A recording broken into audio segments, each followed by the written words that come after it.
Well, once again, welcome, ladies and gentlemen, to the second day of racing action out here at the Sydney International Regatta Centre. We're going to commence proceedings this morning with race 46 on the program, joined, as I said, by James Fredrickson. Good morning to you, James.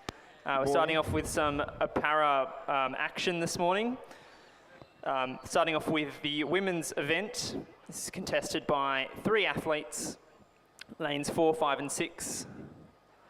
They're starting off in lane 4, representing Community Rowing Club is Jennifer Emerson, coached by Liam James, Barbara Ramjan and Robin Smith. In lane 5, representing Griffith Uni Surfers Paradise is Sarah Ashley Tate, coached by Simon Davis. And in lane 6, representing Community Rowing Club as well as Amber Bradley, coached by Liam James, Barbara Ramjan and Robin Smith. And we have a scratching in lane 8. And we are underway for the first event of this morning, opening the account for the second day of the New South Wales Rowing Championships.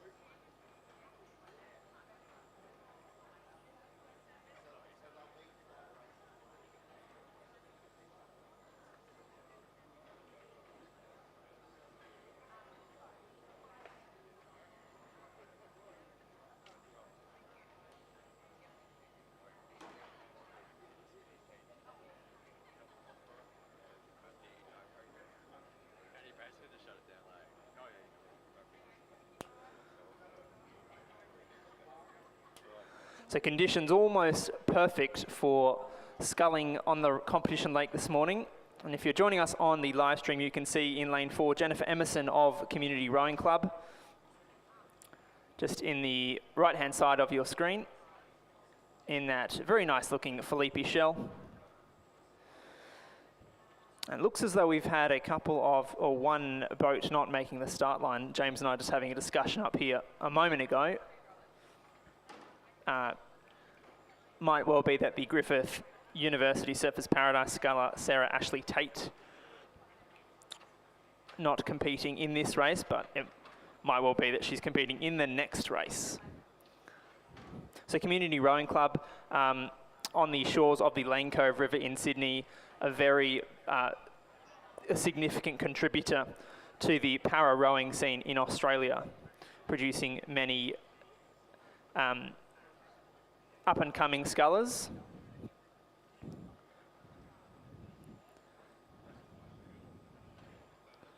And Jennifer Emerson and Amber Bradley of the Community Rowing Club opening this morning's racing here at the Regatta Centre.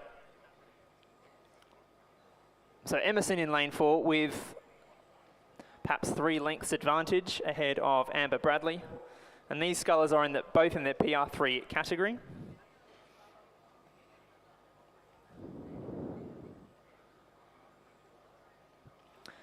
And Emerson of Community Rowing Club taking her final couple of strokes. She will claim the first race of this morning's program, and followed across the line shortly by Amber Bradley, also of Community Rowing Club.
Just a general reminder to all coxswains today that you need to weigh in within 24 hours of your event, ensuring that you have weighed in 1 hour, before 1 hour prior to your event. Thank you very much.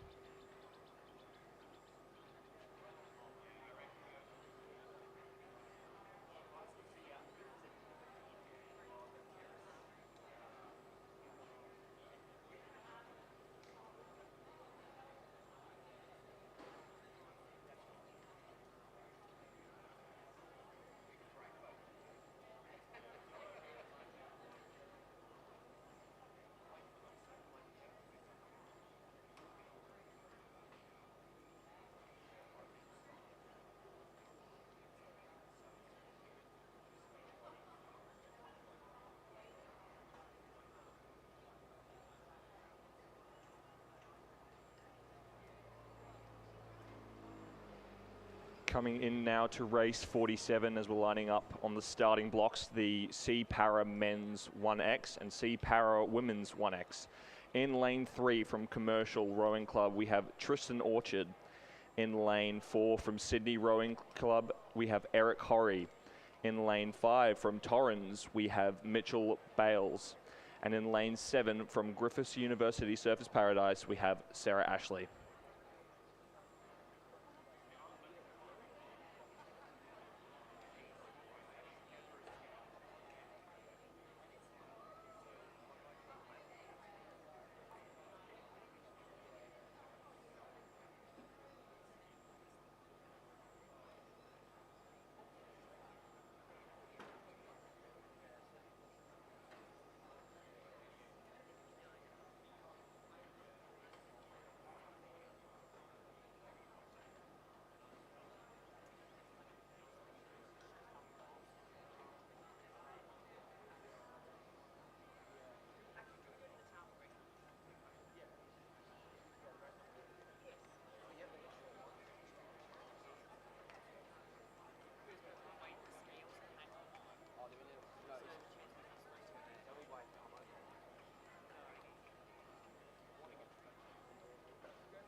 And we have a start, ladies and gentlemen, in race 47, the championship men's para single scull.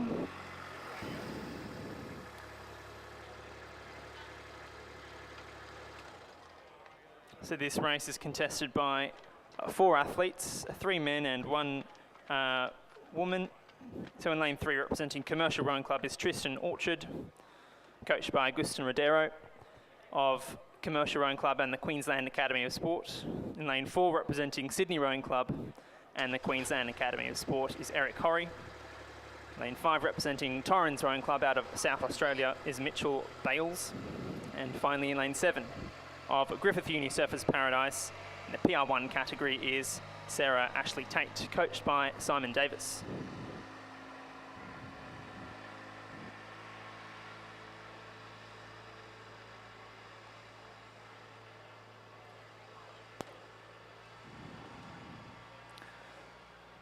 So this race being contested over 2,000 metres, and the early indications are that Eric Horry in lane 4 of Sydney Rowing Club and the Queensland Academy of Sport, commanding a significant advantage at this stage of the race. Of course, Eric Horry, extremely decorated athlete, number of World Championship and Paralympic appearances over his storied rowing career.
So Eric Horry commanding a significant lead in race 47, the championship men's PR1 event.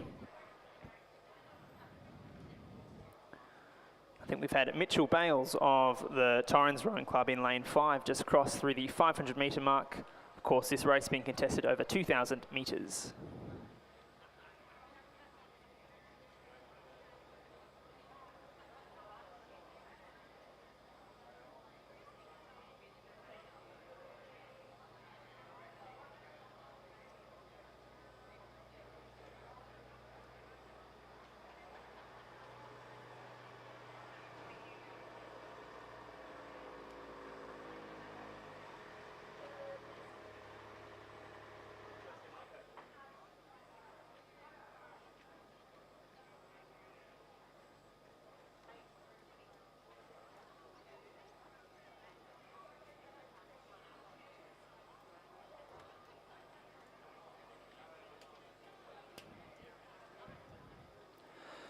Of course, each of these athletes in this event, race 47, arms and bodies only, is particularly grueling.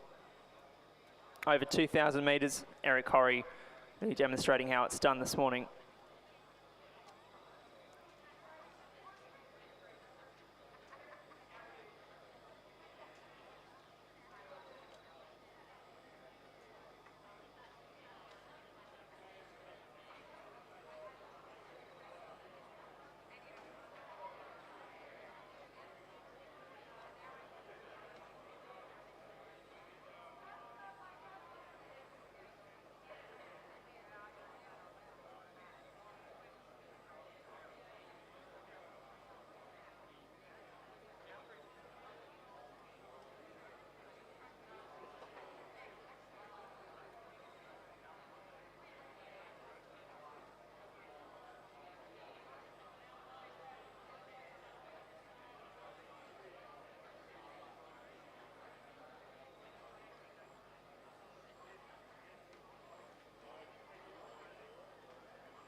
Eric Horry of Sydney Rowing Club and the Queensland Academy of Sport passing through the 1,500 metre point in this race 47, a championship para men's single scull in the PR1 category.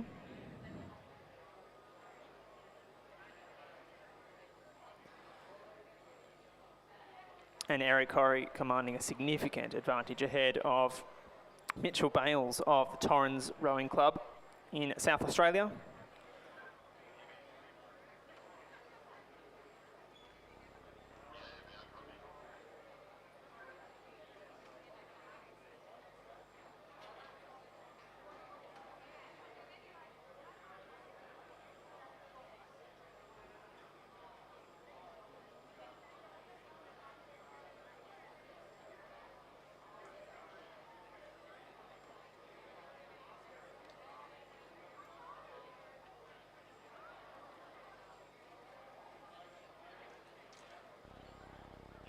And the sculler from Torrens now passing the 1500 metre mark in second place.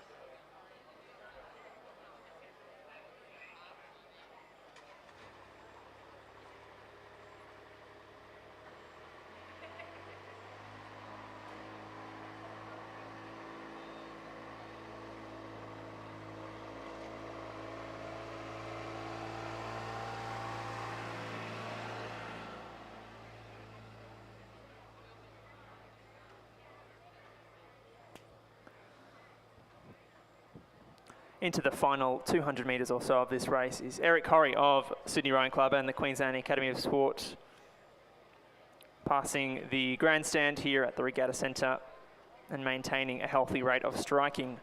Perfect conditions for sculling. And Eric is passing into the final 100 metres of this race,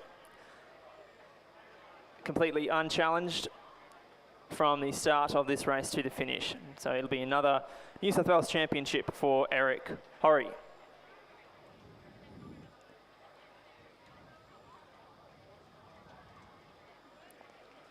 So congratulations to Sydney Rowing Club and the Queensland Academy of Sport. It's a win for Eric Horry in race 47.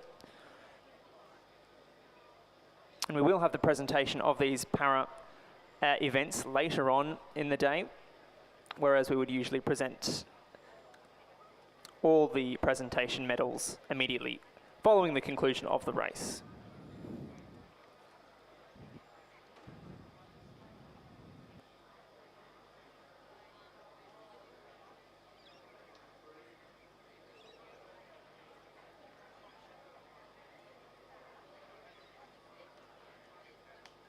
And now starting race 48, the championship men's para single scull. In lane number 3 from Sydney Rowing Club, we have Flynn Wilkinson. In lane number 4 from the University of Queensland, Mac Russell. In lane number 5 from ANU, John Stewart. In lane number 6 from Newcastle University, Harrison Nichols. In lane number 7 from Adelaide, we have Sam Stuntnell. And in lane number 8 from Trinity Lateran College, we have Christian Rakausch. Thank you, Samuel. Thank you, James. We've just had finish for Mitchell Bales of the Torrens Rowing Club in race 47. But as you say, race 48 well underway now. And this championship men's para single scull race, well, these are all PR3 athletes and some significant pedigree in this race.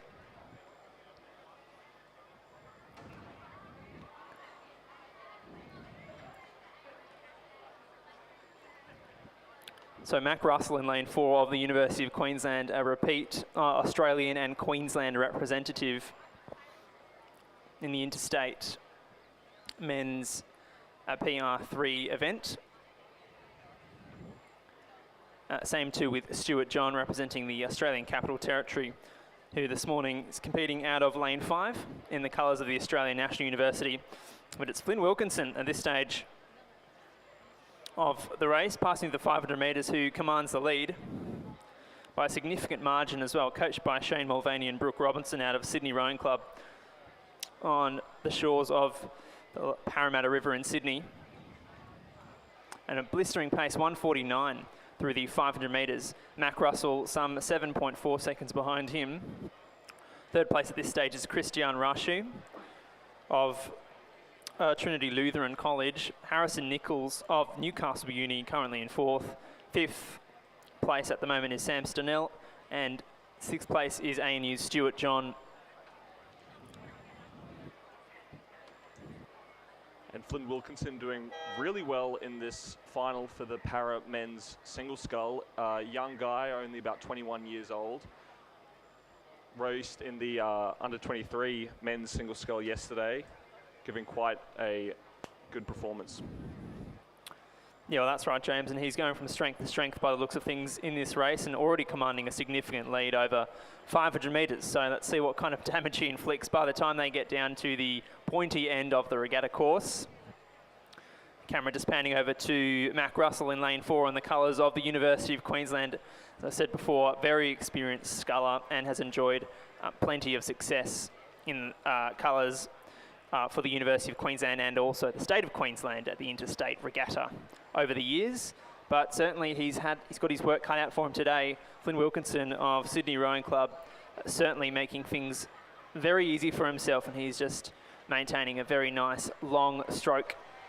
You can see if you're joining us on the live stream this morning, Flynn Wilkinson in the sky blue colours of Sydney Rowing Club. Passing through the 1,000 metres now.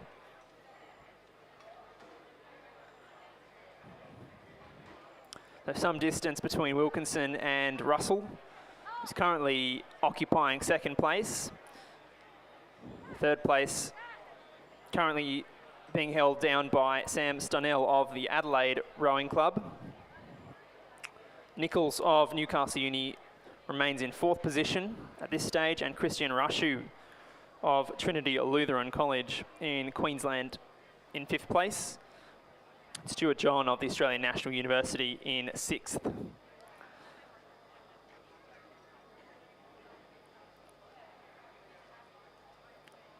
Stuart John, of course, a representative of the Australian Capital Territory, as I mentioned earlier in the PR3 events, and one of the commentary team here this weekend at the 2025 Rowing New South Wales Champs. So we'll all be treated to his dulcet tones later in the week, but for the moment there he is, plying his trade in lane 5 in this race 48, the Championship Men's Parasingle Scull.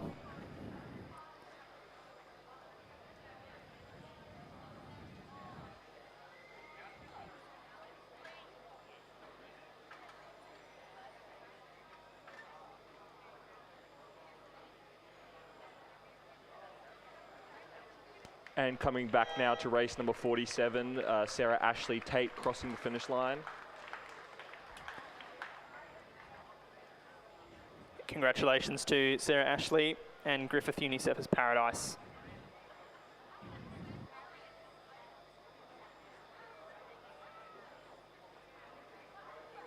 So we'll have the presentations for all these events later on in the day.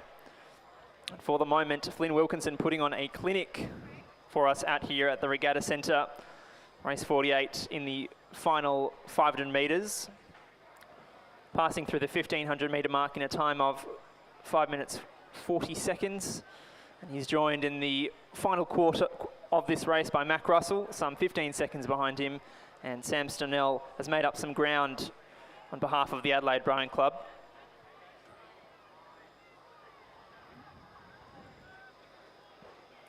Fourth place still occupied by Harrison Nichols, but the margin has decreased slightly between him and Christian Rashu of Trinity Lutheran College.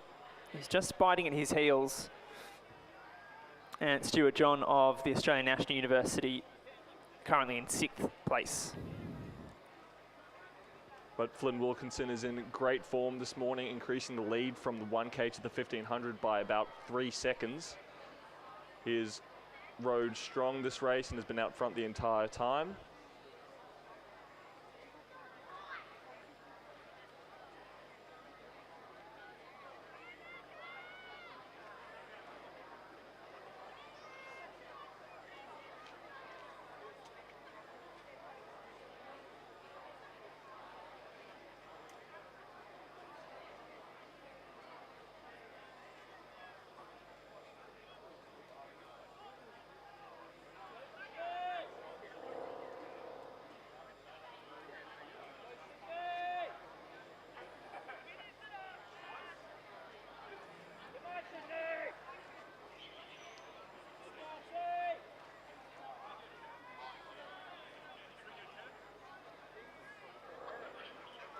Coming now into the last couple strokes of this race, Flynn Wilkinson crossing the finish line.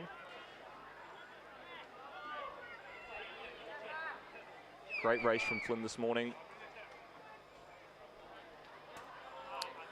And competing for second place, it is Mac Russell of the University of Queensland, who is going to snatch second place and silver medal from Adelaide Rowing Club's Sam Stunnell, who's put in a stellar performance out of lane 7. and really competing now over the final 50 metres or so for 4th place. It is going to be Christian Rushu of Trinity Lutheran, who's put in a really strong last 500 metres of this race to snatch 4th place from Harrison Nichols of Newcastle Uni, who's competed very well throughout the race.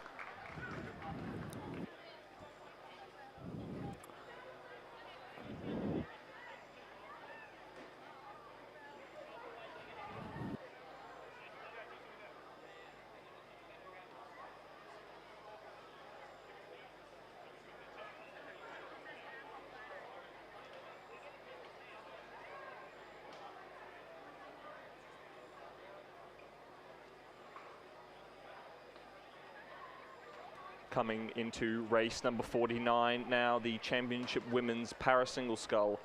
In lane 2 from Lake Macquarie, we have Lisa Griesel. In lane number 3 from University of New South Wales, we have Georgina Browning. In lane number 4 from Bundaberg, we have Rebecca Markwell. In lane number 5 from Radford College, it's Isabel Egan. In lane number 6 from Drummoyne Rowing Club, Stephanie Walker. In lane number 7 from Community Rowing Club, Bronte Marshall. And in lane number 8 from ANU, Rebecca Jones.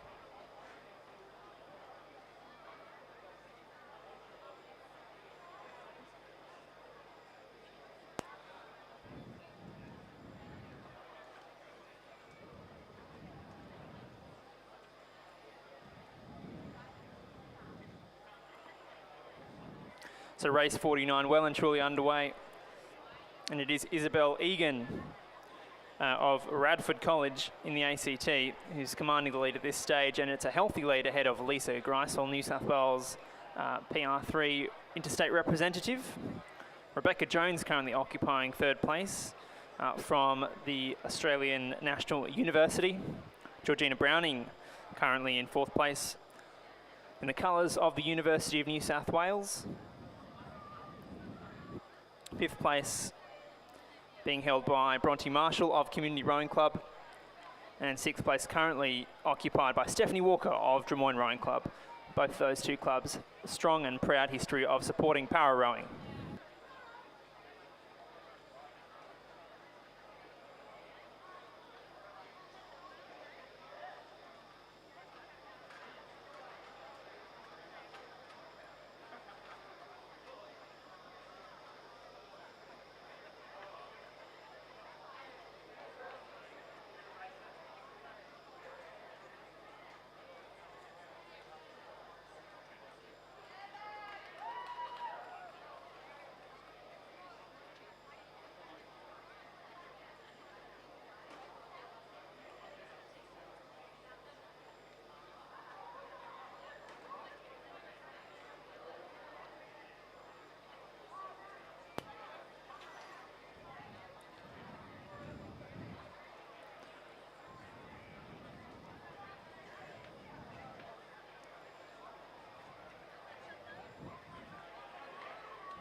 So Isabel Egan of Radford College showing the Regatta Centre how it's done this morning in the colours of Radford College in the ACT. She passes through the 1500 metre mark in a blistering time of 6 minutes 22 seconds. Lisa Greisel of Lake Macquarie Rowing Club, our closest competitor, some 18 seconds behind, so many boat lengths. The competition for 3rd place is really hot at the moment. It is between Rebecca Jones and Georgina Browning. The advantage being enjoyed only marginally by Jones of the Australian National University ahead of Browning in the colours of UNSW. Bronte Marshall in the colours of Community Rowing Club, currently in 5th. And she's an athlete who's enjoyed many great successes over the years in these events, these para events out here at the Regatta Centre. For the moment, Isabel Egan doing remarkably well, approaching the final 250 metres of this race.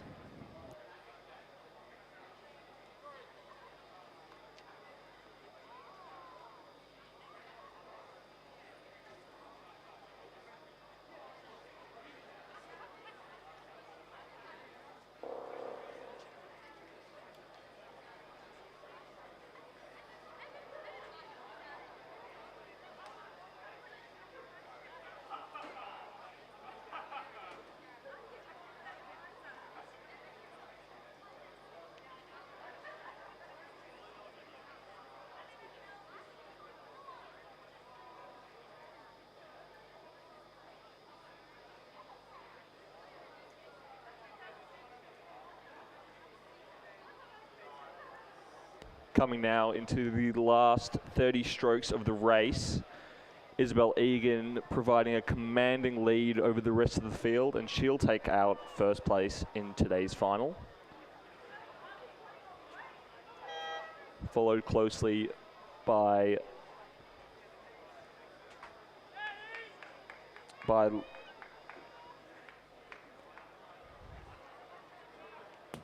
Lisa Greisel of Lake Macquarie Rowing Club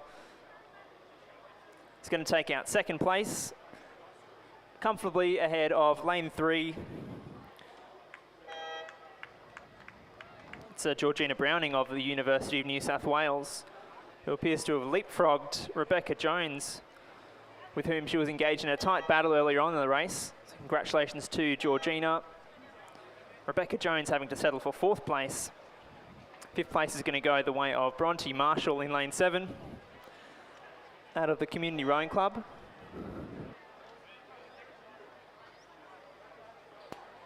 She is exhausted after that effort, so congratulations, Bronte. And yet to finish in lane 6, Stephanie Walker out of the Des Moines Rowing Club. She's in fine form coming into the last 50 metres of her race.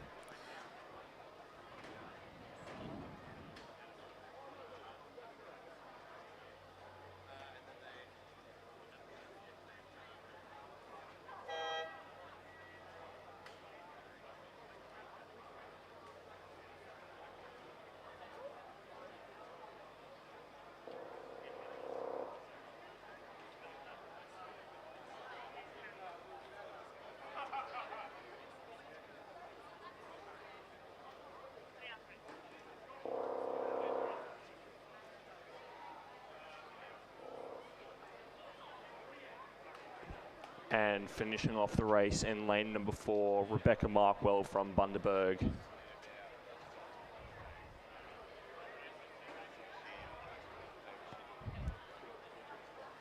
Coming in now to race number 50, the Championship Women's Under 17-8. In lane number 3 from Commercial Rowing Club, we have Commercial Rowing Club. In lane number 4, Loretto Turak. In lane number 5, Queenwood.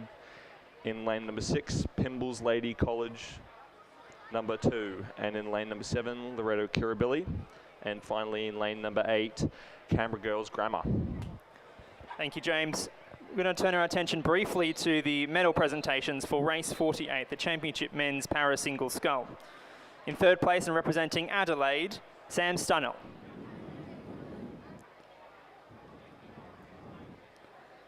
In 2nd place, representing the University of Queensland, Mac Russell. In 1st place, gold medalist and New South Wales champion, representing Sydney Rowing Club, Flynn Wilkinson. Please put your hands together for your champions in race 48.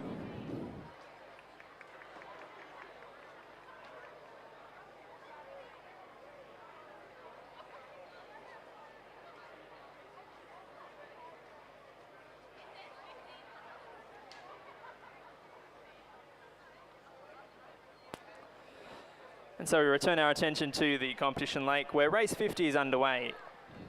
The first of our 8s racing for this morning.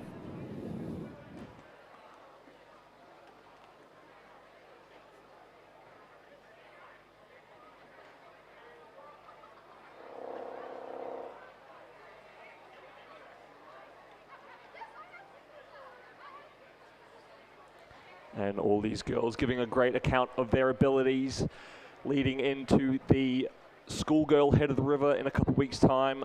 They're practicing their race plans and tactics coming down the course.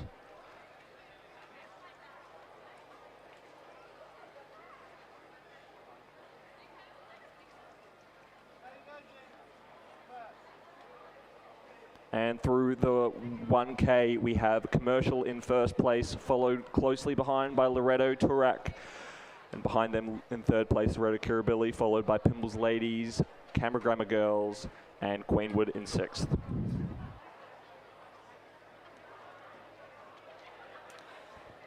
And just as we wait for race 50 to come up to the business end of the competition lake, we will present medals for race 46, the Championship Women's Para Single Scull. In second place, representing Community Rowing Club, Amber Bradley. In first place and gold medalist, Jennifer Emerson, also of Community Rowing Club. Please congratulate our medalists in race 46. And coming through the 1500, Commercial Rowing Club still in first place, but it seems that Loretto Torak has reduced that margin from 5 seconds down to 2. They might be making a good move here towards the finish line. Pimble Ladies, number 2, coming in third place. Loretto Kirribilli in fourth. Canberra Girls in fifth, and Queenwood in sixth. But a very close margin between Loretto Kirribilli and Canberra Girls Grammar. They'll be fighting out for that fourth place and that shot into the final. That's quite right, James. We've got some really close racing coming into the final 250 metres, of course. The first 4 boats across the line are going to qualify for the final later on in today's program. This stage, it is really tight. Looks as though Commercial over there in lane 3 just might have their nose in front. Very close between them and Loretto Turak in lane 4. But those crews looking poised to qualify for the final. A really, really tight affair on this near side of the course. Canberra Girls Grammar, Loretto Kirribilli and Pimble Ladies College in lane 6. All contesting for that all-important final qualifying spot. For the moment it is the girls from Loretto Turak over there in lane 4 lifted their rate to try and snatch the victory in this heat from Commercial Rowing Club in Queensland. It's going to be really close going down the line. Couple final strokes. It is going to be lane 4, Loretto Turak claiming the win. Commercial settle for second. Third place, it's going to be tight again. I think it's just Loretto Kirribilli with their noses in front. And finally, Pimble Ladies College in lane 6 claims the final qualifying spot. Missing out by a narrow margin is Canberra Girls Grammar.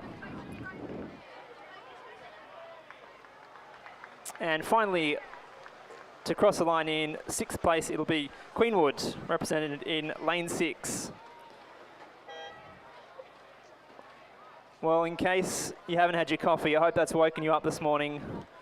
Some fine racing out here in the Championship Women's Under-17 8 event. Hope you're awake now, James. Fantastic way to start the day. You know, it's very tight racing and excited for the other championship races to come.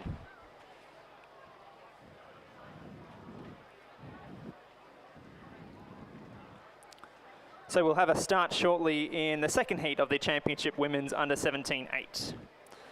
The progression, similarly as the first 4 boats across the line, will progress through to the final, which is race 70.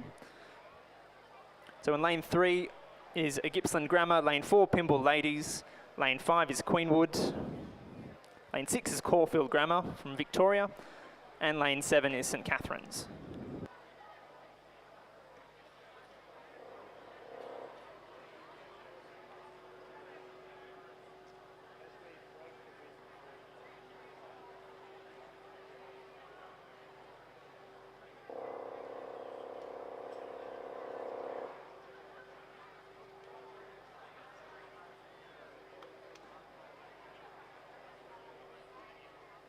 Coming through the 500 of the Under-17 second heat of the Women's 8.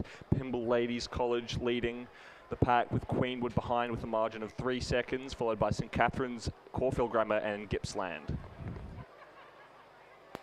Thank you, James. So we'll just turn our attention to the medal podium, where we're going to present the champions and medalists in race 49, the Championship Women's Para Singles Scull. In third place, representing the University of New South Wales, Georgina Browning. Georgina is coached by Justin Quigley and Chris Burns. In second place, representing Lake Macquarie, Lisa Greisel. In first place and champion in 2025, Isabel Egan of Radford College. Please put your hands together for your champion and medalists.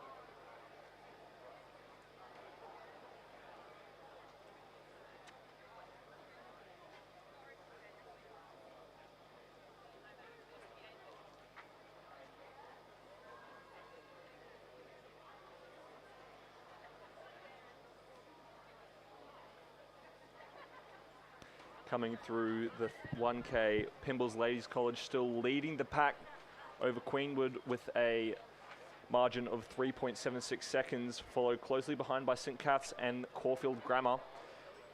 Coming in 5th, Gippsland Grammar.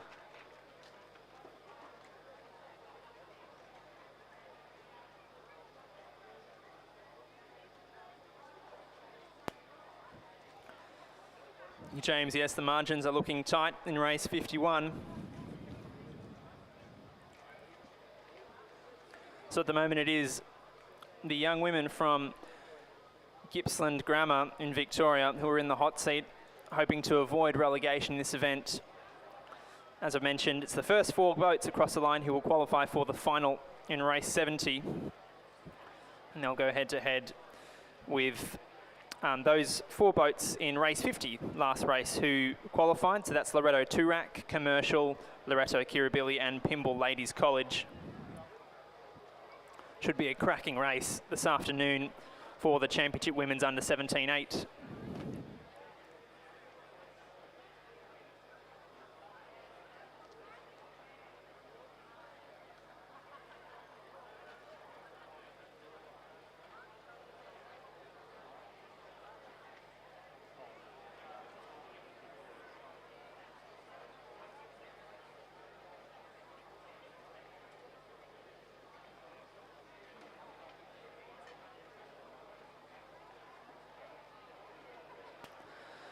So coming into the business end of race 51, and Pymble Ladies College still maintaining an advantage ahead of Queenwood, but it has shrunk in those the preceding 500 metres. Queenwood only 2 seconds, so perhaps half boat length off of Pymble Ladies. St Catherine's occupying 3rd place.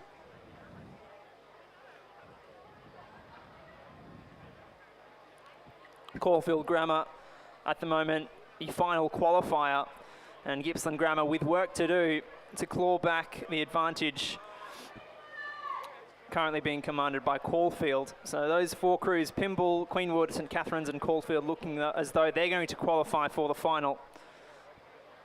Gippsland Grammar just a little bit off the pace, but the race is not over, and the final 500 metres is a wild place in any rowing boat. Isn't that right, James? Yeah, exactly. It seems that Queenwood are giving a great race today, trying to show what they can do leading into the final in a couple hours' time. They seem to be giving Caulfield Grammar a run for their money at the moment, reducing that margin metre by metre. And it's a really tight affair at the moment between Queenwood and Pymble Ladies College, the 2 boats from the North Shore of Sydney. Pymble Ladies College looking strong, just got their bow ball in front of Queenwood. Of course, it's a heat, but it's always a warm-up for the final. Pymble in lane 4, Queenwood in lane 5. Taking their final couple of strokes, I think Pymble Ladies College will have done just enough to hold on to the lead. Queenwood finishing really strong in lane 5 and reducing that margin every stroke, but it's just going to be a bit late. Pymble Ladies College take the win, and 2nd place goes to Queenwood in lane 5. 3rd place and 3rd qualifier for the final is St Catherine's in lane 7. And the final qualifier, it's going to be lane 6, I should say, Caulfield Grammar from Victoria. And finally, in 5th place, Gippsland Grammar. Unfortunately, missing a qualification to the final in race 70.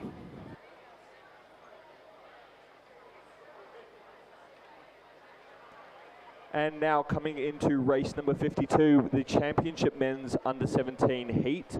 In lane number 3, Canberra Grammar. In lane number 4, Caulfield Grammar. In lane number 5, the Newington College. In lane number 6, Melbourne Grammar School.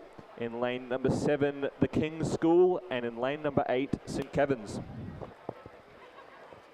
Thank you, James. So yes, race 52 underway, as you've just called, and this is the first heat of the Championship Men's Under 17-8. Similarly, the progression is that the first 4 crews across the line will qualify for the final in race 71, and the remainder will be eliminated.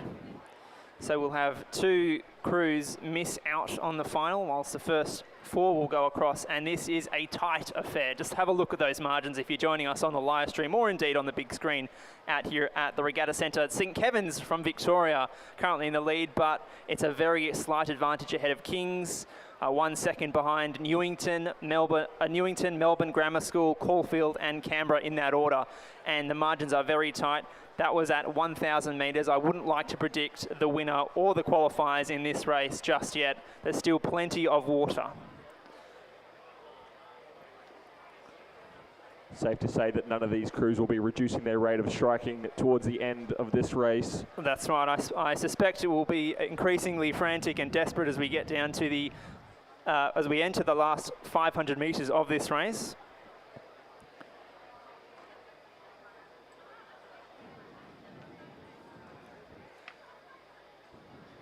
St Kevin's rowing out of lane 8, which is the near side of the course, closest to the grandstand. And they're in that yellow boat and those green and yellow colours. It is St Kevin's, and it's so tight. Look at those numbers come across the screen. St Kevin's in a time of 4:50 through the 1,500 metres, but Kings have reduced St Kevin's advantage to 0.6. Melbourne Grammar School only a 0.6 behind them as well. Newington currently the final qualifier, Caulfield and Canberra just a little bit off the pace. So it's those 2 crews, Caulfield Grammar and Canberra Grammar, will be looking to really put the foot down in the final 500 metres. But in any event, it is a compelling race, and there's nothing quite like 4 coxswains and many blades crashing in the final 500 metres of an 8th race. But it seems like the battle is on between Newington, Caulfield Grammar and Canberra Grammar, all scrambling for that 4th place, that final place in the final. So Kevin's is looking as though they've been challenged for the lead, and Kings, and I think it's Melbourne Grammar School in lane 6, has mounted a huge resurgence in this last 250 metres. I think it is Melbourne Grammar School who has seized the lead. Kings also look as though they've overtaken St Kevin's, and this is going to be a really, really close finish between these 3 boats on the near side of the course. Melbourne Grammar School, Kings and St Kevin's. Melbourne Grammar School in lane 6, they've just done enough. I think they're going to win. Melbourne Grammar School claim it. 2nd place goes to Kings. St Kevin's having to settle for 3rd, and the final qualifier goes the way of Caulfield Grammar after some boat difficulties in the Newington boat. Well, high drama in the final 100 metres of this race, James. Yeah, wow, that all sort of turned on its head pretty quickly.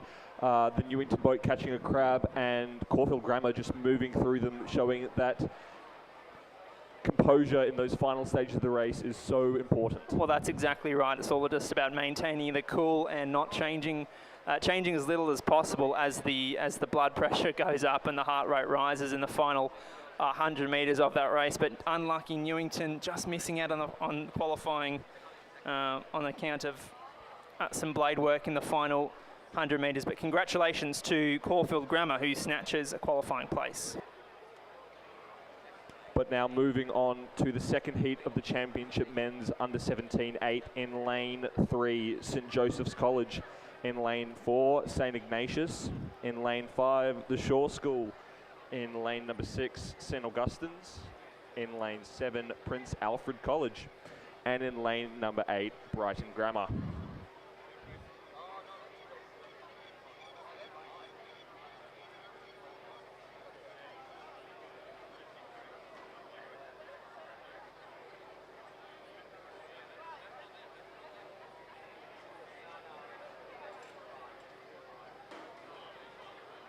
And coming through the first 500 metres of race number 53, it is very tight, just like the other heat of the men's under 17-8. We have Prince Alfred College in first place, followed closely behind by St Joseph's. Back to Shaw in 3rd place by a margin of 0.09 seconds, followed by Brighton Grammar, St Ignatius and St Augustine's. All of these crews are within at least a second of each other, so we're on for some great racing this morning. That's right, James, exactly right. This is going to be a scintillating race. Look at all those bow balls cross almost simultaneously across the 1,000 metre mark. St Ignatius commanding a very, very narrow lead ahead of Brighton Grammar. Prince Alfred College currently in third. St Joseph's presently in fourth, followed by St Augustine's in fifth place. Anything can happen in the final 1,000 metres of this race, and no boat is yet out of danger of missing a qualification to the final in race 71 at this stage. That's right, no boat is safe until they have crossed the finish line, as we saw in that previous race.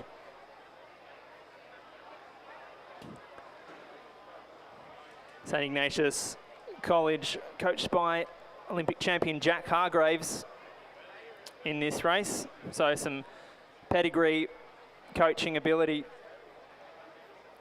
out there on the, probably on a bike alongside the competition lake this morning. You can see at the moment the Shore School on your screen to the right of the picture, and St Augustine's in the forefront of the picture. The Shore School, coached by David Jennings, who is quite decorated in the AAGPS rowing circuit. Got a few head of the river wins under his belt. So it's interesting to see how these guys are going to do coming into the head of the river in a couple of weeks' time. Absolutely, and plenty of opportunity for rehearsal for each of these crews, as you say, James. And as they come through the 1,500 metres, the placings have changed again. St Ignatius still holding down pole position. Second place, it's now Brighton Grammar, some 1.3 seconds behind. Shore currently occupying third place, Prince Alfred in fourth, and St Joseph's currently in fifth, St Augustine's in sixth. So it's that fourth, fifth battle between Prince Alfred and St Joseph's at the moment. That's going to be the competition to watch as those crews vie for qualification into the final in race 71. I wouldn't be going anywhere, folks. This one looks as though it's going to go down to the wire.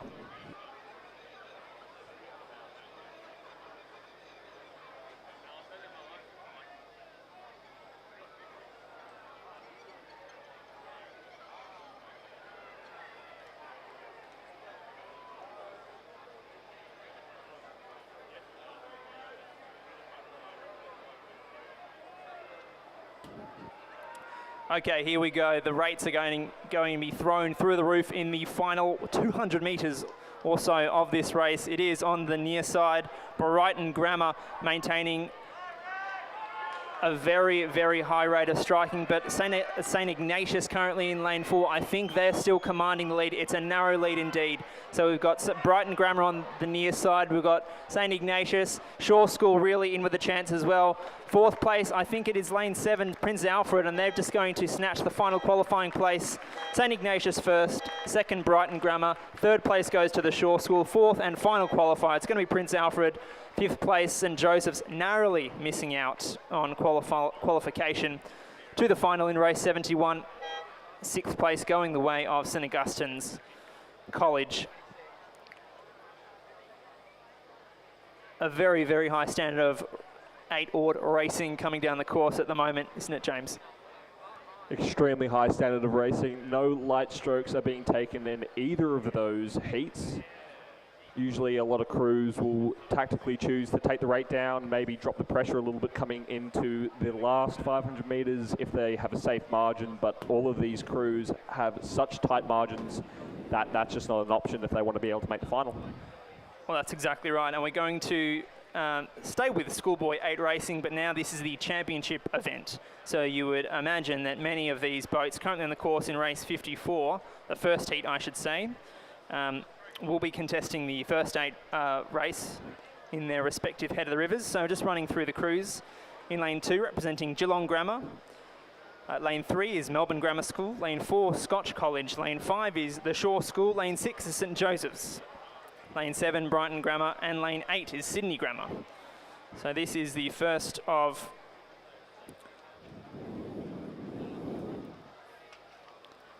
4 heats, and so the progression in this event is that the first 4 crews across the line will go to the semi-final, which the semi-finals, I should say, plural, which will be conducted in races 60 76 and 77 later on this afternoon. The remainder will be eliminated. So plenty of competition in the Championship Schoolboy 8, and this is going to be a fantastic competition and a little foretaste of the Head of the River regattas that will be happening in a month's time in various places around the country, including here at the Regatta Centre for the AAGPS Head of the River and the New South Wales Schoolboy Head of the River as well. Schoolboy and schoolgirls, I should say. So, for the moment, across the 1,000 metre mark, it is Shaw School in the lead, followed by Melbourne Grammar, Brighton Grammar, Sydney Grammar and Scotch College in that order. Scotch currently in the hot seat. They're the ones trying to knock off Sydney Grammar for that final qualifying place. But they've got some work to do. They're 1.99 seconds behind through the 1,000, so probably a boat length at that speed. Geelong Grammar currently occupying 6th place. They've got some work to do. But Shaw, Melbourne Grammar, Brighton Grammar and Sydney Grammar, they're looking good, although the margins between each of those crews are very tight indeed, and they'll not be wanting to give an inch in order to command a better place when it comes to the semi-final later this afternoon. But the Shaw School is demonstrating some great speed early in the morning, at the start of the season, coming into the 1K at a time of 2:57. Looks like they'll be looking to go sub-6 for this race.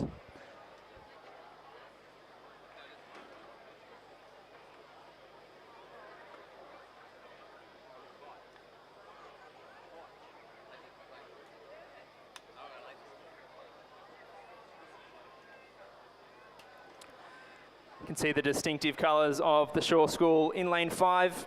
If you're joining us on the live stream or in the regatta course, at the regatta course on the big stream, you can see Shaw School currently first, second place to Melbourne Grammar at this stage, St Joseph's, Brighton Grammar, Sydney Grammar and Scotch College. So I think those placings are unchanged from the 1,000.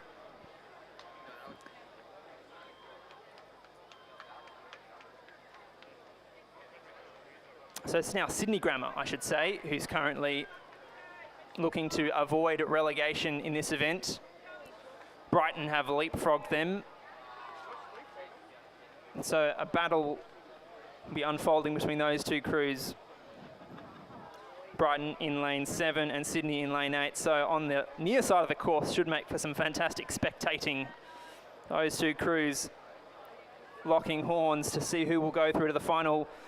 But Shaw School looking very strong indeed out of lane 5.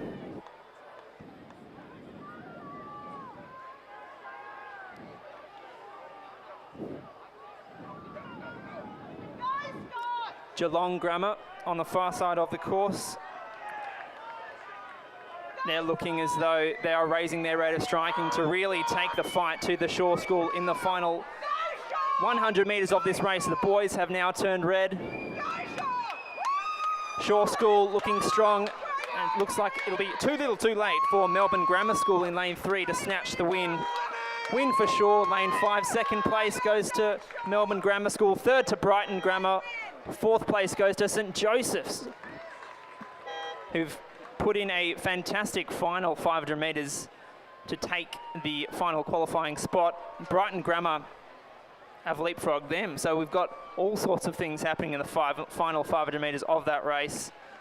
Fantastic effort by the boys from Brighton, Victoria, to claw their way up the rankings in that race. St Joseph's the final qualifier. Sydney Grammar missing out by only half a second. And the final finisher in that race, Geelong Grammar. Yeah, Michael, it's all or nothing for these crews. A lot of them would only be racing in the Open Schoolboy 8, so the priority is obviously to make it through to those semi-finals and then from there on to the finals. But coming now in race number 55, the second heat of the Championship Schoolboy 8. In lane number 2 from Melbourne, we have Melbourne Grammar. In lane number 3, we have the Scotch College. In lane number 4, we have Shaw School number 2. In lane number 5, we have St Joseph's number 2. In lane number 6, Canberra Grammar. In lane number 7, the Southport School. And in lane number 8, Geelong Grammar.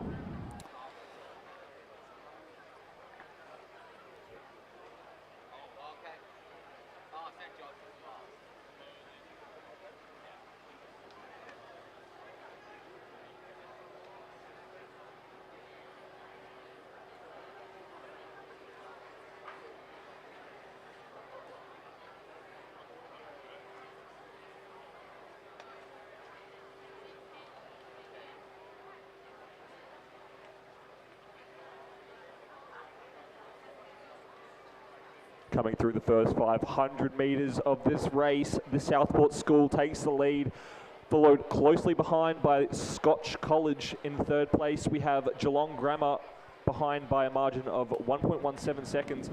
The racing is extremely tight in this second heat of the schoolboys 8. Behind in fourth, we have Canberra Grammar, followed by Melbourne and St Joseph's. Well, that's right, James. And the Southport School are going to be a crew to keep an eye on. They are a crew that's gone from strength to strength this season, coming off a win at the Gregory Terrace Regatta up in Queensland earlier this year. So the Southport School certainly ones to watch, and looking to go all the way at the New South Wales Championships and upset the locals here at the Regatta Centre. For the moment, they're being challenged by Scotch and Geelong Grammar. So it really is a national event here at the New South Wales Rowing Championships.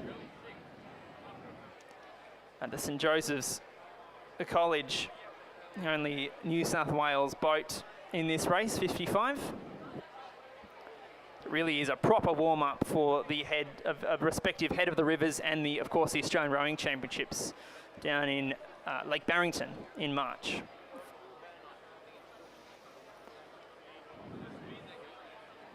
So you can see the Scotch College on your screen.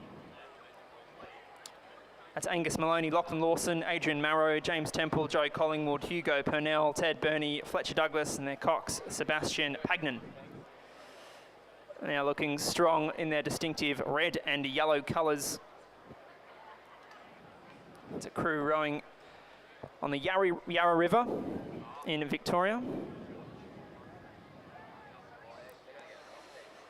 And the Southport School going through the 1500 metres in second place from Queensland. Canberra Grammar currently occupying third place, and they've leapfrogged Melbourne Grammar School. The final qualifier at this stage, Geelong currently in the hot seat. They're presently in fifth, and St Joseph's 1.35 seconds behind them. So it's a battle between the Victorians at this stage, Melbourne and Geelong Grammar Schools at this stage, James, and things are looking as though they will heat up in the final 250 metres of this race, like we saw Brighton come through and really upend the rankings in the final 250 metres. Will we see a similar story unfold in this race?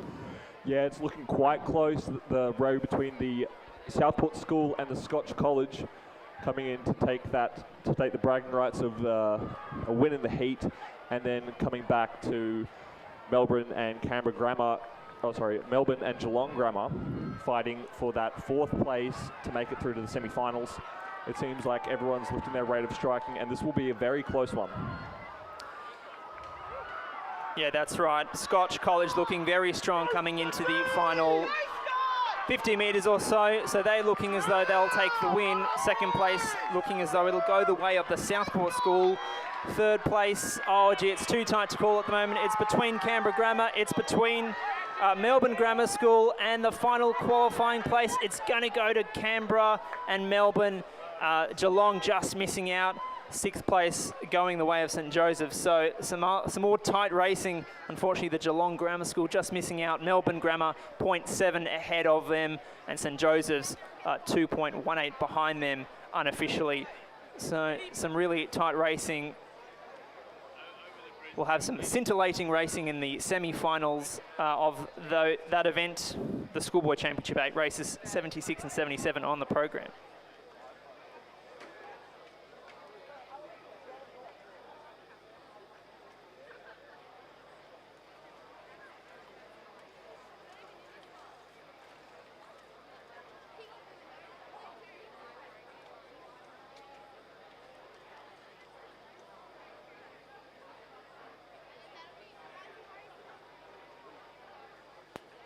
We're going to have a change in the commentary tower shortly. We'll have dulcet tones from Nathan Birch and Rob Glendenning. So thank you for your company this morning.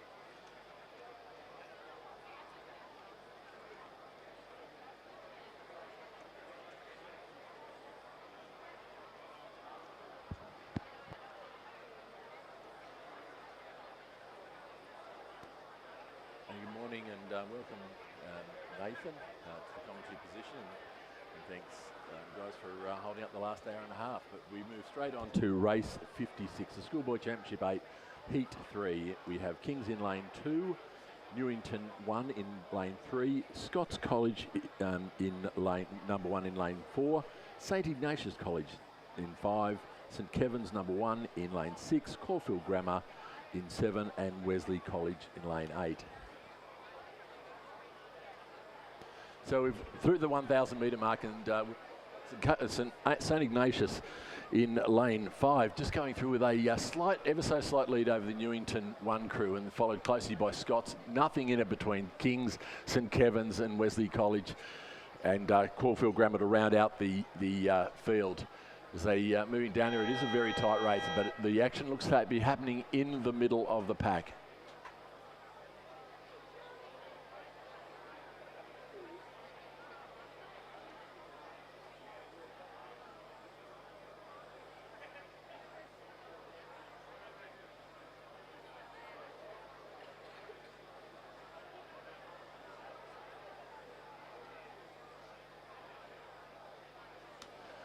So as we can see, that St Ignatius crew in lane 5 seems to have a little bit of a jump on the rest of the field as we come down towards the 1,500 metre mark. Certainly the crew over in 2, the Kings crew, looks to be just a little bit out back from the action at the moment, but certainly in the middle of the field with the Newington 1 crew closely following that St Ignatius crew as they come down towards the 1,500 metre mark.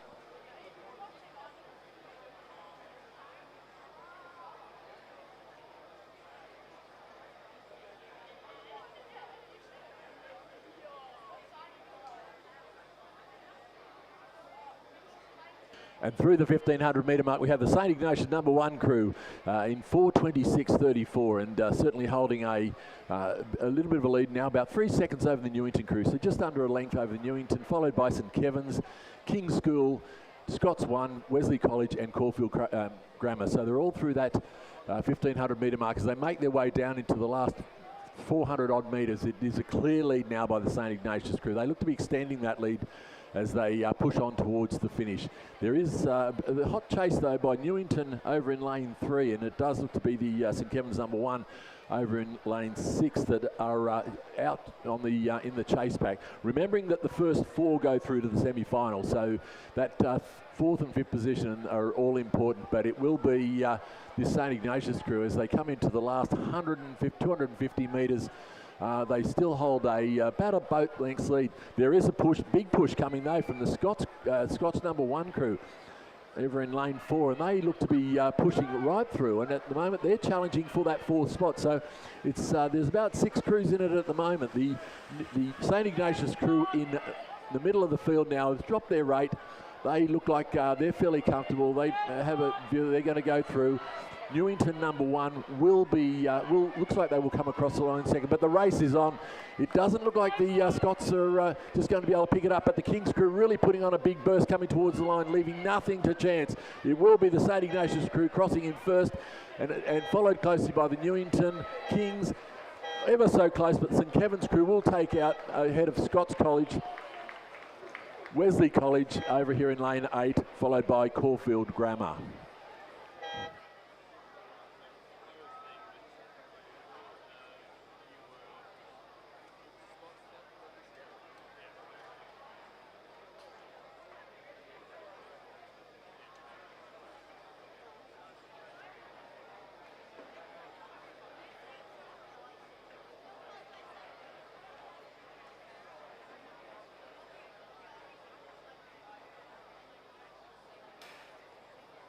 So we've got the next race coming up. It's race 57. It's heat 4 of the Schoolboy 8s.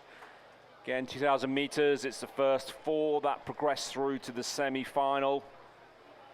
In lane 2 on the far side of the course is Kings. In lane 3, it's Newington 2. In lane 4, Scots 2. In lane 5, St Ignatius. In lane 6, St Kevin's. In lane 7, Geelong College, and in lane 8, we've got Xavier College. Everybody looks to be off to a decent start. There's a couple of early leaders by the looks of it, but they've yet to go through the first 500. The timings will come up soon. And as they go through, it's Xavier College in the near side. They've come through first in a time of 1:25. 2.5 seconds behind them is Geelong College. And in third is Newington. St Ignatius are in fourth at the moment, 1.27 seconds behind. Then we've got Scots, St Kevin's and King's, but they're all very close there. So between fourth and seventh, it's less than a second and a half between them. So still all to play for as they go through the 500-meter mark. And it's a long way down this course.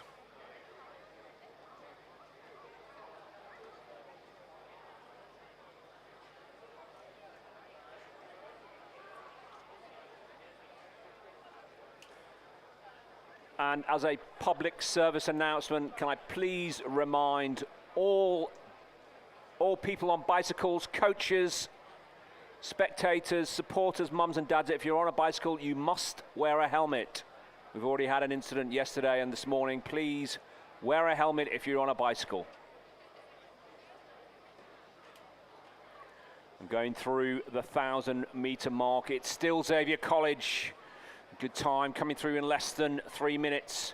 They've extended their lead slightly over Geelong College, pushing out to almost 3 seconds in front. Newington have consolidated the third position. St Ignatius are now in fourth. Scots in fifth. Then we've got King's and St Kevin's bringing up the rest of the packs. Halfway through this 2,000-meter race, the Championship Schoolboy 8. Heat 4.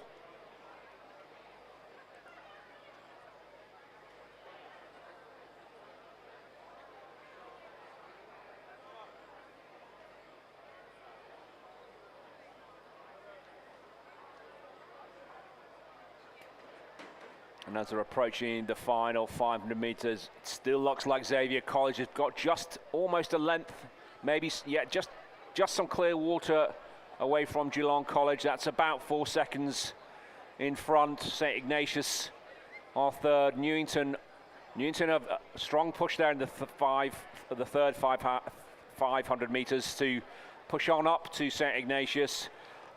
Kings are in fifth, Scots are in sixth, and St Kevin's are in seventh. But there'll be some close racing here for some of the places for the heats. It looks like Xavier College have got this nailed on, barring any trouble. Geelong are in second position. St Ignatius are coming under pressure from Newington. So Newington in lane 3. St Ignatius in the middle of the pack in lane 5. We'll see how it transpires now as the angles start to unwind.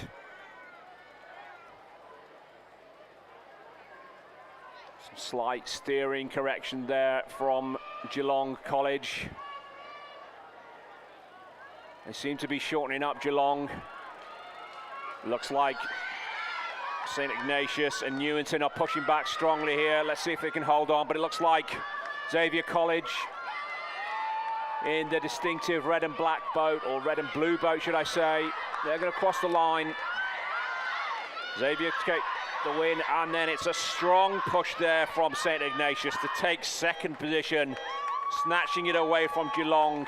It's very, very close there, but I'll say that Newington took, I think it was Newington there. Kings take fourth. Good push from Kings there to take fourth, just edging out Newington in fifth. Scots in sixth, and St Kevin's bring up the real, but some close races there. So Xavier College, St Ignatius, Geelong College, and Kings go through to the semi-finals. And we move straight on to race 58, the Championship Women's Under-23 pair final. In lane 2, we have University of Queensland's Alex Reedy and Nancy Duncan-Banks. In lane 3, Melbourne University Composite, Anna Morrison from Mercantile and Zara Lavery from Melbourne University.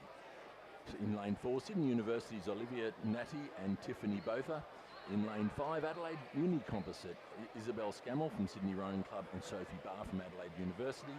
In lane 6, Sydney Rowing Club's Remy Mackay and Laura Cypher. In lane 7, Sydney University Composite of Talissa Noak Driver from Sydney Rowing Club and Stephanie Preller from Sydney University Boat Club.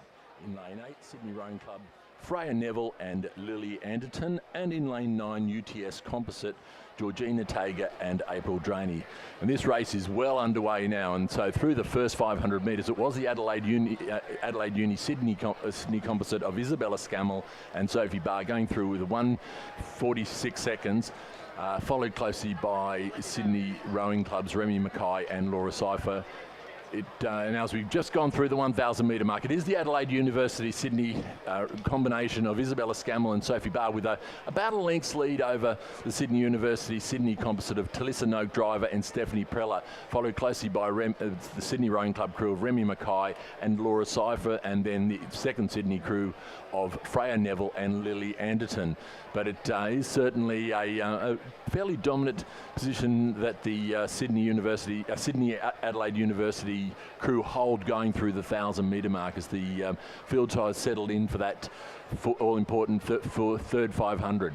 But the 4.5 seconds is not insurmountable, so I'm sure that they'll be working fairly hard in those Sydney University and Sydney crews to draw back that lead over the next 500 metres.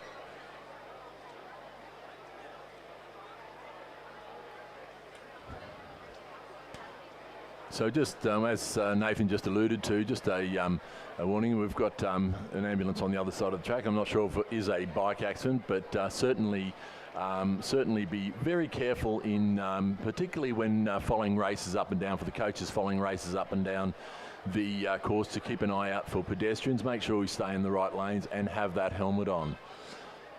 But as we certainly moving through the races, we're coming down towards the 500 metre mark, and still from our vantage point, the Sydney Adelaide University crew does have a handy lead. They've certainly got the stroke rate right up, and once again leaving nothing to chance here. Very close on this side of those crews. The Sydney and Sydney University composite crews are certainly right in it, but being this a final, we'd expect that having gone through the heats, this is a fairly even field. But as we come into the 500 metre mark, it is the Adelaide University Sydney composite of Isabella Scammell and Sophie Barr in 5:30.94, just ahead of the Sydney University Sydney composite, about 5 seconds behind, then back to the Sydney crew of Remy Mackay and Laura Cypher. The Melbourne University Mercantile crew, though, has made a big move, as have the University of Queensland, and they have passed that second Sydney crew. So I'm not sure if there's any problems in that in the Sydney crew, but certainly they have slipped back a couple of positions. But coming down into the last 400 odd metres, it is this composite crew from Adelaide Uni and Sydney Rowing Club with a commanding lead, and look to be extending it now. They're up to be about 2 lengths over the rest of the field, and certainly looking very strong as they come down towards about 300 metres to go. The crew of Sydney Rowing Club next to them, and the one in lane 7, 6 and 7 are really tussling it out now for the second and third places for the silver and bronze medal. And it does look like the Sydney crew of Remy Mackay and Laura Cypher has just got found some boat speed, but there's absolutely nothing in it. The rate has come right up in the Sydney University composite crew. They're fighting back, and it's hammer and tong here as we come down towards the last 200 metres of the race. But certainly not looking troubled at this point is the Adelaide Uni Sydney Rowing Club crew of Isabella Scammell and Sophie Barr. They look fairly well untravelled, but the real race is on between these two crews, the Sydney crew of Remy Mackay and Laura Cypher and Sydney University composite, as they come down towards the line, fighting it out for that silver medal. And up the Sydney crew just getting a slight jump, but there is absolutely nothing in as they come down to the wire. Another big push from the Sydney University composite crew, but it will be the Sydney Adelaide Uni crew going across very tight, but this Sydney crew will hold on in lane 6 just to get that second place, followed by the Sydney University crew. Back over to the Mercantile composite crew, who've had a great rate to come back through the field. Sydney University, the UDS composite, followed by Queensland Uni and Sydney Rowing Club.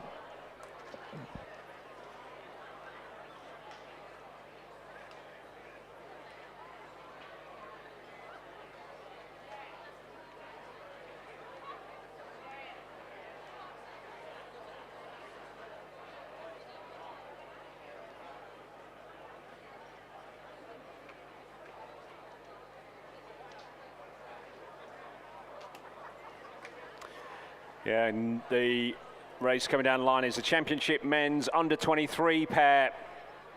Almost at 1,000 meters. On the far side, we've got the canned composite. In lane 2, we've got Harold and Bucknell from Sydney. In lane 3, the Melbourne University composite of Polkinghorne and Houghton. In lane 5, UTS composite of Scalzo and Thompson. In lane 6, Melbourne's Universities, Foley and Hooper. Then we've got UTS's Lynch and Wilson in lane 7. In lane 8, we've got Clubb and Smith. And in lane 9 from Melbourne University, we've got Adkins and Bryant. And as they came through or as they're approaching the 1,500 meter mark, the times will come up here. Looks like the boat from UTS have come through first. It's actually the canned boat on the far side who are first through the 1,500 meter mark, followed by Melbourne University in third. In second, in third, we've got UTS Mercantile, and fourth, Melbourne Mercantile. Fifth, UTS, sixth, Sydney, and seventh, the University of Queensland Melbourne University Composite. But certainly first and second, they're still racing out for line honours for gold medal. Some way behind in third position is the UTS Mercantile Composite. And approaching the final 300 metres. On the far side, in lane 1, it's the canned Sydney Composite. And in lane 7, it's the UTS boat of Lynch and Wilson. Pushing each other quite hard here for the gold medal. This the championship medal under 23s pairs. All these guys will be deep into the pain cave right now. The last 200, 150 metres. Kind of up the rating significantly. And up it goes again on the far side. UTS don't look to have anything to respond to that, but we'll see how it goes. Looks like they'll be happy with silver. On the far side, it looks like the canned boat have pushed out to a good length and a half there to take silver, to gold medal, to canned. In lane 7, it's the UTS boat to take silver. And with a good row there for bronze medal position, it's Melbourne University's Foley and Hooper who take third. UTS Composite take fourth. Fifth is Sydney. Sixth is the Melbourne Uni Mercantile Composite. And then seventh, the UTS boat, and eighth, the University of Queensland Melbourne Uni Composite as well there. As we move straight into race 60, the championship women's under-19 single scull. In lane 1, we have the Tasmania University Boat Club's Matilda Cocker. In lane 2, Glebe Rowing Club's Patricia Boland. In lane 3, Sydney University, Georgina Stevenson. In lane 4, Mossman 1, Elise Coates. In lane 5, Mossman 2, Eloise Stevens. In lane 6, University of Queensland QAS, Astrid Thomas.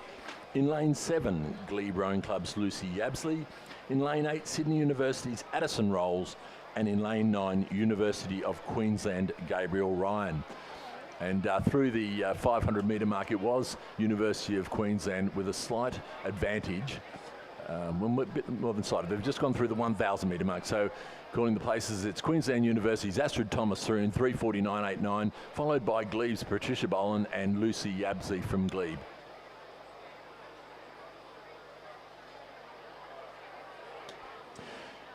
So it is a very tight race there. It's coming through that 1,000 metre mark, and with the Queensland University's Astrid Thomas holding about a 4-second, about just over a length's lead over Glebe's Pat Boland, and followed by Lucy Yabsley from Glebe.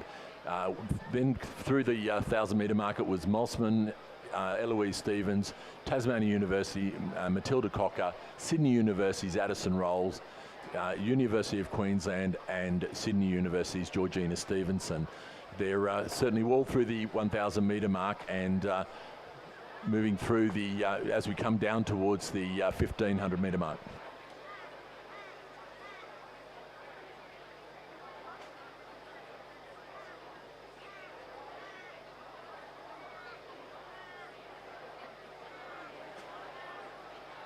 And we'll turn our attention very quickly to the pontoon, the medals for the Women's Under-23 Championship pair, presented by Steve Donnelly. He's the Rowing Australia president. In bronze position, the Sydney University composite of Talissa Knox-Driver and Stephanie Preller. In silver medal position from Sydney, we have Remy Mackay and Laura Seifer. And the winners of the women's under-23 pair from Adelaide University and Sydney Rowing Club, Isabella Scammell and Sophie Barr. Please join me in congratulating the winners of the women's under-23 pair of Sydney Rowing Club and Adelaide University. And back to the racing, race 60, and through the 1500 metre mark, we still had the University of Queensland sculler Astrid Thomas holding a quite about a 5-second lead over the two glebe scullers, going through in about 5:51.67. But certainly visually now has a good lead, probably a couple of lengths, 2 or 3 lengths, as she's coming down to the last 400 metres. It is that glebe sculler Paddy Boland over in lane 2 that is in the really out there chasing, and on this side the other glebe sculler of Lucy Yabsley just in lane 7 next to the University of Queensland sculler, who looked at the moment to be holding the place, all the places. But it does look like one of the Mossman scullers, or the Sydney University Mossman scullers, coming through at the moment and making a big lead. But it looks to be a great row by this University of Queensland QAS Astrid Thomas, coached by Michael Russell, a very seasoned coach in the University of Queensland coaching group. But certainly coming down to the last 200 metres now, and it will be Astrid Thomas. She is extending her lead with every stroke. Pat Boland over in lane 2 is putting on a big effort, and as is Lucy Yabsley here in lane 7, both glebe rowers, and fighting out for that 2nd and 3rd place. At the moment, it does look like a bit better boat speed with Lucy Yabsley over on this side, but it will be this Queensland University's Astrid Thomas. We'll go through a few wobbly strokes as she's coming into the line, but certainly is pushing home that advantage and will cross in first place. The real race is on now, and there's nothing in it between Lucy Yabsley and over on the other side, Paddy Boland. But Paddy Boland's just taken a little bit of a poor stroke and allowed Lucy to get through and take 2nd place. It will be Pat Boland in 3rd, the Mossman sculler Elise Coates, followed by the 2nd Mossman sculler Eloise Simpson. And then the 2 Sydney University rowers, followed by Tasmanian University and the 2nd of the University of Queensland's sculler Gabriel Ryan crossing the line.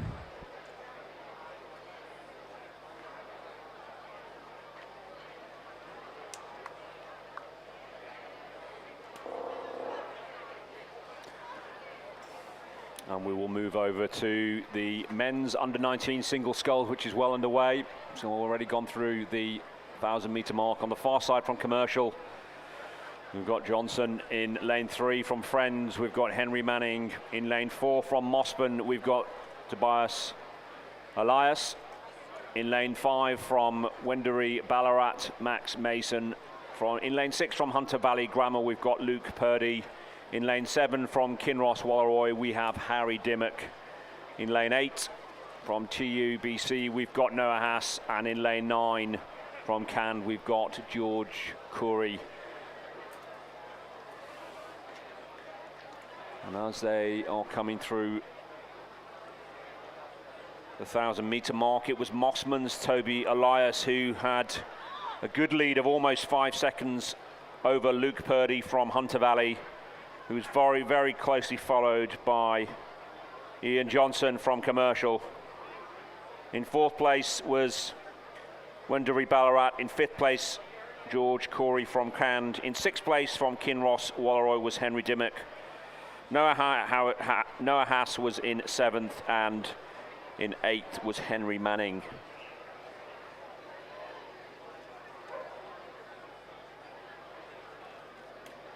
And as you go through the 1,500-metre mark, Still looks like the Mossman sculler. Tobias Elias still looks to have quite a commanding lead in lane 4.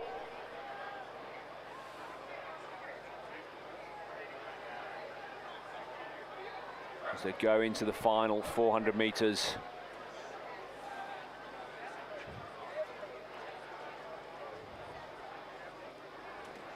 Just moving over very quickly to the medal presentation for the Championships men's under 23 pair.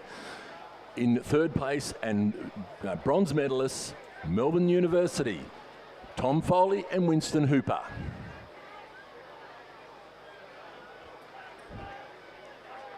In second place we have UTS, Joe Lynch and Joshua Wilson. Please put your hands together and congratulate the medal winners for the Championships men's under 23 pair. And taking our attention back to the finish almost of the under 19 single sculls, it looks like Tobias Elias from Mossman has lengthened his lead slightly, almost to 6 seconds as he came through the 1500 meter mark in the distinctive candy red and white stripes from Mossman Rowing Club. He's kept it together, but he's looking over his left and right shoulders and he sees Max Mason from Wenderley Ballarat and Luke Purdy from Hunter Valley pushing each other very, very hard for silver medal. Looks like Hunter Valley's Luke Purdy has rode through there in the final couple of 100 meters to take actually let's have a look at that. It was Max Mason who took that from Wenderley Ballarat. He's second, and Luke and Henry Manning there coming from well behind from Friends has taken third position there, with Luke Purdy just being pushed out to fourth. In fifth position was Harry Dimmock. In sixth was Noah Haas. In seventh position there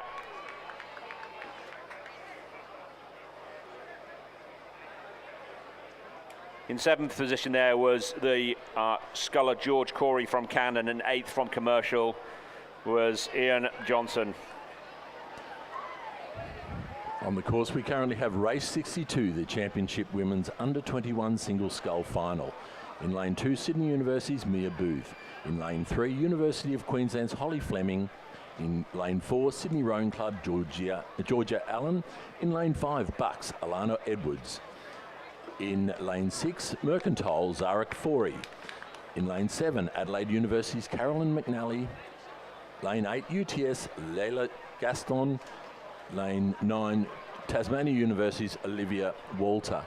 And they currently have gone through the 500 metre mark and heading down towards that 1,000 metre mark. And it was, they've just gone through the 1,000 metre mark, and it was Mercantile Zarek Forey who is through well clear, about a 7.5 seconds lead over the Adelaide University's scullers Carolyn McNally, followed by Sydney Rowing Club's Georgia Allen, Bucks, Alana Edwards, University of Queensland's Holly Fleming, Sydney University's Mia Booth. And so holding a fairly comfortable lead going through that 1,000 metre mark was the Melbourne Mercantile sculler of Zarek Forey, about a 2-length lead over the next crew. And now we have the race presentation of the women's under-19 single sculls. Tight racing here.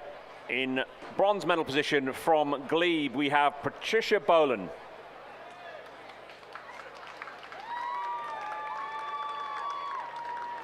In silver medal position, also from Glebe, we have Lucy Yabsley. And the winner of the women's under-19 single sculls from the University of Queensland, Astrid Thomas. Please put your hands together and join me in congratulating the winner of the women's under-19 single sculls, Astrid Thomas from the University of Queensland. Thank you, Nathan. And back to the racing, and it is Mercantile Zarek Forey still holding a fairly commanding lead over the rest of the field as they've gone through the 1,000 and head down towards the 1,500 metre mark. The field looks a bit spread out. As we'd expect, with the chevron based on the boat speeds coming into the final. The cruise in the middle would have would be the faster cruise, and we're seeing that at the moment. But it is Zara Kafori as we come down to the 1500 metre mark, who looks to have about a 2 lengths lead, but there's not a lot in it between her and the Adelaide University's Carolyn McNally, who looks to be have had a fairly good third 500, and may have pulled back a bit of that lead that Zara had set up early. But they're coming through the 1500 metre mark, and certainly that had happened. So the Adelaide University's Carolyn McNally had pulled back about 3 seconds that she'd lost over that 1,000 metres to Mercantile's Zara Kafori, followed by Georgia Allen from Sydney Rowing Club, UTS's Layla Gaston, Bucks Alana Edwards coming through in 5th place as they come down into the last 400 metres. But once again, it does look like Mercantile's Zara Kafori has upped the range just slightly and looks to be in a commanding position as she comes down with only about 350 odd metres to go.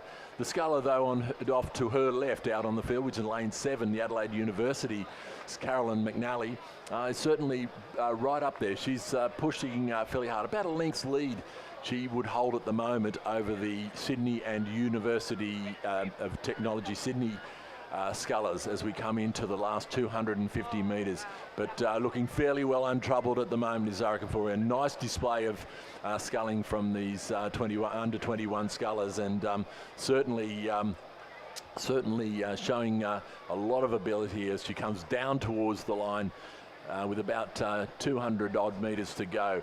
But the sculler from the Adelaide University sculler, though, has really turned it on over the last 100 metres, and she has pulled back a fair amount of that lead, and certainly is still making a lot of ground up on Zara Kafori. She won't catch her, I don't think, but certainly try to ram home that advantage she has for the second or silver medal as she comes down towards the line. But Zara Kafori will go down here unchallenged. There is a little bit of a race on at the moment between the UTS sculler over and the Sydney Rowing Club sculler, but it was Zara Kafori who will go across the line to take first, that followed by Adelaide University, UTS, Sydney Rowing Club,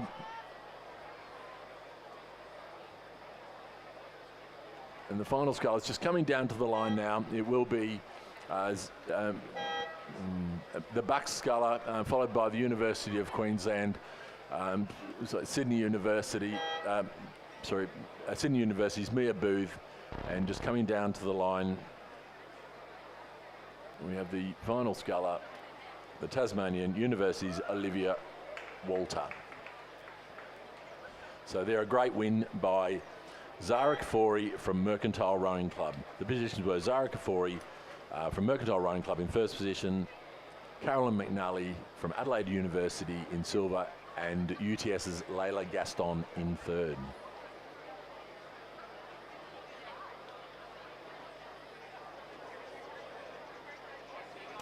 And we'll turn our attention back to the pontoon. This is for the men's under 19 single sculls. In third place from Friends, Henry Manning. In silver position from Wendouree Ballarat, Max Mason. And in gold medal position all the way from Mossman Rowing Club, Tobias Elias. Please join me in congratulating the winner of the men's under 19 single scull, Mossman's Tobias Elias. So moving straight on to race 63, the championship men's under 21 single scull final. We have in lane 2 Sydney University's William Rogers. In lane 3 UTS's Jack Power. Lane 4 Windaree Ballarat Joshua Matheson. In lane 5 North Essex Cam Parker. In lane 6 Canberra ACT Darcy James. In lane 7 Toowong Nicholas Barlow. In lane 8 ANU James Robson. And in lane 9 Canberra's Jesse Rosen. And through the 1,000 metre mark, it was the Sydney University sculler William Rogers in a time of 3:34, holding a slight advantage over the Canberra's Jesse Rosen and ANU's ANU's James Robson. But they've just gone through the 1500 metre mark. It's thick and fast, this racing this morning. It certainly is. The Canberra ACT's Jesse Rossen showing up on our leaderboard now, is going through in 5:25.46, followed by UTS's Jack Power, Sydney University's William Rogers, North Esk's Cam Parker, and Canberra ACT's Darcy James.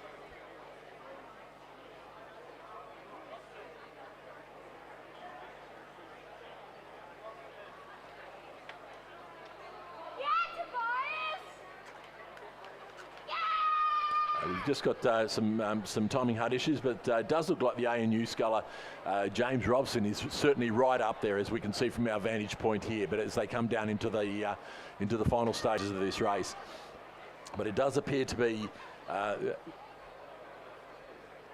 The race is on over at the moment. The race does appear to be Jack Power, who may have a bit of a lead at the moment, but it is certainly tight with the ACT and the ANU scullers and Canberra ACT sculler over on lane 8 and 9. And as they come down towards the line, it does look like the Canberra Jesse Rossen who holds the advantage as we come in there, but there's nothing between Jack Power and Jesse Rossen as they come down towards the line, and certainly both taking a look to check where they are. And the race come up in the middle of the field. It is also the North Esk sculler. Cam Parker looks like he's certainly going for it, but it looks like Jack Power will have done enough. He's shortened up a bit, but got the rating right up, and looks like we'll hold on to get the win over the sculler Canberra Jesse Rossen, followed by the North Esk sculler Cam Parker, Sydney University, followed by Toowong. So Toowong coming across the line, the ANU sculler and Canberra ACT.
We'll turn our attention back to the lake. It's the women's under-23 single scull championship. On the far side from Centenary is Jessica Malcolm. In lane 3 from UTS is Sarah Fard. In lane 4 from Tasmania is Olivia Yeats. In lane 5 from Melbourne University, we've got Romy Cantwell. In lane 6, we have Sophia Reitman from Sydney Uni. In lane 7 from Centenary, we have Sophie Malcolm. In lane 8, Eliza Bridgefoot from University of Queensland, and Zoe Bond is in lane 9, rowing for Sydney University.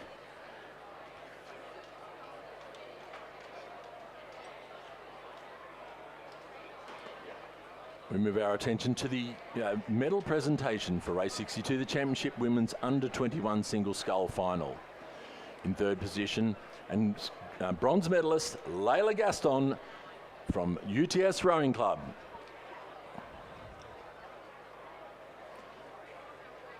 In second position, and silver medalist Adelaide University's Carolyn McNally. And in first place, and gold medalist for Mercantile Rowing Club, Zara Kafori.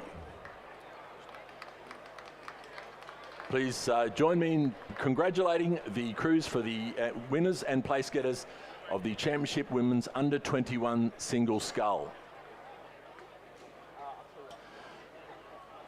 You might have seen a bit of action on the other side of the course with ambulances. That was caused by an electric bike or an electric scooter. Just a word that the management of the venue operators of Cirque do not allow electric bikes or scooters on the property. So just be aware of that. If you are found, they will probably move you. And coming back to the racing here, some good racing here in the under 23 women's single scull. Very close here between three boats. Coming through the 1,000-meter mark, it was Romy Cantwell from Melbourne University, closely followed by UTS's Sarah Fard, who was indeed being snapped at by Sophie Malcolm from Centenary. As they came through the 1,500 meters, it's got even closer now. So Melbourne University's Romy Cantwell is half a boat length in front of UTS's Sarah Fard, who's indeed half a boat left in front of Sophie Malcolm from Centenary. In fourth, we have Eliza Bridgefoot from University of Queensland. In fifth, Sophie Reitman. In sixth, Jess Malcolm. And in seventh, Zoe Bond. So there's still a lot of work to be done here as they approach the final 400 meters. Positions and boat speeds can change relatively dramatically in the single.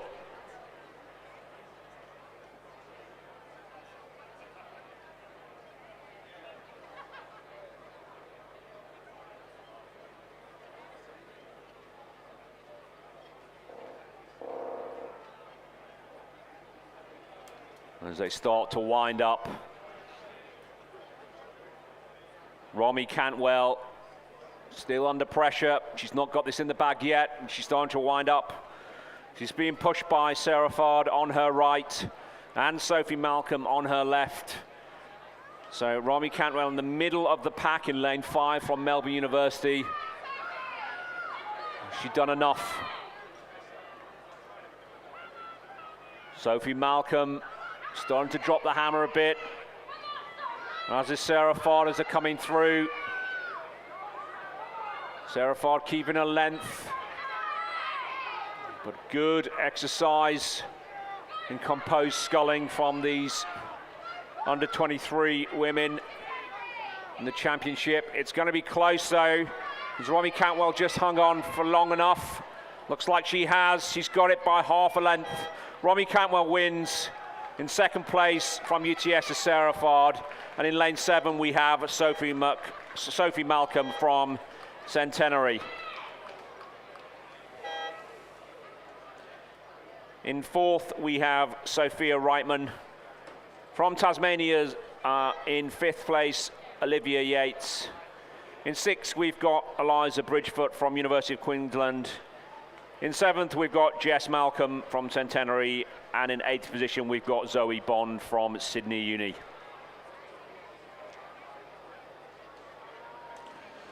We move our attention to the medal dais, where we have the presentation of medals for the Championship Men's Under-21 Single Scull. The medals today will be presented by Steve Donnelly, President of Rowing Australia. In third position, and got a bronze medalist, North Esk's Cam Parker.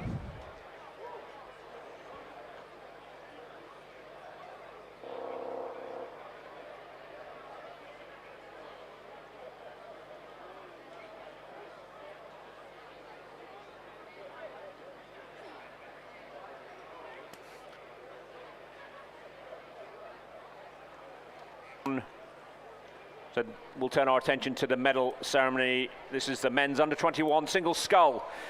In bronze medal position from North Esk, we have Cam Parker. In silver medal position from Canberra ACT, we have Jess Rosin. And the winner of the men's under-21 single scull from UTS, Jack Power. Please join me in congratulating the winner of the men's under-21 single scull, Jack Power.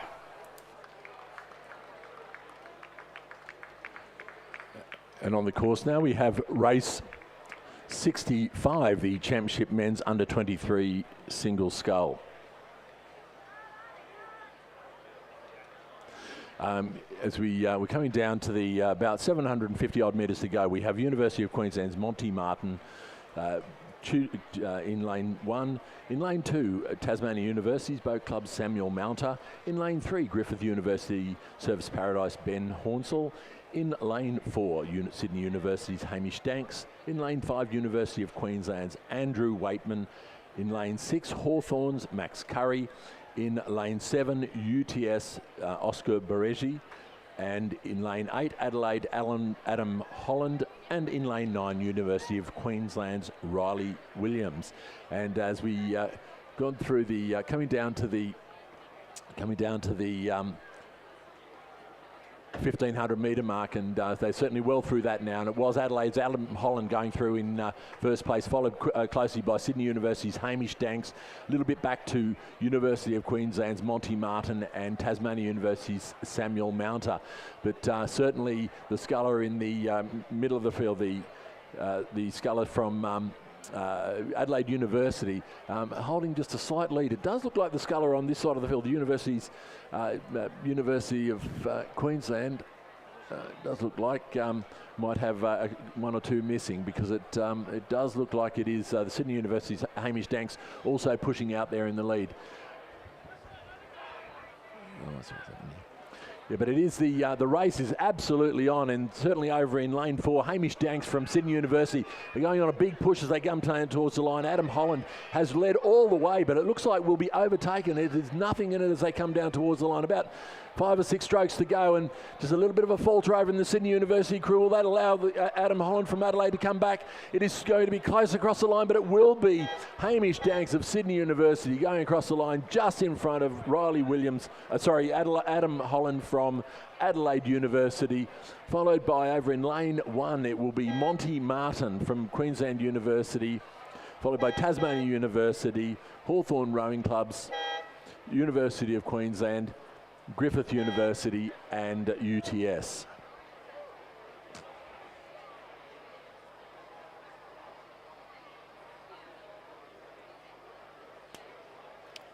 And we'll turn our attention to the lake, to the big guns. First of the elite finals. And this is race 66, the Championship Women's Elite Single Scull. On the far side from Tasmania, we have Kate Oliver in lane 2. In lane 3, Team Japan, Shiho Yonikawa. In lane 4 from Mercantile, we have Sophie Reiner. In lane 5 from Sydney University, Tara Rigney. In lane 6 from ANU, we have Catherine Kahn. In lane 7 from Canberra, we have Kara Zeskikawak. In lane 8 from Sydney University, we have Molly McCausland. And in lane 9 from Sydney University, Ailing Hayes.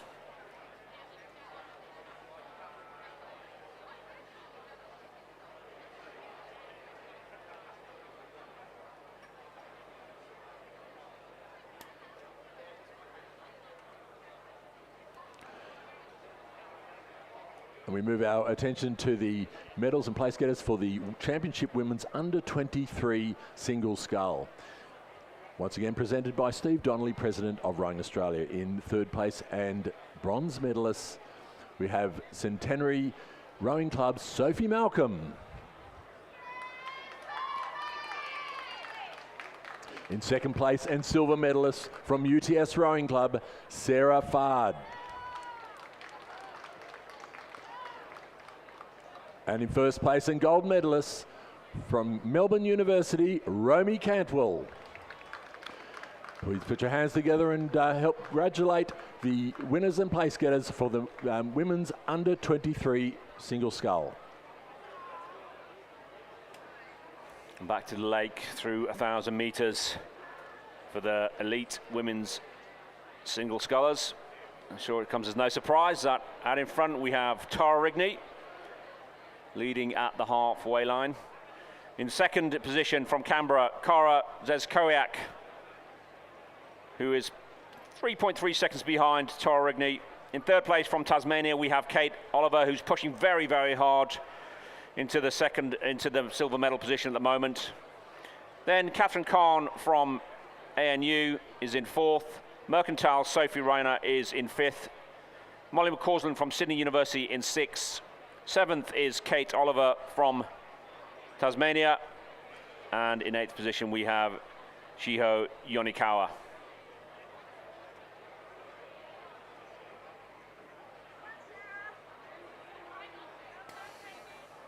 And as they approach the 1,000-meter mark, Tara Rigney, represented Australia in the Olympics, is in first position.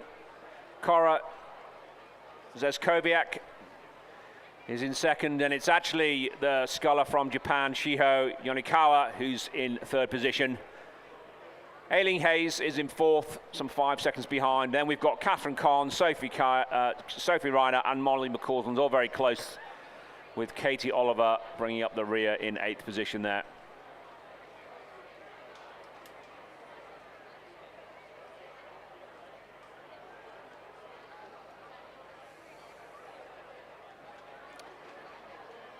Tara Rigney in the last 400 meters. Looks to be comfortable in that lead. It's going to be very close for second, bad looks of things out. Shiho Yonikawa, Team Japan, and from Canberra, Kara Zeskowiak. They're racing for silver and bronze respectively.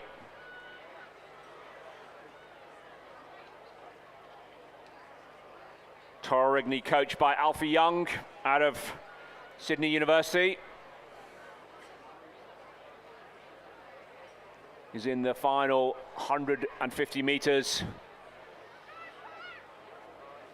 Keeping the pressure up, ensuring that nothing goes wrong in these final few strokes. Having put the effort in the first half of the race, she's maintained the lead all the way and will cross the line in gold medal position quite comfortably. It's going to be close though for bronze and silver. And it looks like the sculler from Japan, Shiho Yonikawa, has taken silver medal position there, just from Canberra's Kara Zeskowiak, who takes third. In fourth, we have Aileen Hayes. In fifth, Catherine Kahn. In sixth, we have Sophie Reiner from Mercantile. Molly McCausland is in seventh from Sydney Uni, and Kate Oliver brings in the rear in 8th place from Tasmania.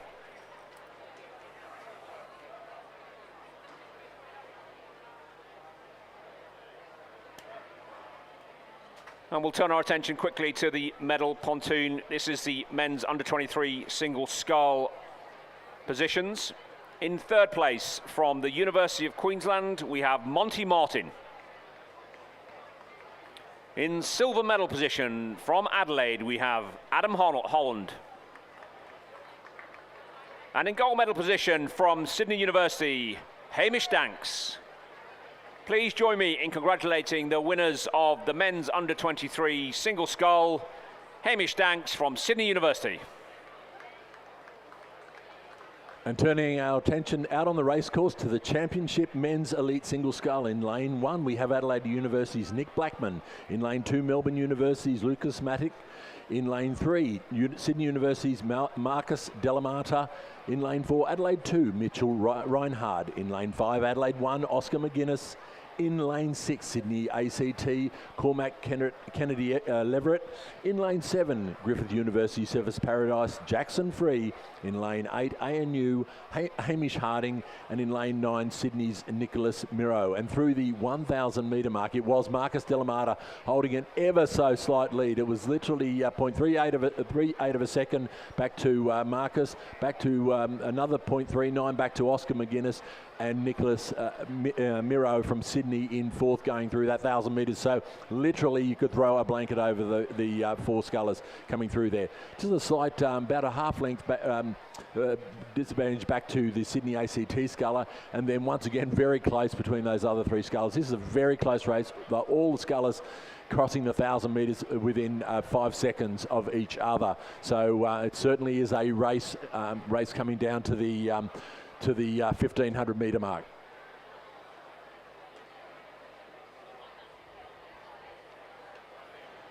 But it does look like Marcus Delamata, they may well have Mitchell Reinhard to the inside of him, and then the Oscar McGuinness do look like they've drawn up right up onto the shoulder of Marcus Delamata as they come down to the 1,500 metre mark.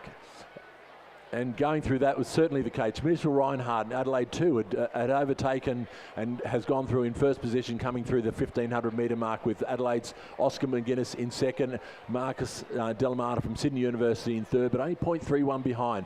Then back to Sydney's Nicholas Miro from Sydney Rowing Club, Adelaide University and ANU, all still fairly close, but coming down into the last 400 metres, and it has been a big turn of pace from Mitchell Reinhard, as we called a little bit earlier.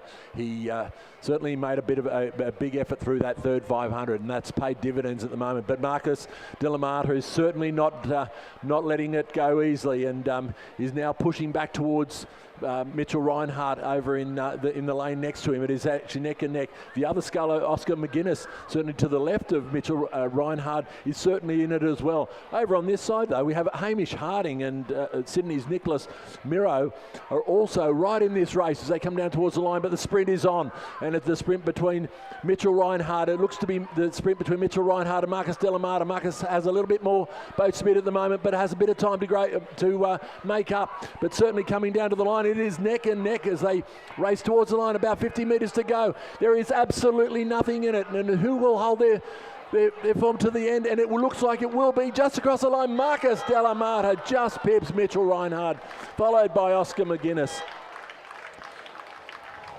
And over in Adelaide University's Nick Blackman, ANU's Hamish Harding, Sydney Rowing Club Nicholas Miro, followed by Sydney's Cormac Kennedy Leverett and Griffith University. What a fantastic race to the line that one was, Nathan.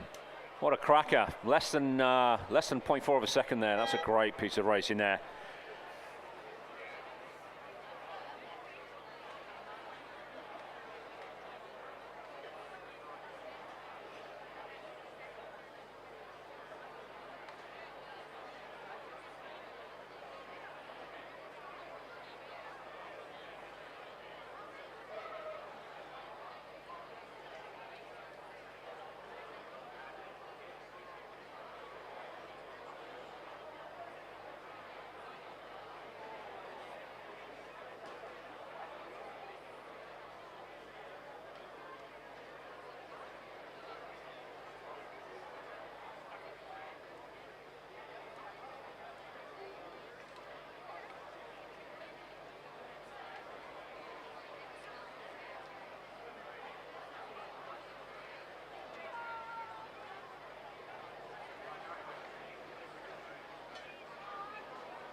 On the course, we have race 68, the Championship Elite Women's Pair. In lane 3, we have ANU's Eloise Lambden and Hannah Tippett. In lane 4, Sydney University, Olivia Natty and Tiffany Botha. In lane 5, Sydney Rowing Club's Caitlin McManus Barrett and Isabel Fura. In lane 6, Melbourne University Composite, Jamie Ford from Sydney University Boat Club and Laura Foley from Melbourne University Boat Club. In lane 7, University of Queensland, Ella Reedy and Wallace Russell.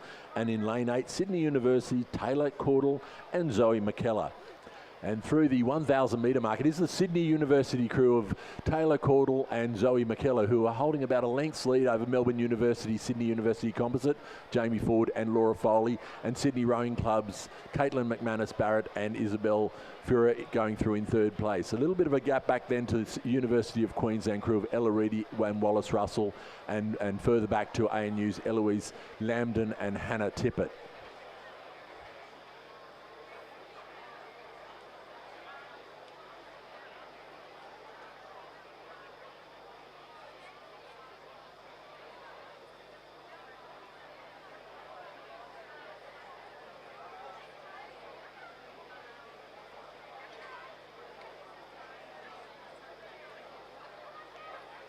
as we move through the race, coming down to the 1500 metre mark.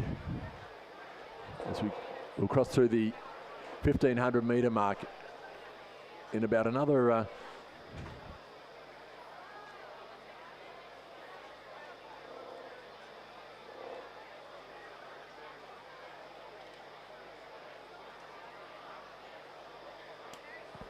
Very quickly, we'll turn our attention to the medal podium. This is for the Championship Women's Elite Single Scull. Medals presented by John Boltby from Sydney University Rowing Club. In bronze medal position from Canberra, we have Cora Grezkowiak.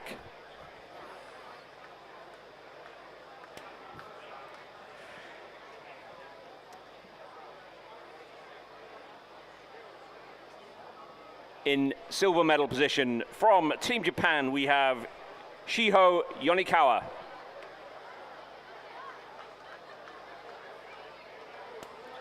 And in gold medal position from Sydney University, Tara Rigney. Please join me in congratulating the winner of the Women's Elite Single Scull, Tara Rigney. And we have a great race coming down to the last 300 metres of the women's elite pair, and it was the Sydney University crew going through the 1500 metre mark and looked to be holding a slight advantage, but the crew from the Melbourne University composite crew looks to be making a big push for that lead. But it does look like the Sydney University combination of Taylor McCordle and Zoe McKellar look to have a good race, but the big push coming once again from that Melbourne University crew of Jamie Ford and Laura Foley pushing towards the line. There's going to be nothing in it. They've got the big sprint happening here, but Sydney University have just now trying to respond to that big push by the Melbourne University, Sydney University, and it will go right down to the line, but it will be the crew over on this side, the Sydney University crew of Taylor McCordle and Zoe McKellar, who will go across the line to just pip out the Melbourne University composite crew, Jamie Ford and Laura Foley, followed by the Sydney Rowing Club's Caitlin McManus Barrett and Isabel Ferrer. Going across the right line now is the University's Ella Reedy and Wallace Russell.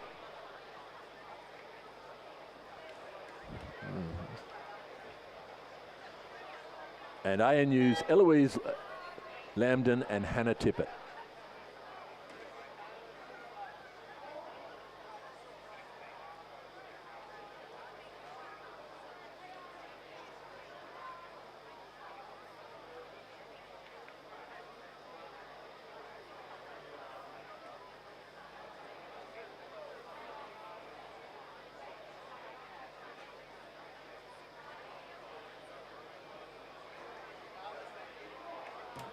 And we'll turn our attention to the race at the other end of the lake. It's the men's elite pair. On the far side, the UTS composite of Levery and Holt. In lane 4 from Sydney, we've got Olsen and Bevan. In lane 5, we have the University of Western Australia, Swan River, Reese Turner and Ben Clayton. In lane 6 from Cand, we have Rowe and Water. And in lane 7 from University of Queensland and Cand, we have Coates and Waitman. And as they came through the halfway mark, it was the UTS Melbourne University composite of Lavery and Holt in the lead. They've almost got 5 seconds in front of the boat in lane 6 from Cand of Rowe and Water. And in third, we have the Western Australia boat of Reese Turner and Ben Clayton, some 3 seconds behind that. In fourth, Sydney, and in fifth, it's the Uni Queensland Cand composite of Coates and Disvik.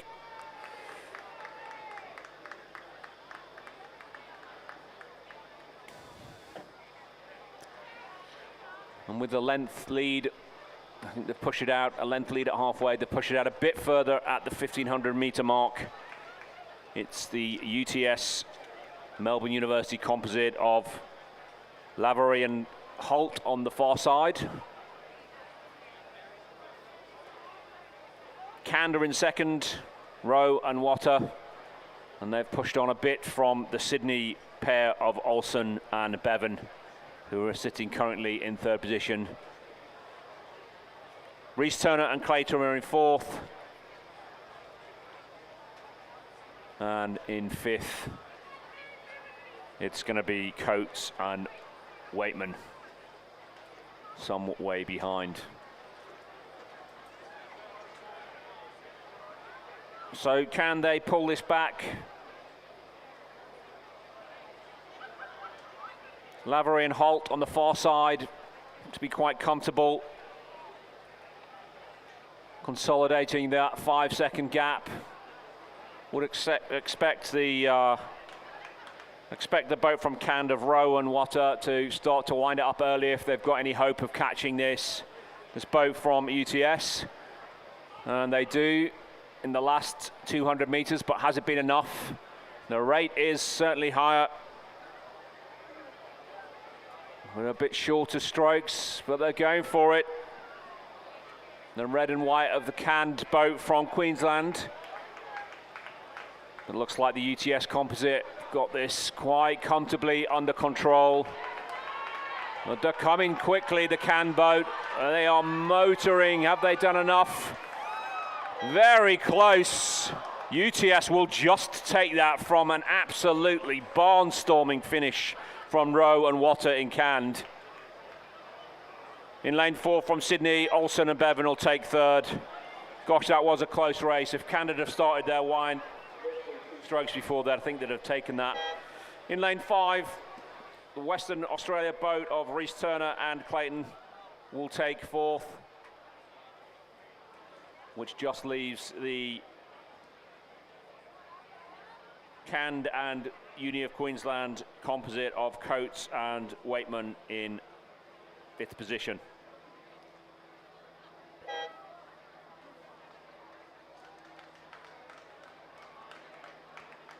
We move on to the medal presentation for the Championship Men's Elite Scull of New South Wales. The presenter today is John Bolby from Sydney University Rowing Club. In 3rd position and bronze medalist, Adelaide University's Oscar McGuinness. In 2nd place and silver medal winner from Adelaide University, Mitchell Reinhard. And in 1st place and the gold medalist for 2025 Sydney University's Marcus Delamata. Please put your hands together and congratulate medalist and winner of the Championship Men's Elite Single Scull.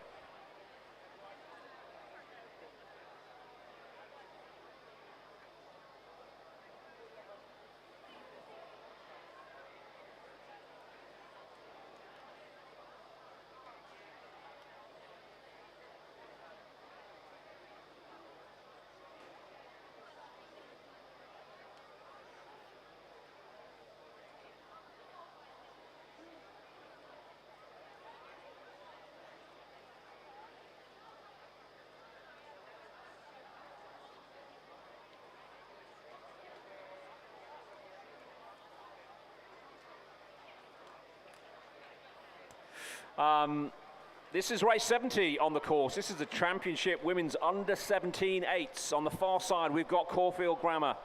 In lane 3, Loretto Kirribilli. In lane 4, from Queenwood. In lane 5, we've got Loretto Turak. In lane 6, Pimble Ladies. In lane 7, Commercial. In lane 8, St. Catherine's. And in lane 9, nearest the grandstand, we've got the Pimble Ladies' second boat. All the crews are off to a clean start. These eights will be, I would argue, the least experienced of all the races this weekend, but it will set all these competitors up for a great career in front of them. Some great racing here in great conditions this weekend. Slight tailwind now as it's crossed the lake, but nothing too scary, nothing to affect racing.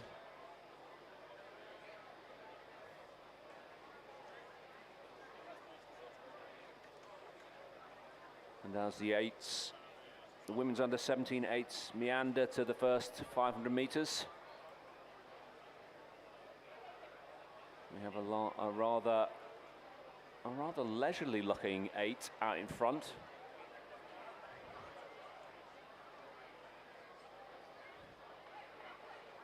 It looks like the girls from Commercial Zora Hilton, Evie Kendall, Maggie Stafford, Olivia Yen, Lily Noland, Genevieve Davis, Zoe Ball and Bethany Petey, Cox, Olive Plawecki.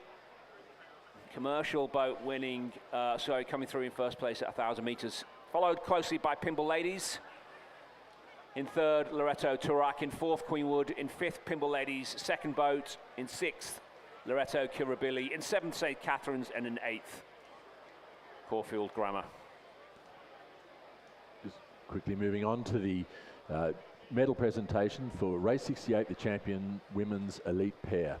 In third place and bronze medalists, Sydney Rowing Club's Caitlin McManus Barrett and Isabel Thura. In second place and silver medalists, Melbourne University Composite, Jamie Ford, Sydney University, and Laura Foley, Melbourne University Boat Club.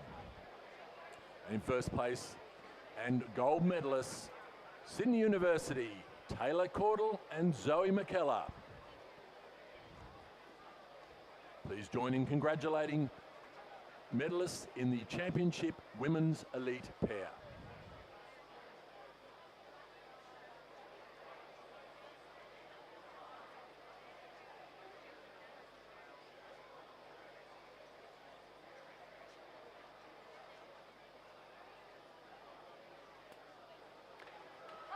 And approaching the final 500 meters of the women's under 17-8. A very tidy locking commercial boat. We'll go through the 1,500 meter mark with a commanding lead. I would say some 3 boat lengths in front of the boat from Pimble Ladies, who are being pressured by Loretto Turak, who've got some clear water from the boat in 4th position, which is from Queenwood. Then we've got Loretto Kirribilli some way behind that again. In 6th position, we have St. Catherine's.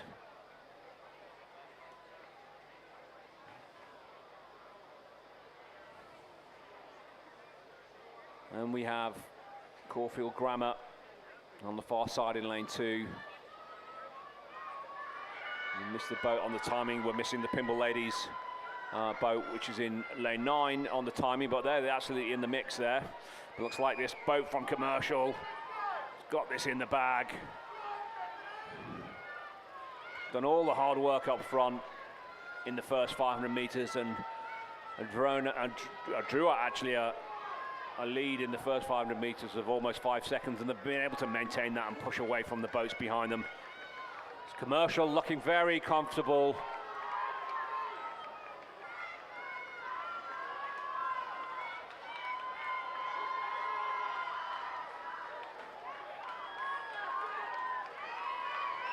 Coming up, last 5 strokes for Commercial. Hilton, Kendall, Stafford, Yen, Nolan, Davis, Ball, Petty and Plawecki take the gold medal for Commercial. Loretto Turak are going to hang on. They've been pushed slightly by Pimble Ladies, but Loretto Turak take the silver. Pimble Ladies first boat there, take 3rd position. Almost in touch in 4th is Queenwood. In lane 3, Loretto Kirribilli are going to take 5th, just in front of Pimble's second boat, who just faded there at the end. St. Cat's in 7th, and then we've got on the far side Caulfield Grammar, who are bringing up the rear.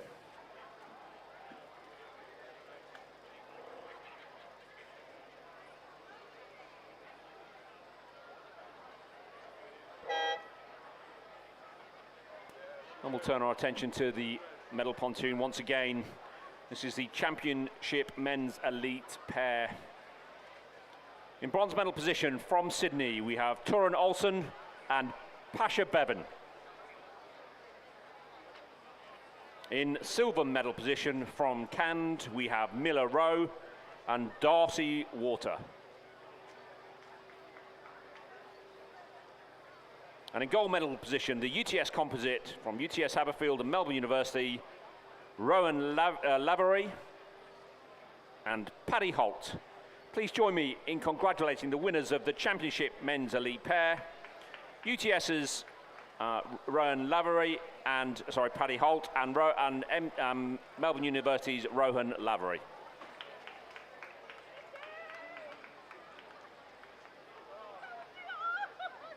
Moving our attention to race 71, the championship men's under 17.8. And we've had through the 1,000 metre mark, it was Brighton Grammar going through in first position over St Ignatius and Prince Alfred College, followed by Shaw, Melbourne Grammar School, King's College, King's School, St Kevin's College and Caulfield Grammar. And certainly it was nothing in it going through that 1,000 metre mark, with only a 1 second advantage that Brighton Grammar has over St Ignatius. 0.21 of a second back to Prince Alfred College, another second back to Shaw, half a second back to Melbourne, and another half second back to King. So there is absolutely nothing in it as they come through as they come about 750 metres to go. It's anybody's race.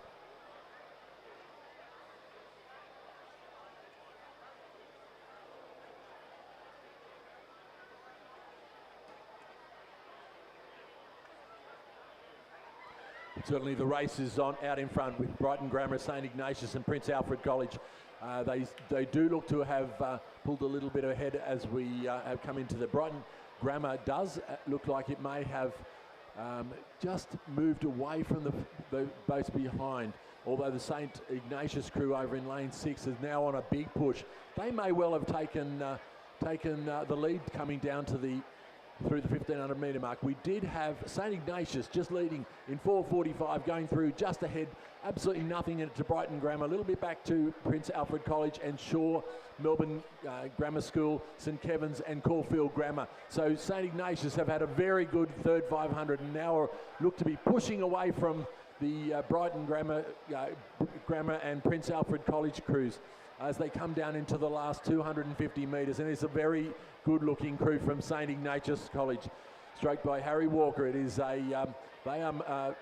now look to have almost pulled a length over the Brighton Grammar crew, but still fighting back, and now a big push on, and Prince Alfred College over in lane 2. Certainly not wanting to be left out of this medal haul. Over on this side, we have the Shaw College, have had also a very good last 300 or 400 metres and have come back very strongly, but the push is on towards the line. It is St Ignatius holding about a half-length lead now over the Brighton Grammar crew. Pushing home hard over in lane 2 is the Prince Alfred College crew, but they may have left their run just a fraction too late, but it will be the St Ignatius College crew going across to take out the win, followed by Brighton Grammar, Prince Alfred College and Shaw School having a great 4,500 coming across the line in 4th place. And across the line it was Melbourne Grammar, King's School, Caulfield Grammar and St Kevin's rounding out the field.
We'll turn our attention back to racing. We go back to heats again. It's race number 72. It's the championship schoolgirl for Heat 1.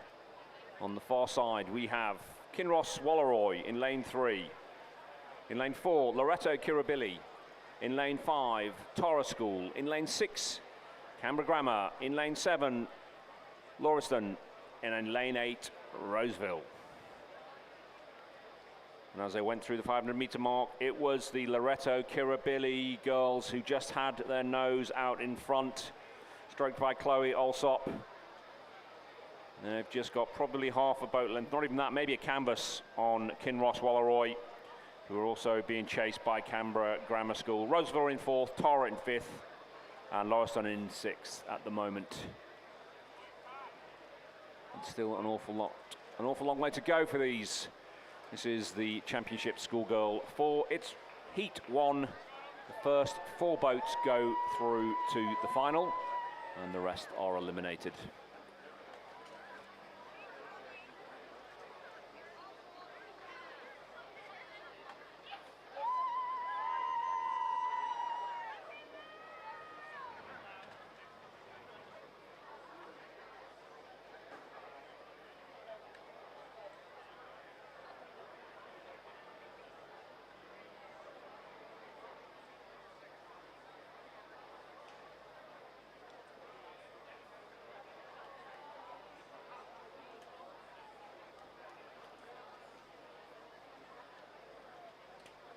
And coming through the halfway mark, it's Loreto Kirribilli just eking out more of a lead over the boat, which has moved into 2nd, according to our timing, is Roseville. We've moved a long way in the first half of the race into 2nd position, followed by Kinross Walleroy, who are in 3rd.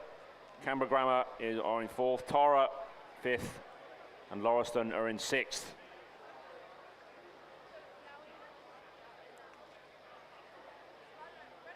So the boats to watch are in the middle of the pack in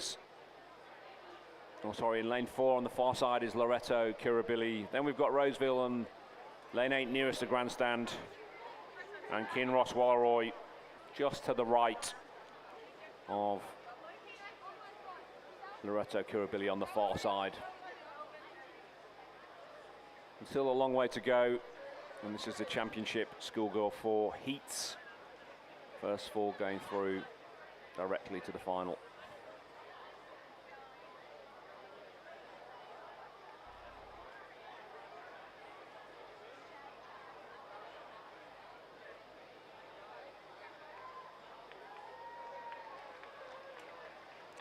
Three-quarters of the way gone. Loreto Kirribilli have extended their lead in the 3rd 500 meters from Roseville.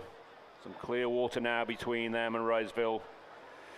Canberra Grammar, they want to push back on Roseville. They're only 1.2 seconds behind. Still all to play for silver and bronze medal. In 4th, Kinross Walleroy. And then there is some way back between Kinross in 4th position and the Tara School in 5th position.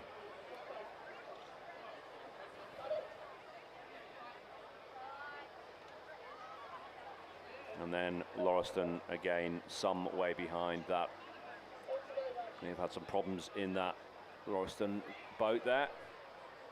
But Loreto Kirribilli in the blue and the yellow, looking strong in the final 300 meters, 200 meters of this race.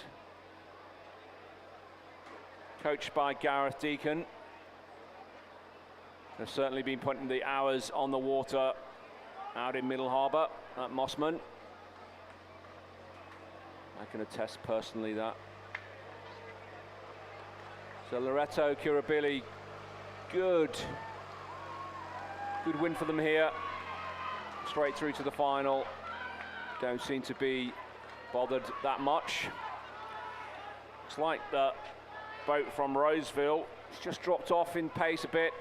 They may be playing games knowing that they'll probably go through to the finals, but it's Loreto Kirribilli go through to the final.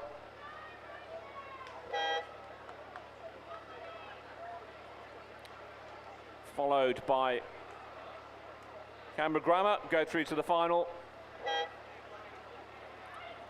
Roseville taking it easy over the line there. They're through to the final, just in front of Kinross Walleroy on the far side. So those 4 boats through. Canberra, Roseville, Loretto, and Kinross. Means Tara and Lauriston just miss out. Moving on to the medal presentation for race 70, the championship women's under 17 8 of New South Wales, to be presented by Principal of Pymble Ladies College, Katie Howden. In third place and bronze medalists, Pymble Ladies College, Lucy Simpson, Olivia Norton, Georgina Curtis, Erin McCain,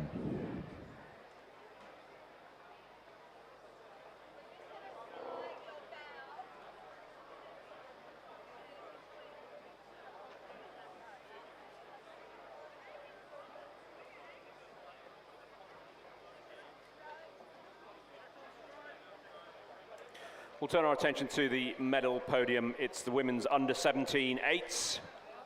In bronze medal position, we have Pymble Ladies, Lucy Simpson, Olivia Norton, Georgina Curtis, Erin O'Kane, Kelly Clifton, Allegra Taumschlang, Harriet Murphy, Zora Kinneberg, and Cox by Sanyana Lakhani. In silver medal position, we have Loretto Turak, Alexia Kratides, Olivia Bouchard, Kuhu Sen, Mietta Barrington, Grace Walters, Allegra Capriogio, Grace Eagleston Forrester, Amy Jordan, and Cox by Olive Buffington.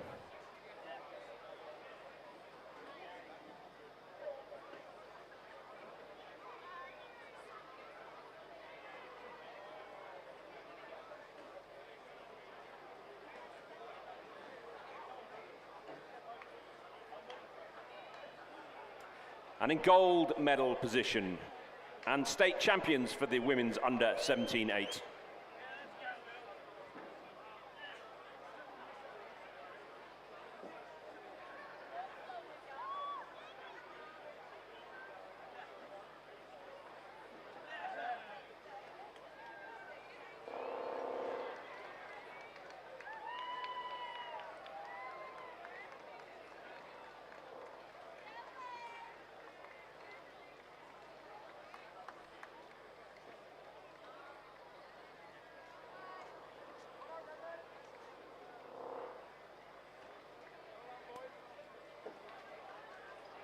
And in gold medal position, we have commercial, Zara Hilton,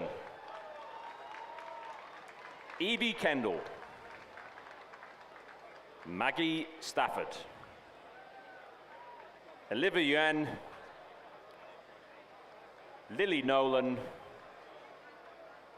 Genevieve Davis, Zoe Ball, Bethany Peaty, and Cox by Olive Plawecki. Please join me in congratulating the winners of the women's under 17 eights and state champions commercial. And coming down to the line, we have race 73, the second heat of the championship schoolgirl 4. And it was the Trinity Lutheran College going through the 1500 metre mark and still look to be holding a lead as they come down into the last defining part of this race.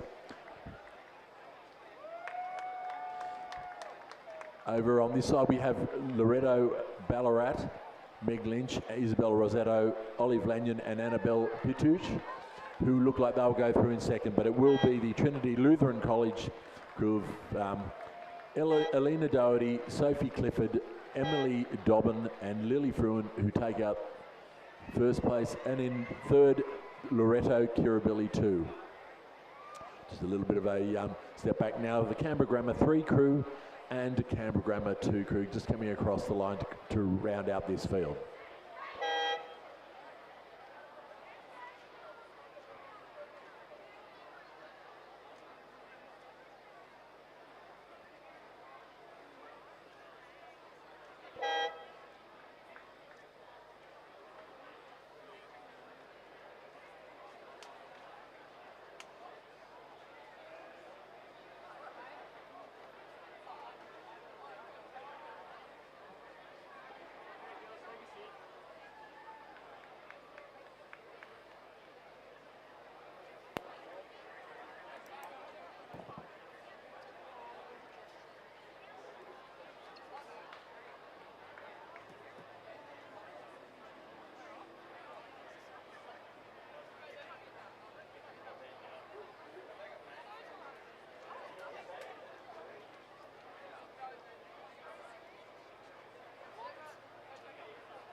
And we turn our attention now finally to the men's under-17 eights medal ceremony.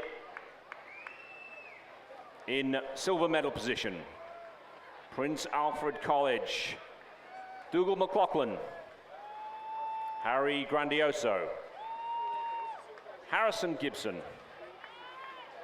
Maxwell Kammer, Will Garnett, Alexander Oakes, Harry Adams, Jensen Hunt, and coxed by Pat Edwards. In silver medal position,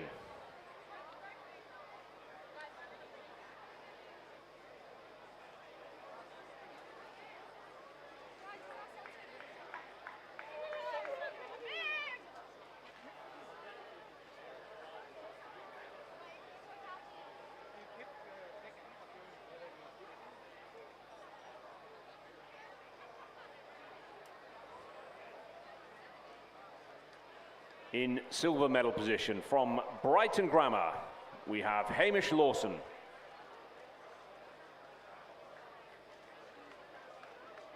Tom Lowe, Freddie Inglis,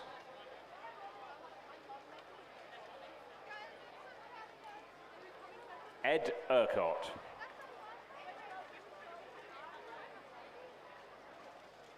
Lockie Corser, Rafe Fincher, Will Flanagan, Isaiah Harper, and coxed by Hugo Cleric.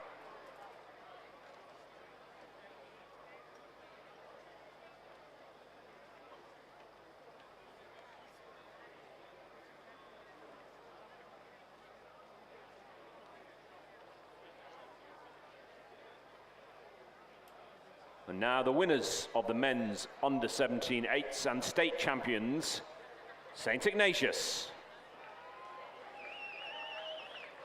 Harry Walker, Seb Kona, Thomas Roche, Edward Bateman, Harrison Pollin, Ollie Taylor, Tom Simmons, James Davis, and coxed by Zach Burton. Please join me in congratulating the winners of the men's under-17 8 and new New South Wales champions, St. Ignatius.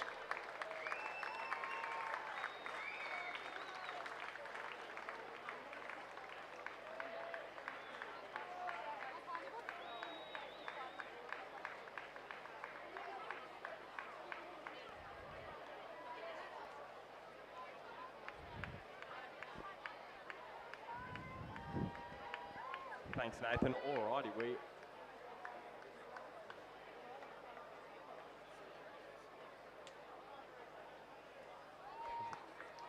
Just wondering if that's on. Is on that way.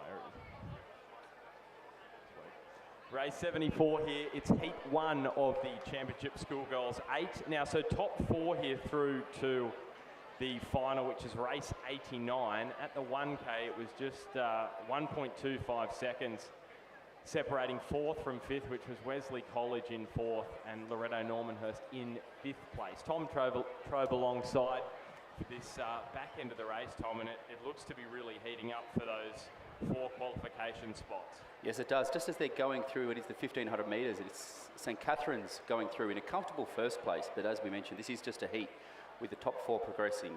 In second place, it's Queenwood, closely followed by Geelong College, and then over on the far side, back to Wesley College. Those are rounding out the top 4, potentially to progress through to the final later today in race 89. Going through in 5th place was another Geelong Grammar crew, Loretto Normanhurst Commercial and Lauriston's Girls.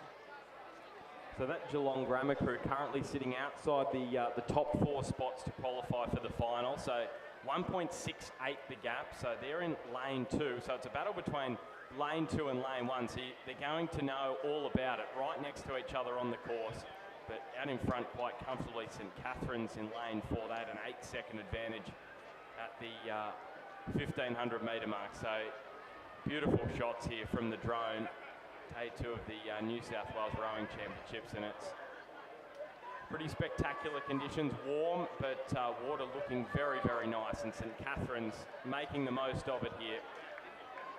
Leading with about 200 metres to travel. Queenwood in lane 6, they're also looking good to finish second. And then in third is Geelong College, but it's over between Wesley College in lane 1, Geelong Grammar in lane 2. They are fighting it out here for the final qualification spot through in this race to race 89 in the Championship Schoolgirl 8. So it will be St Catherine's who are most definitely going through to the final. They'll be joined by Queenwood, and then it is going to be a real battle for the 4th qualification spot. Geelong College seal their place, and it will be the crew in lane 2, Geelong Grammar. So a couple of Geelong crews going through, Geelong College, Geelong Grammar with St Catherine's, and Queenwood to the final in race 89.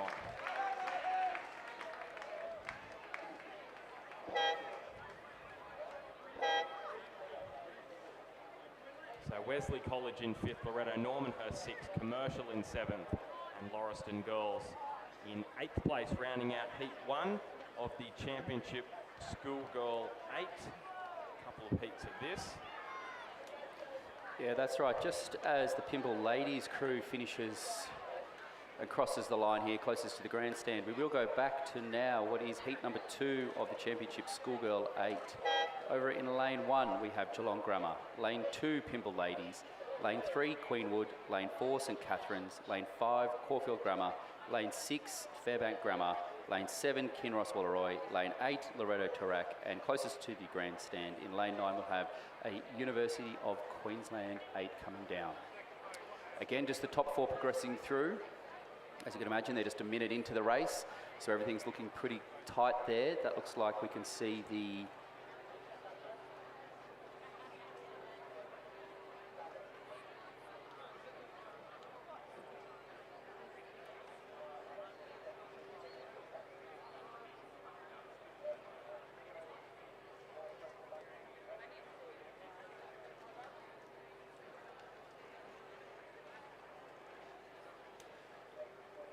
just coming through the 500 metres, it is the Kinross crew of Tessa Wong, Laura Corley, Zene Senaforth, Rani Jarek, Lucy Reedy, Olivia Searle, Emily Wise, Belle Clinton, Philippa Martin as the Cox, and coached by Andrew Gannon. They were going through in first place, but only just a second, 1.6 seconds behind to Pymble ladies, as it's still tied in the first few hundred metres of this race. And as you expect in these kind of heats, very tight for that first 500, so nothing to separate those qualification spots, less than a second between Fairbank and Loretto Turak, but that's all going to become a little bit clearer as we move further into this race. So that Kinross Walleroy crew coming through the 500 in first. Pymble ladies, number 1 in second in lane 2, that's Isabella Stalley, Annabelle Shanahan, Millie Cullinan, Scarlett Ollison, Summer Phillips, Leander McLaughlin, Erin Porter and Mika Naito. And they're coxed by Matilde Goddard, coached by Harrison Randell. We near this 1,000 metre mark, and you can see the advantage just becoming a little greater here. No doubt they'll want to get through here comfortably, Kinross. The country kids to make it through to the final a little bit later on today. Save the legs for that big final, which is going to take place race 89, that one.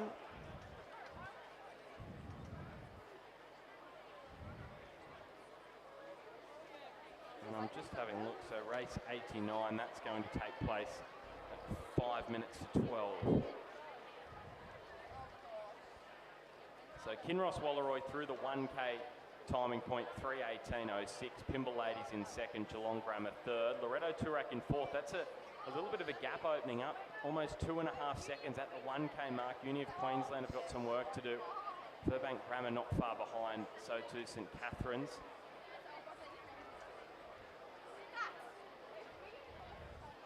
Just under half the race now.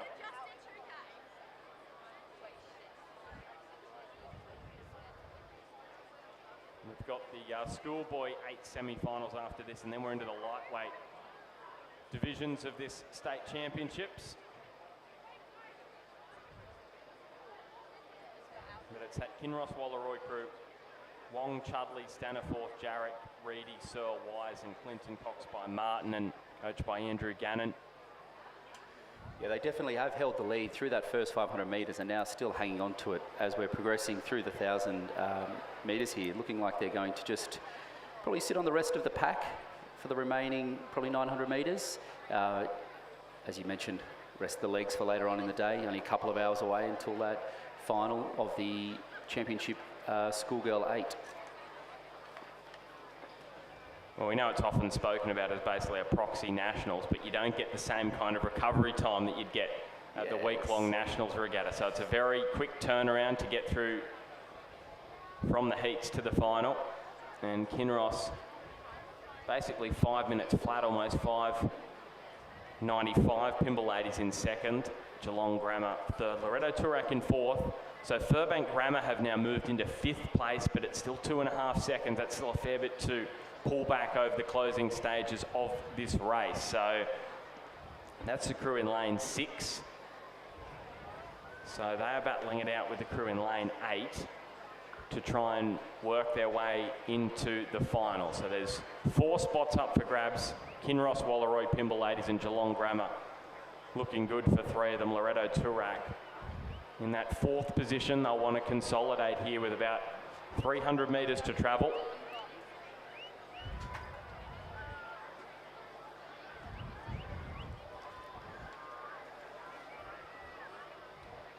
And it's looking very, very smooth in the Kinross boat. Second place is Pymble Ladies, so they're a couple in on that far side of the course, and then next to them is Geelong Grammar. So those are the top 3 at the moment. 4th is lane 8. The closest to challenging them is Furbank Grammar from Victoria in 6. Uni of Queensland also in lane 9. They're moving up as well. They were sitting in 5th position at the 1K mark, but they've got a lot of work to do if they want to make it into the top 4 qualification spots for the final. But what is not in doubt is that Kinross Wallaroy will be there. Really strong finish on the far side as well from Pymble Ladies. But Kinross are cruising through to the final in the schoolgirl 8. Joining them is Pymble Ladies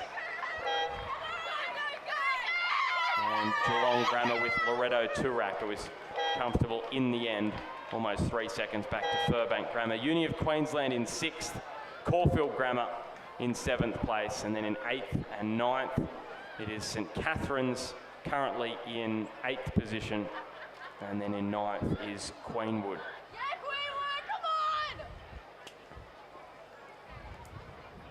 That is rounding out the schoolgirl 8 heats, and on the track we do have the semi-final of the schoolboy 8s over in lane 1. This is race 76. In lane 1 we have St Joseph's, Kings, St Ignatius 2, St Ignatius 1, Xavier College, the Southport School, Canberra Grammar, and then closer to the grandstand that we'll see shortly is Melbourne Grammar 2.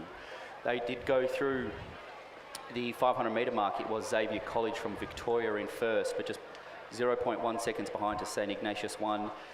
0.99 back to Southport School, but we are now going through the 1,000 metres, sorry. So St Ignatius in first place, 2 seconds back to Xavier College, Southport School in 3rd place, St Joseph's in 4th place, and coming through in 5th is Kings. Again, a challenging elimination here with just the top 4 progressing through to the final later today in race 90. That's St Ignatius. One crew that was in first place in lane 5 through the 1,000 metres is Harry Kelly, George Field, Angus McGrath, William Bryant, Montague Hiles, Julian Carr, Zachary Hyde, Harrison Davis, Henry Burton in the cox seat, and Matthew Curtin in as the coach of that crew. Still looking like they're going to potentially hang on to that lead, but as we're stepping up into the semi-finals, it does get closer and closer and harder in those last 1,000 metres. Yeah, so it was a nice little buffer that St Joseph's had there, sitting in 4th place, almost 2.5 seconds to Kings in lane 3, but they, once again, it's just great that they're right next to each other, because it's going to make it really interesting heading in to the back end of this race. We are nearing the 1,500 metre time check. So it was St Ignatius, as you said, Tom, through the 1K. They had a 2-second advantage to Xavier College, then the Southport School, St Joseph's and Kings. It was pretty tight, 6th and 7th. Melbourne Grammar School further out the back though in lane 9. So they're probably out of the equation at the moment, but it was pretty tight from 5th through down to 7th. And look at this, it's really squeezing up here. Look at that. So Kings have closed the gap. It was almost 2.5 seconds at the 1K. It is less than a second now between Kings and St Joseph's. St Joseph's less than a second behind the Southport School. So this is going to get very, very intriguing heading into the last part of this race.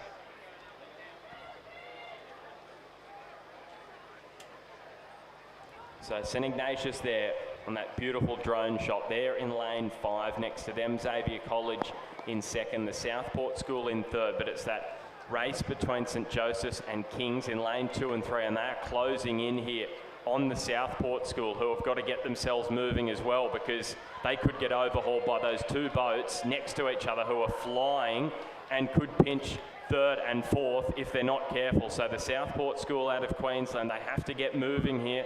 St Ignatius and Xavier College. Look at this, the rising tide lifts all boats, doesn't it? Because the paces come from lane 2 and 3, and then all of a sudden, now Xavier College has to lift it as well, and so too St Ignatius. Look at this finish on the far side. Look at the finish coming from Kings. They are racing into the last 200 metres. They've now overtaken St Joseph's. It's been a wonderful back end of the race. The Southport School have to lift it as well. This is going to be a blanket finish. It's St Ignatius who go through, Xavier College in 2nd. 3rd will be the crew who very nearly came from the clouds there in lane 3, Kings. They were just edged out for 4th. The Southport School get 3rd and St Joseph's in 4th. St Ignatius number 2 in 6th. Canberra Grammar in 7th. Melbourne Grammar School in 8th. But Kings, they were down at the 1K by about 2.2 seconds. They have pulled it out to go through to the final. Definitely getting, as I said, tougher competition in the semis from the heats. We are going to jump back now to semi-final number 2 of the Championship Schoolboy 8. In lane 2, we have Kings. In lane 3, we have Brighton Grammar. Lane 4, we have Newington 1. Lane 5, we have Shaw 1. Lane 6, Scotch College. Lane 7, Melbourne Grammar School 1. Lane 8, Geelong College. And St Kevin's 1 in lane 9, closest to the grandstand. As they did progress through the 500 metres, it was Newington 1, just over half a second ahead of Shaw.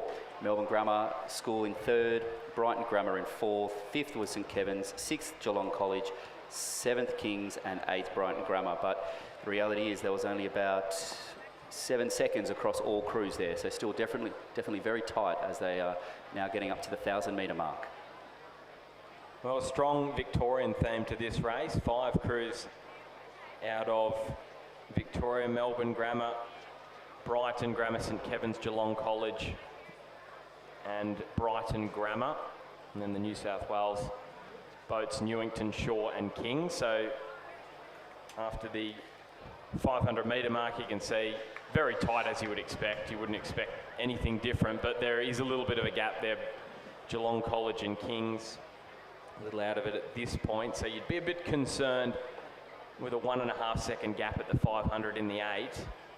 Just wonder whether they're able to pull themselves out of what's been a little bit of a tough start for them. We'll check again here at the 1K. That's right, this race definitely could be testing some crews and combinations heading out to nationals. Very tightly contested race, these schoolboy 8s and the schoolgirl 8 heats that were just before as well. So look at that, as they just went through the 1,000 metres, it was Newington in 1st, 0.3 back to Scotch, 3rd was Shaw, 4th Brighton Grammar, 5th St Kevin's, 6th Geelong College and 7th Kings. But just under 2 seconds separating the top 3 crews there through the 1,000 metres, and I imagine they're going to stay pretty close as we progress through the second half of this race.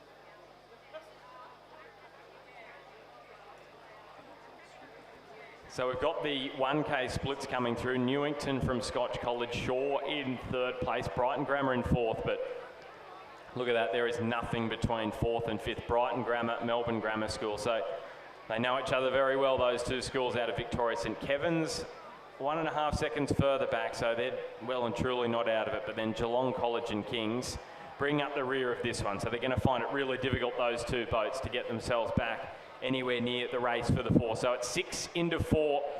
That obviously doesn't go, and currently it's been held by Scotch College, Newington, Shaw and Brighton Grammar. So it's opened up to almost 1.5 seconds, the gap between Brighton and Melbourne Grammar School. That was about 0.2 at the 1K, and that has really opened up. So what can Melbourne Grammar produce inside the last 500 metres? Are they good enough to produce a 1.5 second fight back on Brighton Grammar? Brighton Grammar over in lane 3, so it's over the far side of the course compared to Melbourne Grammar, who are in lane 7. Scotch College in lane 6 in the middle of the course. They are leading the way from Newington, who are in 2nd, and Shaw in lane 5. They are in 3rd place. So you can clearly see that Brighton Grammar have got that 4th spot at the moment, but Melbourne Grammar are coming for them here, and this is going to lift the other boats into the last 200, as we saw in the previous semi-final. Race 90, the Championship Schoolboy 8 final, which is coming up a little later on today. So Scotch College just from Newington. Here comes the move from Brighton Grammar, because they are trying to hold off Melbourne Grammar School, and they have most certainly done that. So the top 4 pretty clear cut now coming into the final stroke. So it's Scotch College from Newington, very tight to Shaw, and then Brighton Grammar all going through to the final. Melbourne Grammar School missing out. So too St Kevin's, Kings and Geelong College.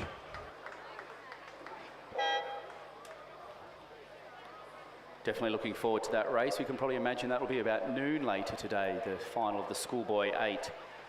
Dropping back to the small boats now, we're going to the Championship Women's Under-21 Lightweight Singles Final. In lane 2 from Somerset College, we have Maddie McLaughlin. In lane 3 from Banks, we have Francesca Spano.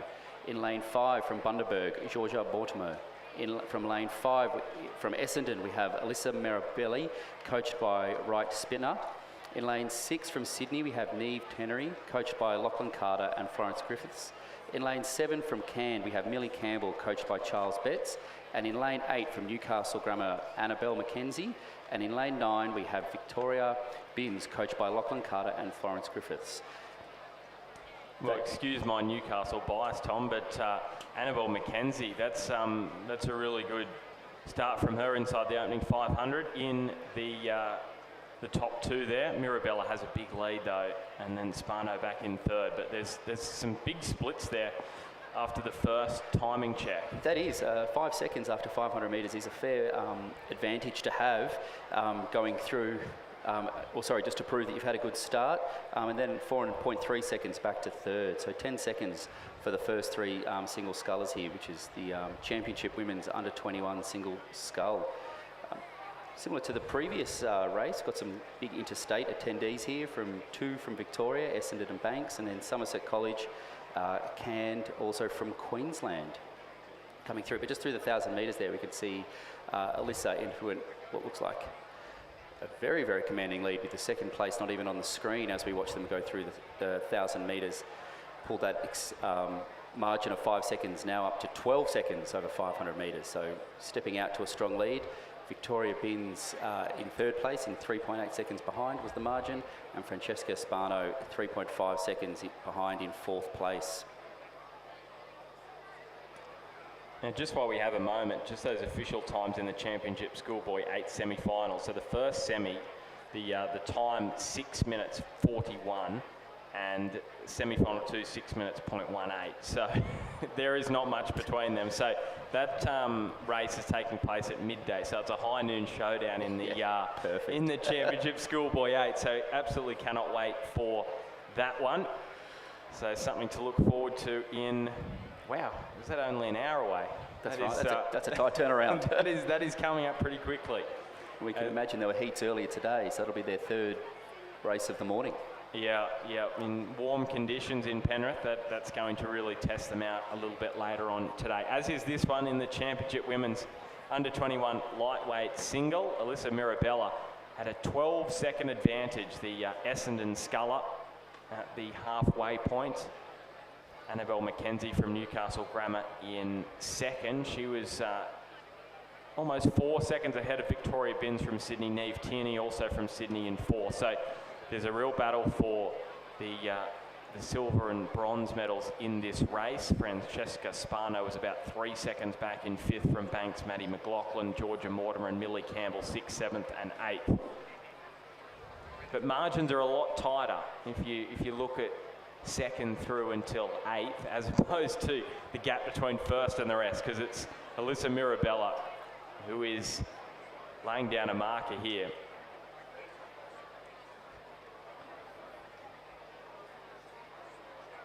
How many seconds here is the advantage going to be with 500 metres to travel? So it looks as though it is Neve Tierney who has moved up now into second, Annabelle McKenzie in third place, Victoria Binns in fourth, so that gap has opened up between Tierney and McKenzie and Victoria Binns.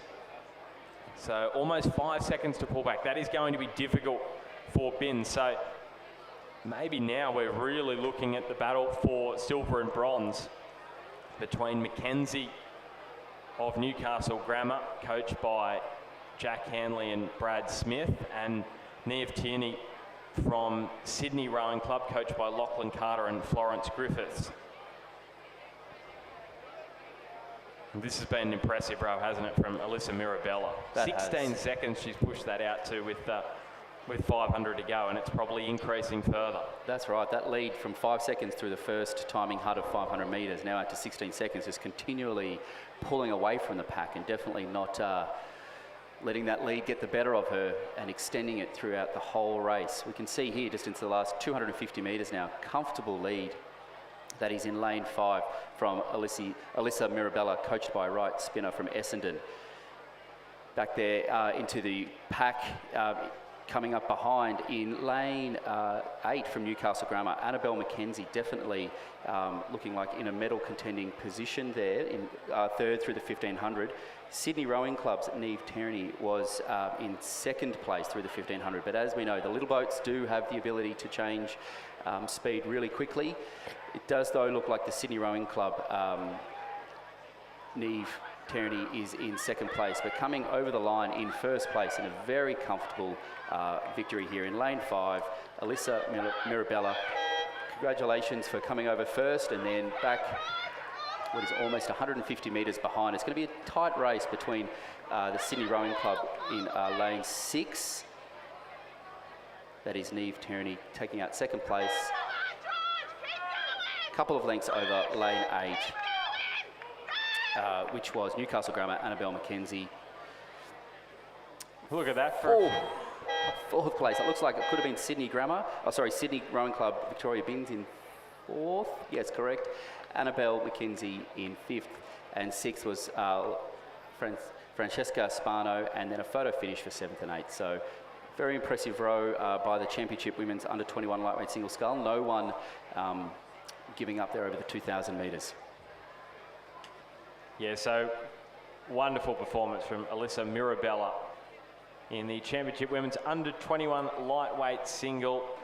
She claims the gold medal. Neve Tierney from Sydney in the silver medal position, and Annabelle McKenzie from Newcastle Grammar in third place. So we'll get to that medal presentation very, very soon. We're moving to the championship men's under 21 lightweight single. So we've got Dan Stute from Hawthorn in 3, Luke Purdy from Hunter Valley Grammar in 4, Josh Dallymore from Glebe in 5, George Bowditch from Black Mountain in 6, and Luca Malozzi from UTS in lane 7. Just having a look, Luke Purdy was in the under 19 single a little bit earlier on this morning. He finished 4th in that final, backing up now in the under 21 lightweight event, and it was almost a 5-second gap to Luca Malozzi. A couple of these boys in contention for the Penrith Cup crew as well. We've got the lightweight 4 coming up a little bit later on today. I think it's about 2 p.m. Yeah, definitely one of the hotly contested interstate races coming up down at the National Championships down in Tasmania later on.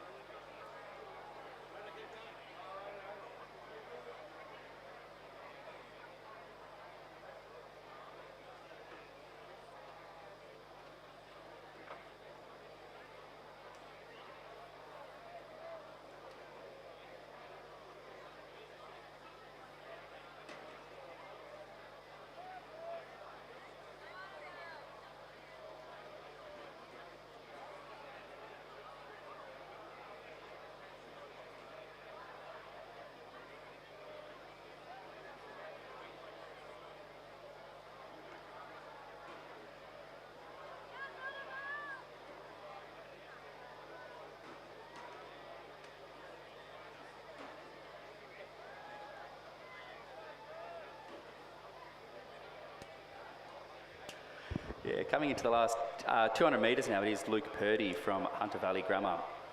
Clear water over the Hawthorn, Dan Stute in lane 3.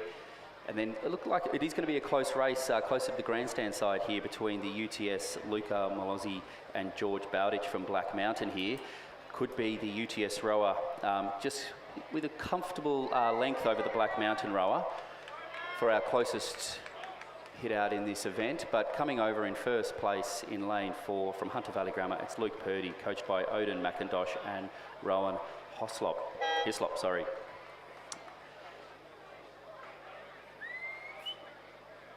30 metres or so back to lane 3, that's Dan Stute from Hawthorn.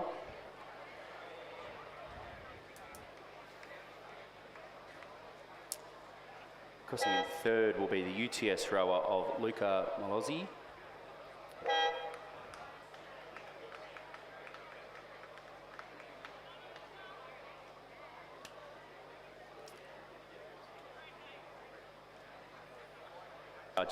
Unfortunately, we can see coming up as part of the results on the screen that unfortunately Luke Purdy was not judged in that event. First place will go to Dan Stute, second place will be Luca Malozzi, and third place will be Josh Dallymore.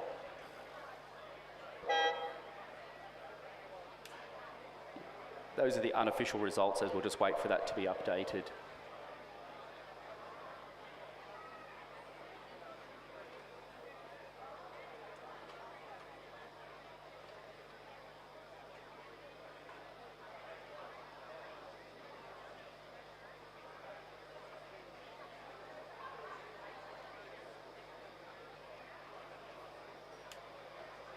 Just while we wait for the official results of the Championship Men's Under 21 Lightweight Single Scull, we do have race 80 just going through the halfway mark.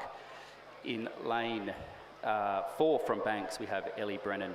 In lane 5 from Sydney University, we have Phoebe Teal, coached by Alfie Young and Alan Bennett. And in lane 6 from UTS, we have Sarah Brickery, coached by Sam Fennessy. Through the 1,000 metres, it was Phoebe Teal from Sydney University in first place. Second place, Ellie Brennan from Victoria, and from Banks in Victoria, and third place was UTS, was Sarah Brickery.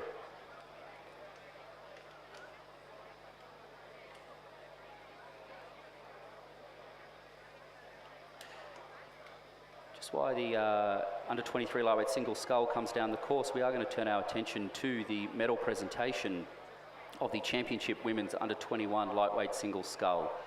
In third place from Newcastle Grammar, Annabelle McKenzie.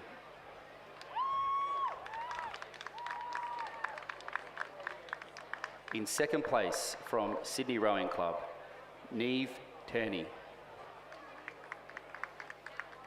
And in first place, and the winner of the Championship Women's Under-21 Lightweight Single Scull from Essendon Rowing Club, Alyssa Mirabelli.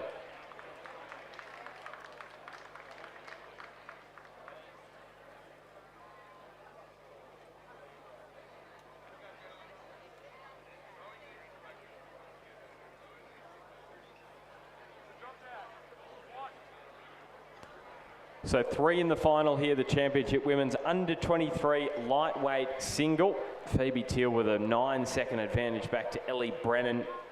So Phoebe Teal from Sydney Uni, Ellie Brennan from Banks in second. Sarah Berrickrey from UTS in third place. So fairly similar gaps from first to second and second back to third in this 3-sculler final. So this one has got 3 in the final. We've got 8 in the men's Under-23 lightweight single.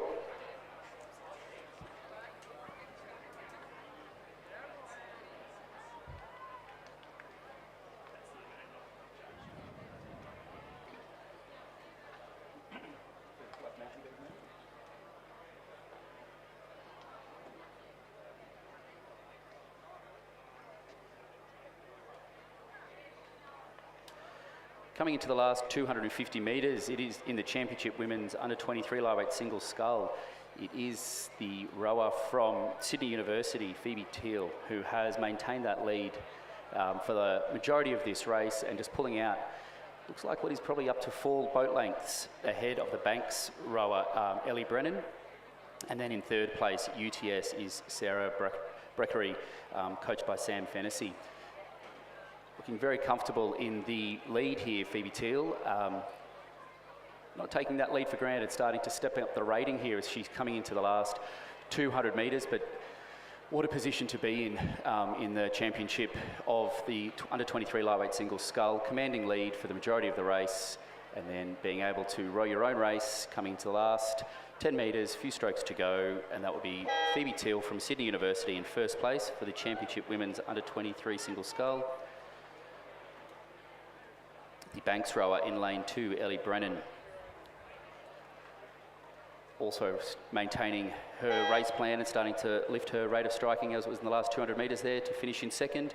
And in third from UTS, Sarah Berrickrey, rounding out the unofficial results for the Championship Women's Under-23 Lightweight Single Scull. That first place time from Phoebe Teal was 8:07.69.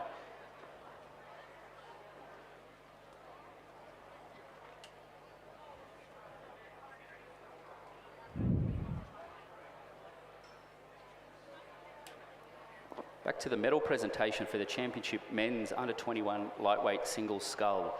In third place from Black Mountain Rowing Club, George Bowditch, coached by Renee Domachens. In second place from UTS, Luca Milozzi. And in first place, and winner of the Championship Men's Under-21 Lightweight Single Scull from Hawthorn Rowing Club, Dan Stute.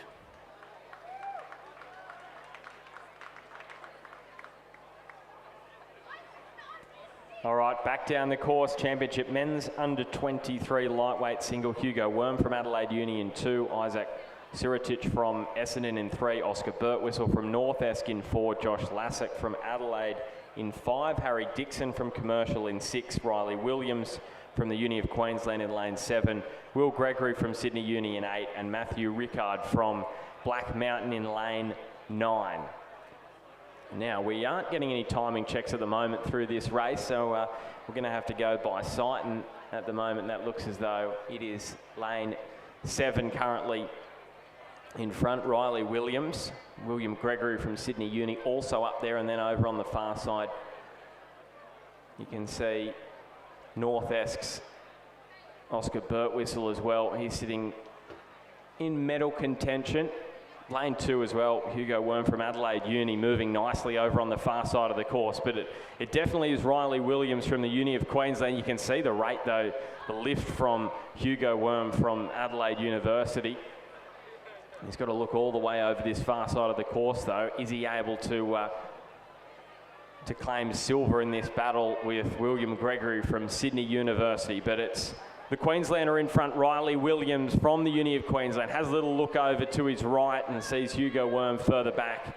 And he will claim the New South Wales state title in the men's under-23 lightweight single. Hugo Worm from Adelaide Uni, he snags the silver. There is a strong finish from Oscar Birtwistle, but not enough to pull back on William Gregory from Sydney Uni, who claims the bronze medal. Birtwistle in 4th. Sirotich from Essendon in 5th place. 6th will go the way of Matthew Rickard from Black Mountain, followed in by Josh Lassick, and then Harry Dixon from Commercial Rowing Club.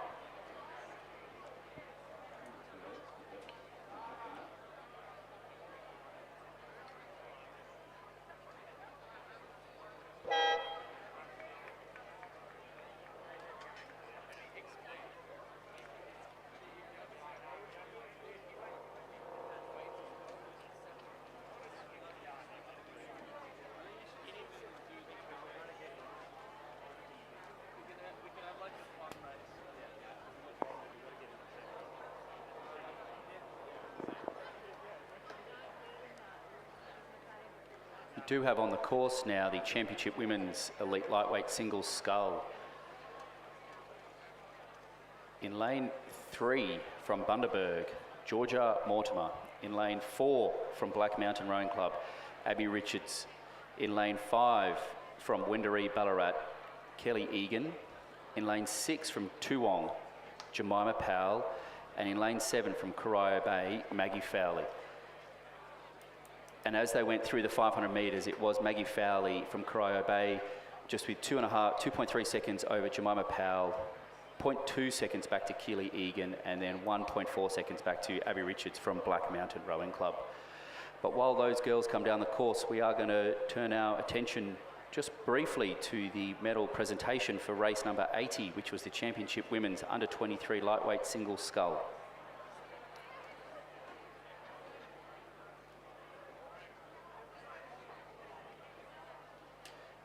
These medals are being presented by Keith Jamison from Sydney Rowing Club, OAM. In 2nd place from Banks, Ellie Brennan.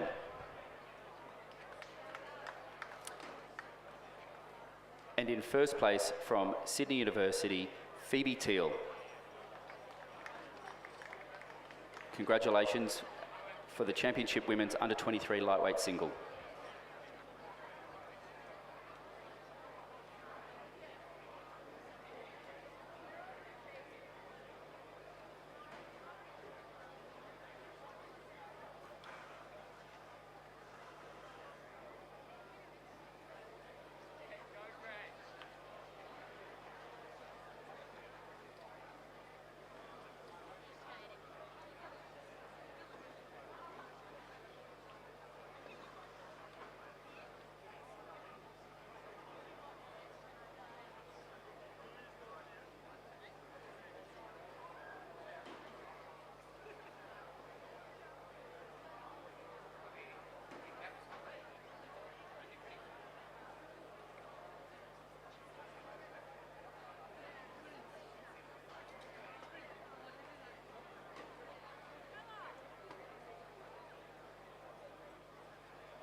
We were just discussing some potential quick turnarounds from the under-21s through to this race here.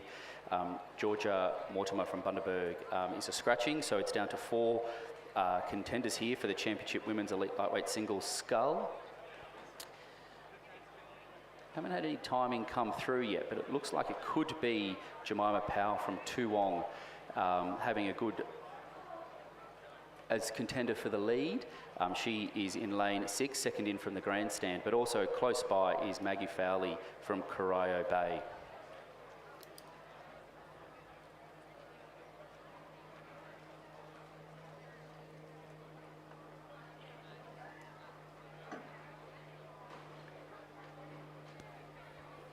Yeah, so Tom, doing this the old-fashioned way through the binoculars, and Yeah, it's pretty tight on this near side of the course between Maggie Foley from Corio Bay and Toowong's Jemima Powell. Well, the numbers have backed it up now, so well, it's very tight between the top three. So those gold, silver and bronze medal positions still to be decided, which is exactly how we like it, and that's why we love lightweight racing in this Championship Women's Elite Lightweight Single Scull. So a little bit further off the back is Kelly Egan from Wendouree Ballarat, but the other three, it is impossible to work out who is going to get there, with about 300 metres to travel now in this Championship Women's Elite Lightweight Single. That's right. It does look like it is Jemima Powell from Toowong in Queensland, just a fraction ahead of the Corio Bay rower Maggie Fowley, and then Abby Richards in lane 4, just on the far side. But that little bit of a gap might be causing some issues. But just as I mentioned that, it looks like Abby could be starting to up her rating here as we hit the 250 metre mark to go. Abby could have stretched forward of Maggie Fowley from Corio Bay, potentially up into second or maybe even first here as she's starting to really step up that rating.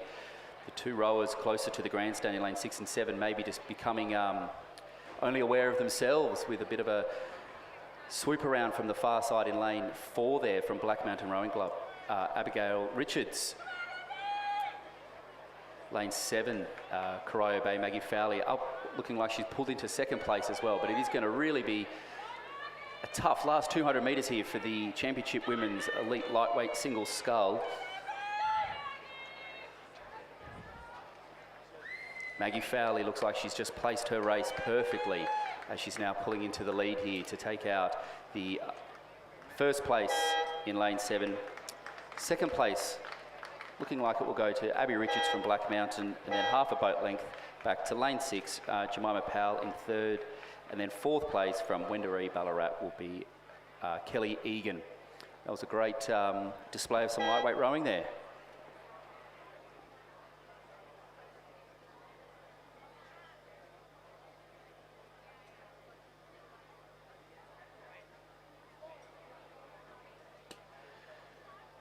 Back to the medal presentation for the Championship Men's Under 23 Lightweight Single Scull. Medals awarded again by Keith Jamieson from Sydney Rowing Club. In third place from Sydney University, William Gregory.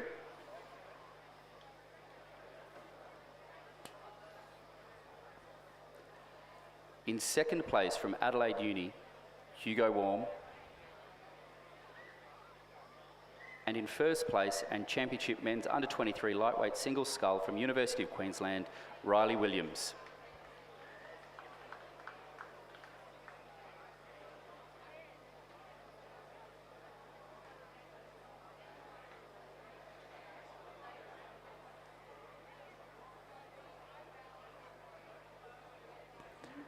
So Championship Men's Elite Lightweight Single Scull now on the course. In lane 3, Lachlan Ziggiter. In lane 4, Nick Ziggiter.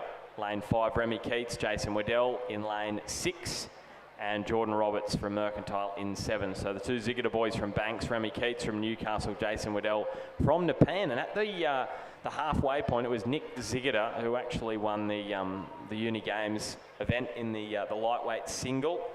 He won gold there. Remy Keats winning silver. Jordan Roberts was also in that event as well. Lachlan Ziggiter currently sitting there in third spot, and Jason Waddell in 5th. So it is pretty tight, you could say, at the 1K. As we expected, this race was going to be very, very tight. So as you look across your screen there on the far right, that's Lachlan Ziggiter, then it's Nick Ziggiter 1 in.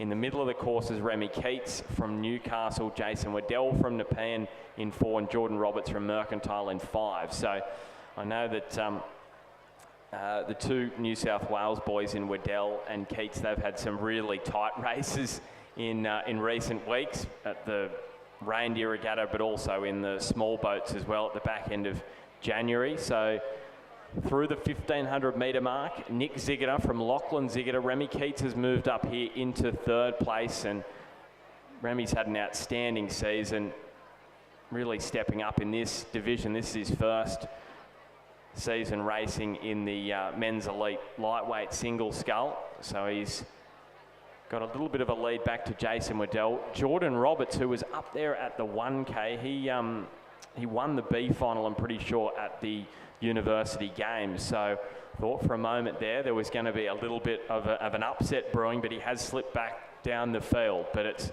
the two Ziggoda boys in the gold and silver medal positions with about 300 metres to travel. Lachlan Ziggoda maybe just edging in front. It was about 1.1 seconds at the 1500 metre mark. So this is going to be one hell of a battle. So you got 4 rowers there in terms of these positions for the top 3 who know each other very well. You've got Remy Keats and Jason Waddell who know each other extremely well from racing in New South Wales, and obviously the Ziggoda boys know each other like the back of the hand. So here we go, last 200 metres coming down to the line. This is what we wanted, a really tight finish here in the Championship Men's Elite Lightweight Single for the Championship of New South Wales. You can see Jason Waddell, he's coming at Remy Keats here looking for the bronze medal. The two Ziggoda boys, Remy Keats has now lifted, so he's closing the gap on the top 2.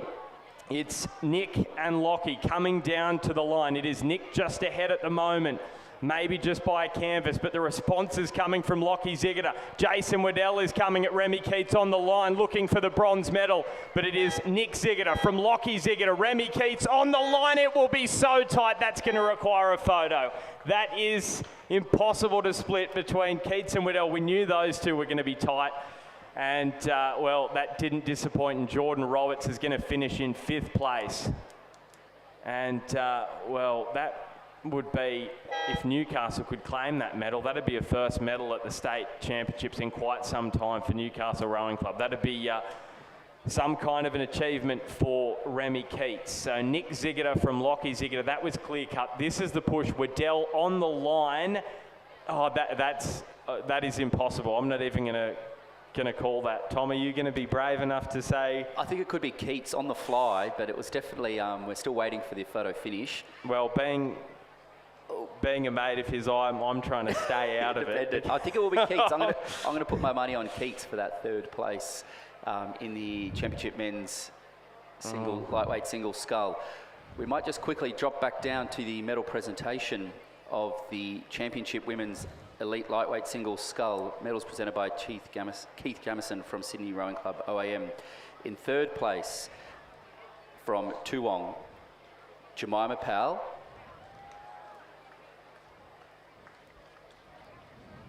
In 2nd place from Black Mountain Rowing Club, Abby Richards. And in 1st place from Corio Bay, Maggie Fowley. Congratulations to the Women's Elite Lightweight Single Scull medalists.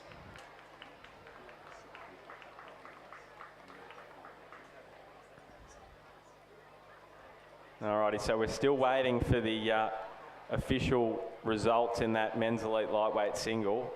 Remy's fatigued for the double later today, and I'm fatigued just from commentating that, so far out. Now we have got the official results. So Remy Keats has got it 0.06 the difference to Jason Waddell. What an absolutely cracking race. So Nick Ziggoda wins the New South Wales state title from Banks. Lockie Ziggoda with silver, Remy Keats with the bronze medal for Newcastle Rowing Club. Jason Waddell, what a fantastic race from Jace in 4th place, edged out by 0.06, and then Jordan Roberts from Mercantile in 5th place.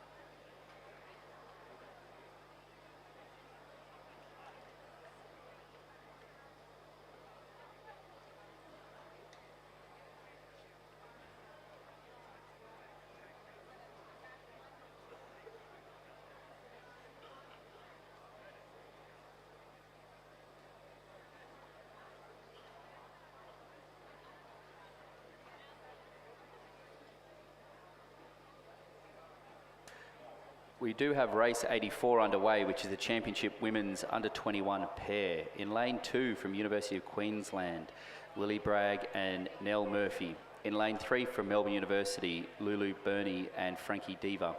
In lane 4 from Adelaide, an Adelaide composite with Adelaide and Adelaide University, Daisy Holland and Tamara Bates.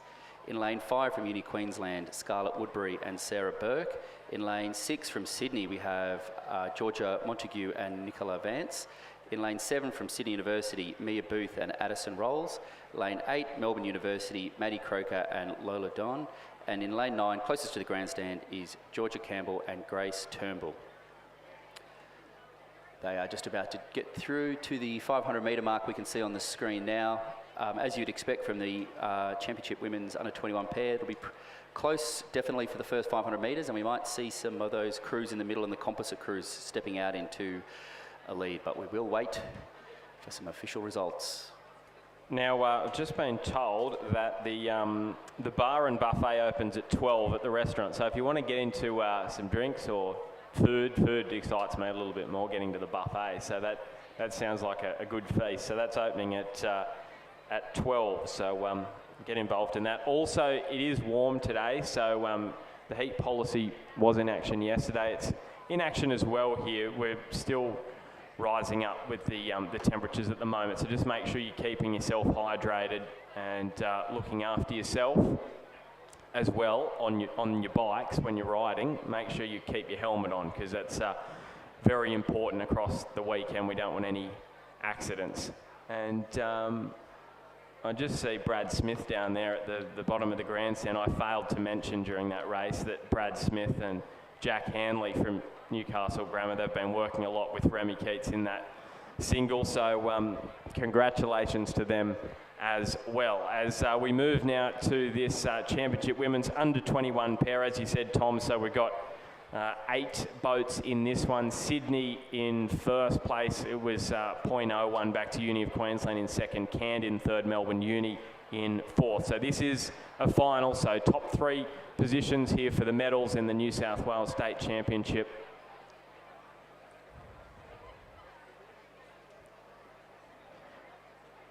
And we are going to try and get to the medals in the Championship Men's Elite Lightweight Single. Come on, Remy, you can do it. He's absolutely stuffed after that. Why wouldn't you be? Knocked out a 720 in the single. It was absolutely moving. So we're going to get these 1K splits coming through.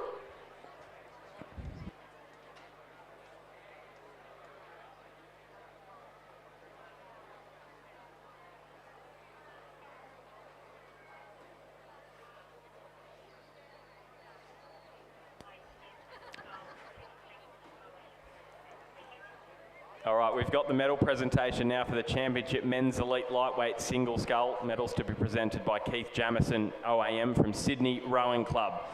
And the bronze medal from Newcastle, Remy Keats. Silver medal from Banks Rowing Club, Lachlan Ziggiter. And the gold medalist and the New South Wales State title winner, Nick Ziggiter from Banks. So please congratulate our medalists in the Championship Men's Elite Lightweight Single Scull.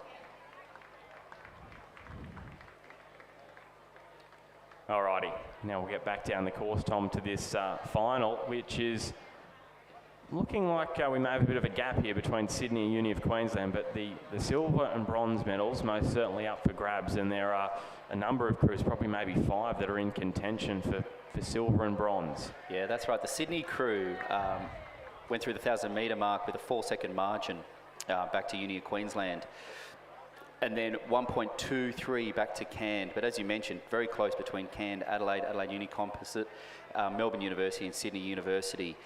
As they're going to come into the second half of this race. We could imagine that potentially that Sydney Rowing Club, Georgia Montague and Nicole Vance could stretch out that 4-second lead, but there's definitely going to be some tough competition from behind as they start to fight it out for that second and third place. You can see on the screen there, coming through up into the 1,500 metres, pulling out onto maybe 2 to 3 boat lengths, the Sydney University crew in lane 6. Georgia Montague, Nicole Vance, coached by Lachlan Carter and Florence Griffiths.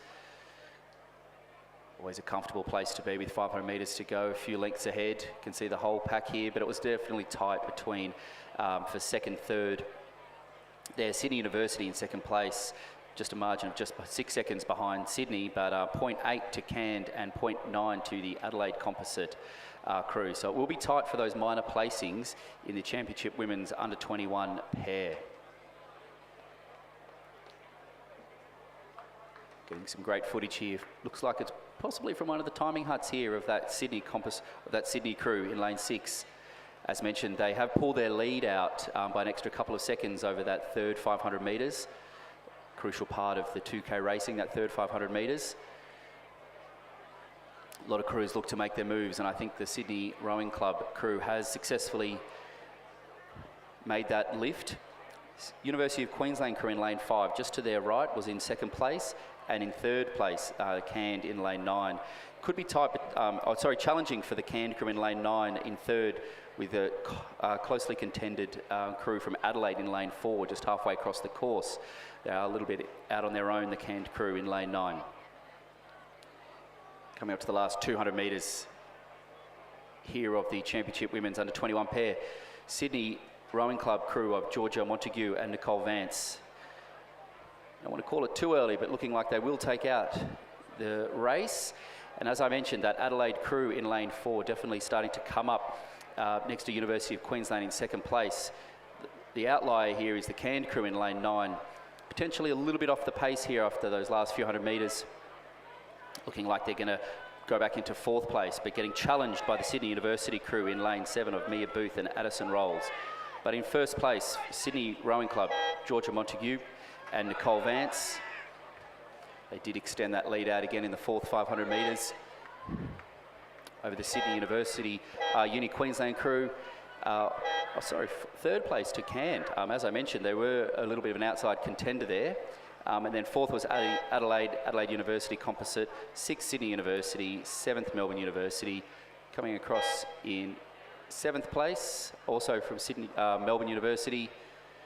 Then over on the far side from lane 2, University of Queensland, Lily Bragg and Neil Murphy. Rounding out the Championship Women's Under 21 pair. In first place, it was Sydney University. Second place, University of Queensland in lane 5. And in third place from Canned in lane 9.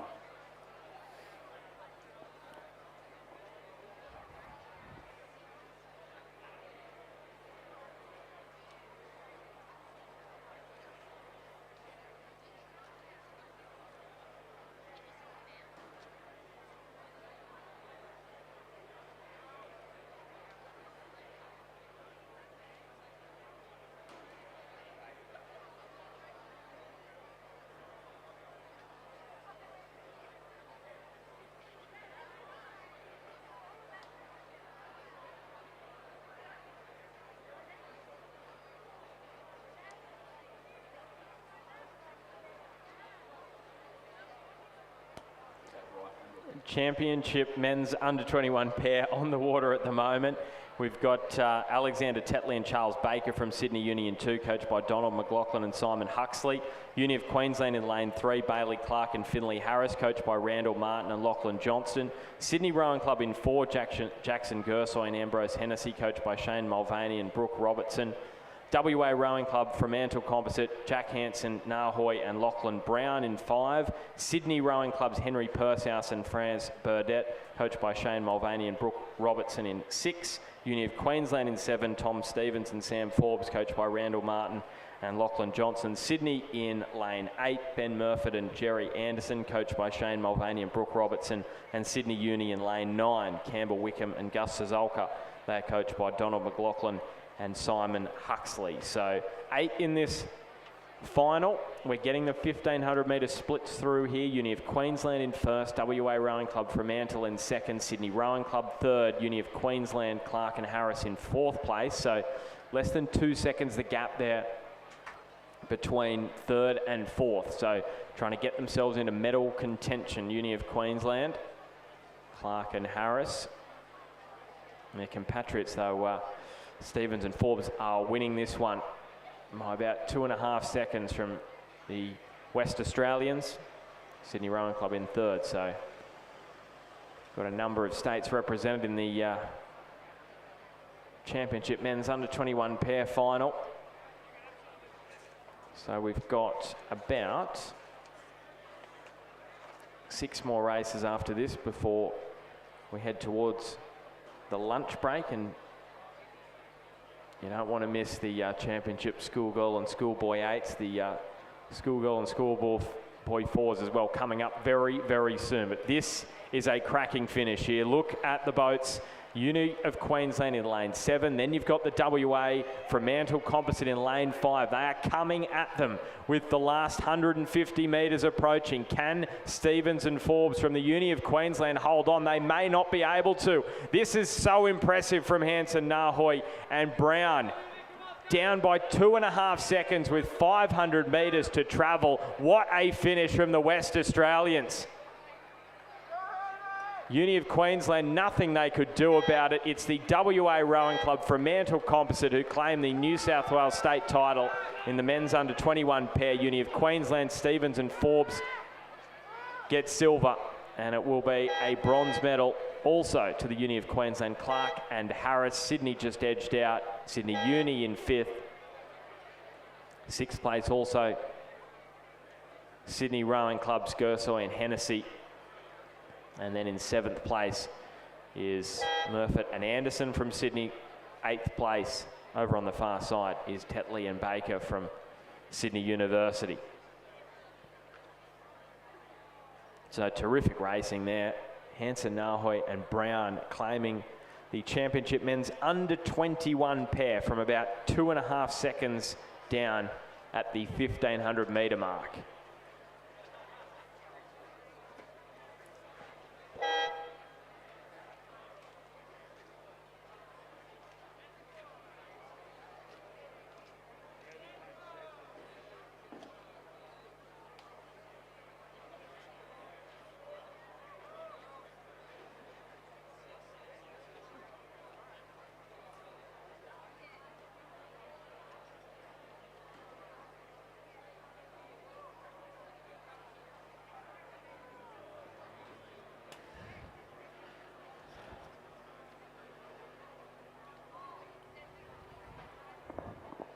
Underway, we do have the Championships Para Double Scull.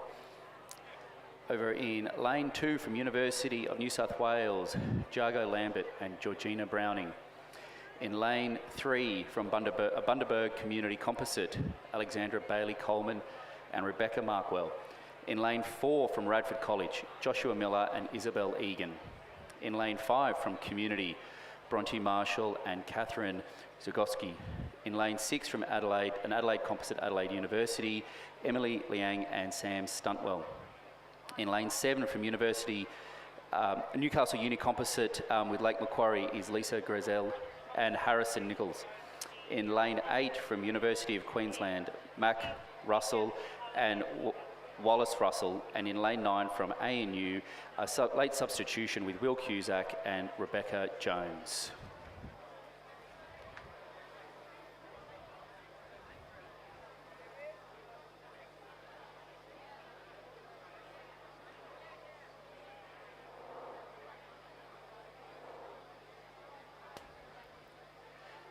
We're now just going to draw our attention back to the medal presentation for the Championship Women's Under 21 pair.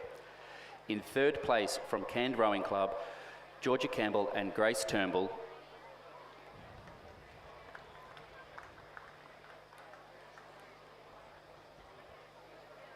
In 2nd place from Uni Queensland, Scarlett Woodbury and Sarah Burke.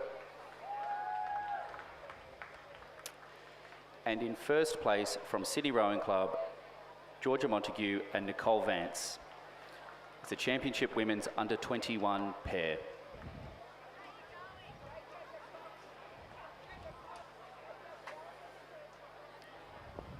For these, the Championship Para Double Scull, as they went through the 1,000 metre mark, it was the Adelaide Uni combination of Emily Liang and Sam Tunnell in 1st place. 3 seconds back to the Radford College combination of Miller and Egan.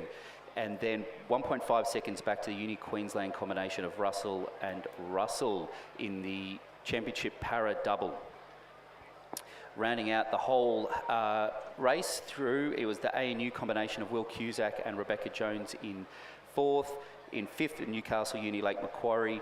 In 5th, in 6th, University of New South Wales. 7th, Community, and 8th is a composite of Bundaberg and Community. As we can see them just progressing through the 1500 metre mark here is the Adelaide Uni composite crew in first place. 2.79 seconds behind to Radford, and then 4.2 back to University of Queensland. As you can see, there is a bit of a gap back to those non-medal contending positions of the 4th through to the end there. But holding on to a strong lead for those top 3 crews there from Adelaide Uni, Radford College and Uni of Queensland.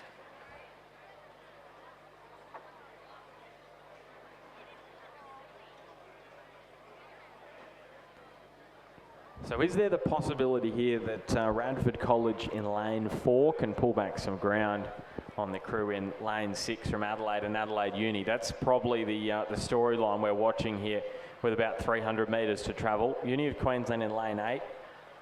Mack and Wallace Russell, they are in the bronze medal position, but the medals, the boats that are going to claim the medals are pretty clear cut. It's just deciding which way they're going to fall. And at the moment, it is that crew in lane 6, Lang and Stunnell from Adelaide and Adelaide University, who are in a great position here in the gold medal position in the championship para double scull.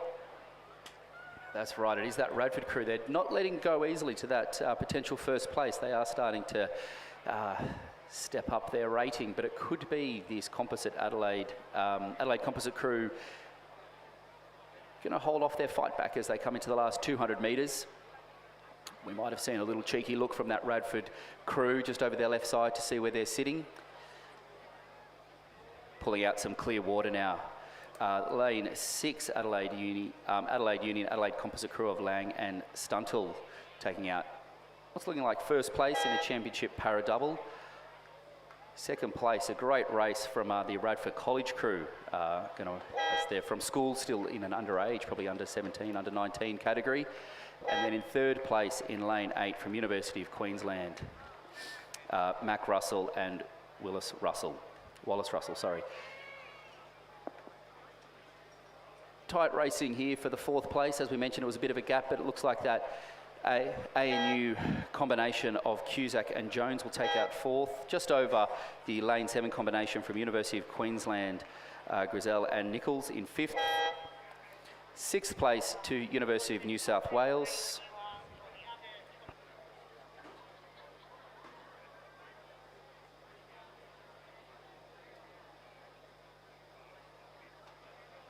They were the top 6 crews, but we still do have this race to finish off in front of us here. We have the great effort here from Community and a Bundaberg Community composite crew in lane 3 and lane 5 respectively. Never letting go in these 2,000 metres. Great effort from that community combination of Marshall and Varagoki, coached by Liam James, Barbara Ramjan and Robin Smith. Looking like they'll take out 7th, and then back to 8th place will be the Bundaberg crew of Alexandra Bailey Coleman and Rebecca Markwell from Bundaberg. So we're going to move to the medals now in the championship men's under 21 pair, presented by Keith Jamison OAM of Sydney Rowing Club. Third place and bronze medalists from Uni of Queensland, Bailey Clark and Finley Harris, coached by Randall Martin and Lachlan Johnston. Second place and silver medalists from the Uni of Queensland, Thomas Stevens and Samuel Forbes, also coached by Randall Martin and Lachlan Johnston. And the gold medalists and New South Wales state title winners for 2025 from West Australian Rowing Club, Lachlan Brown, and from Fremantle Rowing Club, Jack Hansen Nahoy. So please congratulate our state champions and medalists in the championship men's under 21 pair.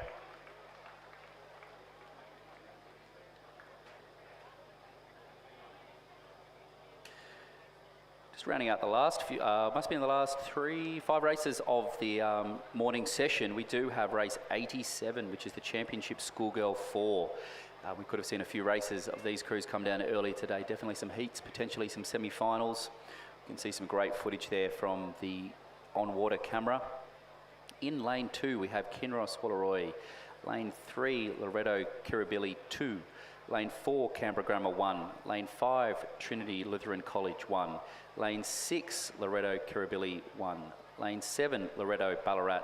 Lane 8, Roseville, and lane 9, closest to the grandstand, we have Canberra Grammar 2. You can see them here coming up to the 500 metres. Can imagine this will be a quite close race, probably for the most, for all the 2,000 metres.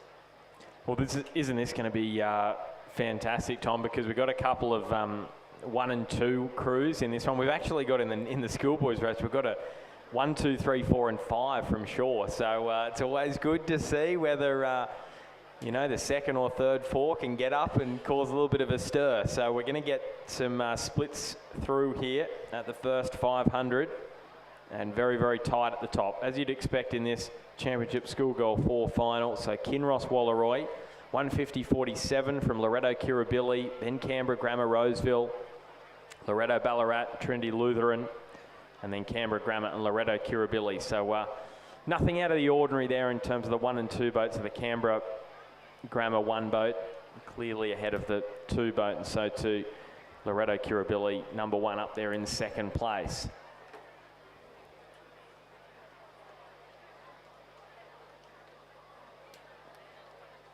Just a reminder, as we are getting up towards midday, to remember to keep hydrated and out of the sun for as long as possible. Not quite as hot as yesterday on the forecast, but we'll still be getting warm out there. Also, just as we're getting to the pointy end of the regatta and some of these close races, just a reminder, we don't want to have any requirement to leverage the officials. So please be at the Marshall Bridge 15 minutes before your race is due to start. And you must be in the starter's hands 5 minutes before the start time. Just some critical timings to make sure you have a successful race out there. Now, I just wanted to mention, as we near the 1K, the crew that won this race last year was Kinross Wallaroi. Now you're wondering, are there any connections from this year to last year? Just the one, and it's the Cox, Emily Caro. So she was part of the crew, Wilkins, Sweetapple, Searle and Wong, that claimed the Championship Schoolgirl 4 last year at the New South Wales Rowing Championships. Can Kinross win it for a second year in a row? Always competitive in the schoolboy and schoolgirl crew boats. Also, we thank them for easily to commentate with that blue colour of hull. But coming into the 1,000 metre mark halfway through, it looks like there has been a lead change, but only just. Loretto Kirribilli stepping up into first, but only 0.3 back to Kinross Wallaroi. Third place, Canberra Grammar 1. Fourth, Roseville. Fifth, Trinity Lutheran College. 6th, Loretto Ballarat. 7th, Canberra Grammar 2. 8th, Loretto Kirribilli 2. So some tight racing. As we're expecting, probably the pack might split out as we get the first cruise, maybe stepping up on the second cruise.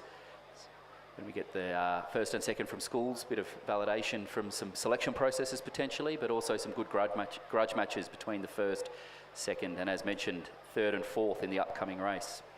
So, yeah, Kinross Wallaroi, they won it. They didn't win this race in 2023. They came second. 2024, they won it last year. So is there an opportunity here to make it back-to-back wins? They've just been nudged back into second place by Loretto Kirribilli. 0.33 the difference. Canberra Grammar in the bronze medal position at the moment, then Roseville further back, 4 seconds the gap for them. So top 3 looking a little clear-cut at the moment, unless there is some kind of a response out of lane 8, which is Roseville. So they're just 1 in from this near side of the course. So the racing 6, 2 and 4, the lanes to keep an eye out for. Lane 2 over on the far side, lane 4 and 6 in the middle. You can see them working their way down the course towards the 1,500 metre timing point.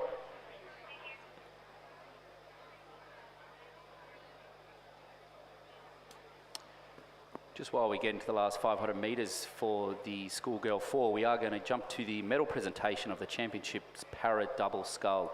Medals presented by John Boltby, Sydney Rowing Club AM.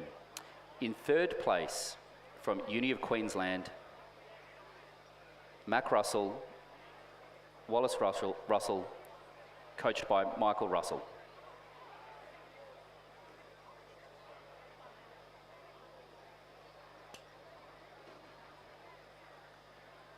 In second place, from Radford College, Joshua Miller, Isabel Egan, coached by Maximilian Mayer, William Hatcher and Gordon Marks. And in first place, from Adelaide University, Emily Liang, and from Adelaide, Sam Stunnell. Congratulations to the Championship Para Double Scull. So here we go, closing stages, Championship Schoolgirl 4. So Kinross Wallaroi, as I mentioned, won this event last year. They've now slipped back into third. They're in lane 2, so they've got some work to do.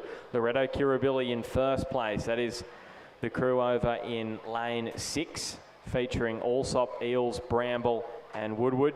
Coxed by Lulu Warren and coached by Gareth Deacon. So that is the crew that is leading the field at the moment.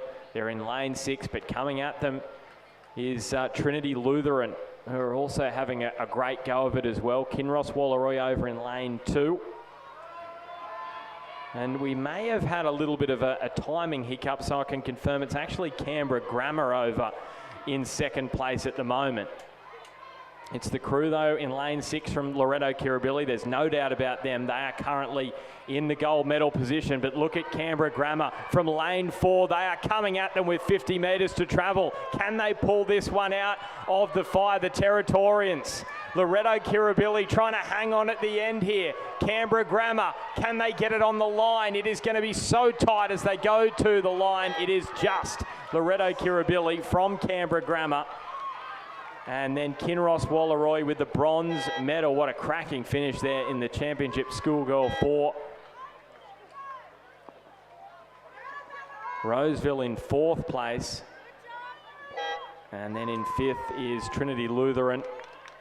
6th place, Loretto Ballarat. And in 7th over in lane 3, Loretto Kirribilli, followed in by Canberra Grammar 2.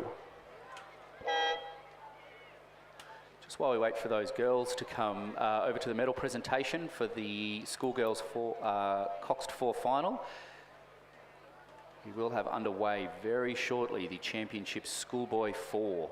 As mentioned, we're getting some inter-school rivalry and some inter-club rivalry here. From in lane 1, we have the Shore 5 crew. In lane 2, St Joseph's 1. Lane 3, St Ignatius 1. Lane 4, Shore 2. Lane 5, Shore 3.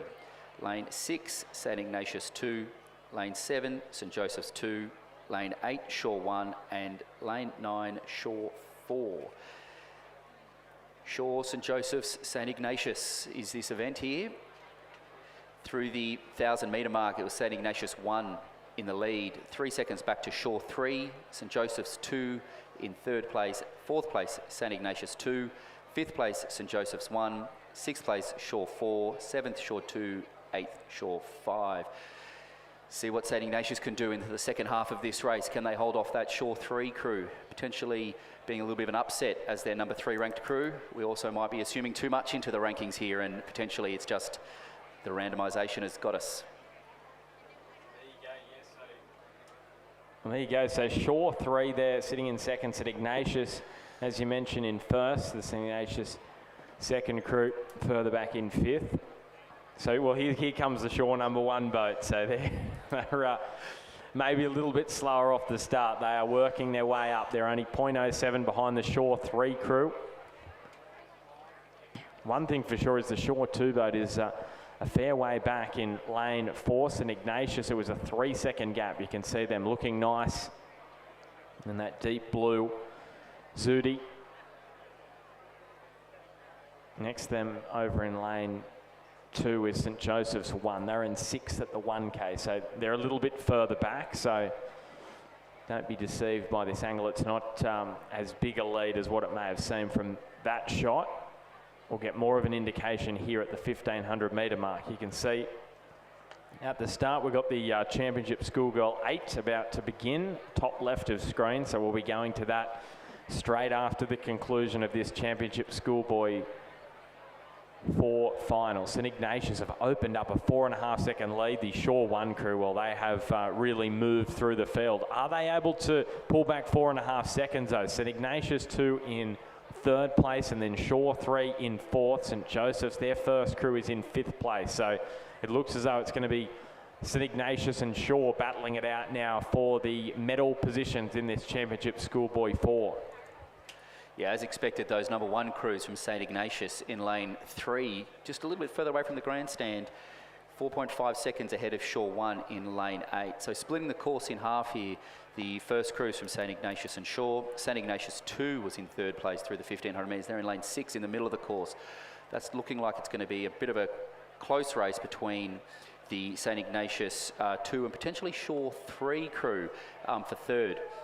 Don't want to rule out though St Joey's over on the far side in lane 2, potentially also in that 3rd place position, but it is the St Ignatius 1 crew, as we just called before, of Irwin Donahue Burke and Ryan Coxby McNulty, pulling out some clear lead here into the last 200 metres.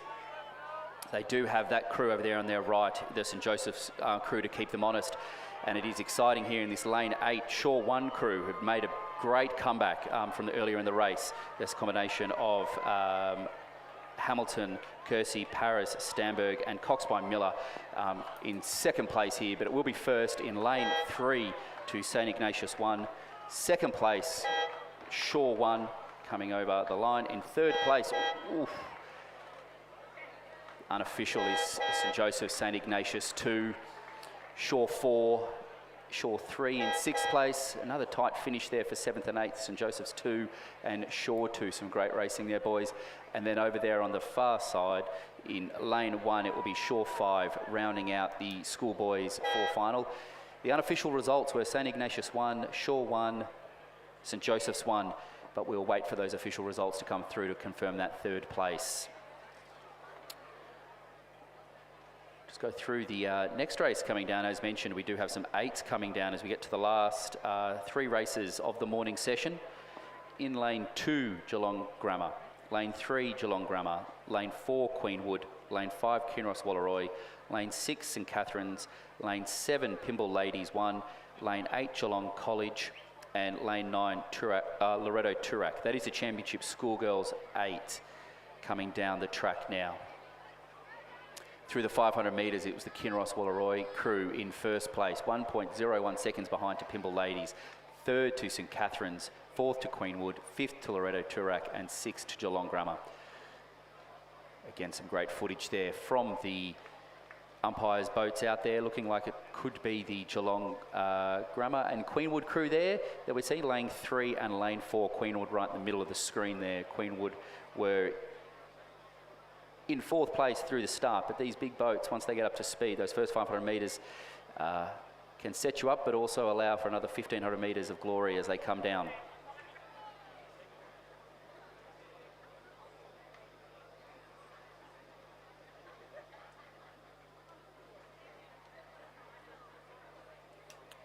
Just before these 8s get through the halfway mark, we are going to go to the Championship Schoolgirl 4 medal presentation. Medals presented by John Boltby AM. In 3rd place from Kinross Wallaroi, Sienna Wilkin, Sophie Lulif, Jemima Scamell, Maggie Kirby, Emily Carrows the Cox, and coached by Andrew Gannon.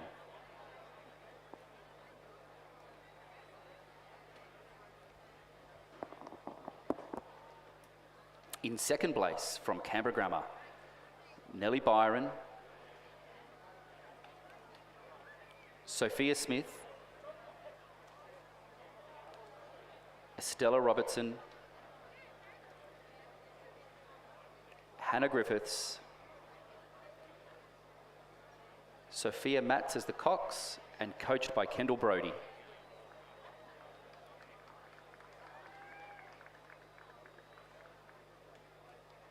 In first place, and Championship Schoolgirl 4, Loretto Kirribilli, Chloe Alslop, Eva Ills, Avery Bramwell Bell, Grace Woodward, Lulu Warren is the cox and coached by Gareth Deacon. Congratulations to the Championship Schoolgirl 4 champions of 2025.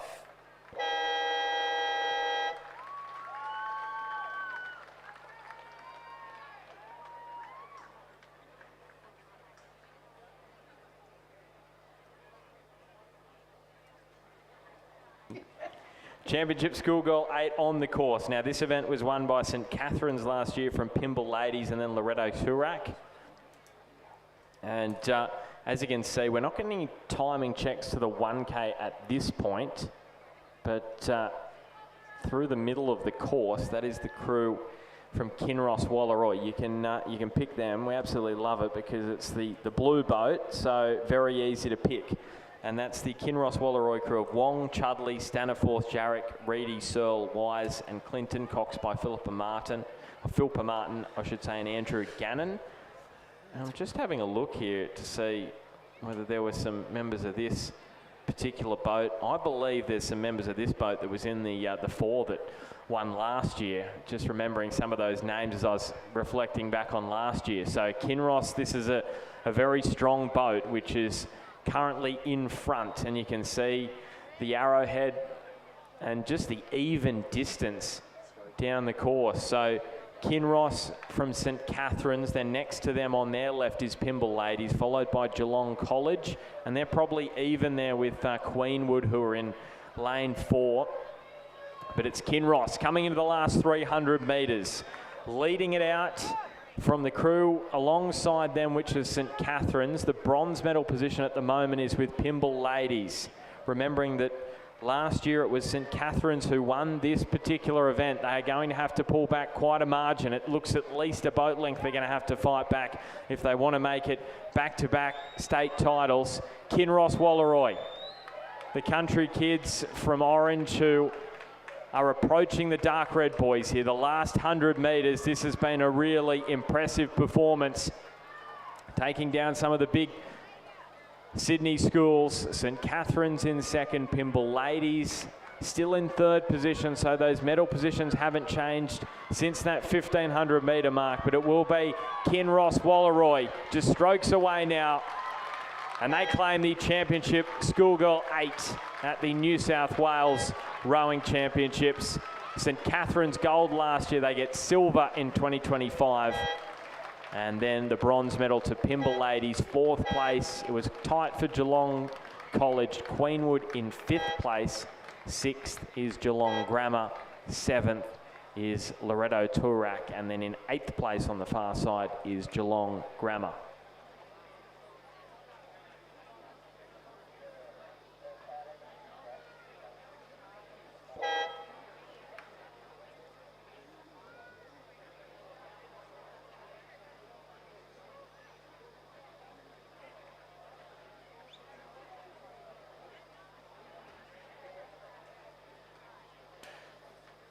We will be having, on the course now, we do have, the Championship Schoolboy 8 final. Just while we wait for some medal winning crews to come onto the podium. In lane 2, Brighton Grammar. Lane 3, the Southport School. Lane 4, Newington 1. Lane 5, St Ignatius 1. Lane 6, Scotch College. Lane 7, Xavier College. Lane 8, Shaw 1. And lane 9, closest to the grandstand, is Kings. We can see them on the screen there from our on-screen footage. As they went through the 500 metre mark, it was St Ignatius 1 in first.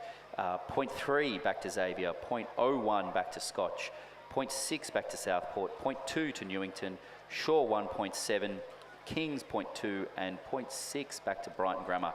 So no more than half a second between all these, separating these crews, and about 2 seconds across the whole field as they went through the 500 metre mark.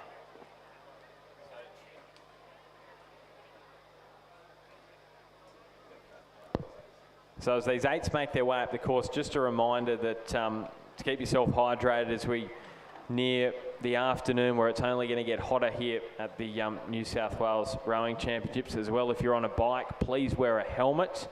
And if you're hungry, please go to the buffet because it's about to open. Actually, it has opened. So the buffet and bar is open. I can actually see people flooding in there, desperate for a feed. So maybe some of the competitors will be heading in there a little bit later on today. So buffet and bar is open now. So get in there, grab yourself a feed if you're keen on that. All right, 1K mark is upon us here. And this is the Championship Schoolboy 8. St Ignatius from Scotch College, from Xavier College, the Southport School in 4th, Newington in 5th, Brighton Grammar 6th, Kings in 7th place. Very much a tight race as we expected. 2:58.43, the split times there through the 1K mark. We are going to jump back down to the medal presentation for the Championship Schoolboy 4. These medals will be presented by John Boltby, Sydney Rowing Club AM. In 3rd place from St Joseph's, Archer Crawford, Christian Tripolone, Samuel Spork, Jed Holgate, Lachlan Moulders is the cox and coached by Matthew Courtney.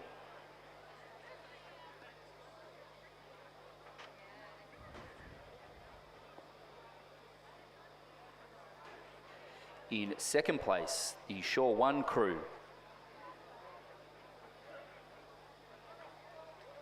Austin Hamilton,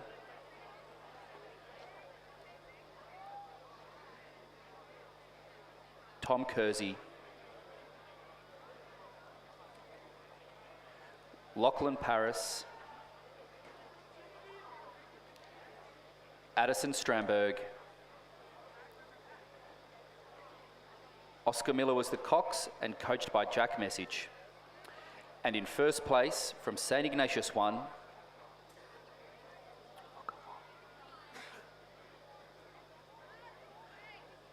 William Irwin, Xavier Donahue, Maximilian Burke, Thomas Tancred. The cox was Ryan McNulty and coached by Simon Candacy. Congratulations to the Championship Schoolboy 4 recipients. So here we go, last 250 metres, and it's St Ignatius in lane 5. Now there are 4 members of this boat that were part of the crew that won silver in this event last year. Montague Hiles, Angus McGrath, Harrison Davis, and the cox Henry Burton. Are they about to upgrade here to a gold medal? They're going to have to hold off Scotch College if they are to achieve something special, because Scotch College are coming at them. It is between St Ignatius and Scotch for the New South Wales State Championship, and they are pulling away here. They know what it's like, a few of these boys in the boat, to claim silver. They are going to upgrade in 2025 because they are the New South Wales State Champions, St Ignatius. Scotch College gets silver. Bronze is going to go the way of the Southport School out of Queensland. 4th place to Xavier College, Brighton Grammar and Shaw. That'll be a photo. Kings in 7th, Newington 8th. What a great race that is, and congratulations to those boys who won silver last year. They grab a gold this year. Angus McGrath, Harrison Davis, Montague Hiles, the cox as well, Henry Burton, with fellow crew members Harry Kelly, George Field, William Bryant, Julian Carr and Zachary Hyde. They are coached by Matthew Curtin.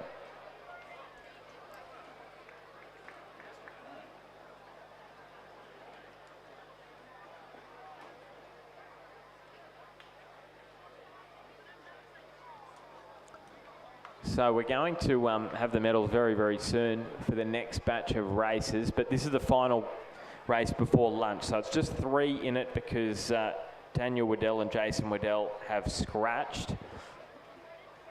So UTS in lane 4, that is Mather and Bosco, coached by Tim McLaren and Matthias Ungermark. The Mercantile Banks composite in 6, that is Lachlan Ziggett, who won silver in the elite lightweight single. Stepping up again in these tough conditions in the men's elite lightweight pair. Oscar Tyrrell from Mercantile joining him, and then from Toowong in lane 7, Sam Daly and Thomas Daly, coached by Alex Field and Jack Price. So 3:30.14 through the 1K was the time for Mather and Bosco. Then Daly and Daly from Toowong, 3.31 further back, and Zigida and Tyrrell in third place. Remembering that Zigida, he's just given it his absolute all, winning silver in the men's elite lightweight single. What was that, about half an hour ago? And then he's back in the boat in the men's elite lightweight pair. No rest. No rest. One could say stepping up to the pair from the single, or stepping down from the single to the pair. Not sure Whichever way you look at it. It's going to be some tough racing, but very impressive to be able to do a couple of hot laps in this hot temperature out there. Some great footage there from the boat on the water of the pair coming down. Is that the Mercantile Composite crew with Oscar Tyrrell and Lachlan Zegeda there?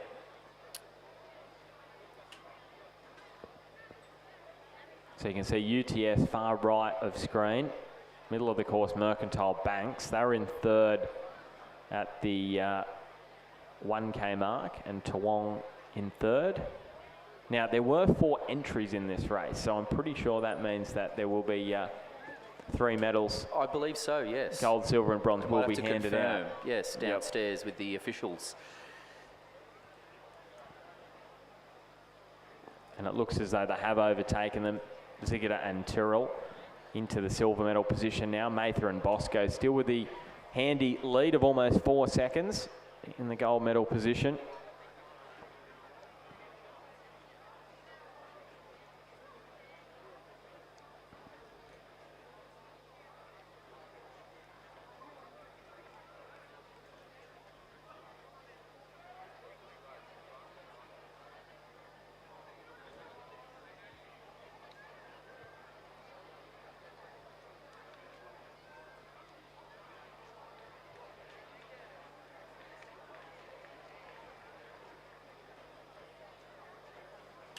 See here the last 250 metres coming down now of the men's championship elite lightweight pair. It is that same UTS combination, Nicholas Martha, and Zinc Bosco in first place,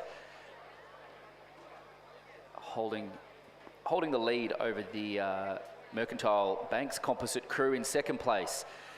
Probably getting some tired legs out there, I could imagine, into the last 200 metres from the Lachlan out there, who had an outstanding race in the single, duking it out with his brother down the course. And then in third place is the Toowong Daly crew, coached by Alex Field and Jack Price. But coming over the line in about 5 or 6 strokes is that UTS combination of Martha and Bosco in first. Second place to Lachlan Zegeda and Oscar Tyrrell. And third place will go to the Toowong crew of Samuel Daly and Thomas Daly.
We will be going to the medal presentation for the Championship Schoolgirl 8. These medals will be presented by Dr. Andrew Parry, the principal of Kinross Woolloomooloo.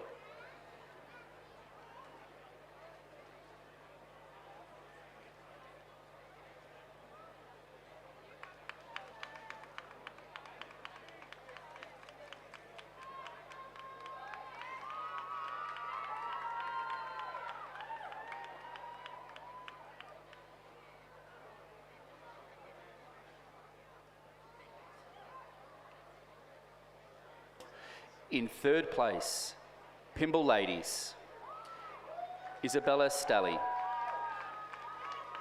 Annabelle Shanahan, Millie Cullinan, Scarlett Ollison, Summer Phillips, Leander McLaughlin, Erin Porter, Mika Nato, Mathilde Goddard as the Cox, and coached by Harrison Randall.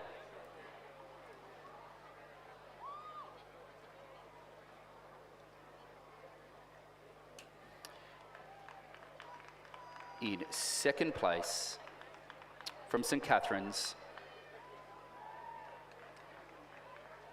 Malene Polos, Lucy Hall, Sarah Rupnick Williams, Evelyn Stigger, Alice Steed, Isabel Yardley, Atisi Bothwick, Florence Hennessy, Georgie Parks is the Cox, and coached by Jared Watson and Annabelle McIntyre.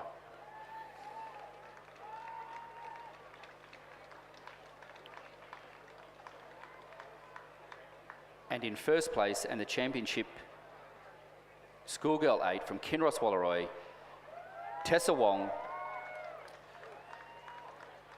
Laura Kudley, Xanthi Staniforth, Rani Jarrick, Lucy Reedy, Olivia Searle,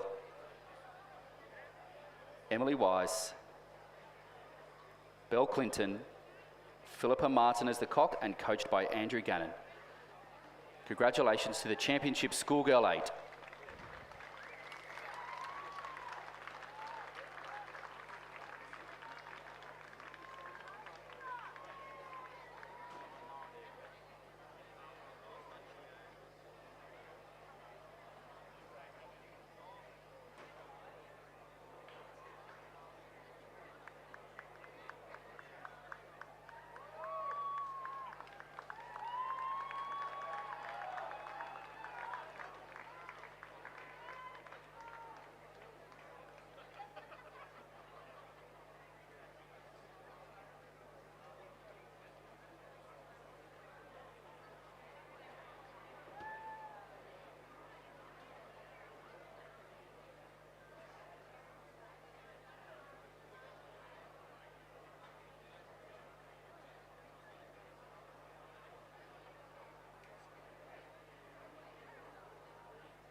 back on the medal presentations for the Championship Schoolboy 4. Just a representation here due to some admin errors.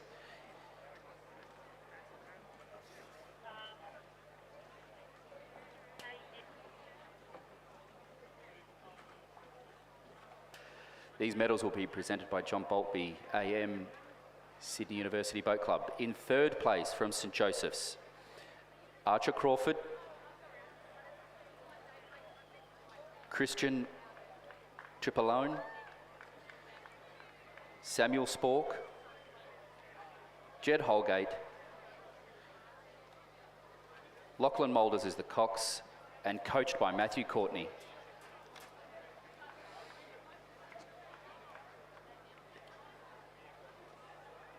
In second place from Shore 1, Austin Hamilton,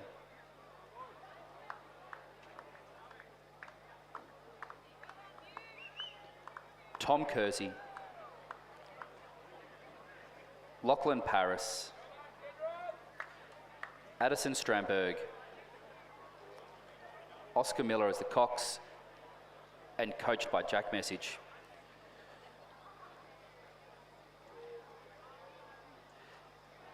And in first place and champions of the Schoolboy 4 from St Ignatius, William Irwin, Xavier Donahue, Maximilian Burke, Thomas Tancred, Ryan McNulty is the cox and coached by Simon Kendis. Congratulations to the Championship Schoolboy 4.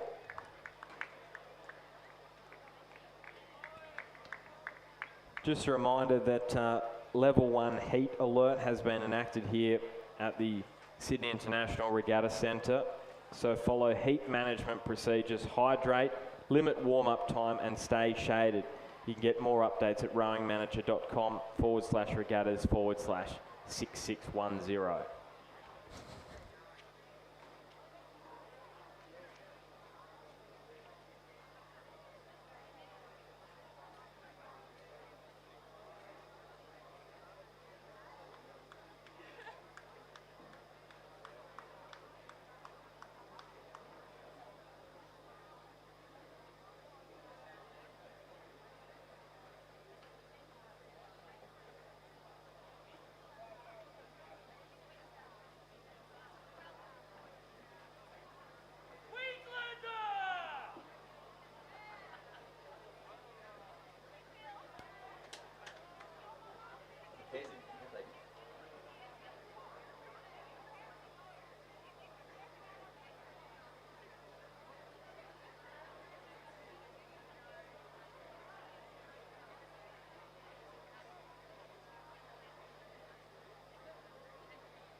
That person that just yelled out Queenslander, you sound like you have a fantastic voice. You can come and join us in the commentary box, I think, with vocal cords like that. Well, we're going to get to them very soon. The Southport Schoolboys are just rolling in, and we'll get to the medal presentation in the Championship Schoolboy 8. And looks as though the men's elite lightweight pair, we'll get to that as well, but I think the boys have headed around for a much needed break. So we've got the lunch break now, and we've got racing resuming just after 1. Just having a look now at the schedule. So we'll be back at 1:05, and that's with the heats of the Championship Men's Under 21 8. So 1:05 is when racing resumes.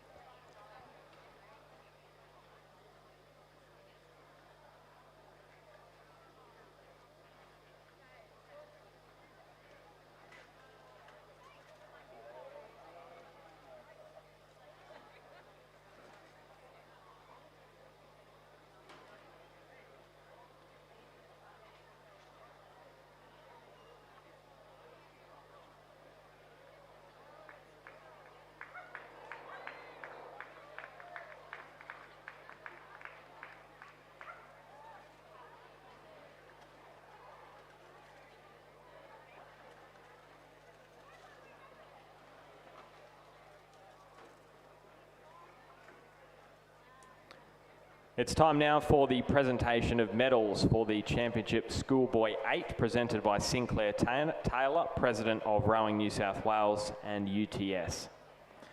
Third place and bronze medalists, the Southport School, Max Galley, John Oneto, Samuel Butler, Harrison Howard, Matthew Coleman, Leonardo Hughes, George Schmidt, Kyan Baird, and Lachlan Hewitt is the Cox.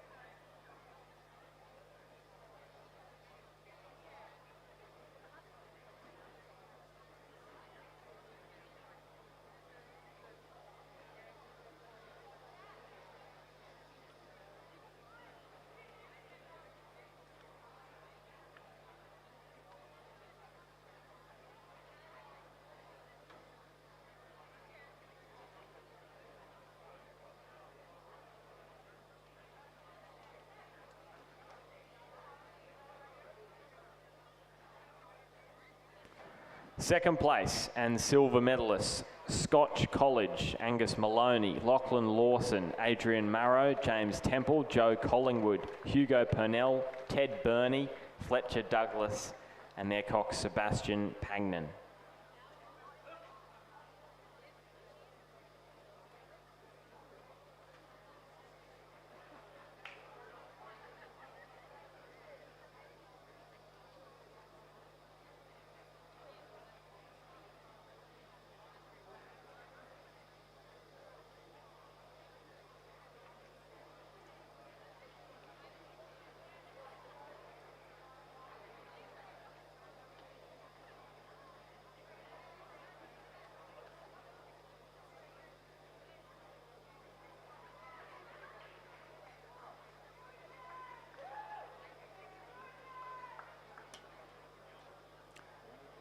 And the gold medalists from St Ignatius and New South Wales state title winners in the Championship Schoolboy 8, Harry Kelly, George Field, Angus McGrath, William Bryant, Montague Hiles, Julian Carr, Zachary Hyde, Harrison Davis, and their cox Henry Burton, and their coach is Matthew Curtin.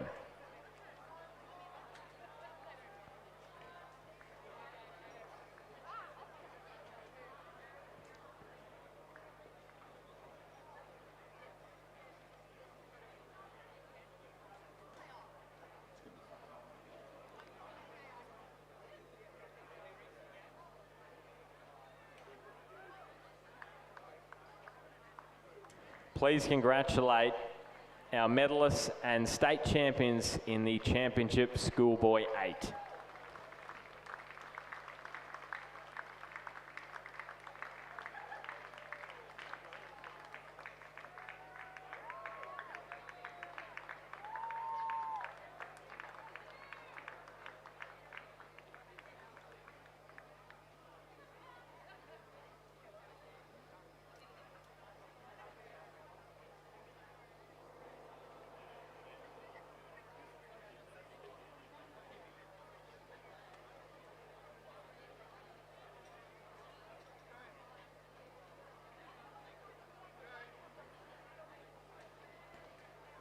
Could we have the medalists and state champions in the Championship Men's Elite Lightweight pair to the pontoon, please? We are going to begin the presentation of medals.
Presentation of medals for the Championship Men's Elite Lightweight pair presented by Melissa Ashton Garrard, Rowing New South Wales CEO.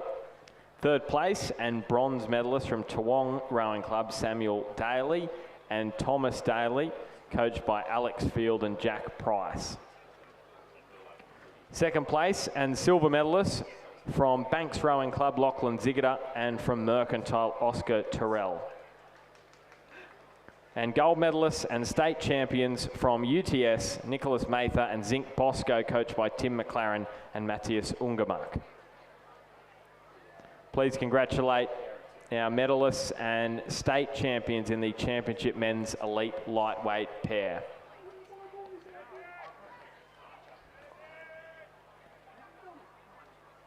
So quick reminder again, the level 1 heat alert has been enacted here at Cirque. Follow heat management procedures, hydrate, limit warm-up time and stay shaded. And the buffet and bar is now open.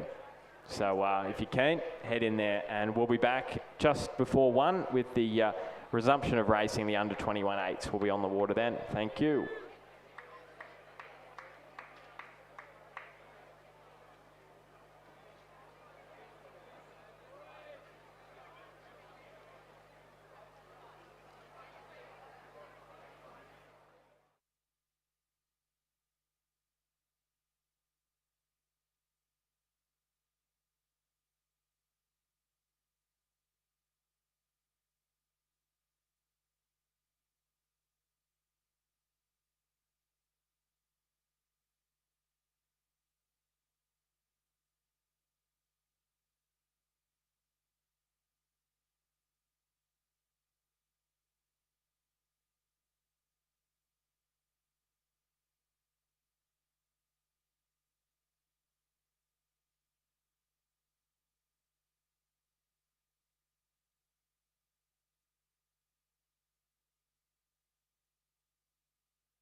Well, good afternoon, ladies and gentlemen. Welcome back to the afternoon session of Day 2 of the 2025 New South Wales Rowing Championships. My name's Chris McCarthy, joined up here in the commentary box for the next hour and a bit with Michael McRae. Michael? Hey Chris, how are you? Great. Been enjoying your commentary and enjoying the fantastic conditions for racing that we've got on my phone this morning, and the Schoolboy 8's a particular highlight, and I think we're lucky enough to be seeing many of them lining up again this afternoon.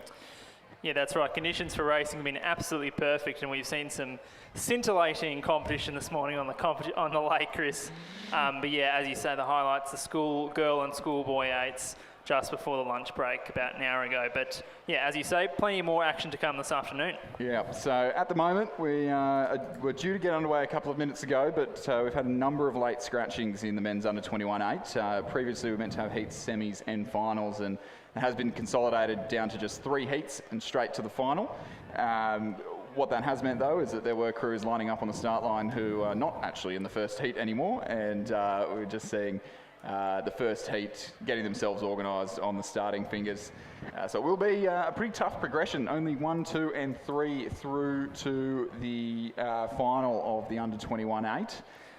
Yeah, well, hopefully, Chris, that means we're all in for some pretty fierce racing this afternoon. Yeah. As you say, top 3 in a field of 8 or so. So yeah, exactly. There'll be some feet to the floor this afternoon, I would suggest, and certainly in these first 3 races of this afternoon's program. That's races 92 through 94. Yeah, and what's interesting about these races, the under 21 8s, we've got club crews made up of people in their first couple of years post-school rowing, and in this first heat we've got crews from Sydney Uni, UTS, Mercantile and Melbourne Uni, all going up against school crews who, while a bit younger, maybe they're a little bit fitter at this stage of their sort of school rowing careers, and often it's a pretty tight contest.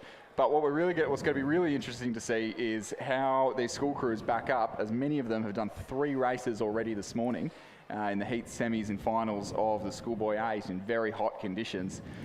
So backing up now into 2 more races in the under 21 8, but with only 3 going through and 4 club crews in this race, I think we're going to see someone get a little bit burnt here. Well, it's anyone's guess, Chris, as you say, and these school crews, many of them are just so well drilled. I mean, the programs at certainly the top schools in Sydney and in Melbourne and in Brisbane these days is just akin to a proper club program, and so really we should see, you might be right, I think you could be right in that we could see a couple of upsets. Yeah, so just seeing crews getting onto the fingers now. They'll all be under starters orders, sitting ready, and there'll be a roll call shortly. But, just a reminder to everyone in the regatta park this afternoon, if you are riding a bike or you plan to ride a bike, do ensure that you wear a helmet. That's absolutely essential. And please do make sure, if you're out in the regatta park, you are consuming plenty of water, although the sun has peaked behind the clouds. It's still very hot out there. But Chris, looks like we're underway. Yeah, we're underway. Full field of, not quite a full field, but 8 crews here and racing in the under 21 8. Geelong College on the far side of the course, Sydney University in lane 3, UTS Haberfield lane 4, St Kevin's lane 5, Mercantile lane 6, Melbourne Uni in lane 7, Melbourne Grammar in lane 8, and Newington number 3 crew. That's their first junior 8, coached by Rob Black, on the near side of the course and the far right-hand side of your picture as you see it there. Looks like all crews have gotten away pretty well in these opening exchanges.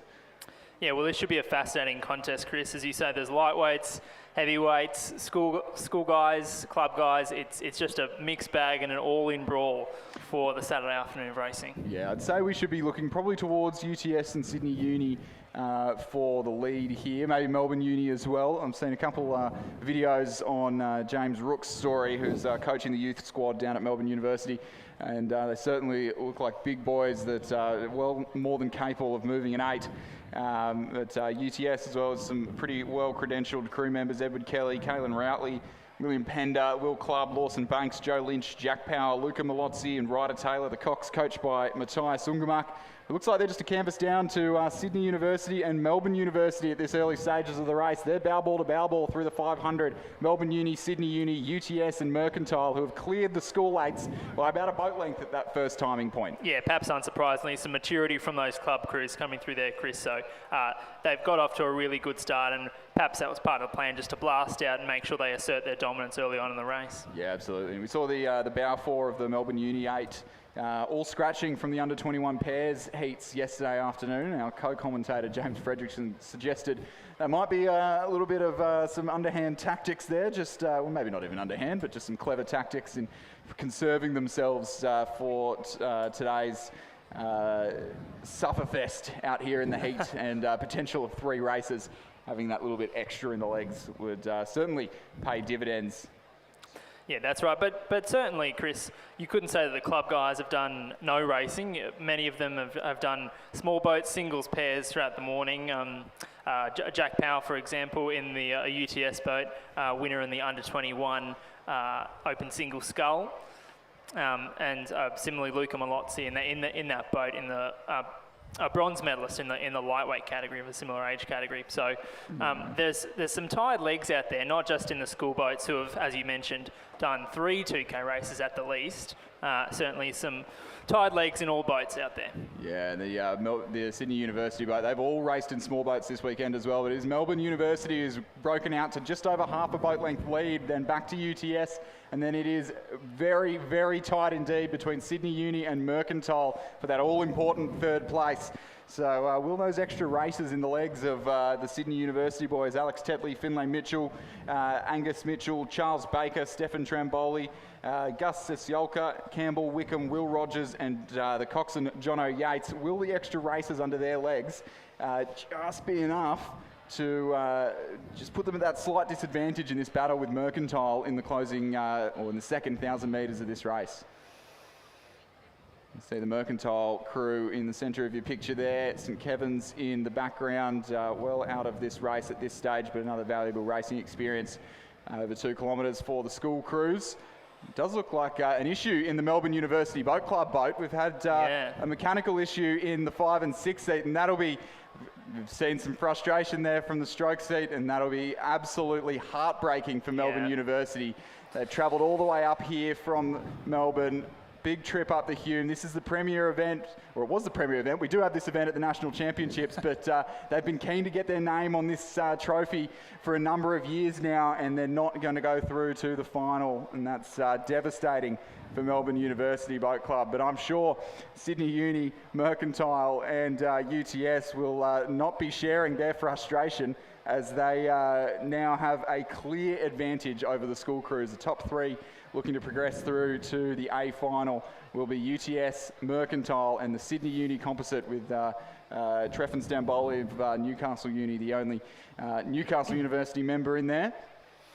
Well, you never like to see a boat go out like that, Chris, but sometimes just the way it goes. And as you mentioned, these other crews will be breathing a sigh of relief. UTS, Mercantile and the Sydney Uni composite, they're the 3 that are looking poised at this stage of the race to go through to the final in race 134. St Kevin's currently in the hot seat, but some work to do if they're to qualify. Yeah, 9 seconds back in the last 500 metres of an 8. That's a tall ask of any crew, let alone against such experienced club racers here. Interestingly though, if Melbourne Uni had stayed in this race, Mercantile really, well, I'd say actually Sydney University, just taking things down in the closing stages of this race, as Mercantile will move through them for 2nd place at the line, almost certainly. But heartbreak for Melbourne Uni. I do really feel for them in this instance. That's you can visceral see the pain. frustration. You could see it, couldn't you? They were up by almost a boat length at that stage, and whatever's gone wrong, a loose rigger or foot stretcher or something like that, that's not something that you want to see. But it will be the crew from the local crew from Sydney, UTS Haberfield in the teal stripes, who taking their last few strokes in a dead flat last 100 metres here. Will glide across the line, take the win in the opening heat of the men's under-21 8. Mercantile will finish half a length behind in second. Sydney University just really bringing things down, cruising across the line in third place. Those three will go through to the A final, or to the only final. St Kevin's finish fourth, and we'll pack up the boats for a trip down the Hume. Melbourne Grammar ahead of Geelong College and the Newington First Junior 8. Great race from the Year 10 boys. So still pushing all the way to the line here to round out this heat. And we'll have the Melbourne Uni crew just rowing as a 6 down here in a moment.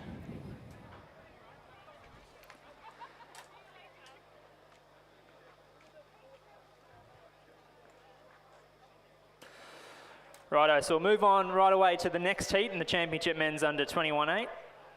It's almost a full field. We've got a scratching from Newington in lane 7. So in lane 2, representing Sydney Rowing Club is Jackson Gersoy, Matthias Maloney, Max McAlpine, Ambrose Hennessy, Thomas Maloney, Fraser Burdett, Henry Pershouse, Maxim Maloney, and Sebastian Cladnig is their cocks. In lane 3, representing Xavier College is Bill Reynolds, Luke Punt, Henry Somerville, Lincoln Vuna, Anthony Costa, Rory Somerville, Anders Sprauger, James Glass, and Lucas Murphy, their cocks, coached by Sean Lake. In lane 4 from Scotch College, Maxwell Findlay, Teddy Simmons, Angus Glastonbury, Zeke Rufile, Tom Mitchell, Toby Marchant, Max McCool, Flynn O'Halloran, and Cox, Alex Rademacher. In lane 5, representing Melbourne Grammar School, Henry Willey, Archie Carter, Archie Adkins, Montague Salabank, Charles Kylad, Toby Foreman, Otto Mayo, Thomas McClellan, and their cocks, Nicholas Bogdan. In lane 6, from Wesley College, Jack Shepherd, Joshua Michael, Angus Nightingale, Jed Camilleri, Anthony Marudis, Nicholas Giannopoulos, Tom Sest, Sonny Kirk, cocks by Archie Graham. In lane 8, also representing Melbourne Grammar, George Harding, Zemo Zhang, James McConville, Thomas Gillen, Matthew Martin, William Wang Ward, Evgeny Velakoulis, Thomas Carter, and cocks by Samuel Cannington. And finally, to round out this field is a crew from St Kevin's, represented by Liam O'Donnell, Daniel Evans, Oscar Dews, Oliver Simpson, Thomas Crivelli, Ned Lewis, Connor Crothers, Ben Galante, and their cocks, Joshua Hannon. And it is does look to be that crew from Sydney Rowing Club on the far side of the course who have got the early ascendancy, which would be somewhat unsurprising given they're the only club crew that has been drawn in this heat number 2. So a bit of an unfortunate draw really for the, well, it doesn't really matter in the end given the misfortunes of Melbourne Uni. You can see the Sydney Rowing Club crew there rowing in what looks to be a borrowed boat from St Joseph's College. I'm waiting on confirmation from someone from the club that what's going on there, but it is certainly odd to see a Sydney Rowing Club crew not racing in a yellow M-Packer, especially in the men's 8. So not sure what's going on there, but we'll endeavour to find out and get back to you. But at the moment, really enjoying quite a comfortable lead over these school crews. We've got 3 first 8s in this race and then a number of second and third 8s from a couple of the Victorian schools. So 2:55 through to the kilometre, and I'd suggest that they'll start to take it down now. But a good battle unfolding for the minor placings. We'll see some of these Melbourne schools, and there's a real Melbourne derby here. Xavier College leading Scotch, Wesley and Melbourne Grammar for second, third, fourth and fifth. All crews within about a second and a half of each other at the 1,000-metre mark. So it is truly on for young and old. These crews, all of those I believe featured in the A final of the Schoolboy 8, Scotch College with the silver medal there and came off best out of the Melbourne schools. Xavier just outside of the medals in that beautiful black M-Packer shell. But a chance for redemption for Wesley and Melbourne Grammar School as they contest to make the final here of the under-21 men's 8. But yeah, well, as you say, Chris, it really is a bit of a Melbourne derby, with the exception of Xavier and Sydney Rowing Club. It's just Melbourne schools, and that's the case more or less throughout each of these 3 heats. So certainly a strong Victorian brand running through each of these heats. yeah, and it's great to see some Victorian schools up here. It has been a little while since we've seen any of them race. Unfortunately, didn't get to see them at the National Championships last year due to some scheduling conflicts with their APS head of the river, but I am assured that is not the case this year. It is on the same weekend as the GPS head of the river, right before Nationals, so we should see a fantastic Schoolboy 8 match up on Lake Barrington. But Sydney Rowing Club through the 1500 metre mark, really starting to wind things down now and just conserve a bit of energy. A number of these boys raced the under 21 pairs earlier. Jackson Gersoy, Matthias Maloney, Thomas Maloney, Ambrose Hennessy, Fraser Burdett and Henry Pursehouse all racing, or Max Maloney as well, all racing in the pairs earlier this morning or yesterday indeed. Max McAlpine, some fresh legs there. And Sebastian Kladnik, the Cox alumni of the King's School, sitting on the strings. But a good tussle unfolding for that last qualifying spot. To my eye, it looks to be the crew from Xavier just getting one up over Scotch and then Melbourne Grammar, so almost in lane order. And it's very easy to tell, thank you to these schools for splashing out for the extra custom paint on their boats, because it does make for a fantastic sight coming down the course. But there is nothing separating these three class Melbourne crews from each other as they quest to find their way into the final of the under 21-8.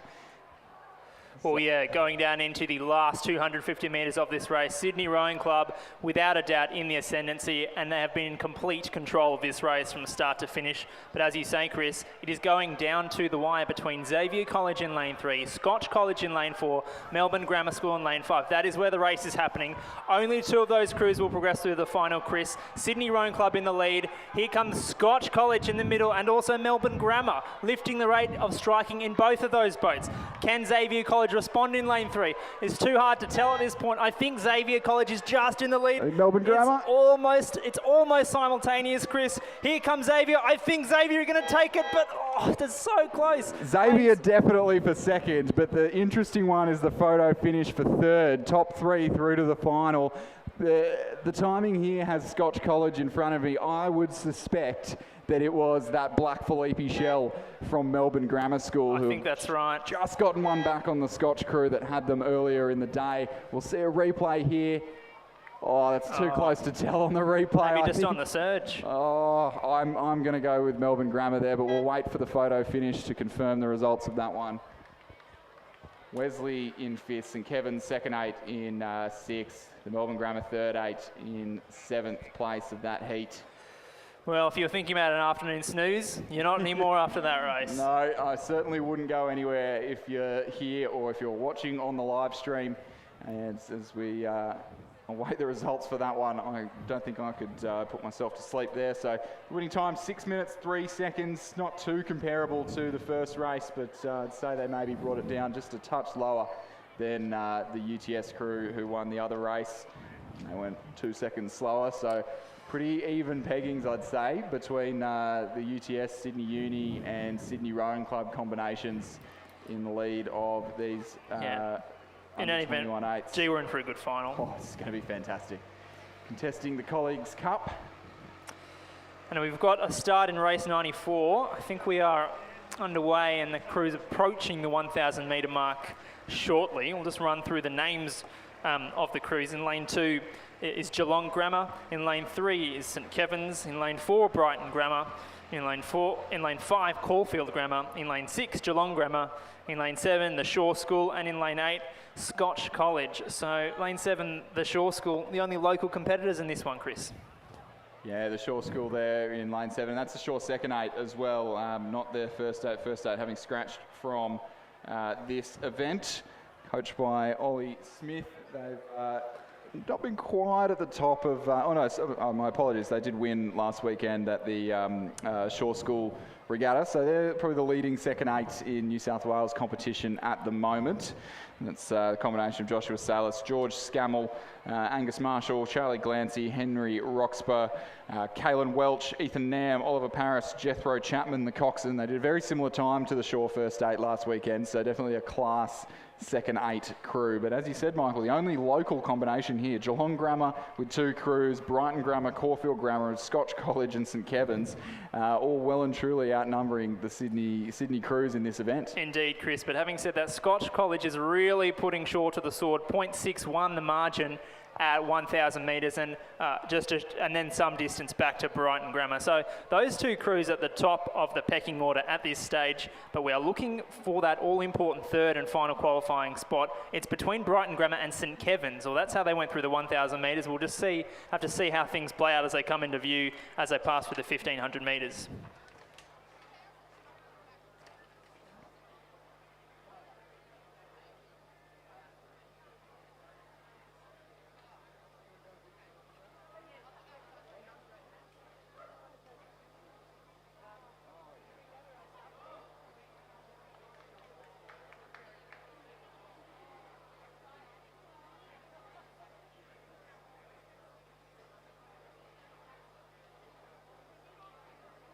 We'll just confirm the results of race 93, that fantastic heat of the under-21 8, and it's definitely Xavier College in second place, and then third place and through to the final was Melbourne Grammar School, just by 0.03 of a second. That's about as tight as I've ever seen it, ahead of Scotch College, who unfortunately that'll be the end of their regatta in this event. But as for the other Scotch College crew, which I do believe that Scotch College crew in the previous race was their second 8, and this is their first 8 that we're seeing come down here in this race, and we're seeing them come down in the lead, but being challenged by, I actually could be completely wrong, it could be their second 8. We don't have them numbered on the entries in front of me, but it is Scotch, Geelong and the Shaw School going bow ball to bow ball. They're about to put those bow balls into the red buoys, the last 100 metres of the course here at the Sydney International Regatta Centre.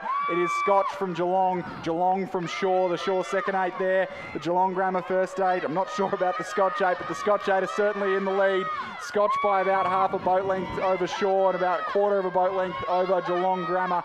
Geelong Grammar with a fantastic finish here, but it'll be the Scotch College who will win this third and final heat from Geelong Grammar and the Shaw School second 8 there. Those three crews straight through to the final after a lot of racing already this morning, and another race down the track.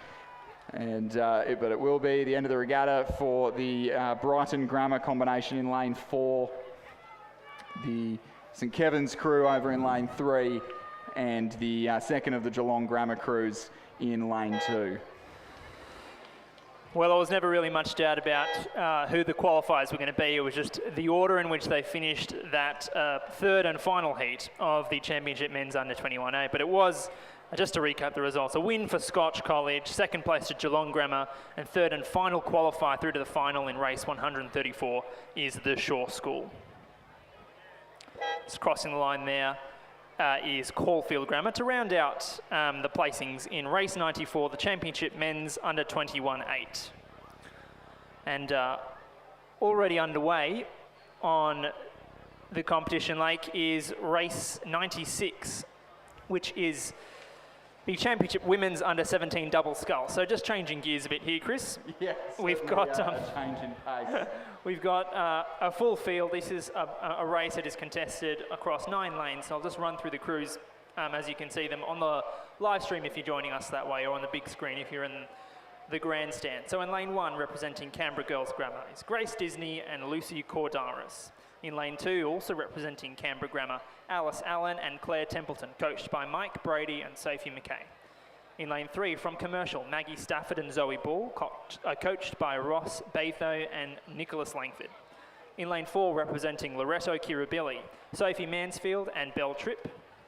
In lane 5, from Mossman, Isabel Armstrong and Amelia Darcy, coached by Joshua Hewitt and Ben Whitewolf. In lane 6, representing North Sydney Girls, Luidria Tang and Felicity Moy, coached by Philip Brown.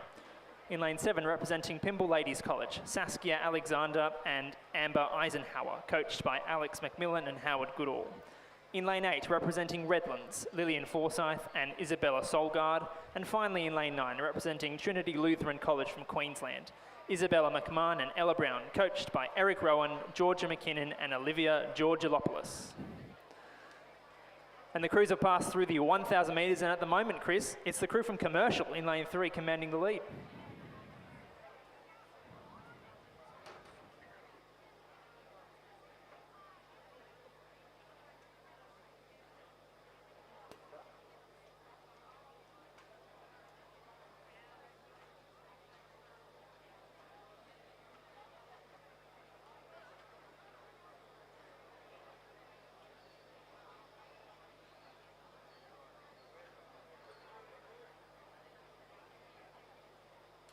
So the progression in race 96 and 90, well, through to race 99, this is the Championship Women's Under-17 double scull, is that the first 4 crews across the line will progress through to the semi-final, which is races 120 and 121, while the remainder will be eliminated. So similarly, as we've seen with the Under-21 8s, it's pretty cutthroat. It's going to have to be foot to the floor for most of these crews if they expect to qualify for the semi-final and the final. So it's a tiring afternoon of racing for these young athletes. Yeah. And I remember just doing this when I was in the under-17 age category, not that many years ago, but it's an exhausting afternoon of racing, and but just a fantastic way for these young athletes to cut their teeth on the 2,000 metre Olympic course. Yeah, and for a lot of these athletes as well, if they haven't already had a trip down here this weekend, so I'm thinking more some of the smaller programs,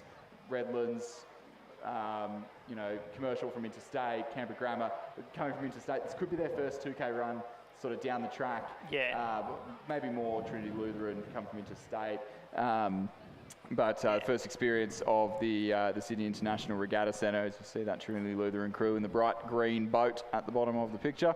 But it is commercial through the 1,500 metre mark. Maggie Stafford, Zoe Ball, who are leading reasonably comfortably over Canberra Girls Grammar, Mossman and Loretto Kirribilli, and then a little bit of a gap back to that Trinity Lutheran crew. There's a little bit of clear water there between our qualifiers to the semi-final and those who will end the regatta at this event. So certainly not a done deal, but commercial, Canberra Girls Grammar and Mossman making the best of things, looking poised to qualify. But as you say, Chris, Loretto Kirribilli and Trinity Lutheran College not far off the pace, and they are in the hot seat with some work to do to qualify.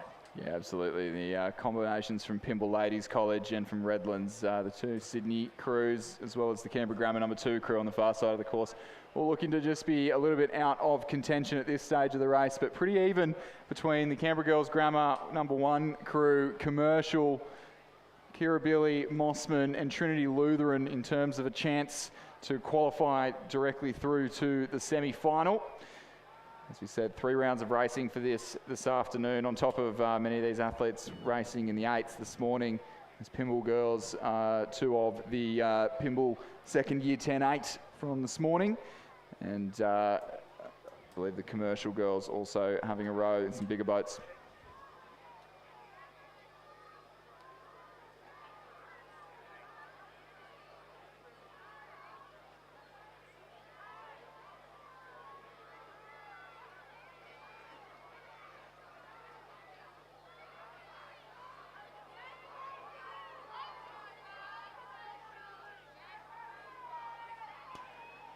So as it's been all the way down the course, it is Commercial in lane 3, who are going to hang on pretty comfortably by about half a length over Canberra Girls Grammar on the far side of the course. The Mossman combination there, Isabel Armstrong, Amelia Darcy in 4th place. And Loretto Kirribilli will have to look out for a very fast finishing Trinity Lutheran College crew, but Kirribilli just hanging on. That's Sophie Mansfield, Belle Tripp, who are our last qualifiers through to the semi-final. Trinity Lutheran missing out, as are North Sydney Girls, Pymble Ladies College, Redlands and Canberra Grammar on in lane 2.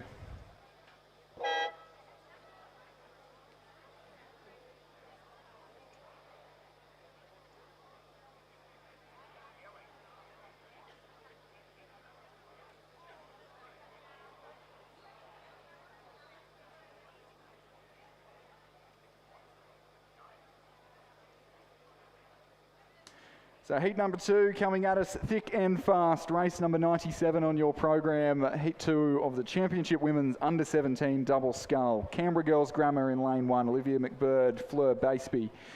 Centenary Rowing Club from Queensland in lane 2. Angela Kamelitova and Scarlett Hall. Commercial in lane 3 have scratched. MLC School in lane 4. Jemima Blake and Sophie Winnell.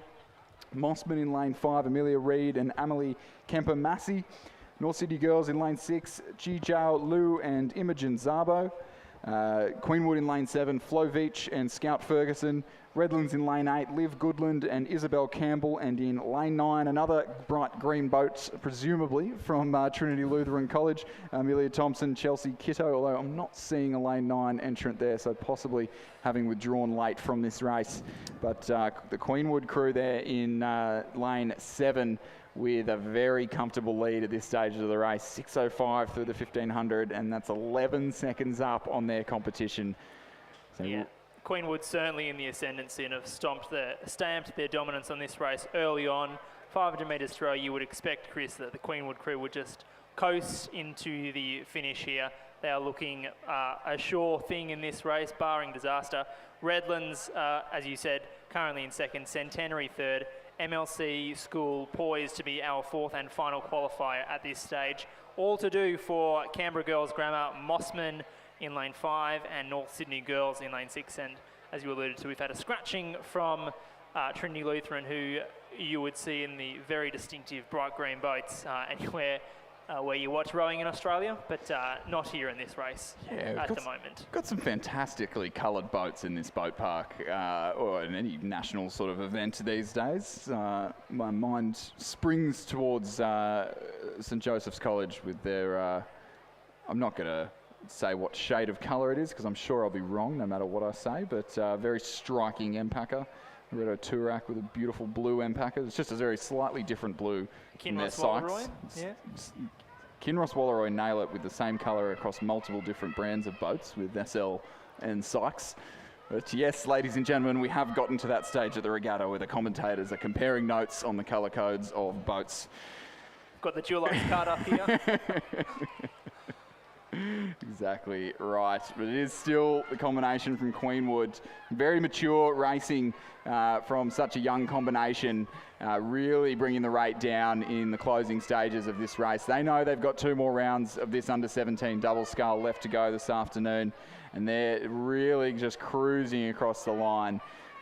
So they take their last 2 strokes of the line, 21 strokes a minute as the top 4 progress, and the first of those will certainly be Queenwood. Flo Veach, Scout Ferguson. Redlands will be second past the post in lane number 8. Liv Goodland, Isabel Campbell. Crew in lane 2 from Centenary Rowing Club, Angela Karmelatova and Scarlett Hall. And MLC Sydney, Jemima Blake and Sophie Winnell. Those will be our 4 qualifiers through to the semi-final. Canberra Girls Grammar, unfortunately, missing out this time, as do Mossman. It's their second combination in this event. And the crew in lane 6 from North Sydney Girls will cross the line in 7th place. Thank you, Chris. And race 98 is on the course already. It's heat 3 of the championship women's under-17 double scull. In lane 1, representing Canberra Girls Grammar, Meg Story and Sophie Murphy. In lane 2, representing Centenary is Chelsea Skipper and Chloe Robertson, coached by Kerry Tickle and Peter Wadsworth. In lane 3, representing Commercial, Lily Nolan and Zara Hilton, coached by Ross Batho and Nicholas Langford. In lane 4, representing the MLC School, Adelaide Abernathy and Ashley Denton, coached by Rob Glendenning and Rafe Stanford Mysall. In lane 5, representing Nepean Rowing Club, Ellie Taylor and Sophia Whitelaw, coached by Daniel Waddell, Hugh Harold and Miles Harold. In lane 6, representing PLC Sydney, Willow Swift and Carla Rasica. In lane 7, representing Radford College of the ACT, Lara Clues and Rosie Humphreys, coached by Edward Wilkins, India Kazakoff and Gordon Marks. In lane 8, representing St Catherine's, Florence Vinnell and Emily Fletcher, coached by Jeff Patterson. And finally, representing Tweed, Maeve Swanson and Sierra Gaskell, coached by David Houston. Yeah, we see this commercial combination leading the field. Lily Nolan, Zara Hilton just coming through the 1500 metre mark with clear water over their nearest competition. Fellow Queenslanders, Chelsea Skipper and Chloe Robertson from Centenary, Meg Story, Sophie Murphy from Canberra Girls Grammar, Nepean Rowing Club's Ellie Taylor and Sophia Whitelaw, the local combination. Bradford College sitting just outside of that qualifying spot in 5th place at this stage. We do have another 4 crews in this event. Just a bit of a gap back to the rest of the pack at this stage.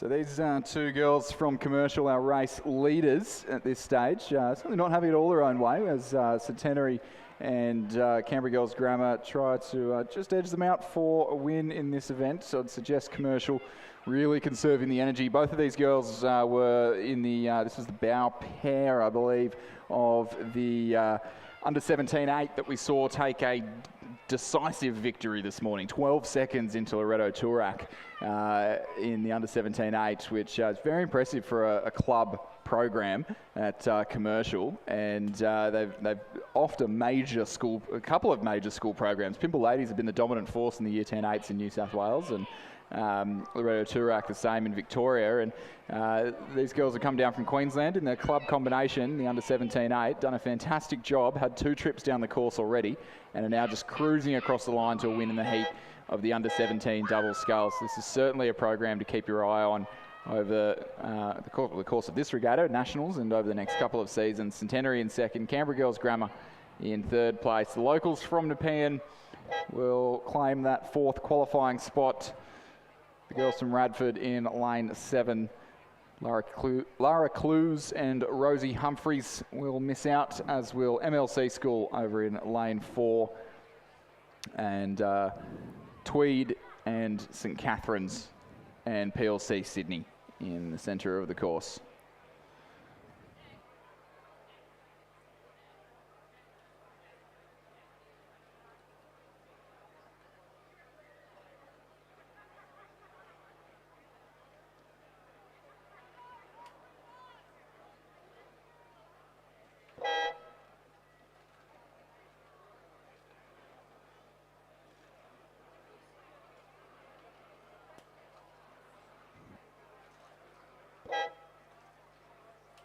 So just the final few crews crossing the line in race 98.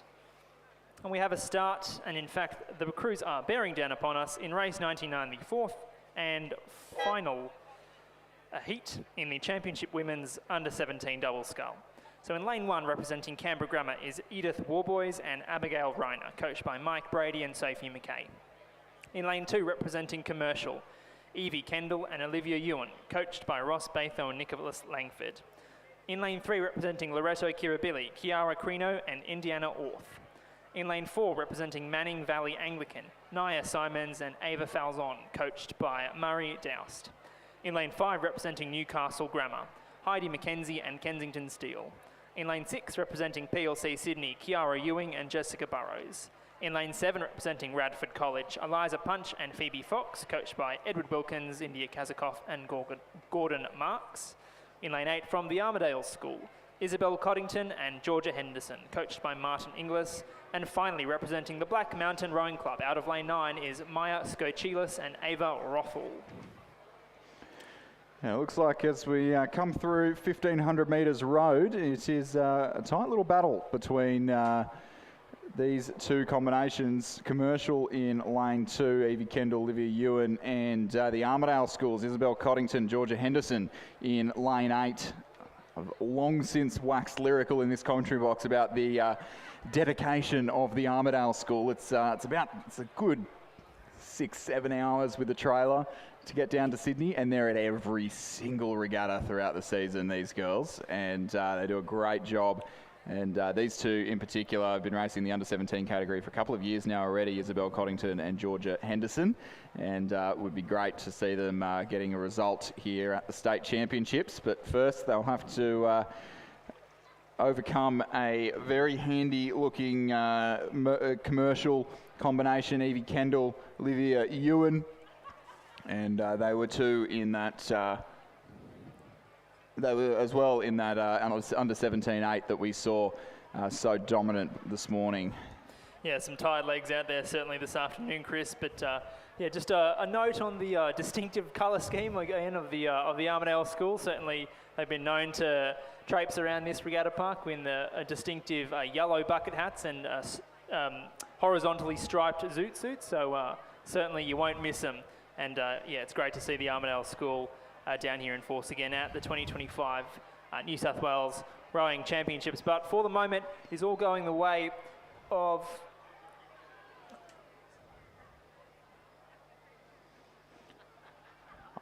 It looks like the Armidale School there, just starting to move through the crew from Commercial, who don't look to be, they're not quite flat chat, but Armidale maybe looking to just take a scalp and take advantage of Commercial just cruising in this last few strokes. Commercial really giving echoes of Mossman Rowing Club last year with that dominant under-17 program, and now coming out here and winning almost every heat of the under-17 women's double. Would be a very likely chance of a Commercial win in the A final. Got to get through the semis first. Commercial across the line first. The Armidale School second. Very tight for third and fourth. Largely trivial. Oh, it's very, very tight. Black Mountain and Loretto Kirribilli really close there. That'll get sent for a photo. Fifth place goes to Newcastle Grammar. Really tight again between Manning Valley Anglican, I should say, and Radford College. Canberra Grammar in 8th place, and we've got yet to finish as PLC Sydney out of lane 6. But Chris, certainly the Commercial program going from strength to strength this afternoon. Yeah, it's been a very, very fruitful day for the squad coached by Ross Batho and Nicholas Langford, and will be one to watch as the season progresses. But just before this next race gets underway, I'd like to remind everyone around the boat park we are under level 1 heat management measures, so that means please limit your warm-up to as little time on the water as possible. Stay in the shade, hydrate as much as you possibly can. Any signs of distress any signs of distress from the heat following a warm-up or following a race, please make yourself known to the medical team just to the western end of the course past the finish tower, or get a call out and get them over to you if required. Thank you, Chris. And race 100 is underway. We are changing gears. This event is the Championship Women's Under-19 Coxed 4, so we'll have this over the next 2 races, in races 100 and 101. The progression is that the first 4 crews will go through to the final at race 131, and the remainder will be eliminated. So in lane 3, representing the University of Queensland is Phoebe Cannon, Gabrielle Ryan, Ella Welsh, Danielle Watts, Lauren Brosnan is their cox, and they are coached by Philip Bourguignon, John Pettigrew and Sally Kao. In lane 4, representing Pymble Ladies College, is Millie Cullinan, Scarlett Olsen, Summer Phillips and Mika Naito. They are coxed by Matilda Goddard and coached by Harrison Randell. Had a scratching by the looks of things from Canberra Grammar, and so in lane 6, representing Commercial is Stella Menzies, Tyree Jensen, Elkie Jensen and Remy Hancock, coxed by Claire Ross and coached by Nigel Stubbs. In lane 7, representing the University of Queensland, Pia Hatzi-Petro, Holly Fleming, Zoe Rossiter and Willa Dunbar, coxed by Harriet O'Dwyer and coached by Philip Bourguignon, John Pettigrew and Sally Kao. And finally, in lane 8, representing Queenwood, is Zara Taylor, Grace Bennett, Gemma McLaren and Eva Thompson. Their cox is Melody Yin and their coaches are Kieron Glynn and Ella Davidson. Yeah, so we can use the schoolgirl 8s as a little bit of a, well, we can't quite use the schoolgirl 8s as a little bit of a form guide because the University of Queensland didn't race there, but they're currently bookending this race with both of their crews in lane 3 and lane 7, currently running 1st and 5th at this stage. Queenwood running 2nd, Pymble Ladies 3rd, and Commercial in 4th place. So the Queenwood and Pymble Ladies crews the Pymble Ladies crew is certainly the stern 4 of their first 8, coached by Harry Randall, moving there this year from the King's School and doing a fantastic job with the girls from the North Shore of Sydney. Had a great start to the season and just overdone by Kinross and this morning and St Catherine's.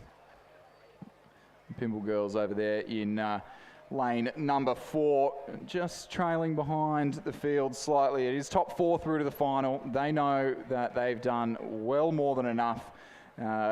University of Queensland, if anything, still with the rate up a little bit higher than the rest of the field, 27 strokes a minute, whereas Pymble Ladies right down at 23, and the Queenwood crew sitting in 2nd place in between those two. Even lower, I'd say. 19.5 strokes a minute. As Commercial still racing there in the background, but again, largely trivial as they will make it through to the final. And doesn't look like they'll be under any threat from the University of Queensland behind them. But it is the University of Queensland crew in lane 3. Phoebe Cannon, Gabrielle Ryan, Ella Welsh, Danielle Watt, Lauren Brosnan, the Cox, who will take the win in this first heat. Queenwood in lane 8 don't appear to even be stopping for the finish line. That it's been that easy of a race for them. Pymble Ladies College in lane 4, they're stopping, but certainly weren't pushed to third position in this race, and they'll get going again straight away. So University of Queensland crew possibly spending a few more bickies in the late stages of that race. We've seen the two school crews just up and walk away from the finish line. So this will be a very interesting final indeed in the under-19 Cox 4. Yeah, that particular heat, a bit more of a leisurely pace by and large, but yeah, commiserations to that University of Queensland crew out of lane 7. Their campaign is over in this event, but those first 4 crews over the line will progress through to the final at race 131. So race 101 well and truly underway, and almost through, or well through the 1,000 metre mark now. The second of 2 heats in this under-19 Cox 4. Top 4 through to the final. Lauriston Girls in lane 3.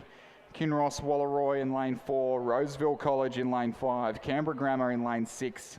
Loretto Kirribilli in lane 7, and a Wendouree Ballarat and Ballarat City Composite in lane 8.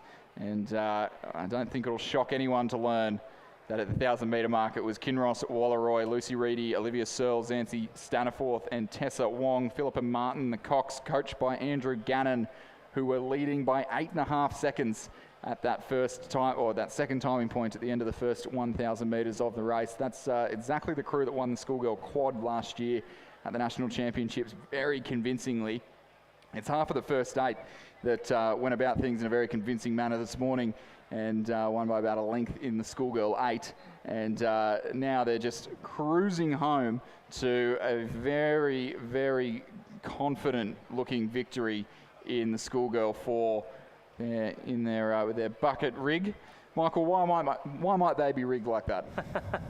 Well, I mean, certainly the main reason is that the person who sits in the stroke seat might prefer one side or the other, and sometimes it's a good idea for a crew to have a particular person sit in stroke seat because of the way that they row, or because the crew rows gels with their rhythm the best, and so sometimes it's just better, for want of a better term, to have a bucket rig, and I was certainly partial to a bucket rig in my day in the lightweight 4. Yeah, I'm a big fan.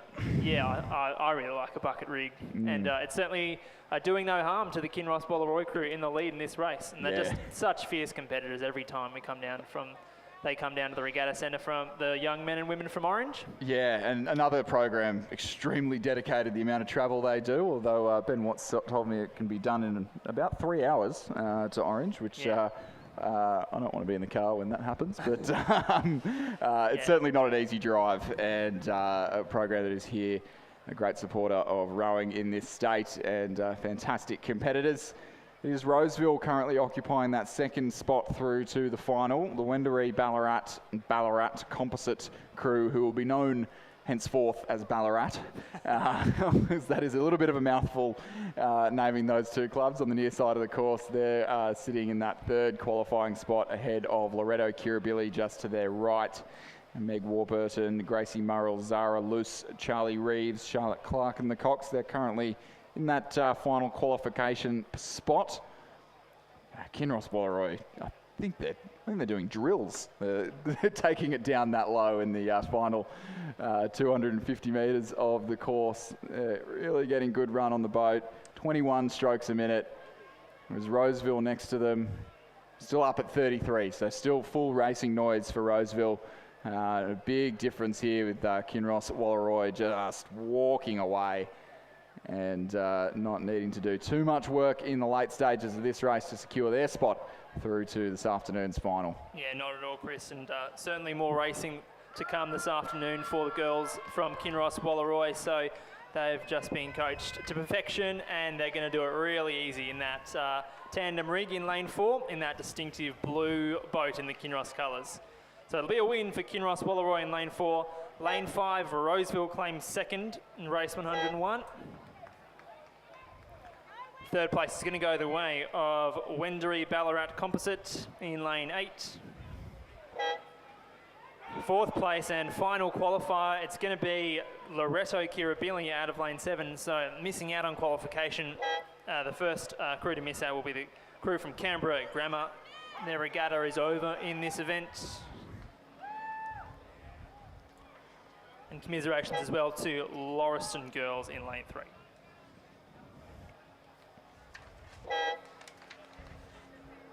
And Chris, we'll have a quick turnaround. Race 102 is on the course. It's the first heat of the men's version of the under-19 Cox 4. Similar progression, 1, 2, 3, 4 to the final, and we'll have 2 heats of this. Yeah, and they're almost on top of us here. So 6 crews in this race. Brighton Grammar in lane 3, Canberra Grammar in lane 4, Caulfield Grammar in lane 5, Scots College in lane 6, and Sydney Grammar in lane 7. The Southport School, the sole entrant from Queensland, in lane 8, and look to be out of things at this stage of the race. It does look to be, at the moment, Sydney Grammar School. James Fifield, Toby Berkalow, Curtis Pepper, Charlie Slack, Ian Beer are the Cox, coached by the great Stephen Tong, who I was lucky enough to be coached by in Year 10. If he is indeed coaching this crew, it is certainly doing wonders for them as they lead by about a length from the Scots College. Max Berkalow, Lucas McGregor, Edward West, Samuel Stewart, Finlay Cardno, the Cox, coached by another very well-credentialed coach, Judith Ungamark, on the Scots College coaching team. But it's going to be pretty tight for that final qualification spot at the moment. We've got Canberra Grammar, Murphy, McGregor, Schmidt, Griffiths and Robson the Cox over in lane 4, who look to just be ahead of Caulfield Grammar, O'Neill, Smith, Here and Napthali, Harrison Jones the Coxswain. They're the crew that's just trailing and will look to be the ones that will miss out on the final of the under-19 men's Cox 4. It'll certainly be Sydney Grammar School. That's half their first date, I do believe, in this event, and out having a hit out in the Cox 4, and a hit out, a very successful one indeed, as they come across in a pretty handy time. It'll be Sydney Grammar, followed by Scots. Canberra Grammar will take third, and the last qualification spot will go to the Tonners, Brighton Grammar on the far side of the course. Caulfield Grammar to just miss out in lane 5. The Southport School in lane 8 will also miss out on the final of the under-19 4. Thank you, Chris. And race 103 is underway as well. It's the second heat of the championship men's under-19 Cox 4. So in lane 3, we have a second crew from Sydney Grammar School. I hazard a guess that's the other half of their first date, potentially. That's Diamond Leonard, Daniel Hall, Archer McBurney, or William Stumbles. Their Cox is TJ Abdel Syed, and they are coached by John Russell. In lane 4 is another crew from the Scots College, Archie Hughes, Oliver Milling, Maxwell Crawford and Samuel Ireland. They're coxed by Charlie Cameron and coached by Katie Healy. In lane 5, representing Caulfield Grammar, Will Thompson, Julian Manning, Hamish Crawford and Dash Farmer. They're coxed by Nick Nikarkas. In lane 6, representing Canberra Grammar, is Archie Vag, Magnus Dafter, Nicholas Vanderwaltz and Marcus Tremopoulos, coxed by Teniola Blogan, and they are coached by Scott Chesterton. And finally, in lane 7 is a crew from Brighton Grammar. They are represented by Henry Haycox, Michael Farrand, Isaac Pells, Oscar Gudja-McGrath, and they are coxed by Henry Hoffman. Yeah, so it is the crew from the Scots College, Hughes, Milling, Crawford, Ireland. That's half of their first 8, I do believe. Yeah, half of their first 8 in this 4, the other half in the previous race. So that combination coached by, well, we've got listed Katie Healy on this one. Hughes, Milling, Crawford and Ireland.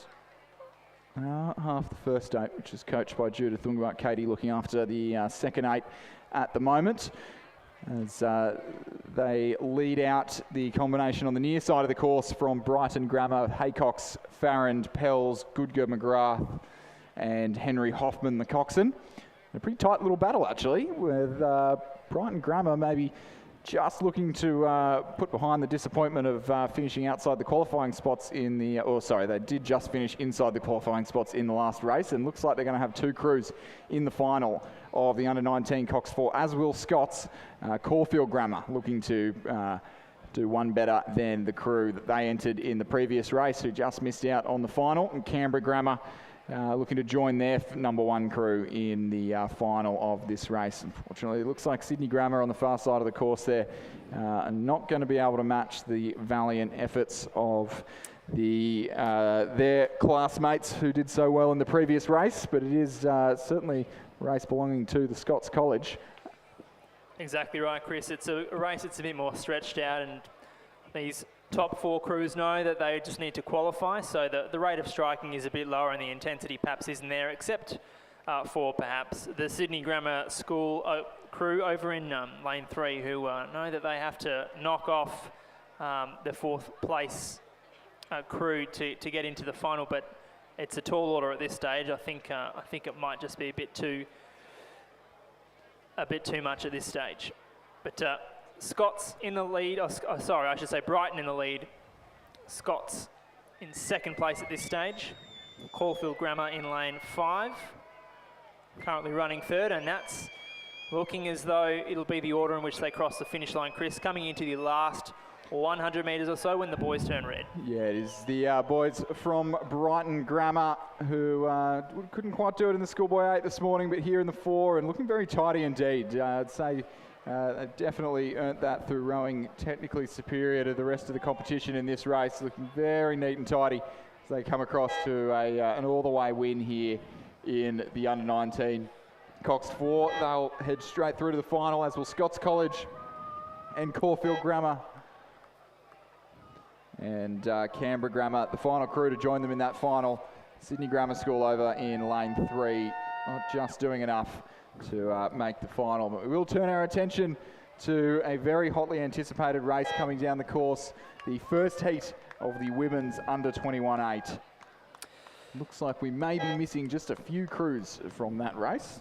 Yeah, it looks like it, Chris. It's race 104 on your programs, ladies and gentlemen, the Championship Women's Under 21-8. The progression is that the first 3 crews across the line will go through to the final at race 133 later on this afternoon, and the remainder will be eliminated. So in lane 2, representing Geelong Grammar,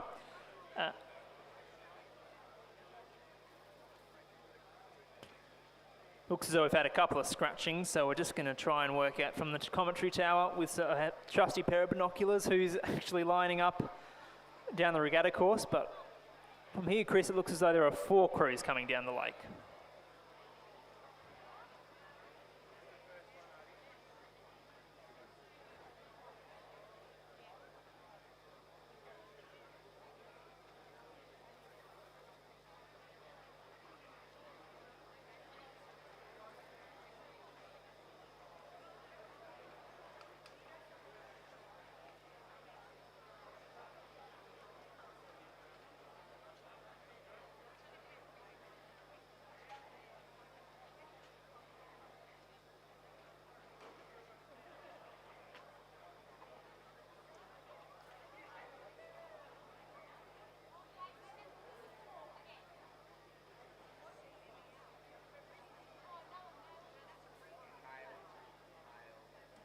So it looks like it's race 149 on your program, because that definitely comes after 103, but we'll roll through it. The Championship Men's Elite Lightweight Coxless 4s and possibly a little preview of the Penrith Cup race at the National Championships. We've got a Mercantile Composite in lane 6 currently leading, Mercantile and Banks there. Newcastle Uni Composite in lane 7, a Commercial and Toowong combination in lane 4.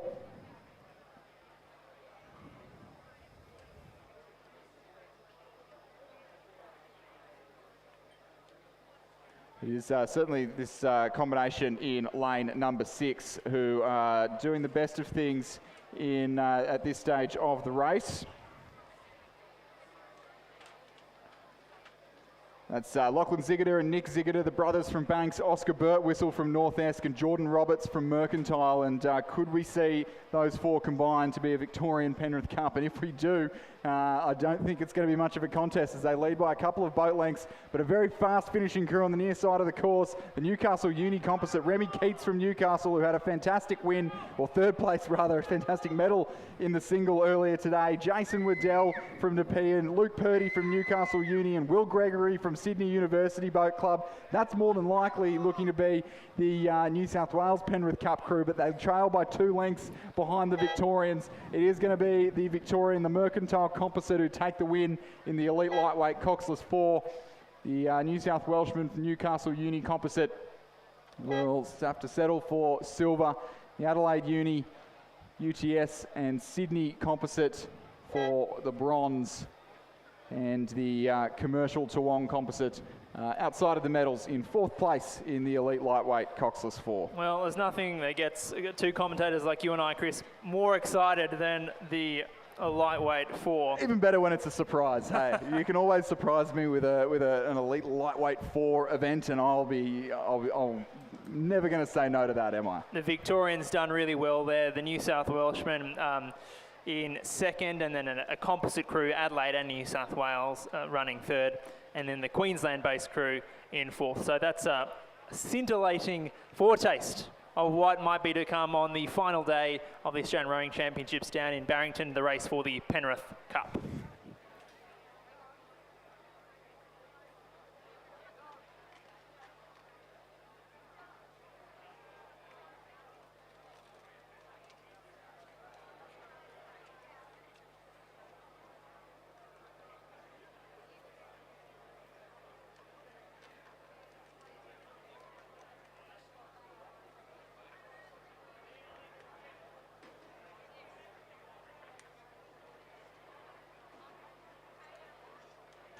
So race 104 now on your program, well and truly underway, and approaching the first timing point, the first 500. Very eagerly anticipated event, the women's under 21.8. We saw the heats of the men's earlier, and boy, were they fantastic. If we're going to get a repeat here, you are in for a treat, ladies and gentlemen. Geelong Grammar on the far side of the course, Sydney Uni in lane 3. They're your race leaders just coming through the 500 metre mark now. Lauriston Girls in 4. Loretto Kirribilli in Station 5, Loretto Toorak in 6 in the blue boat, Geelong College in 7, and Wesley College in lane 8. I think that Loretto Toorak boat was maybe their second 8. The Loretto Kirribilli boat next to them there, just ahead of them. But it is, as would be expected in this event, the Sydney University crew, Georgina Stevenson, Penny Rose Collins, Isabella Kennedy, Madeline Walk, Alex O'Brien, Alice McCready, Mia Booth, Addison Rolls, and Chloe Jaretta, the coxswain, coached by Alan Bennett and Alfie Young, who are leading by about 3 seconds from Wesley, Lauriston Girls, Geelong, Kirribilli, Geelong Grammar, and Loretto Toorak at this stage of the race. Well, you certainly would expect, Chris, that Sydney University combination to be out in the lead. It's not as much as I expected them to be in the lead by, I'll be completely honest. There's plenty of water yet to travel, but Wesley College, Lauriston Girls doing really well at this stage to keep a contact with that Sydney University boat that boasts plenty of firepower. I think some Australian representatives in there as well, Chris. Alex O'Brien, that's right, and Chloe Jaretta in the 4 a couple of years ago at the Junior World Championships. And then you've got some very accomplished names as well. Mia Booth, part of the Pymble Ladies College first 8 from last year. Alice McCready from Newcastle.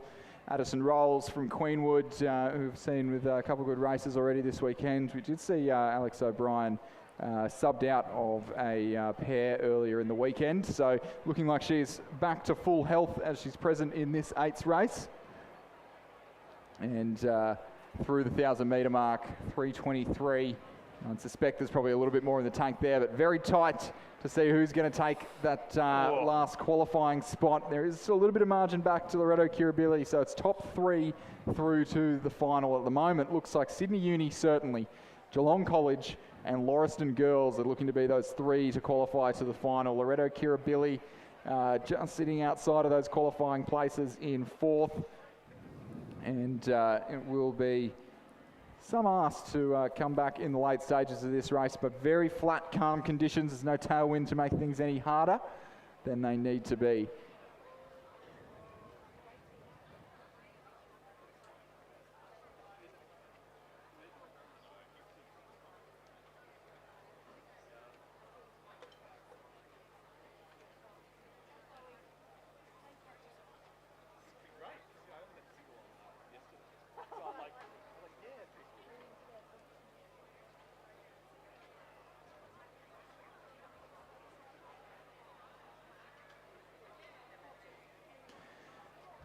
This race really heating up in the closing stages here. Sydney University Boat Club, who have been pretty dominant in this category over the last couple of years, really stretching out that lead. But the battle for who's going to get I believe it would be a 5th race for the schoolgirl 8. So they didn't have semi-finals this morning. So if they make the final, a lot of these girls will be taking their 4th run down the track this afternoon. I'm sure some of the schoolboy 8s will be turning their nose up at that because they had 3 runs this morning and a couple this afternoon. But it has certainly been a big day of racing for these school programs, especially the ones travelling from interstate, really getting good value for money out of their flights down to Sydney.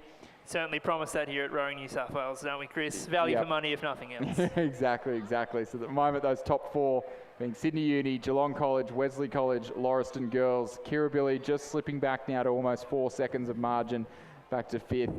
Loreto Turak in 6th place. So the 2 Loretos, both in the 2 blue boats in 5th and 6th. And Geelong Grammar in 7th at this stage of the race in the M-Packer on the far side of the course. Sydney University still racing this event, not fully relaxing in the closing stages of this race. Still up at 30 strokes a minute, which is certainly not going to be their race pace and their full noise, but it is certainly just a little bit hotter than I would have thought, as they're sitting a good 3 lengths up on the rest of the competition. But so that's certainly that Lauriston girls combination, Chris, that is in the hot seat at the moment. They're vying to get up into the top 3, currently occupied by Sydney University, as you say, who's enjoyed the ascendancy in this race from start almost to the finish. Geelong College and Wesley College, who are poised to qualify. Lauriston girls, school in Victoria, currently a little bit off the pace. They are in lane 4. Let's see what they can do in these final 250 metres, but I have to say they are rapidly running out of water. Yeah, I think it's going to be too little too late for anyone looking to mount a challenge to overcome almost any position at this stage. There's sort of half a length to a length between most crews here. Sydney University really backing off in the closing stages of this race, but a classy looking combination. They'll be hard to beat in this event. Just over a boat length ahead of the crew in lane 7 from Geelong College. Wesley half a length down on them. Those 3 crews through to the final, as will Lauriston girls in lane 4. Loreto Kirribilli will miss out on this occasion, as will Geelong Grammar on the far side in the sky blue, and Loreto Turak in lane 6.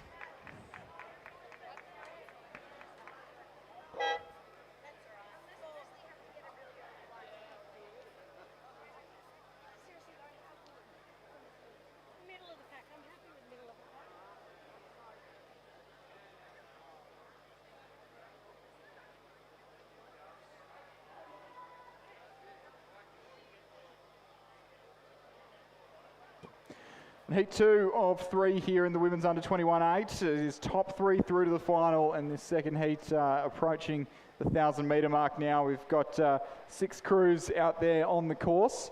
It does look like we've got all 6 having started here. Sydney, a composite with Sydney Rowing Club, Swan River and Glebe Rowing Clubs in lane 3, UTS Haberfield in lane 4, Mercantile in lane 5, Caulfield Grammar in 6, Geelong Grammar in lane 7 and St Catherine's in lane 8. So I think this should shape up to be a pretty good race here, Michael. The Sydney Composite and UTS are both very highly favoured crews in this event. Mercantile won't have come all the way up here without a combination capable of making it through to the final. But then they've got the dark horse there with a little bit of mystery around, can the school combination from St Catherine's overtake some of these club crews? St Catherine's crew, second in the schoolgirl 8 earlier this year. 5 of those girls went to Henley last year. A lot of experience in that boat. and see if they can make an impression on the club crews. Yeah, similarly to the men earlier on today, this is going to be a fascinating contest between the youth and experience in this women's under 21-8. You would expect on paper though, Chris, the Sydney composite crew and similarly to that UTS and Mercantile boat, they'd be the ones to watch at this stage of the race as they go through the 1,000 metres.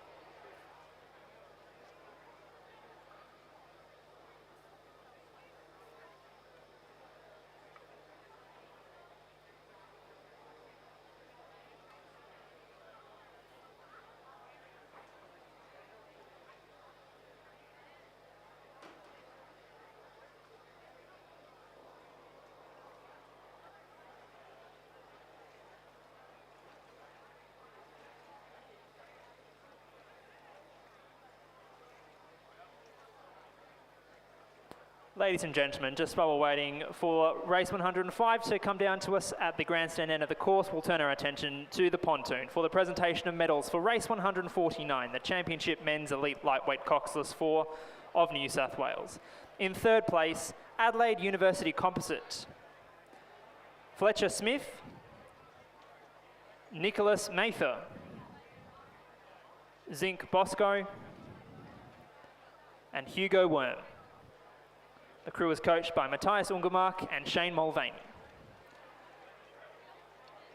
In second place, and silver medalists, Newcastle University Composite, Remy Keats,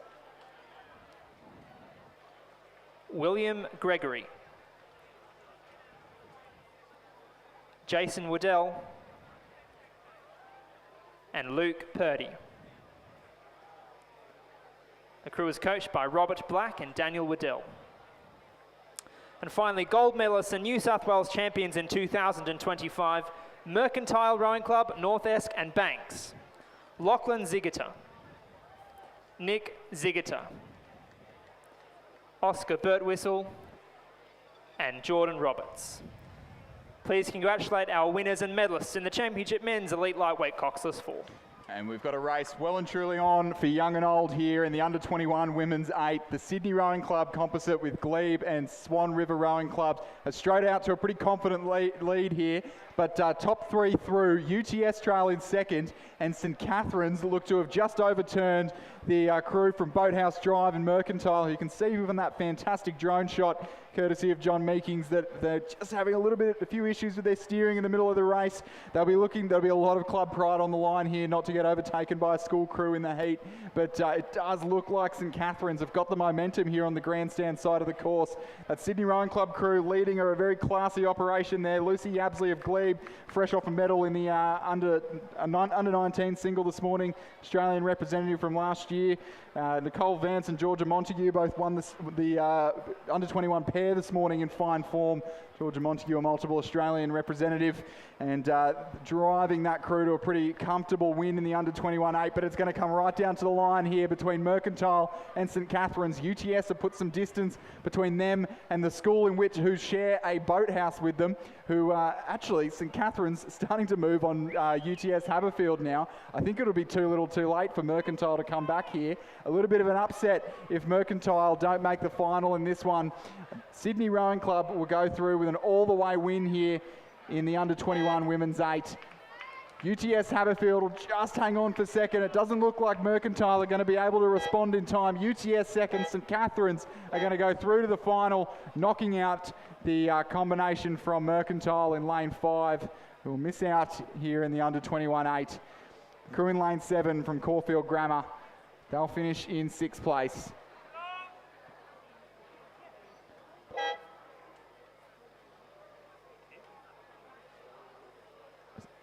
From Geelong Grammar, rather. Sorry, apologies, just looking at the wrong race on the draw. But and then the crew from Caulfield Grammar over there in lane 6 in 6th place. Well, that's a fascinating result in that race, Chris. Yeah, so we've seen in both under 21-8s upsets with Melbourne crews not making the finals.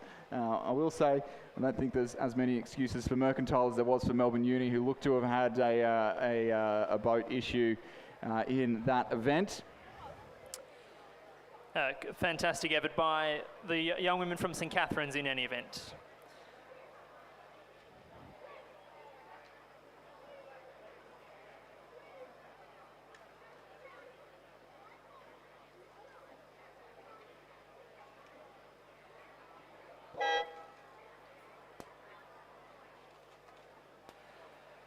And Chris, we have race 106 on the course now. It's the third and final heat of the Championship Women's Under 21-8. Similar progression, the first 3 crews across the line will go to the final in race 133 and the remainder will be eliminated. So in lane 3 is Furbank Grammar, in lane 4 is Loreto Toorak, in lane 5 is St Catherine's, in lane 6 Melbourne University, in lane 7 Caulfield Grammar, and in lane 8 the University of Queensland. So through the 1,000 metres, Chris, it looks as though it's the crew from Melbourne University in the lead, enjoying a short lead over Furbank Grammar. Yeah, certainly looking better placed for the final than their men's 8 did. I mean, the fact that they're still rowing at the 1,000 metre mark does bear well for that, doesn't it? So 5 seconds the margin at the 1,000 metre mark for Melbourne University over their nearest competition from the University of Queensland. We'll just correct ourselves there, 0.65 a second. I'm not sure what I was looking at on our timing screen there. So the University of Queensland crew there really knocking on the door of a win in the heat. So these 2 crews just really battling it out at this stage of the race. So I think the winners of our last 2 heats, so the Sydney Composite and in the last heat, will probably be looking onto this and just rubbing their hands together as they see these crews battling it out all the way down the course. Sydney Rowing Club and Sydney University both had a pretty easy time of it in the heats. It'll be interesting to see how that extra race on the legs plays out in the final, but it is still Melbourne University Boat Club with the lead coming through the 1,500 metre mark. That's the combination of Isabella Morrison, Lola Darn, Amy Croft, Scarlett Shelton, Lulu Burney, Frankie Diva, Chloe Nevins, Meg Dumbrell and Ivy Jones, the coxswain. The University of Queensland crew who have had such a great regatta so far. Lily Bragg, Sophie Crane, Astrid Coates, Felicity Bishop, Astrid Thomas, who won the under-19 single in very fine form this morning. Nell Murphy, Scarlett Woodbury, Sarah Burke, Harriet O'Dwyer, the Cox. That's the combination that are knocking on the door of the Melbourne Uni crew, but the Melbourne Uni crew having really put the foot down in the championship quarter of this race.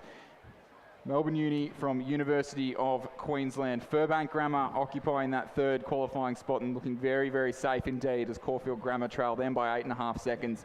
Loreto Toorak in 5th and St Catherine's in 6th. So we can see those margins very clearly on the drone shot. We can see that there's a little bit of a tailwind behind the crews now this afternoon. So conditions got a little bit slower for a period there this morning, but things starting to hot up as they often do on a Saturday afternoon in February at the state championships. It's nothing quite like the afternoon breeze at Cirque. It is starting to just have a whisper of wind across the competition lake in the right direction if you're on the water. But certainly it's doing favours for this Melbourne University crew out in the lead. University of Queensland currently occupying 2nd. Furbank Grammar, my apologies, hanging in there for 3rd place. It's all to do for Loreto Toorak and Caulfield Grammar at this stage, Chris. Only the top 3 to go through to the final. Yeah, a lot of work to do there. It's going to be pretty tight for 4th and 5th between Loreto Toorak and Caulfield Grammar, but as you can see on the drone shot, they're almost dead level there.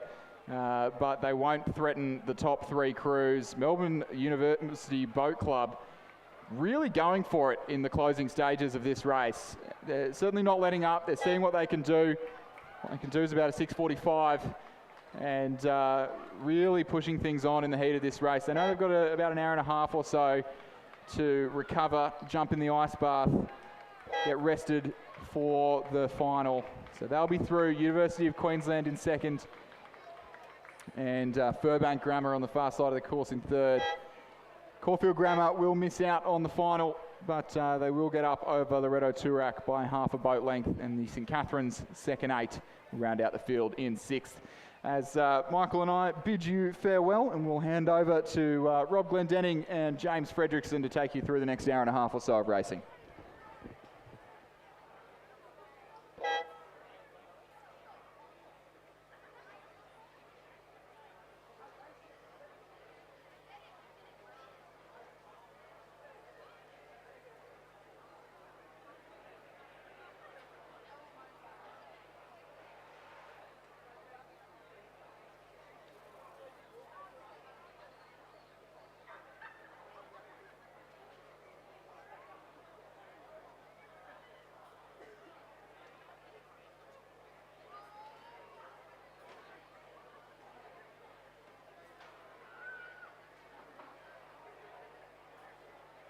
Good afternoon, ladies and gentlemen. Coming now into race 107, the Championship Men's Under 17 Double Scull Heat number 1.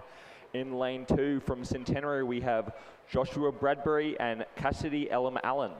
In lane number 3 from Gippsland Grammar, we have Luca Capitoli and Oscar Wilkins. In lane number 4 from Leichhardt, we have William Spoogie and Luca Wilson. In lane number 5 from Mossman, we have Ewan Humphreys and Leighton Skoman. In lane number 6 from Radford College, we have William Fraser and Kieran Brennan. In lane number 7 from Redlands, we have Augustus O'Sullivan and Kieran Newman. In lane number 8 from Trinity Lutheran College, we have Zach Wood and Kai Lees. And in lane number 9 from Hunter Valley Grammar, we have Thomas Graham and Bailey Crop.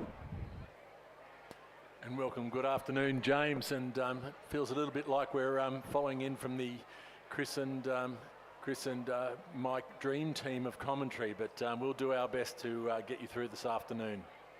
Definitely try our hardest here. Got a lot to live up to.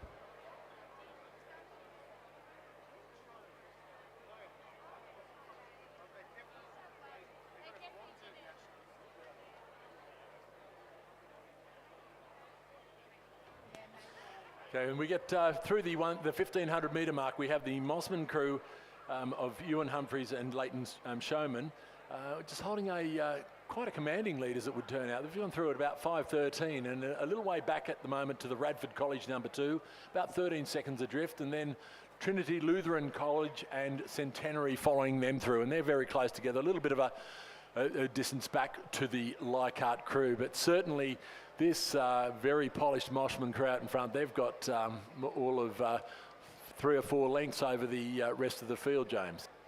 Yeah, definitely a bit of a battle going on here between Trinity and Centenary, fighting for that 3rd place position to solidify them into the final, coming up in a few races' time. Yeah, and of course there are 3 heats within the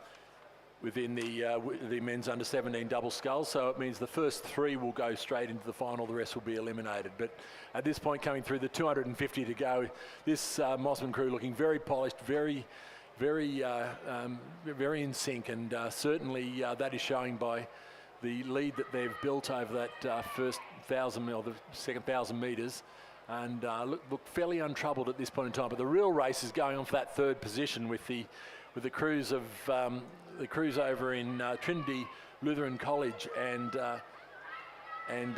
Redlands, it would look like, not Redlands, Radford College number 2, actually pushing for the, currently holding down 2nd and 3rd. All the work to do over in lane 2 with Centenary's Joshua Bradbury and Cassidy Elam Allen coming down to the line. They've got a little bit of speed. They haven't really pressed the foot on the accelerator yet, but just look like they're winding up. But as Mossman go over the line easily to take this. Great win there from Mossman. Time of 7:01 coming through in 2nd place. It will be a battle, it looks like here. Bow ball to bow ball with lane 8 and lane 6. But it will get taken by Trinity Lutheran College, with Radford College coming in 3rd place. 4th secured by Centenary, and 5th Leichhardt. So those top 3 will be moving on to the final. Okay, and well down the course, we have race 108, the Championship Men's Under 17 Double Scull Heat 2.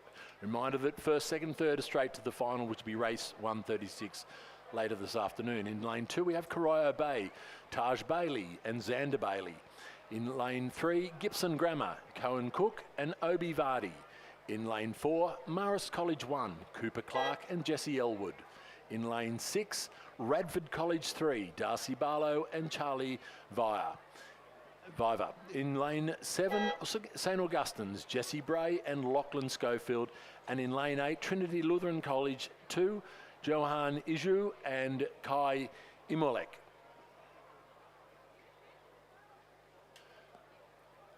So these crews are well through the 1,000 metres now, and it was the Corio Bay crew with a handy lead going through the 1,000 metres. of 3 minutes 20 with about a 10 and a half second gap back to the St Augustine's crew of Jesse Bray and Lachlan Schofield.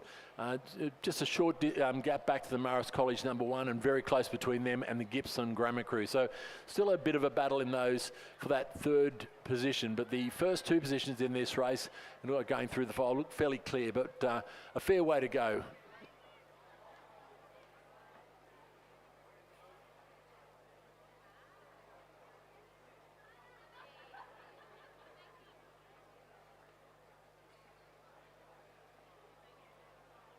So we have Corio Bay now through the 1500 metre mark in 5:11 and certainly have gained a little bit over that third 500 out over the St Augustine's crew.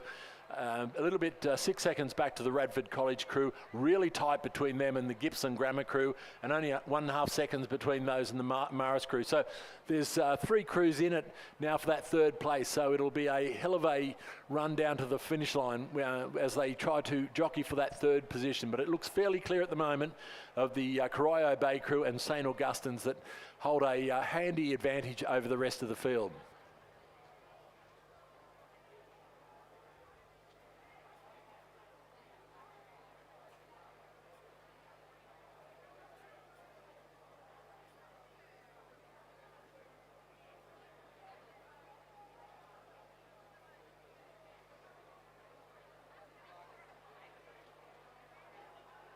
So as we come down to the last 200 metres, it is this Corio Bay crew looking very polished. Taj Bailey and Xander Bailey looking untroubled as they drop the rating down, as they cruise into that last 150 metres. The St Augustine's crew over in lane 7, though, putting on a bit of effort to try to bridge some of that gap, but more or less stay in front of the crews vying for second and third. At this point, it looks like it's the Gippsland Grammar crew and Radford College 3 that will be fighting it out. The Marist College crew that was up there with them at one stage has slipped a little bit back, but it will be this, the crossing the line now, the Corio Bay crew followed by St Augustine's. The real race, though, is on between these 2 crews, Radford 3 and Gippsland Grammar, and they are going down to the wire. So as St Augustine's cross the line for that second place, it is neck and neck as they come to the line. It's stroke for stroke. It does look like the Radford College might have a bit of an advantage and they might take that to the line, but there's nothing in it. But it did look like the Radford College crew may have just pipped Gippsland Grammar. We'll go into a photo, I believe, so we'll see what comes of that.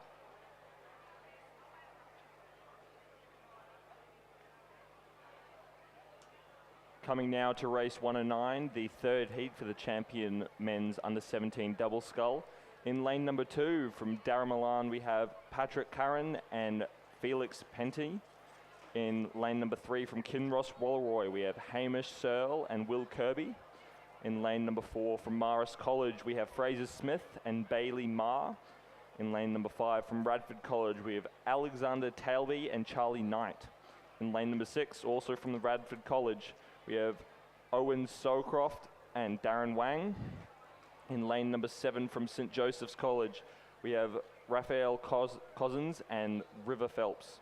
In lane number 8 from Trinity Lutheran College, we have Noah Parker and William Horsey. And James, they've just gone through the 1,000 metre mark, and the Radford College number 1, Alexander Talaby and Charlie Knight have gone through in 3:28 with quite a handy length and a half lead over Kinross Walleroy's Hamish Searle and Will Kirby. Not much in it then to Trinity Lutheran College 3, Noah Parker and William Horsey, and very close between them and Radford College number 4. So there's still once again, while the first 2 positions look fairly clear cut at this point in time, there is not much between those 3rd and 4th and 5th vying for that 3rd position. Yeah, it seems like a bit of a theme with these under-17 heats, so I reckon going into the final it's going to be hotly contested for that first place position. That podium will be a very tight race between all 3 crews.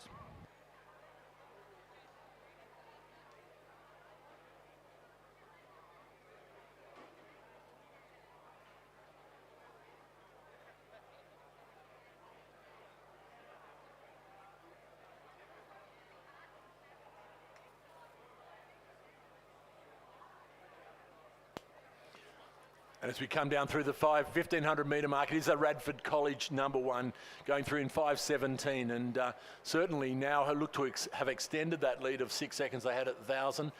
Just going, yes, up to 10, 11, nearly 11 seconds back to the Kinross Wallaroi crew of Hamish Searle and Will Kirby. A little bit back to Trinity Lutheran College, but certainly nothing in it between them, Radford College and Durham Arlen. They're within a couple of seconds of each other, so all within striking distance of that 3rd position as we come down into the last 400 odd metres.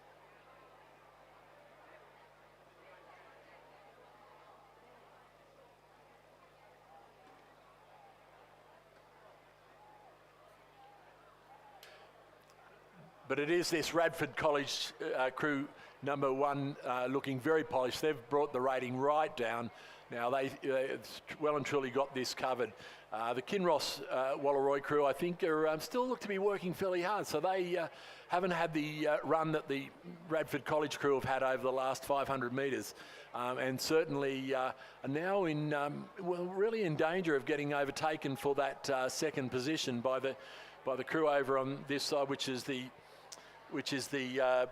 Trinity Lutheran College and the Radford number 4. So the race is certainly on there. But no, they've had a look across the Kinross Wallaroi and picked it up again now and look to be found the boat speed that they'd let drop off. But this Radford number 1 crew, they'll be rating down at this rate. They'll be rating 15 across the line. They've brought the rating right down and looking very, very comfortable as they come to the line.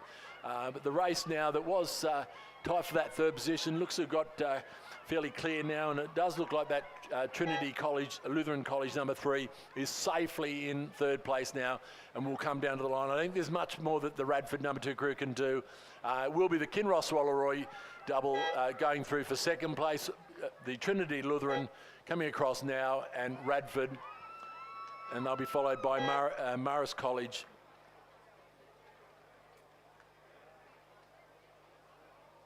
And St Joseph's just coming over the, just finishing off the last 100 metres.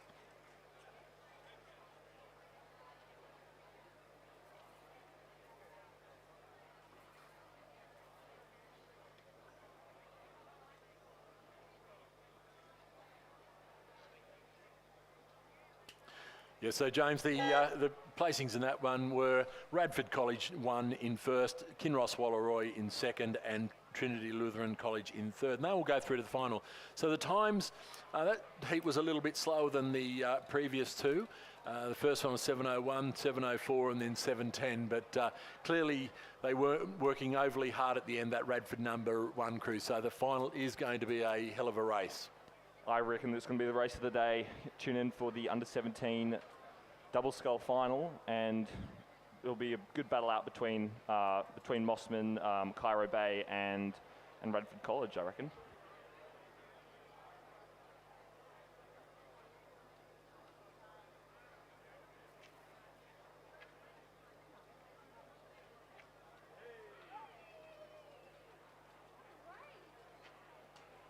Coming now to race 110, the championship women's under-16 double scull. This is the first heat of 4.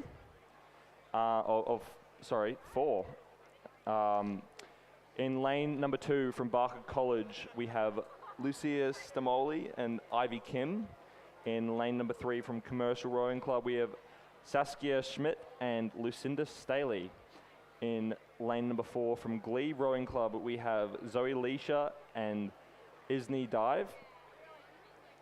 In lane number 5 from Kinross Wallaroi, we have Paxton Buckfield and Georgia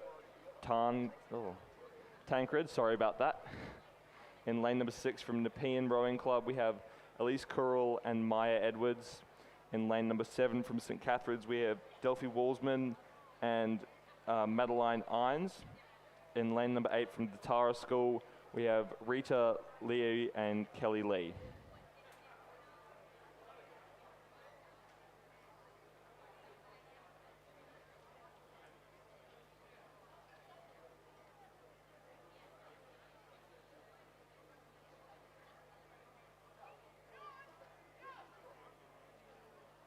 And we have a great shot now from the look behind the Nepean crew in this in this race, and that we get some great capture. Although the bow person in that race is having a lot of looking to the left and the right to check their progress. This race, of course, is over 1,000 metres, and first, second, third, and fourth go through to the semi-final, and the remainder get eliminated. So it is certainly a hotly contested race at the moment. From our vantage point, it looks fairly close across the field, though it does appear at this point in time like it could be the Glebe crew in lane 4 of Zoe Leisha and Inksa Dive, who have pulled out a little bit of a lead over what appears to be Commercial, Saskia Schmidt and Lucinda Staley.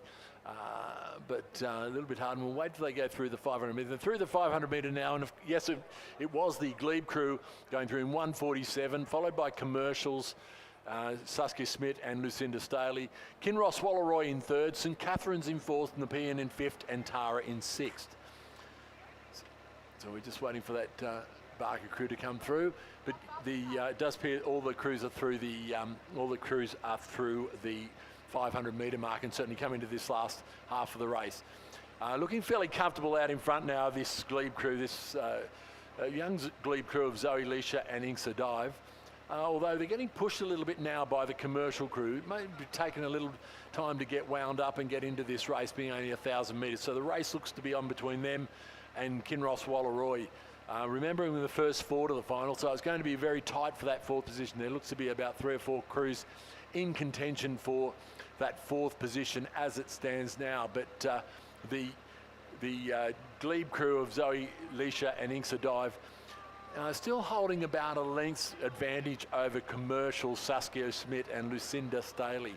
The Kinross Wallaroys, Paxton Buckfield and Georgia Tancred are also holding down that 3rd place with not much chance that they will get overtaken at this point in time. Then just as we say that, the Kinross Wallaroy crew has just stepped it up.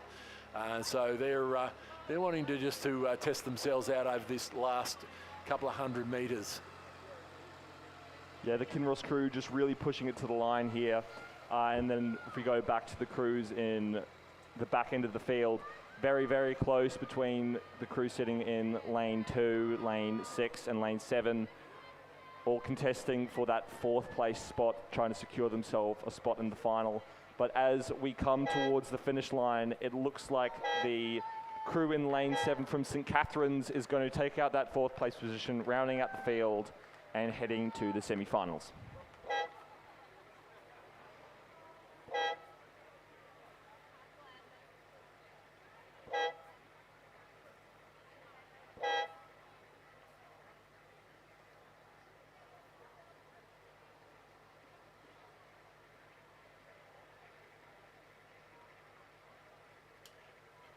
We have on the starting line, we have race 111 Championship Women's Under 16 Double Scull Heat 2. Progression is 1, 1st, 2nd, 3rd and 4th through to the final, the semi-final. The rest will be eliminated. The race 127 and 128 are the semi-finals later this afternoon. In lane 2, Canberra Girls Grammar, Chloe Owen and Lila Biddington. In lane 3, Commercials, Ruby McLeod and Allegra Cavalucci. In lane 4, Griffith University Surface Paradise, Ashley McKinder and Ayla Drury. In lane 5, Loretto Norman Hurst, number 1, Alexander Hare and Ruby Mullins. In lane 6, Queenwoods, Isla McMillan and Chloe Grimmond. In lane 7, St Catherine's, Ava Jamison and Stella Copland. And in lane 8, Tara Schools, Isabel Dolimov and Nicole Jai.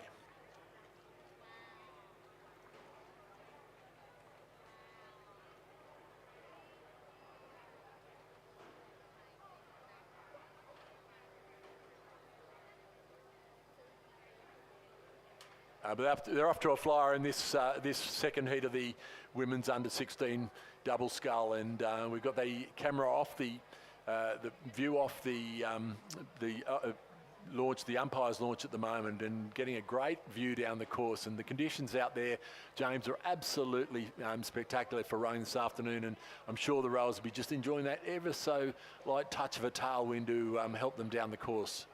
Yeah, fantastic day out here on the course. Nice Nice small tail breeze coming down the course, nothing too strong, not too hot either, a little bit cooler than it was yesterday, I reckon. So hopefully the athletes are able to better manage themselves today in that heat, stay hydrated and stay out of the sun when they're not racing.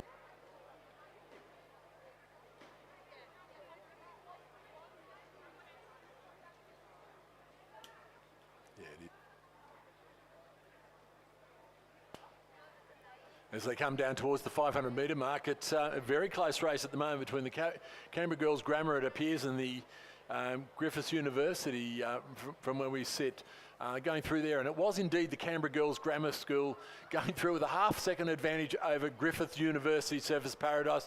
A further 1.6 seconds back to Commercial Rowing Club and Loretto Normanhurst, with Queenwood, Tara and St Catherine's rounding out the field. So it's a very, very tight race as we come into the second 500, and certainly those crews in the middle, and that Griffith University and Canberra Girls Grammar certainly look to have the hold on this race at the moment, but there's absolutely nothing in it, and I'm sure positions could change greatly by the end of this race.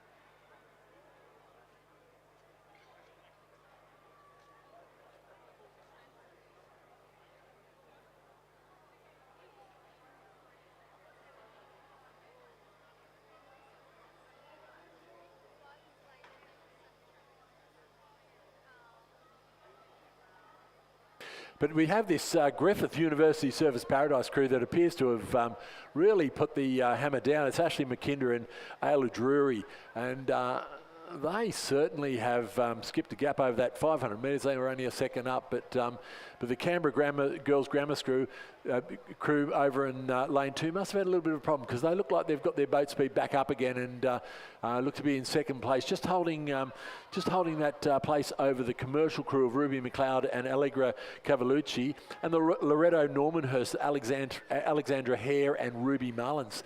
So that looks like the where the action is for the going through to the semi-final at the afternoon. And these crews, nobody letting off at this point in time, and it does look like that Griffith University will hold on all the way to the line, keeping their length, keeping their rhythm, and they look like that they will hold on to take out first place in this heat, followed by Loretto Normanhurst has come home with a flyer and will come in second above Canberra Girls Grammar School and Commercial, then followed by Queenwood, Tara School, and it will be St Catherine's rounding out the field.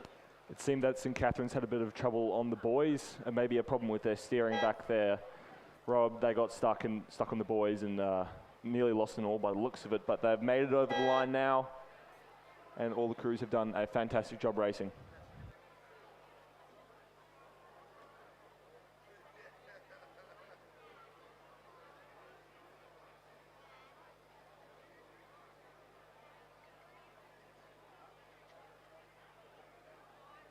Coming now into race 112, the Championship Women's Under-16 Double Scull third heat. In lane number 2 from Canberra Girls Grammar, we have Audrey Blacker and Grace Rolston. In lane number 3 from Durham Milan, we have Kaylee Deisker and Emily Cook. In lane number 4 from Hunter Valley Grammar, we have Mila Leanne Henville and Kate Loran. In lane number 5 from Loretto Normanhurst, we have Sarah Borstein and Poppy Binsley. In lane number 6 from Roseville, we have Piper Robertson and Abby Harris. In lane number 7 from Sydney Girls High School, we have Irish Yang and Harper Kepi. And finally, in lane number 8 from Tweed, we have Zara Wyatt and Florence Croydon. And just we get there, James, they've gone through the 500 metre mark and there's absolutely nothing in it. Hunter Valley Grammar just crossing slightly ahead of Canberra Girls Grammar, Loretto Normanhurst 2 and Roseville, all within about 1.5 seconds of each other. So it's really tight. Only another second back to Tweed and Sydney Girls, another 0.21 seconds behind. For this is an absolute crack of a race this afternoon in this women's under-16 double scull heat 3. Really too hard to tell at this point in time, but it does look like the Roseville crew might have a bit of an advantage now, established a bit of an advantage over Loretto Normo too, but we'll have to wait and see as we get a little bit closer to the finish. Certainly the Hunter Valley crew over in The Hunter Valley crew in lane 4 is still right up there, as are the Canberra Girls Grammar. Yeah, all of the crews obviously within a second of each other. The racing is still pretty tight coming into the last 250 metres. It's going to be an absolute battle out for those top 4 positions to make sure to solidify their spot into the final. Yeah, this is great racing, James, isn't it? Look at this. There's any one of 5 crews vying for that 3rd and 4th position, and still nothing in it, really. Actually, the 3 crews in the middle, which are the 3 crews in the middle of the Hunter Valley Grammar, the Loretto Norman Hurst, the Roseville, who've come right through. So maybe not in the lead yet, but certainly they have found some real boat speed, and those 3 crews now look to be fighting for the line, but the Hunter Valley Grammar crew just has had a bit of a falter, and it's allowed the Canberra girls to come back up again. The Darramullen crew also not far out of it, as are the Tweed River crew over on this side, but it will go down to the wire here. There is 5 crews vying for 4 positions, but it does look like it will be the Roseville, the Loretto Norman Hurst coming back over the top of Roseville, and they will take out this race. It will be Roseville in 2nd, Hunter Valley in 3rd, and Canberra girls in 4th place.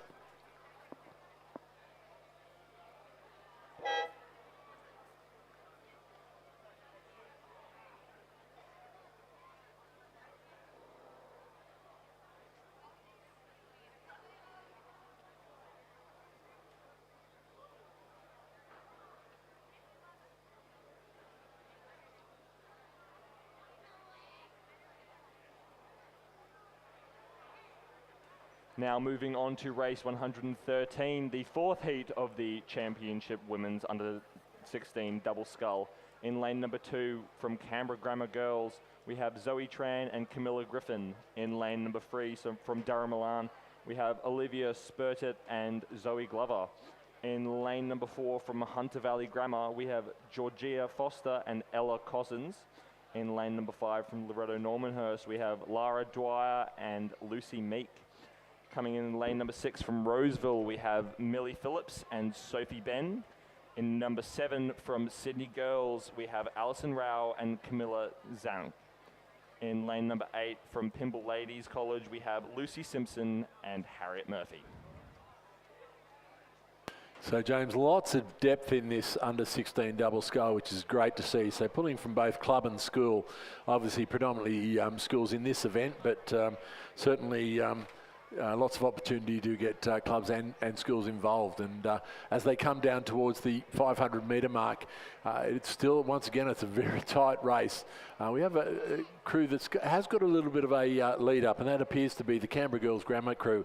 And indeed it was. They've gone through with about a 1.7 seconds advantage over Sydney Girls 2, over Loretto Normanhurst 3, Hunter Valley Grammar, Roseville 2, and then following through will be Darramullen. So it's once again, there's not much in this race at all, and as we saw, the positions in the last 500 in the previous race changed dramatically a couple of times as we came down that course. So just different tactics, different places where they find their boat speed and run. Yeah, it's definitely really nice to see a lot more club representation in these underage events with a lot of these athletes coming from school programs. It's lovely to see people finding the sport of rowing through clubs, and if maybe their school doesn't offer it, then being able to find a way to enjoy the sport that we all love.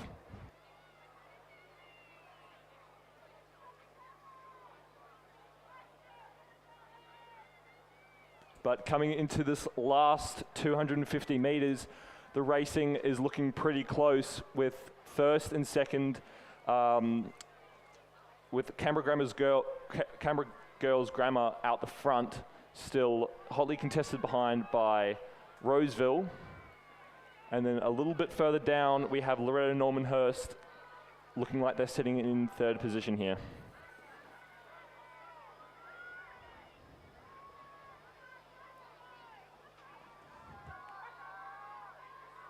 And Pymble are building it up to the line. They're looking to cause a bit of disruption here and get their name into that semi-final. Oh, but it seems like they've knocked into a few of the boys.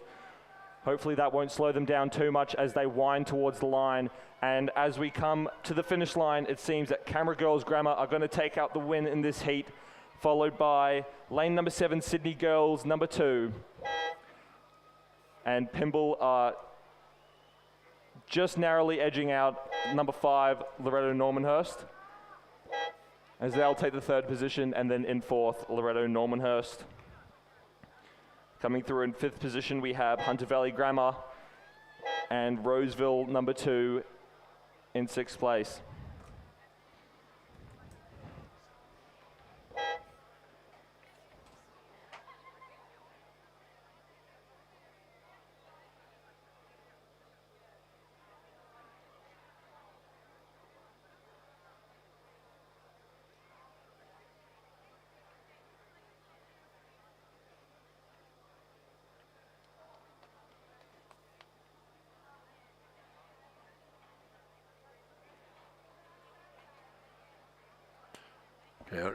We currently have race 114 on the start line. It's a Championship Women's Elite Double Scull, Heat 1.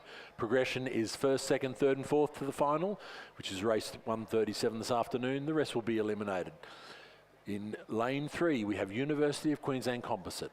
Molly McCausland from Sydney University Boat Club, Elizabeth Newell from University of Queensland Boat Club, coached by Thomas Lorich and Michael Russell. In lane 4, it is Melbourne University Composite, Sarah Fard from UTS and Romy Cantwell from Melbourne Uni Boat Club. In lane 5, ANU, Alora Kelly and Alexandra Moylan, coached by Nigel Harding. In lane 6, Sydney University, Kiara Beasley and India Hobbs, coached by Thomas Lorich. In lane 7, Team Japan Composite, Aileen Hayes, Sydney University Boat Club, and Shiho Yonikawa, coached by Thomas Lorich, Ellen Randell and Sierra Haraguchi.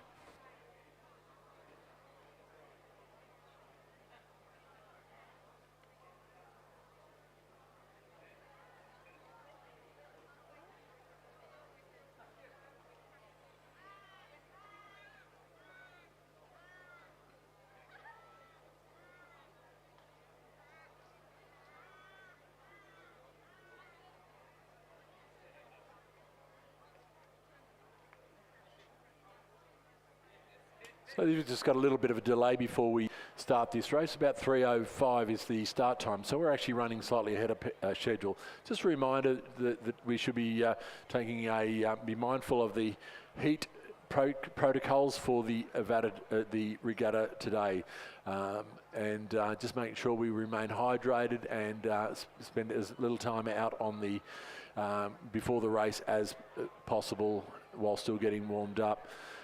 The other reminder is once again about bike helmets and electric bikes. You must wear a bike helmet if you are riding a bike, and electric bikes, electric scooters are not allowed on the grounds of Sydney International Rowing Regatta Centre.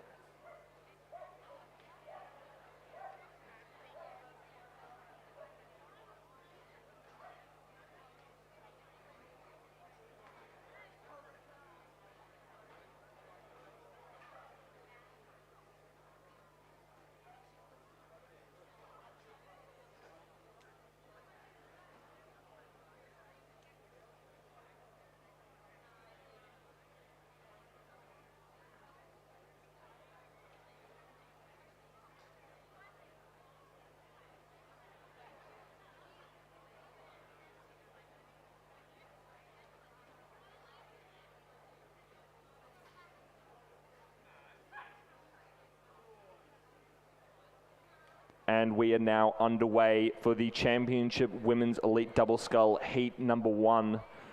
All the crews off to a blistering start as they start to find their pace now down the course.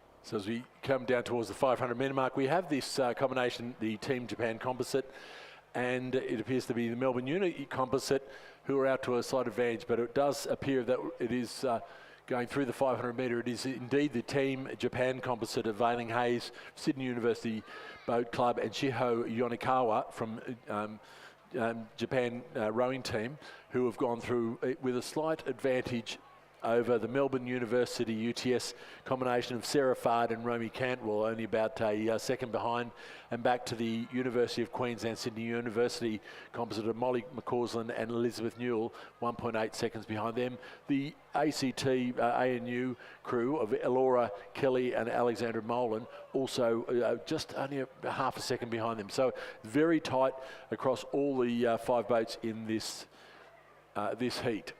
Reminder that first, second, third and fourth go through to the final. Yeah, Rob, some extremely tight racing across the board here, and you expect that from the elite boat categories like we have here, but a lot of pedigree in this race today, obviously with Shiho Yakinawa from the Team Japan. There are also quite a few Australian under-23 and open representatives racing. These women will all be looking to grab spots in the Women's National Training Centre over the next couple of years, preparing for the LA Olympics.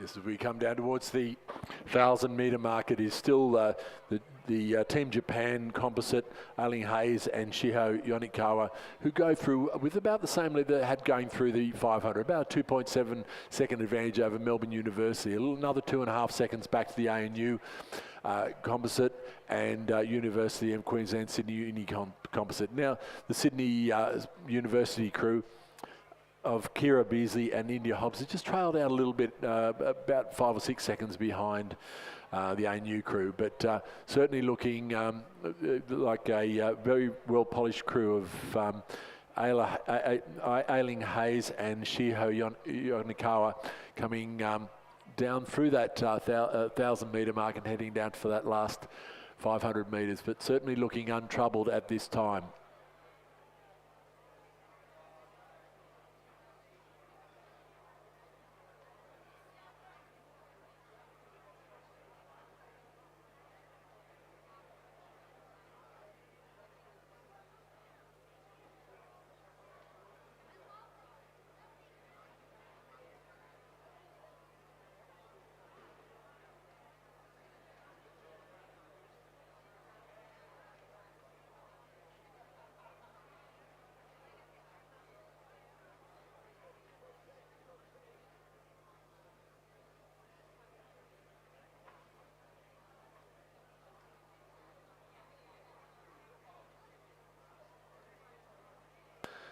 But it does appear that the Team Japan composite of Ailing Hayes and Shiho Yonikawa still increasing their lead as they come down towards the 1,000-metre mark. The University of Queensland composite, the Melbourne Uni composite, now to have drawn quite level. So the race is certainly on as they go through the 1,000-metre mark. It is Team Japan, Sydney University, going through in a time of 5:30.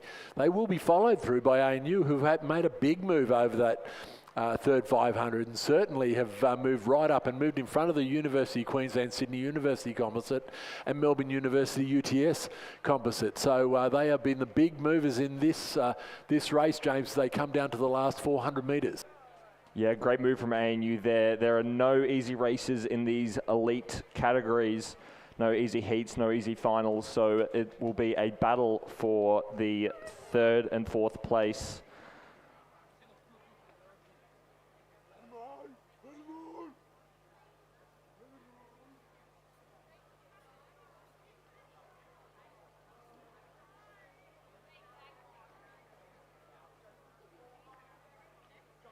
Yes, they come down to the last 250 metres, and it's certainly Team Japan the Team Japan composite Sydney University just settling down now for that last couple of 100 metres, knowing they're safely into the final if they keep up their pace. But the race is really on for that second, third, and fourth race. But they'll all go through to the final. So probably looking for the better of the lane draws as we close into that last 200 odd metres, but looking really untroubled at the moment. Team Japan composite coming down into the red boys.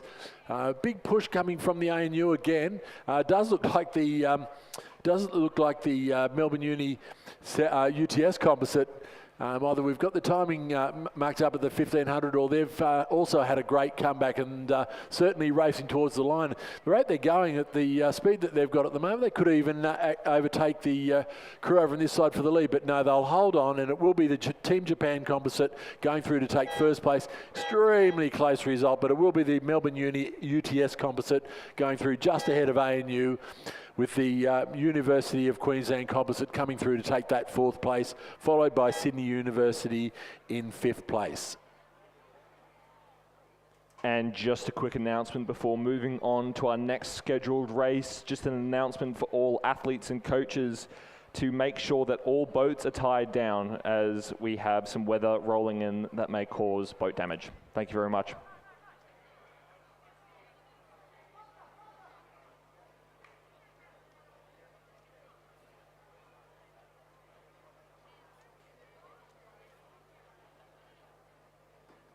And coming into race 115, the second heat of the championship women's elite double scull. In lane number 3, the Bucks composite with Buckingham and Tasmania University, we have Olivia Yates and Alana Edwards. In lane number 4, from Centenary Rowing Club, we have Jessica Malcolm and Sophie Malcolm. In lane number 5, the ANU composite of Grace Cipher and Catherine Kahn. That's a ANU Sydney Rowing Club composite. Another Sydney composite, we have Sydney Rowing Club and Toowong. That is Gabrielle Gerald and Madison Jones. And in lane number 7 from Oxenford, we have Abigail Harris and Brianna Biscoff. Just while we're on to the community service announcements, just a reminder that the bar and buffet opened at 12 o'clock, so I'm assuming it's still going this afternoon. It's a bar, so make yourself up there, and I'm looking across there and can indeed confirm that the bar is open. So make your way across there if you're feeling a bit parched.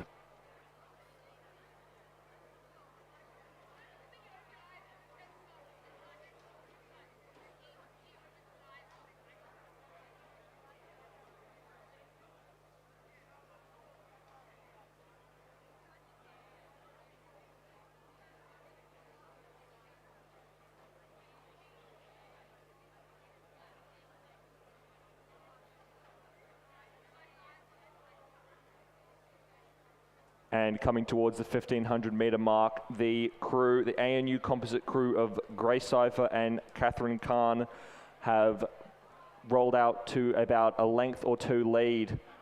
Grace Cipher just coming off the back of a under-23 gold medal in the lightweight women's single scull. So a bit of pedigree in that boat.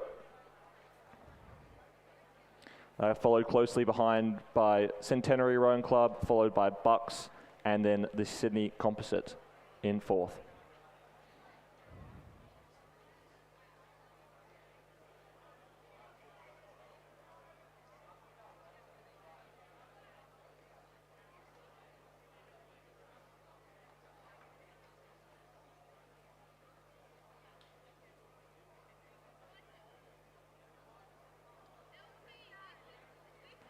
And so it seems like the crew in lane 7, Oxenford, did not make it to the start of the race. So these crews are now just racing down the course for their lanes going into the final of the women's elite double scull.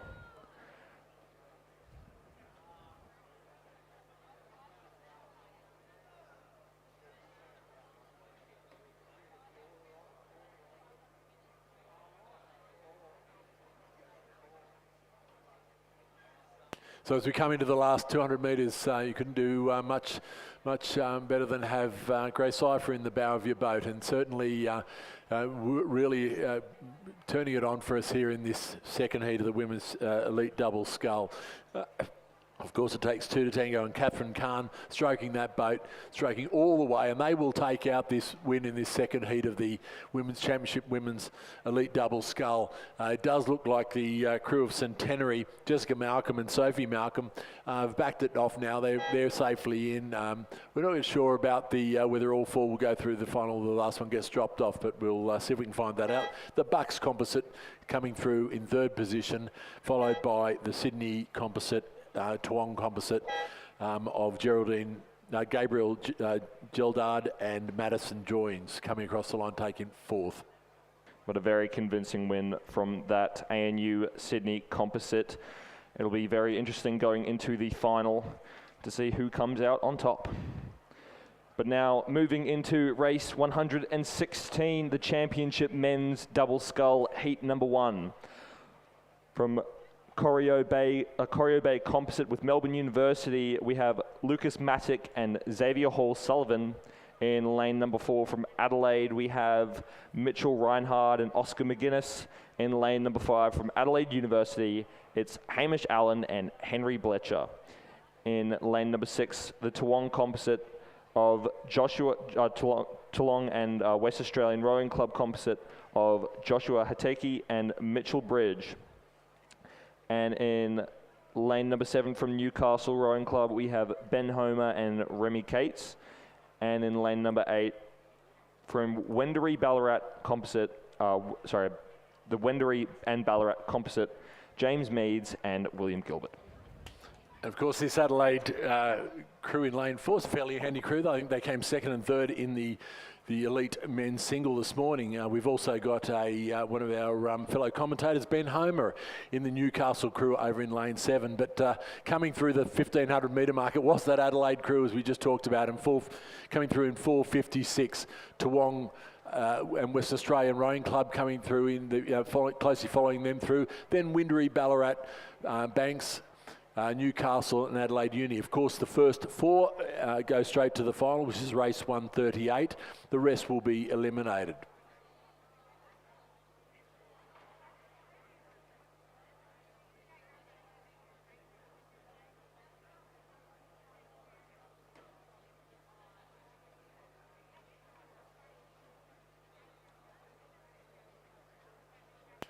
But it does look like this Adelaide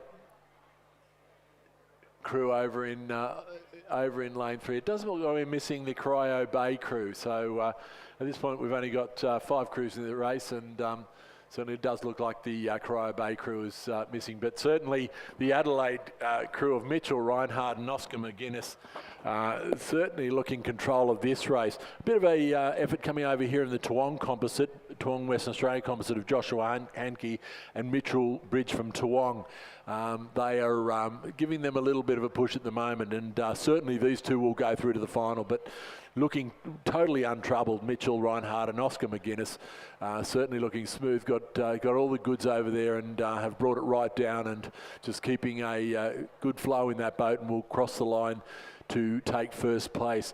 Over here on North Esk will take a third, barring a problem, and it does look like the Wendouree Ballarat composite, and it does look like the Newcastle crew of Ben Homer and Remy Keats will make it through to the final. So it does Wendouree Ballarat Banks crew of James Mead Wilbert crossing in third, the Ben Homer, Remy Keats crossing in fourth, followed by Toowong composites Joshua Hawke and Mitchell Bridge. That Adelaide crew of Richard and McGuinness looking quite comfortable coming over the line. Very low rate of striking. Be interesting to watch those two going into the final. But coming up, race 117, heat number 2 of the championship men's elite double scull. In lane number 3 from Mercantile, we have the Mercantile composite with Adelaide University, Nick Blackman and Dominic Frederico. In lane number 4, the University of Queensland's Pat Murphy and Jonathan Disick. In lane number 5, the Griffith Uni and Surfers Paradise composite with ACT, Hamish Harding and Jackson Free. In lane number 6, the University of Sydney composite with Cormac, Kennedy Leverett and Marcus Delamata. In lane number 7, the Melbourne University composite with UTS Haberfield of Sam Green and Joel Kane. And finally, in lane number 8, North Esk Rowing Club's Oliver Quinn and Cam Parker. Yes, and some of these crews certainly out to a flyer as they come down towards the 500-metre mark. I think they're well through the 500 actually, and the way to the 1,000. So we had through the 500, through the 1,000 now we have the Sydney University, Melbourne University composite crew over in coming, followed by Mercantile, Adelaide University, Griffith, Service Paradise and North Esk.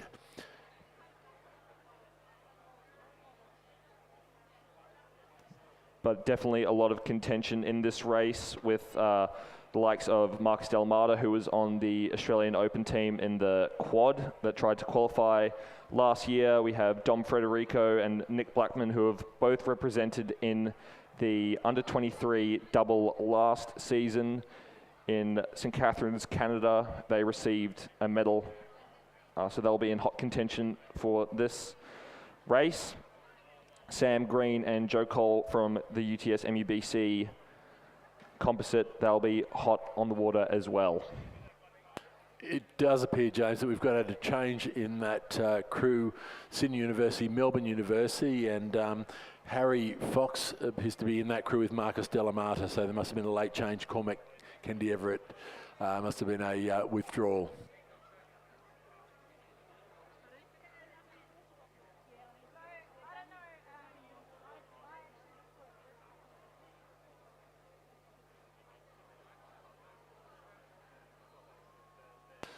But it is this crew of Marcus Delamata and Harry Fox who look to have opened up a little bit of a lead now coming into the last 500 metres. And certainly they will, with Marcus in the stroke seat there, going through that 500 metre mark at about 4:52, and they've got a 3.5 second advantage over the Mercantile Adelaide Uni crew, followed by Griffith University, Service Paradise, Melbourne University, UTS and North Esk. So at the moment holding down a little bit of an advantage over the chasing pack. Which is going to be very tight. Mercantile Adelaide University, Griffith University and Melbourne University fighting out for the 2nd, 3rd and 4th positions. But that crew from Mercantile looking relatively comfortable in their own rhythm coming into this last 500 metres.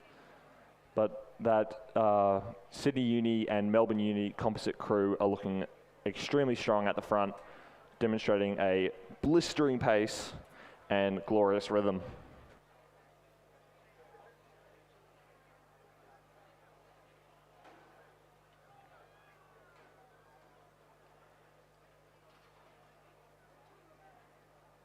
But as we come into the last 250 metres, it's the combination of Marcus Delamata and Harry Fox certainly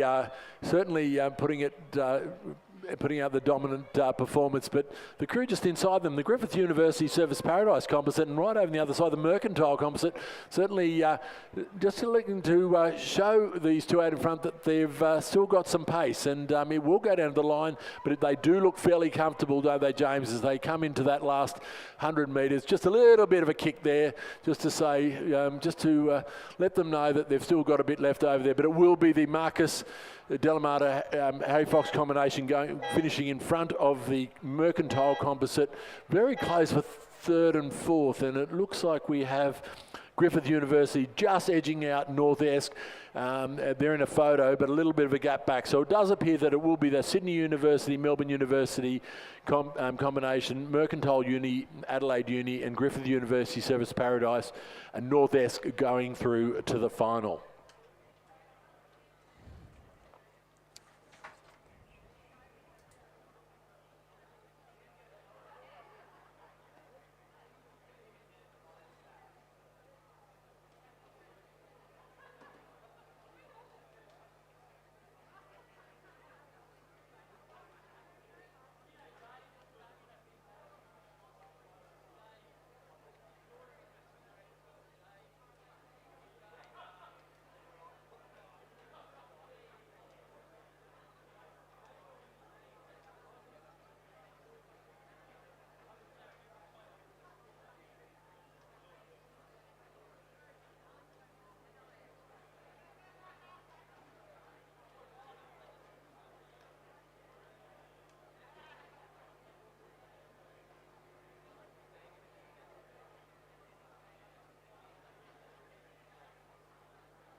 Just looking out to the west, we're just tracking a storm that is coming in. So I just would encourage everybody to just take a little bit of time to make sure their boats are tied down. That it doesn't know if there's any wind with it, but it certainly looks to be a fair bit of rain coming in. So we'll monitor that and advise accordingly.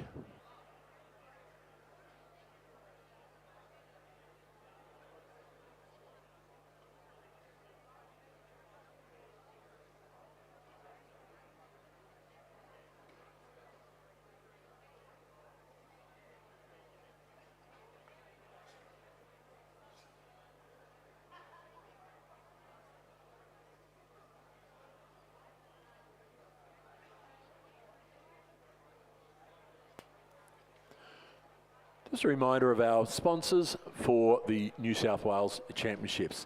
Bentley's, of course, is our official event sponsor. Bentley's New South Wales is a leading advisory, accounting and audit firm helping businesses and individuals think ahead with expert financial solutions. Their commitment to strategic foresight and innovation makes them an ideal partner in supporting the growth and success of rowing in New South Wales. Our other sponsors include the Regatta Shop, official event merchandise. The Regatta Shop specialises in corporate, team, club, crew and school wear, providing official merchandise to many sporting events across Australia. As the first company in Australia to supply rowing memorabilia, the Regatta Shop has been supplying rowing specific event merchandise since 1992, offering an extensive range of garments, styles and technical fabric solutions for uniform requirements. Make sure to visit Giles and the team behind the grandstand for all your New South Wales Championship merchandise.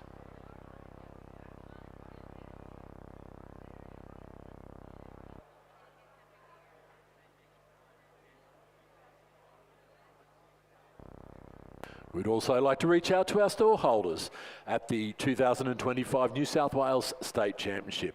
The following stall holders are here at the Championship. They include the Regatta Shop, the official event merchandise, Perfect Balance Rowing, 776 BC, Pontoon, Wintech, Bont Rowing, Sykes, Croker and Works. Please make sure you drop in and check out the latest gear and equipment, rowing equipment at all these suppliers, and we thank them very much for their support of the 2025 New South Wales State Championship.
And now coming into race 120, the women's under 17 double scull semi-finals. In lane 2 from Nepean, we have E. Taylor and S. Whitelaw.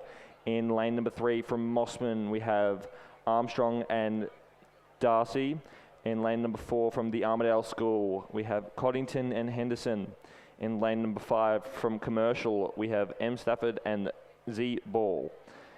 In lane number 7 from Centenary, we have C. Skipper and C. Robertson. In lane number 8 from Black Mountain, we have M. Squalis and A. Walrath.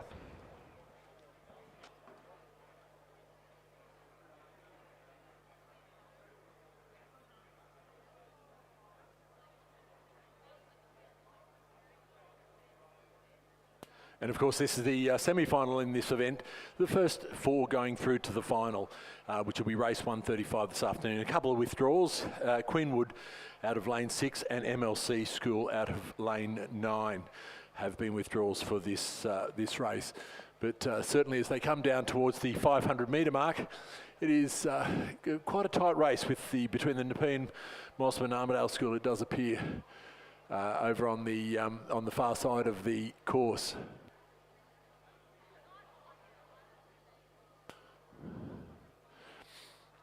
And yes, very, very tight coming through that 500 metre mark. This is the Nepean crew crossing with the ever so slightest advantage over Mossman, number 1, Centenary, Black Mountain and Commercial, all within about 2 seconds of 3 seconds of each other. So a very, very tight race between the 4 crews remaining in the club. It does appear that we may well have missed a crew coming through there, although we've got 5 crews, should have 6 crews coming through, so there may well have been another withdrawal.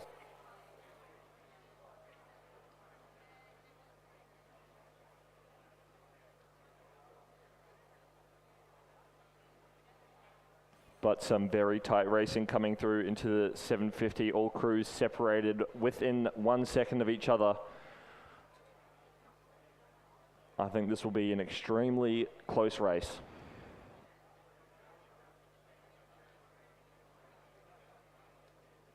Once again, James, predominantly school crews, although there are a number of club crews that compete in this, which is great, which allows, of course, for the, you know, what the schools would call composite crews. So maybe rowers out of public schools or non-rowing schools. So this is a great opportunity for them to compete at the top level without having to be at a private or a rowing school. Exactly, and it seems Mossman Rowing Club, this regatta, have made quite a name for themselves, their junior program being quite successful in these under 17 and under 16 events. And they're sitting currently in 3rd place, narrowly behind the crew from Nepean.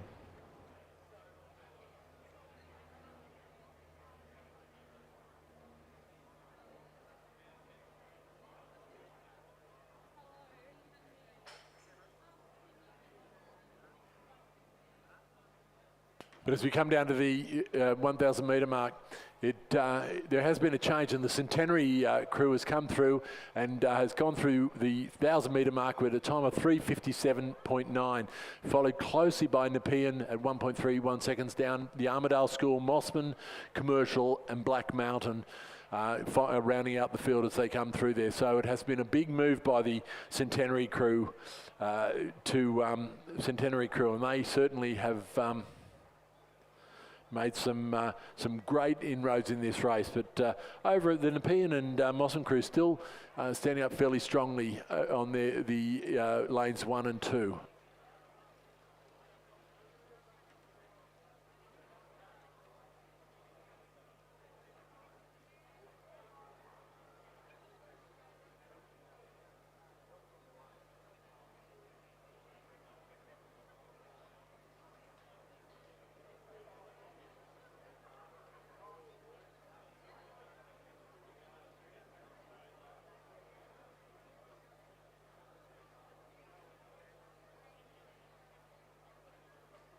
So it does appear the crews from Nepean Rowing Club over on the far side of the course, the Armidale and Centenary crews, look to be where all the where all the action is at the moment, and we're currently looking off the umpire's launch, following the Commercial Rowing Club.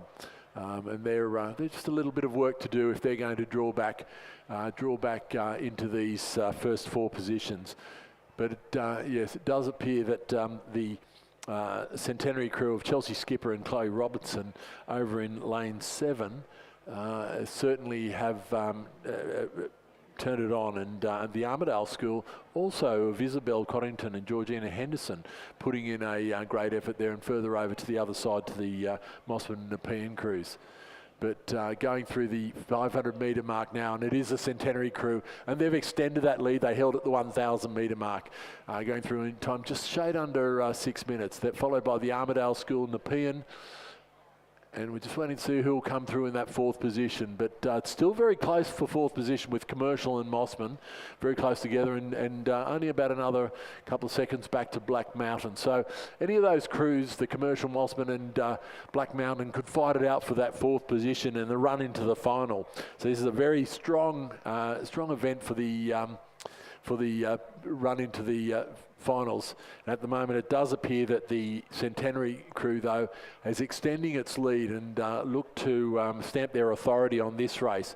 The Armidale School, though, the Isabel Coddington and Georgina Henderson, they look to have made a little bit of an advantage over the Nepean crew over in lane 2, the Ellie Taylor, Sophia Whitelaw crew over in lane 2. But it does appear that the crew of Chelsea Skipper and Chloe Robinson from Centenary will go through untroubled, although there's still about another 250 odd metres to go. The race really will be on, though, for that 4th position, and at the moment Commercial look like they have a slight advantage, but certainly the Black Mountain crew over on lane 8 is coming home strongly, as are the Mossman crew, so it's going to be very tight coming into the finish. Yeah, Rob, that Centenary crew has come out to a commanding lead, taking the rest of the field away, and it seems that they will come home with the victory in this semi-final of the women's under-17 double scull. That battle for 2nd place is still on between Nepean Rowing Club and Mossman Rowing Club. Oh, apologies, sorry. Nepean Rowing Club and the Armidale School.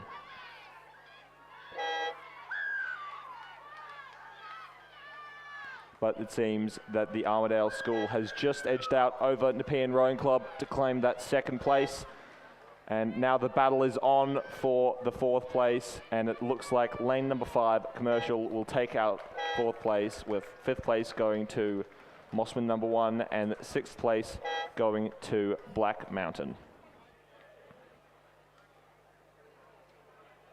So the place getters were Centenary in 1st, Armidale School 2nd, and Nepean in 3rd with a time of 8:01.77. And on the course we have race 121, the semi-final 2 of the Championship Women's Under-17 Double Scull. Over 2,000 metres. Once again, a reminder that 1st, 2nd, 3rd and 4th go through to the final. The rest will be eliminated. In lane 2 we have Loretto Kirribilli 2, Sophie Mansfield and Belle Tripp. In lane 3, Centenary, Angela Karmelatova and Scarlett Hall, coached by Kerry Tickle and Peter Wadsworth. In lane 4, Canberra Girls Grammar, Grace Disney and Lucy Cordaris. In lane 5, Commercial, Lily Nolan, Zara Hilton, coached by Ross Bartho and Nicholas Langford. In lane 6, Commercial, Evie Kendall and Olivia Ewan, coached by Ross Bartho and Nicholas Langford. In lane 7, Redlands, Liv Goodland and Isabel Campbell. In lane 8, Canberra Girls Grammar, Meg Story and Sophie Murphy.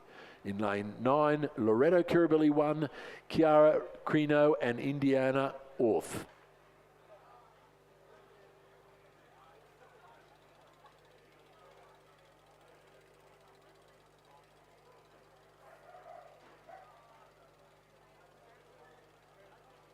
And Commercial coming first through the 1,000 metres, followed behind by Canberra Girls Grammar and the other Commercial crew.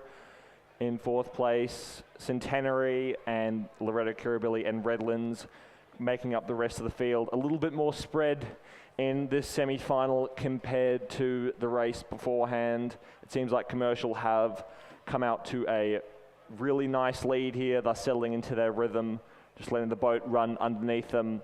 And now their job is just to manage that distance between the crews behind them to stay in that first place to ensure that they have a good seat into the final.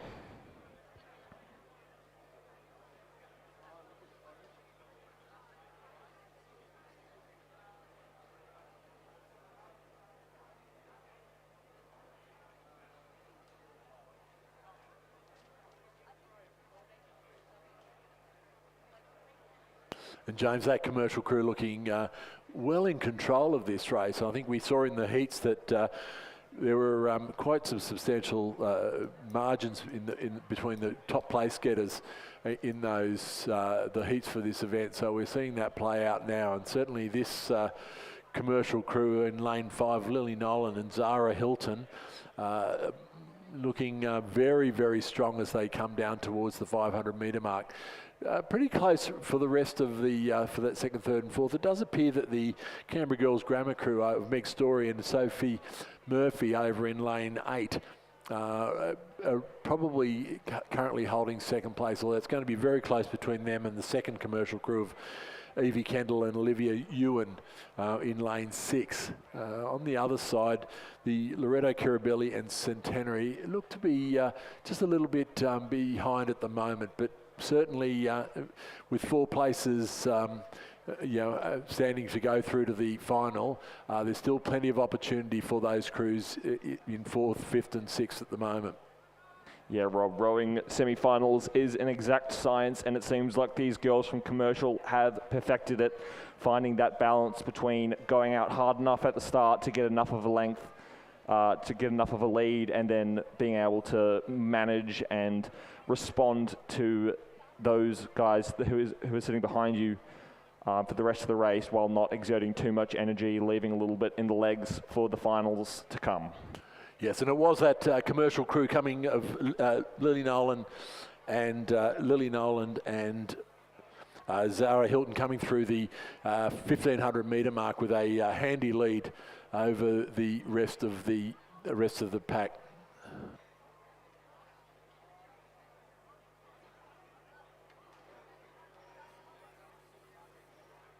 Yeah, so it was through the 1500 metre mark. It was Commercial leading in 5:55, followed by the Canberra Girls Grammar School, Meg Story and Sophie Murphy, and they've had a really good middle 1,000 metres of this race to overhaul the deficit they had missing at the 500.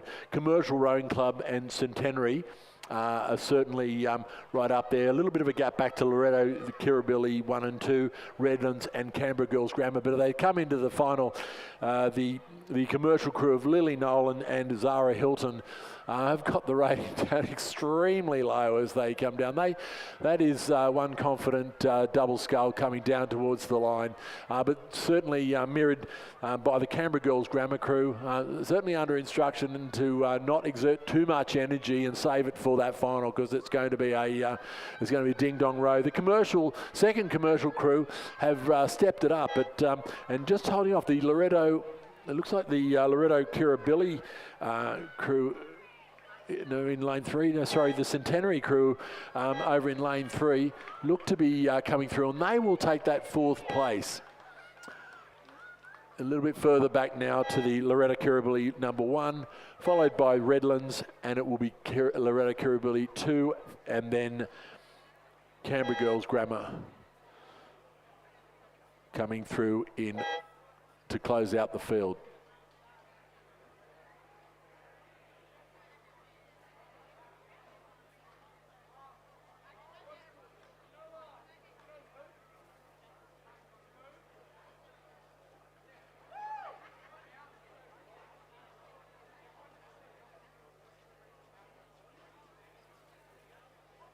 Moving on to now the race 122, the championship schoolgirl Cox Quad. In lane number 2, we have the Ascombe School. In lane number 3, we have Commercial Rowing Club. In lane number 4, Gippsland Grammar number 1. In lane number 5, the MLC School.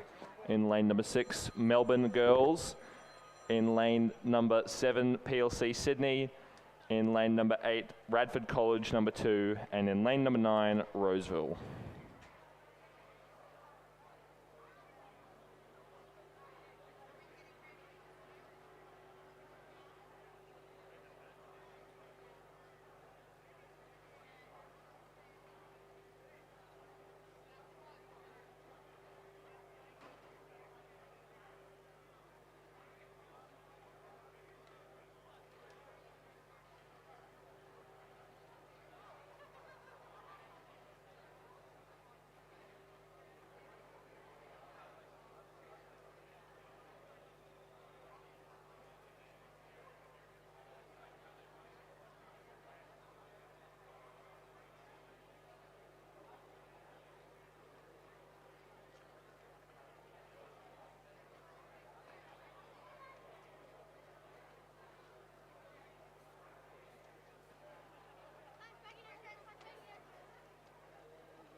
And returning for your commentary this afternoon, Michael McRae and Chris McCarthy. Return to the action with race 122 underway, the first heat of the championship, Schoolgirl Cox Quad Scull. Crews are approaching well, they've been through the 1,000 metres and they're approaching the 1,500 metres. Gippsland Grammar in the ascendancy at the moment, followed by Radford College ACT, Askham Commercial, MLC School, Melbourne Girls Grammar, Roseville and PLC Sydney in that order. The progression is that the first 3 crews will go through to the final and the remainder will be eliminated from the competition. So at the moment, Gippsland Grammar, Radford College and Askham looking poised to qualify, Chris. Top 3 through to this one. It's another savage progression due to the fantastic entry numbers that we're enjoying here. 3 heats, top 3 through to a 9-lane final. And here's the crew in the dark green from Sale in Eastern Victoria from Gippsland Grammar that are doing the best of things in the early stages of the race. About half a boat length to my eye. Looks like they've just opened up a little bit more of a margin on, we can't quite see Radford College just yet in our picture, but they'll come into picture as we pan across to the 1,000 metre mark. We can see Gippsland Grammar, we can see Askham over there on the far side of the course, maybe just in front of Radford College. Commercial sitting back in 4th place. I'd hazard a guess that some of these commercial girls are the ones that also competed in that 8, so a very busy day for Commercial Rowing Club today, and maybe the effects of that much racing just being felt in the legs here in the last 500 metres of the Schoolgirl Quad. Yeah, they've shown plenty of flair throughout the day. You wonder whether there's some tired legs in that commercial boat, but they've shown plenty of ticker throughout the competition, Chris, so we won't make any bold calls just yet. Commercial currently in the hot seat. Yeah, absolutely. And Askham hot on their heels. Very small program, Askham, but very mighty indeed. This would be almost their top 4 girls. Lucy Yabsley racing for Glebe this weekend. But Kitty Elias, Izzy Bugg, Chloe Hitchens and Sabrina Koskar. And Chloe and Sabrina almost got a medal in the under-17 quad at the National Championships last year. Kitty Elias, the captain of boats at Askham. And Izzy Bugg, the younger member of that crew. Pepper Grenfell coming up from Canberra and coxing this crew, coached by our very own co-commentator Lizzie Chapman, as well as Ollie Klotz, who's done a great job with the Glebe Juniors in the last couple of weeks as well. But it is Askham and Commercial battling it out for that second place, but top 3 just separating themselves from the field. Radford College on the near side of the course, not quite out of things yet. It's actually a really good battle between Commercial, the light blue of Commercial, and the maroon Zooties of Radford on this side of the course. Got 3 crews really gunning for second place at this stage. Askham just in that second place. Gippsland Grammar, they've led the entire way down the course, coached by Nick Bartlett, who's done a great job with that program for the last couple of years. They'll lead by a boat length. They'll take first in this first heat by a length. Askham will certainly take second. Commercial have just kept themselves in front. That looks like they'll go through to the final. It'll be Askham Commercial, or Gippsland Grammar, Askham Commercial. Radford just missing out despite a great finish. MLC School in 5th. Combination lane 6 from Melbourne Girls Grammar in 6th place. The PLC Sydney in 7th, or will it be Roseville? A good little tussle for the minor placings here. I think PLC Sydney, just with a little bit more momentum, have just moved through in the later stages of the race here. It'll be PLC Sydney for 7th, Roseville College in 8th place. That rounds out the placings for race 122. Unlucky for Radford College to miss out there. That's an example, Chris, of a program that's gone from strength to strength over the past couple of years, so they've done really well. And that is an astonishingly quick time for the schoolgirl quads. I think the winning time at the National Championships last year was about 7:25 in the schoolgirl quads.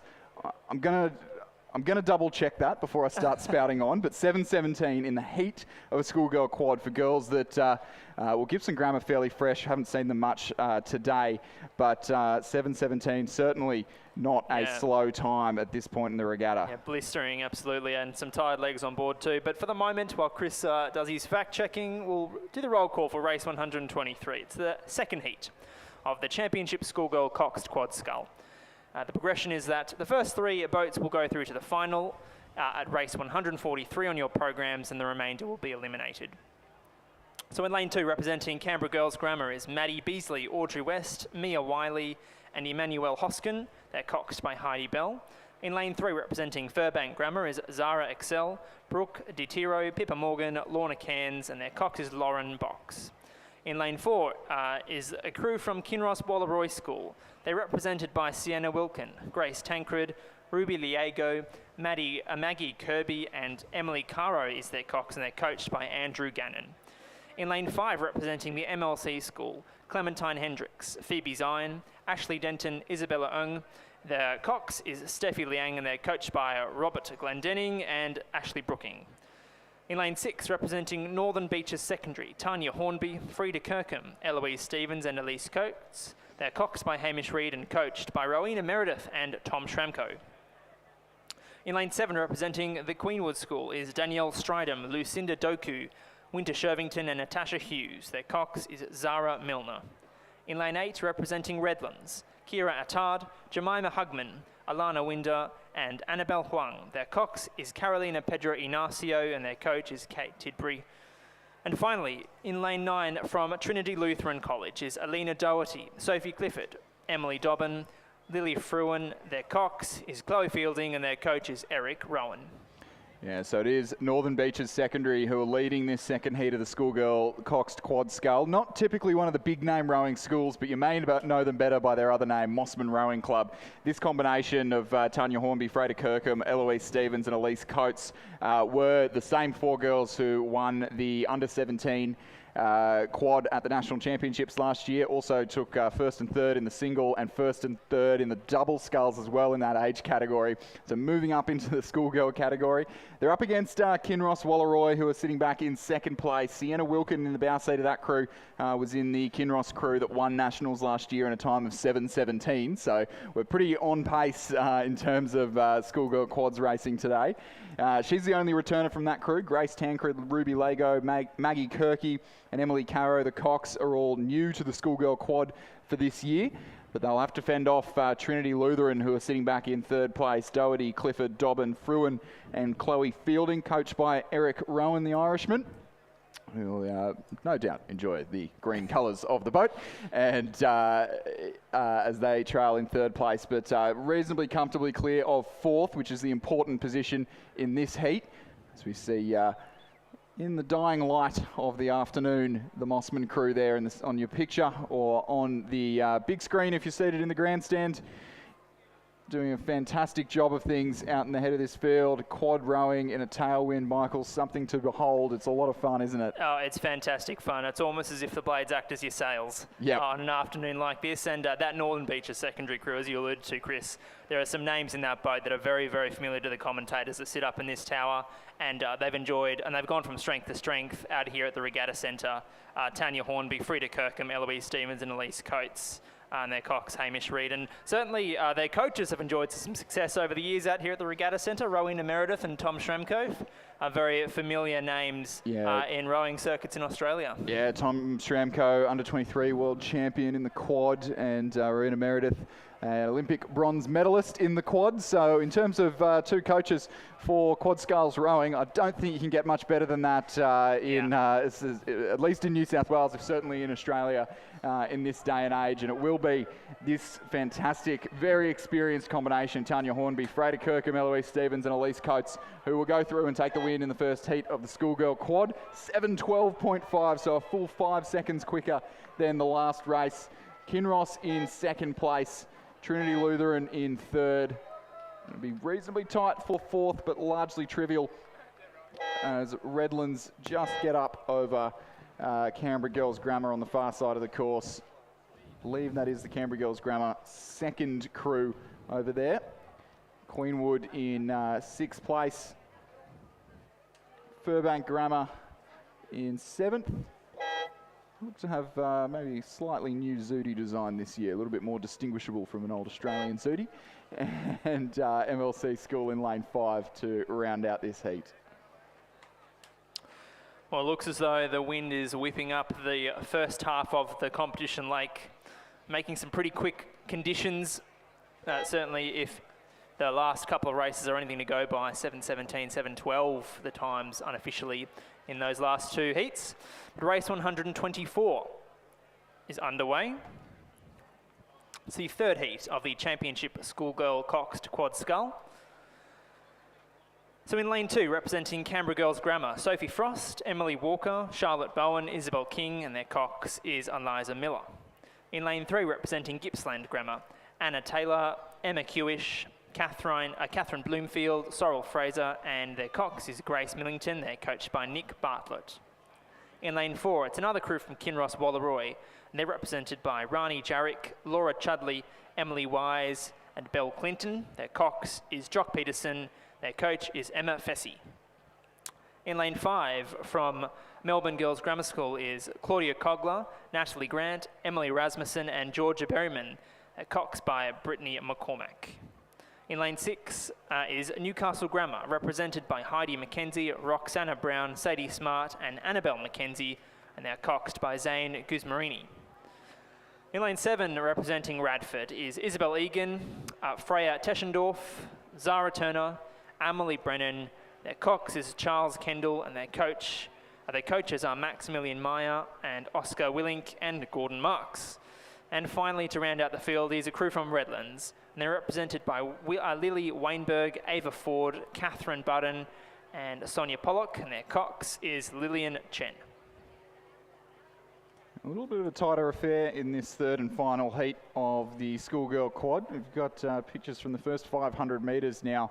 Canberra Girls Grammar striding out to an early race lead, but definitely all to play for the qualification spot. So Radford College in second, Kinross number 2 crew in 3, looking to make it 2 blue boats in the A final of this event. Melbourne Girls Grammar in 4th, Redlands in 5th, Newcastle Grammar in 6th, and Gippsland Grammar in 7th place. So be interesting to note in this final. So we've seen the Radford number 1 crew in this race, and we've seen the Gippsland Grammar number 1 crew already qualify for this. So Gippsland Grammar have, both of those crews have already been beaten this season by Canberra Girls Grammar down at Victorian Regattas. So Canberra Girls Grammar, the reigning national silver medalists in this event from last year. Only one returner from this event, Emily Walker. Emily Walker back in this contest. And Isabel King as well. My apologies. I've just stumbled over my notes in front of me a little bit there. So 2 returners who are certainly no stranger to schoolgirl quad racing as the conditions only get faster this afternoon. Michael, I'm really looking forward to these under 21 8s in about an hour's time. Just look at that that tail breeze now. It is pretty brisk, and it's going to push along these crews quite nicely. And with the 8 sails that you've got on board in a quadruple scull, yeah, it should be pretty blistering. Yeah, and the quad scull, it's such a front-heavy boat as well. It's the faster the boat is, the more of the work in the drive happens in front of the gates and from the first half of the drive. And the faster the boat's going in a tailwind, that's the same case. So a quad in a tailwind, even with a Cox on board, a lot of fun. It's just a joy to row. You don't have to do much in the second half. You just kick it along with the legs, and the boat just flies. And Canberra Girls Grammar certainly doing that very well, as are Kinross and Melbourne Girls Grammar, I believe, at this stage of the race. I think I may have just missed Radford on my on the screen in front of me, but in lane 7, they're probably just in the bottom of the picture that I've missed there. But Canberra Girls Grammar, Radford, Kinross in contention. 1.5 seconds may seem like not the biggest margin to make up in the second half of a race. However, a quicker boat, quicker conditions, it is much harder to get that extra couple of % of speed that you need to overturn another crew. So any big change now would certainly be quite impressive. Yeah, but certainly, and Canberra Girls Grammar making the best of things and have done. They've just extended their lead throughout this race, and they're now enjoying a pretty solid advantage ahead of their fellow colleagues from the Australian Capital Territory, and that's the Radford College crew. Just a point about the Radford crew, Chris, we saw Isabel Egan earlier on today. She won the para women's event in the single scull earlier on when I was calling those races way back at 7 or 8 o'clock this morning. So she's had a really good regatta, and I think she's in the stroke seat of that Radford College crew. Yeah, it feels like a very long time ago now at the para races at 9 o'clock this morning, but still another couple of hours of racing to bring you right through till hopefully all the way through till 6 p.m. This afternoon, provided this weather holds off, but it's looking pretty good for the moment. But this Canberra Girls Grammar crew certainly enjoying these weather conditions at 5:16 through to the 1500 metre mark. I think they're going to go even quicker than the previous 2 heats, which would be extremely impressive for school quad racing. Yeah, the wind has just increasingly picked up, and it's more than a whisper now. It's more of a light yell down the course. Yeah, this wind. Just hear a bit of a whistle coming through the commentary box now as Kinross Walleroy just move out, stretch out. It's about 1.2 seconds at the 1,000 metre mark, back to 4th, and now it's 2.09. So just moving out into that comfortable top 3 qualification spot. So they'll certainly be resting up for the final with the knowledge that this race is one that you're going to have to get out quick in these school quads. It's going to be all about the start, because if you can get in front in the early stages, it is so quick to change the speed of these boats. Yeah, absolutely. And with the wind, you just want to get that advantage and get it as fast as you can. So it is going to be an all-important start. And yeah, crews like Kinross Walleroy, they're just so good at it. They get out and they get out fast, and that's something that they've been good at for many, many years. And crews like Radford and Canberra Girls Grammar, well, they'll be wanting to take the fight to more of the traditional kind of custodians of the silverware in events like the Schoolgirl Cox Quad Scull. Yeah, so this will certainly be a very interesting matchup in the final. We'll have a little bit of a repeat of last year's national championships with 2 Kinross crews in the final. Canberra Girls Grammar, Trinity Lutheran, Gippsland Grammar. I think it's almost exactly the same crews as were in last year's national championships final, but Northern Beaches Secondary will certainly be the one to watch, the winners of the first heat. Canberra Girls Grammar across the line, 7:04.15. So a full 13 seconds quicker than the first heat. And I'd say the conditions have a lot to do with that, as Radford booked their place in the final. Pretty overjoyed with that one. Kinross in the Kinross number 2 crew in 3rd, Melbourne Girls Grammar in 4th, Redlands in 5th. Combination lane 6 from Newcastle Grammar in 6th place.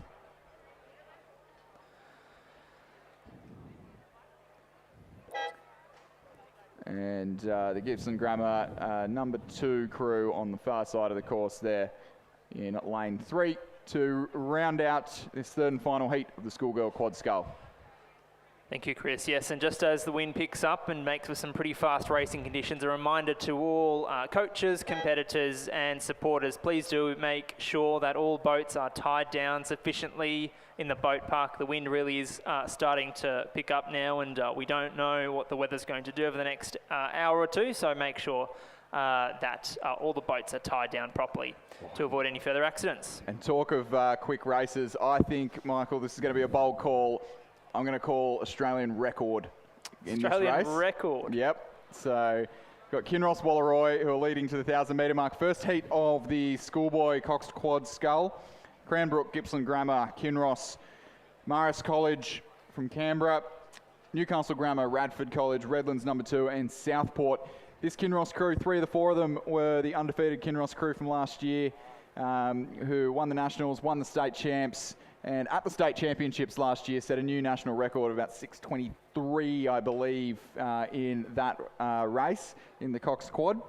That was the Kinross crew. That was the 3 of the 4 of these boys who are here today, and they're currently leading 3:09.84 to the K, so well under that pace at this stage of the race. And if they could go one step quicker, that's just about all they've got left to do here in domestic rowing in Australia. They've won everything there is to win at this point.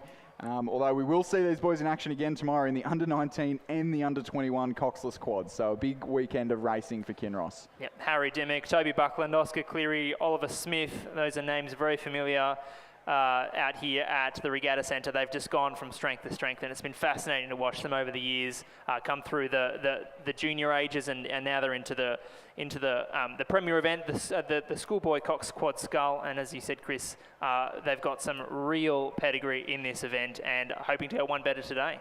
Although, as we say that, Marist College from Canberra, they were the silver medalists last year at this regatta. They were the silver medalists at the national championships as well. They've also got 3 out of the 4 of their crew back this year. That's the combination in the centre of the course there. Riley Dale, Harrison Braithwaite, Roland Carter, Garvin Hayes, Theodore Campton, the Cox, coached by Tom and Cormac Hayes. So Hayes family affair at Marist College, and they'll be keen to get one over this Kinross crew, who have a couple. Harry Dimmick's got a couple of races under the legs already today, and and the Marist boys are a little bit fresher. Well, so does Harrison Braithwaite as well. He's been out in the single today, so a very interesting matchup between these two. I did write the preview, and I did have Kinross as winning this event.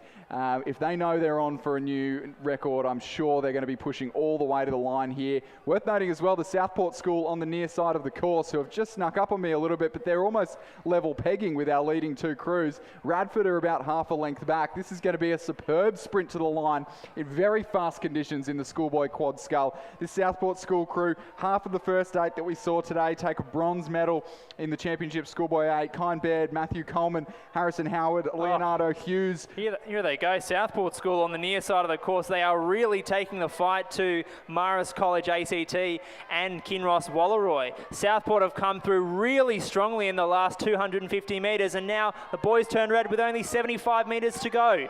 It's going to be Southport School. Southport have got half a length on Marist College. Marist have overturned Kinross. Kinross are in danger of missing out in the final here as Radford come home with a wet sail. Southport School take the win. It'll be Marist for second. It'll be a photo finish for third. Oh. Radford are going to take the third qualifying spot from Kinross Wallaroi. Massive upset in the first heat of the schoolboy quad. 6:28.8, so maybe not quite as quick as we thought it was going to be, but still rapid times and a very tight race. That is a remarkable upset in the schoolboy quad. Well, what a race. And that's a fantastic effort by that Southport crew to come back and just to really affront those traditionally strong crews in this race. And it's a fantastic effort. Yeah, so that Southport school crew, Leonardo Hughes in the stroke set. He was a member of the crew last year that just missed out on a national championship in the 8, and then went over to Henley, quarterfinalist there. So obviously bringing that experience of some rougher conditions. Before we get underway with the next race, just a quick call out. If you have a bow number hanging around the boat park, if you've had a few rounds of racing today, it's all been a bit hectic trying to get that bow number back to the tower. Now's your chance. Our fantastic volunteers in the bow number section at the bottom of the finish tower are in desperate need. We do need to recycle those bow numbers throughout the regatta about every 2 hours. So we need those back quick, smart, please. If you could please return your bow numbers back to the finish tower as soon as possible.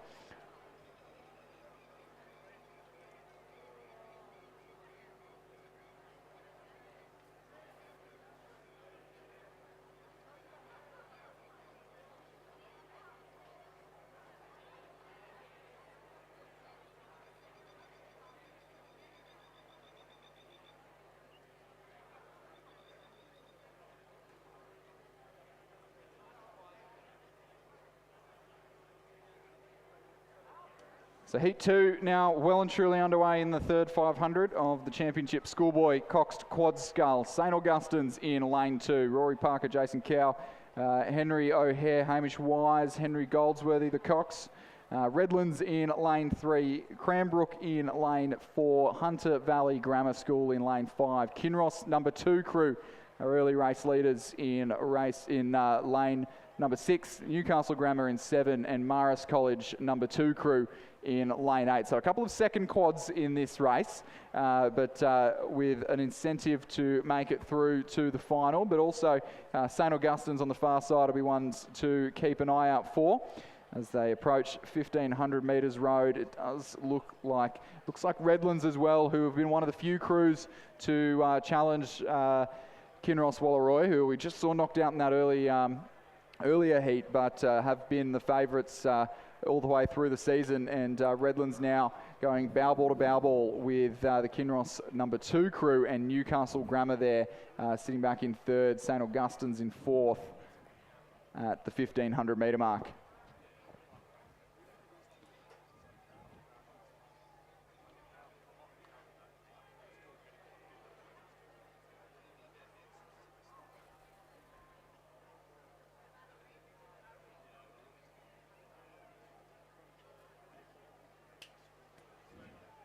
All conditions certainly pushing things along this afternoon in race 126.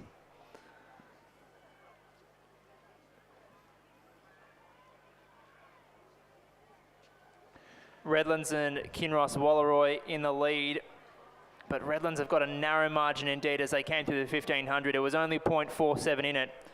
I think Hunter Valley Grammar School as well are in for a shout here. They're our top 3 crews. If we see a late surge from St Augustine's, or indeed in the centre of the course from Cranbrook, there could be, or not from Cranbrook rather, from Hunter Valley Grammar in the centre. So I was having a look at Newcastle Grammar there, who are up in the qualifying positions and really knocking on the door of Redlands and Kinross Wallaroi. It looks like Redlands have just done enough through the middle of the race there to get their bow ball in front. But Kinross going with them every step of the way. Here come Hunter Valley Grammar taking the fight to St Augustine's on the far side. They're in lane 5, St Augustine's in lane 2. Hunter Valley Grammar really stepping through to see if they can knock St Augustine's out of the qualifying spot. It's the 4th and 5th all-important space. I think they're going to do it, Chris. Hunter Valley Grammar in the final 100 metres just snatches a qualifying spot of St Augustine's. A fantastic gutsy effort from those boys. Yeah, that's quite the upset there, and they're very, very pleased with that. The Hunter Valley Grammar crew, that's Harrison Skelly Osmond, William Hunt, Hayden Melmoth, Zach Jones, Evelyn Russell at Cox, coached by Big Odin McIntosh and Rowan Hislop. A great little scalp for Hunter Valley Grammar. But I think the St Augustine's boys maybe won't be too disappointed. A few of them are having a run down the track in the UTS 8, in the under 21 8 very, very shortly, but very, very close for 1st and 2nd, and very close for that all-important 3rd and 4th, or 4th and 5th rather, to dictate the qualifying spot. So as the wind whistles out here at the Regatta Centre, we are going to return to some women's under 16 double sculls. Race 127. Race 127 will be lining up down at the 1,000 metre mark in a couple of minutes, and I think these windy conditions will make things tricky for both the athletes and the starters as they assemble themselves ready to go. But we've got a couple of minutes break before we get underway with a scheduled start time of 4:20 p.m.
We're about to have a start. Back down to 1K racing in the first of two semi-finals, a reasonable number of semi-finals in the under-16 double scull. You laugh, Michael, but sometimes there's three, and that's just not right.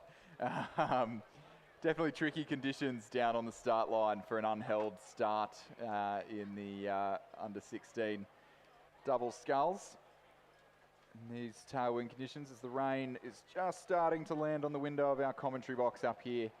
It's not great that the wind's coming into us and behind the rain, and we can't really see too much already out of here. So I'm hoping this rain does sort of hold off for this afternoon's racing. But we're underway, Michael. That's right, 127 is underway. So in lane 2, representing Commercial is Ruby McLeod and Allegra Cavalucci, coached by Gary Townsend. In lane 3 is Kinross Walleroy, represented by Paxton Buckfield and Georgia Tancred. Their coach is James Perrin. In lane 4, representing Loretto Normanhurst is Alexandra Hare and Ruby Mullins, coached by Isaac Shepherd. In lane 5 is another Loretto Normanhurst crew, represented by Sahara Bornstein and Poppy Bensley, also coached by Isaac Shepherd. In lane 6 is a Canberra Girls Grammar School crew. They're represented by Zoe Tran and Camilla Griffin. In lane 7 is another commercial crew, Saskia Schmidt and Lucinda Staley, coached by Gary Townsend. In lane 8 is a crew from Hunter Valley Grammar. It's Amila Leal Henville and Kate Lonergan, coached by Rowan Hislop, Chantel Lindsay and Odin McIntosh. And finally, it's a third crew from Loretto Normanhurst, Lara Dwyer and Lucy Meek, coached by Isaac Shepherd and Polly Sargent. Chris. Yeah, expect some rapid racing here in the under-16 double sculls. It's semi-finals, so do or die. It's only 1,000 metres, so although that is the standard race distance for these under-16s, they can back up a little bit quicker after a max effort, and it's going to take a max effort to separate yourselves from the field in these tailwind conditions. Top 4 going through. You can see the crew in the centre of the course. These are, of course, seated lanes after a number of heats just under an hour ago, which were very well enjoyed from the Lakeside Bar, which is open until the close of racing today, and I would highly recommend you go and enjoy yourself there. As Canberra Girls Grammar come through the 1,000 metre, but 500 metre mark in first, ahead of Commercial, Kinross Walleroy and Commercial. Normanhurst 3, 1 and 2 in very quick succession in 5th, 6th and 7th, and a little bit of a shipwreck, I think, from the Hunter Valley Grammar School. Oh dear. That is a handle in a place where a handle should not be, very high up in the air there. In that double scull as they come across the 500 metre mark very slowly. But our race leaders from Canberra Girls Grammar, Zoe Tran and Camilla Griffin, both doing very well to hold off. I think they've even extended their lead over the majority of the field. It's only the crew from Commercial to their left-hand side, Saskia Schmidt and Lucinda Staley, coached by Gary Townsend, who are challenging them at this stage. They've moved ahead of Kinross. They've moved ahead of the commercial crew on the far side of the course. Those two will probably be your nearest challengers to the 3rd and 4th qualifying spots, as are the possibly the Loretto Normanhurst #1 crew, Hare and Mullins, coached by Isaac Shepherd, a very busy man, coach splitting his time between Loretto Normanhurst and Leichhardt Rowing Club. See that Kinross crew on the far side of the course just struggling with the conditions a little bit in this tailwind, as the commercial crew on the far side break free of that battle for the last qualifying position. It is still Canberra Girls Grammar in the lead of this race. In the centre of the course there in lane 6, they've got a commanding lead actually at this point in the race, and it looks like it's going to be Commercial for 2nd and 3rd. The commercial crew on the far side of the course, McLeod and Cavalucci, just up over their clubmates in the middle of the course, Schmidt and Staley at this point. And looks like Loretto Normanhurst, who didn't get off to the best of starts in this event, have just come through and really found their rhythm in the last few strokes of the race. It'll be Canberra Girls Grammar who take the win, as they've held it the entire way down the course. Commercial #1 on the far side of the course in lane 2 for 2nd. Commercial in lane 7 for 3rd. Normo in lane 4 for 4th. Those 4 through to the final. Normo in lane 9 for 5th. They'll miss out, as will Kinross and Normo in lane 5. Well, that ended up being a pretty tight affair for that final qualifying spot, but unofficially that was a win for the Canberra Girls Grammar start to finish lead in fast conditions as well. But we've not got time to breathe, Chris, because race 128 is already underway. It's the second and final semi-final of the Championship Women's Under-16 Double Scull. Like that last race we've just had, it's 1, 2, 3, 4 through to the final. In lane 2 is St Catherine's, Delphi Walsman and Madeline Innes. In lane 3, Canberra Girls Grammar, Chloe Owen and Lila Biddington. In lane 4 is Roseville, Piper Robertson and Abby Harris. In lane 5, Griffith Uni Surfers Paradise, Ashley McKinder and Ayla Drury. In lane 6 is Glebe, Zoe Leisha and Ingza Dive. In lane 7, Sydney Girls, that's Alison Rowe and Camille Zankel. In lane 8 is Pymble Ladies College, Lucy Simpson and Harriet Murphy. And finally in lane 9, Canberra Girls Grammar, Audrey Blacker and Grace Ralston. Yeah, and it is the crew from Glebe, Zoe Leisha, Ingsa Dive, who are leading by just over a second at the halfway point of this race. Griffith University Surfers Paradise in lane 5, just to their right-hand side, hot on their heels. Ashley McKinder and Ayla Drury. Rao and Zankel from Sydney Girls sitting back in 3rd place, and those top 3 just starting to, or at least the top 2, starting to separate themselves from the rest of the field. I'd say that this Glebe combination of Ingsa Dive, Zoe Leisha would be the favourites for this event. By the time it comes to the finals, Ingsa Dive has won just about everything so far this season in under 16 racing, and even dabbled in a little bit of 2K under 17 racing at the Reindeer Regatta, where, you guessed it, she won that as well. So one to watch, this Glebe crew. They look very comfortable out in the lead of this race. But Griffith University Surfers Paradise about half a length back, and Sydney Girls sitting in 3rd. So the question is, who's going to secure that all-important 4th qualifying spot, Michael? Looks like it could be Canberra Girls Grammar at this stage, Chris, over there in lane 3, but don't write off a Canberra Girls Grammar over here in lane 9, who are going head-to-head with their colleagues over there in lane 3. It's going to be a win for Glebe Rowing Club by the looks of things in lane 6. 2nd place looks as though it'll go to Griffith Uni Surfers Paradise. 3rd place to Sydney Girls. 4th place, it's really close between these two Canberra Girls Grammar Girls. Lane 3, lane 9, there's nothing in it at all. Unbelievable. And it's another photo probably for, so there was a photo for 4th and 5th place, and for 5th and 6th, I'd say, Chris.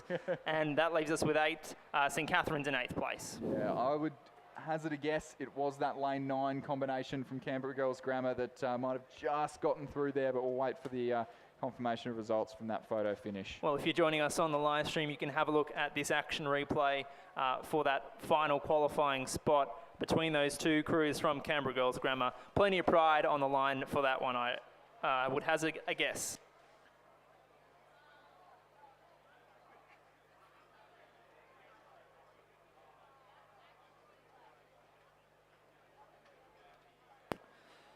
And race 129 is on the course now. It's the first heat of the Championship Men's Under 16 Double Scull. In lane 3, representing Newcastle Grammar, is Aston Myers and Theodore Spack. In lane 4, from Hawthorn, is Lucas Davies and Luca Mikas, coached by Tristan Kirchevsky. In lane 5, representing Kinross Walleroy, Angus Sortel and Ash Robinson, coached by Benjamin Watt and Will Stanley Davis. In lane 6, Newcastle Grammar School, represented by Charlie Martin and Daniel Vesey. In lane 7, Barker College, represented by Hugo Tong and Jacob Apps. They're coached by Sarah Ellis. And finally, Somerset College, represented by Marcus Fox and Ethan Hugh.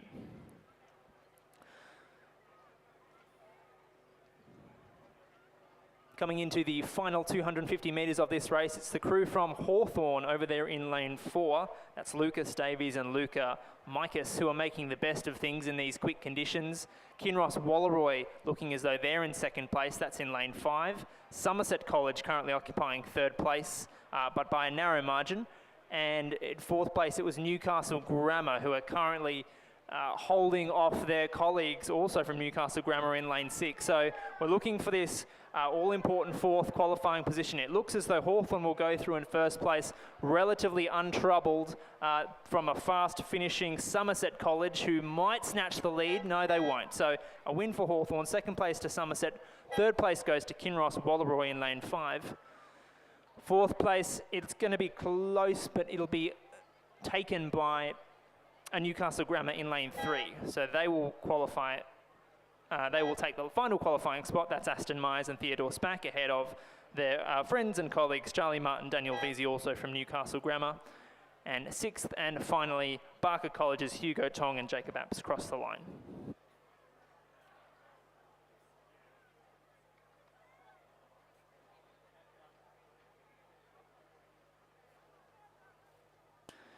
And race 130 is on the course now. It's the second and and final heat of the Championship Men's Under 16 Double Scull. Similarly, the progression is 1, 2, 3 and 4 through to the final, and that's at race 146 on the program, and the remainder will be eliminated. So in lane 3, representing Barker College, Kobe Neal and William Ryan, coached by Sarah Ellis. In lane 4, representing Kinross Wallaroi, Xavier Zinger, Heathcliff Bell, coached by Benjamin Watt and Will Stanley Davis. In lane 5, Northern Beaches Secondary, Kaito Sanukiya and Harrison Peaty, coached by Kieran Kabelki and Joshua Hewitt. In lane 6, representing Newcastle Grammar, Connor Scott and Isaac Beatty. In lane 7 from Redlands is Christopher Ferros and Cooper McDonald. And in lane 8 from St Augustine's, Daniel Corrigan and Oscar Porteous, coached by Joe Lynch and Joshua Wilson. And it's a battle it is certainly a battle for the lead at the moment between the two crews on the far side of the course. It's Barker College, Kobe Neal, William Ryan, very new program. I was going to say a very small program, but it's actually massive. They turn up to regattas in absolute droves at some of the local club regattas, and a program that is certainly building out of out of North Shore Rowing Club, I believe, and challenging one of the giants of schoolboy rowing at the moment, of schoolboy sculling at least, Kinross Wallaroi, as Kinross are seeking just to put that right and get that blue bow ball in front. I think they've just come through in the later stages of this race. It's Kinross and Barker. It'll be Kinross by canvas in this heat of the under 16 men's double scull. Barker in second place, and then Clearwater back to Mossman Rowing Club, who will just hold off a very fast finishing Redlands. Both of those crews through to the final. St Augustine's finishing in 5th place, knocked out of this event for now. And the lane 6 combination there, Newcastle Grammar rounding out this second and final heat of the under 16 men's double scull. As we move to our block of finals in a couple of minutes' time, we'll have the under 19 Coxed Fours starting in just a moment.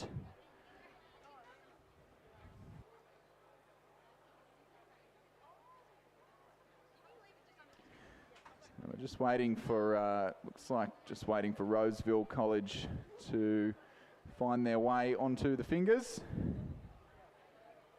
if indeed they are here. Can't quite see them yet, but provided they do turn up, we'll have a 8 crews, or 7 crews if they do turn up, because we do have a scratching from commercial in lane 9. We've got Loretto Kirribilli over in lane 2, Meg Warburton, Gracie Murrell, Zara Luce, Charlie Reeves and Charlotte Clarkin, the coxswain. Doesn't look like we're going to have that Roseville crew starting this race. Pimble Ladies in lane 3, this is I believe the stern 4 of their first 8, Millie Cullinane, Scarlett Oleson, Summer Phillips, Mika Naito, Mathilde Goddard, the Cox, coached by Harry Randall.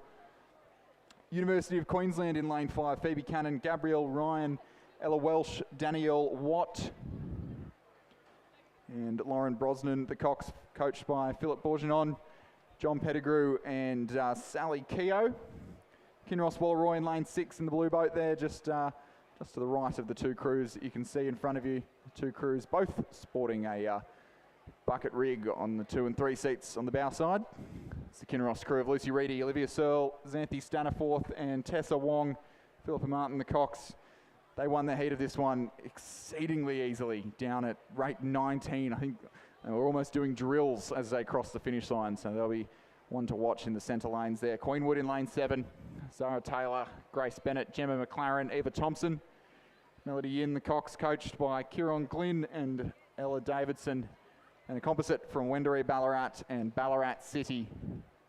Meg Lynch, Isabella Rosato from Wendouree Ballarat. Olive Lanyon from Ballarat City Rowing Club and Annabelle Pitush from Wendouree Ballarat. Eliza Dodd, the Cox, as the crews await starters' orders. If there is a crew that has not scratched, which in this case is Roseville, that isn't on the start line, the starters cannot start the race ahead of schedule. They have to be bang on schedule. So just seeing the crews start to ready up. It would be a roll call at the moment, reading out each names of the crews.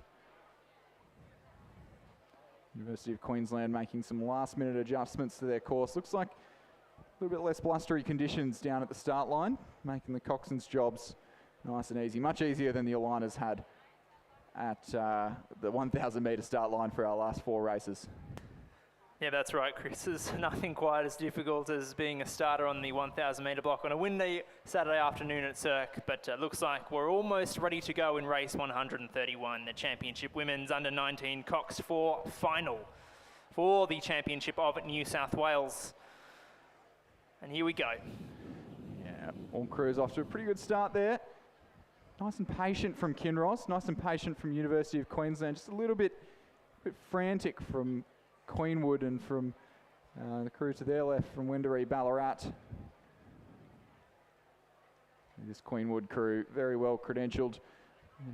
Lucy Reedy stroking the under-17 schoolgirl 8 to victory at Nationals last year by about 7 seconds it was. And the other 3 girls in this combination, Olivia Searles, Anthony Staniforth, Tessa Wong, all getting gold or bronze medals in the schoolgirl quad at that championship. So certainly a force to be reckoned with from the central west of New South Wales, as they look to have just gotten out to an early lead over the University of Queensland, Cannon, Ryan, Welsh and Watt.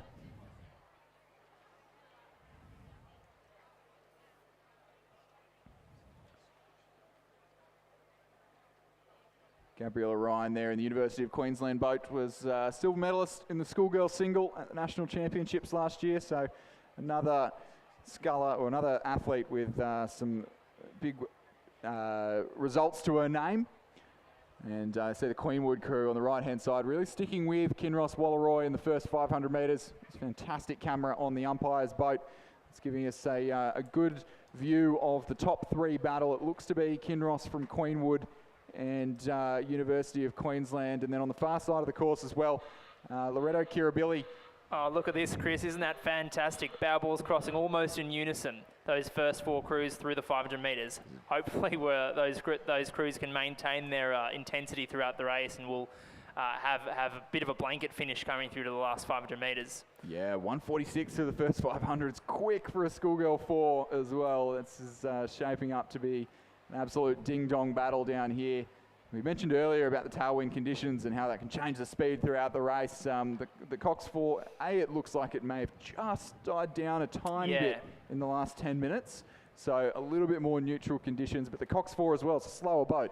It's much easier to get that boat up and moving and change the speed late in the race. So the fact that they're this close at the 500 metres tells me that there's not going to be much between them all throughout the race. It's going to be how they race, not so much any one crew's given event. Pymble Ladies College on the far side. I think I incorrectly called that as Kirribilli before, but that Pymble Ladies College crew, Millie Cullinane, Scarlett Oleson, Summer Phillips, Mika Naito. It's stern 4 of their first 8 that took a silver medal, bronze medal at the in the schoolgirl 8 earlier on this morning, coached by Harry Randall. In his first year leading the Pymble Ladies College program after pretty much a lifetime at the King's School, and certainly leading that program to some success already this season. And their crew well and truly in the hunt for the medals. But I would say the combination from Queenwood has just moved out over Kinross Walleroy. Kinross slipping back to 3rd, possibly even 4th in this second 500 metres. That second 500 that's just so crucial in a quick race like this. And Queenwood really making their mark on the competition early on. Yeah, that second 5 from Queenwood really strong. They're making the best of things and have almost pulled away a complete boat length ahead of Pymble Ladies, Kinross Walleroy, and it was that 3rd crew. And University of Queensland there, who are just trailing back and forth, but don't let anything deceive you. That 4th place, it was pretty much swapping every single stroke with Kinross. Pymble with maybe a foot ahead of the Kinross crew, so nothing to separate 2nd, 3rd and 4th in this race. It'll be a battle for the minor medals and a battle to even stand on the presentation dais at all in about 10 minutes time for those 3 crews. Queenwood a length in front, and certainly not out of danger yet. As I mentioned, maybe a little bit calmer conditions on the far side of the course, and that might give Pymble just a little bit more confidence to attack and build in this championship quarter, the 3rd 500 of the race. Yeah, 3rd 500 is where decisions have to be made in order to compete in the final 500. It's always the case in 2,000 metre racing. You have to put yourself in the position to compete with the top end of the pack at the final 500 metres, and that's where the race is won. So you really do all the training, all the preparation to get to that 1,500 metre mark, and then away you go. So certainly 2,000 metre racing is a strange beast, and anything can happen. Yeah. And there's still plenty of water to row. Yeah, absolutely. It was Queenwood that entered that first 500 in the ascendancy, and it looks like that's only grown in the last 30 or 40 strokes or so, but Pymble Ladies College have really started to build in this third 500 and may even be challenging Queenwood here. I think they're still about half a length, maybe even a full length behind, but they've broken free of the battle for the bronze medal. Pymble Ladies College there on the far side of the course. So it is Queenwood through the 1,500 first. They're only half a length in front of Pymble. This could be a great finish from Pymble Ladies College. They've bided their time, didn't get out of the blocks very well, or didn't get out of the blocks very quickly, mind you. I didn't quite see how they got out of the blocks, but not as quickly as the other crews, but have hung there, backed their rhythm, gotten into a good rhythm in the middle of the race. So we see Queenwood and Kinross and University of Queensland in the centre of the course there, just getting a little bit scrappy in this last 500 metres as they get a little bit desperate, thinking one of those crews is going to miss out on the podium. That's right. There's the battle for the gold and silver medal between Queenwood and Pymble Ladies at this stage, and certainly Pymble Ladies have taken chunks out of the lead that was enjoyed by Queenwood in the early stages of this race, and then a race for that third medal, the bronze medal, between University of Queensland and Kinross Wallaroi. It was the University of Queensland who just had the narrowest of advantages through the 1,500 metres, but as we come into the final 250, Chris, all bets are off, and we'll just see what happens. The water has calmed down a bit.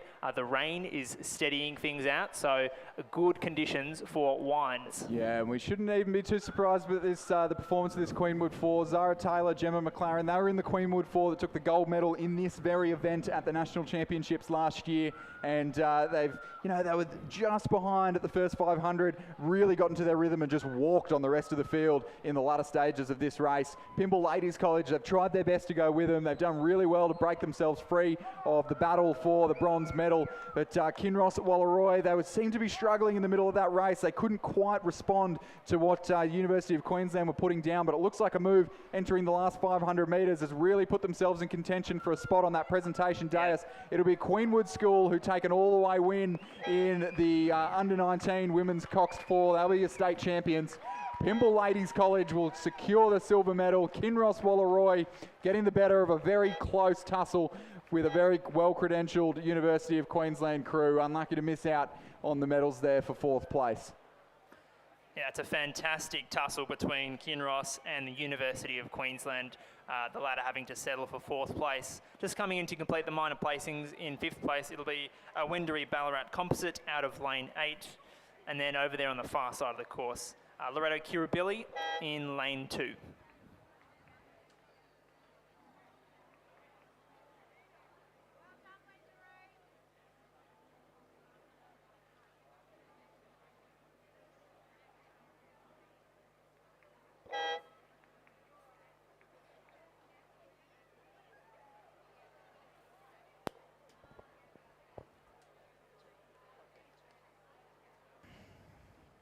And race 132, Chris, is already underway and bearing down upon us. It's the final of the Championship Men's Under-19 Coxed 4 Championship of New South Wales. So in lane 2, it's Brighton Grammar, represented by Flynn Quill, Will Church, Tom Hogan, Jack Carson, and coxed by Hugo Claret. In lane 3, from Caulfield Grammar, Will Thompson, Julian Manning, Hamish Crawford, Dash Farmer, and their cox, Nick Nakakis. In lane 4 is Scots, represented by Max Berklow, Lucas McGregor, Edward West, Samuel Stewart, and their cox, Finlay Cardno. In lane 5 is Brighton Grammar, Henry Haycox, Michael Farrand, Isaac Pells, Oscar Goodger-McGrath, and their cox, Henry Hoffman. In lane 6 is Sydney Grammar, James Fifield, Toby Berklow, Curtis Pepper, Charlie Slack, and Ian Bry, their cox. In lane 7 is a second Scots crew, Archie Hughes, Oliver Milling, Maxwell Crawford, Samuel Ireland, and their cox, Charlie Cameron. In lane 8 is Canberra Grammar 1, that's Ethan Murphy, Ben McGregor, Cameron Schmidt, Alex Griffiths, and their cox, Timothy Robson. And finally, a second Canberra Grammar crew, Archie Vag, Magnus Dufter, Nicholas Vanderwaltz, and Marcus Tremopoulos, coxed by Taniolo Belogan. Chris, how's this one unfolding? Well, this race appears to be well and truly within the grasp of the Sydney Grammar School. I'd say this would be one of their first state championships even probably first state championship medals in a number of years here at the New South Wales Rowing Championships. They were pretty dominant in the heat and took it down early, looked very, very comfortable, looked very tidy. They've had a reasonably good season thus far, haven't quite, I mean, it's very hard in the schoolboy 8. This is half of their first 8. It's very hard in the schoolboy 8 this year to be overcoming the dominance of St Ignatius College, but they've been right in the mix in that pack in the centre of the field, in that sort of 3rd to 6th place that is often separated by only a couple of seconds at the GPS regattas.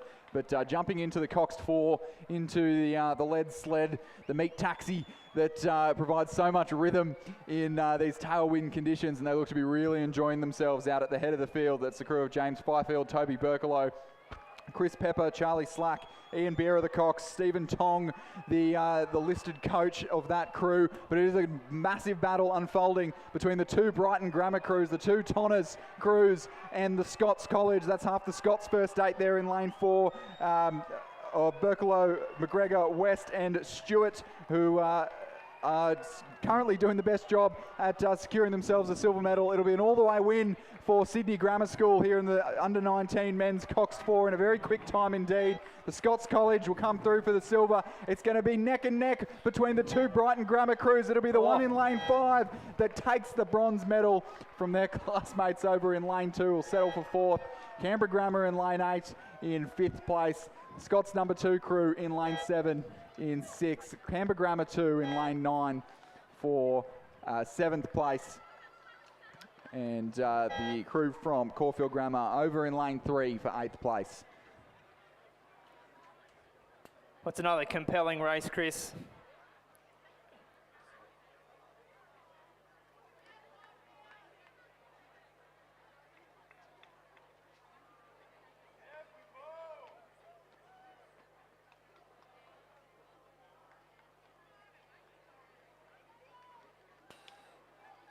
So as we're preparing in a couple of moments for some medal presentations, I'll read out the names for one of the highly anticipated events on today's schedule, race 133, the final of the Championship Women's Under-21 8.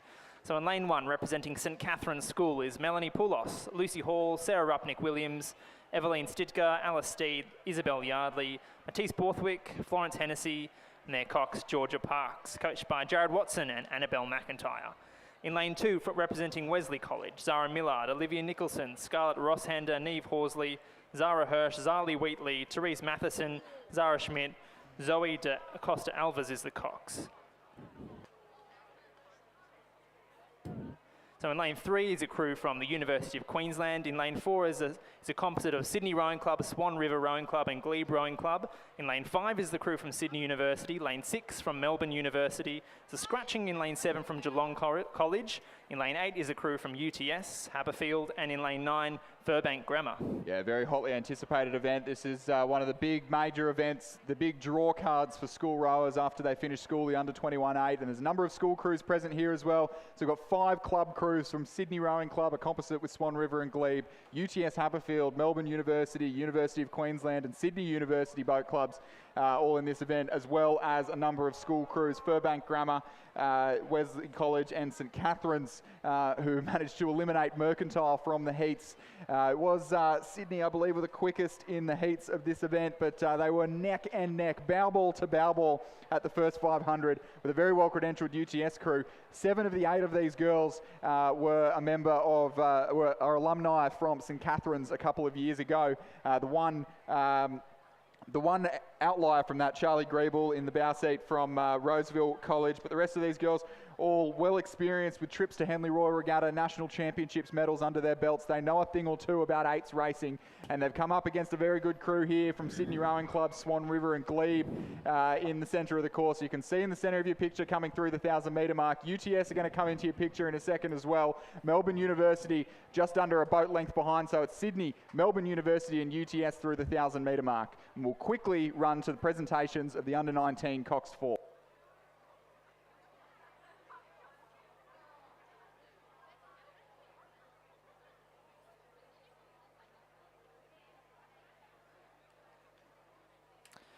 Ladies and gentlemen, the presentations of medals for race 131, the Championship Women's Under-19 Cox 4 of New South Wales. The medals are presented by Keith Jamison, OAM. In third place and bronze medalists, Kinross Walleroy, Lucy Reedy, Olivia Searle, Xanthi Staniforth, Tessa Wong, and their cox, Philippa Martin. In second place, recipients of silver medals, Pymble Ladies College. Pymble are represented by Millie Cullinane, Scarlett Olsen, Summer Phillips, Mika Naito, and their cox, Matilda Goddard.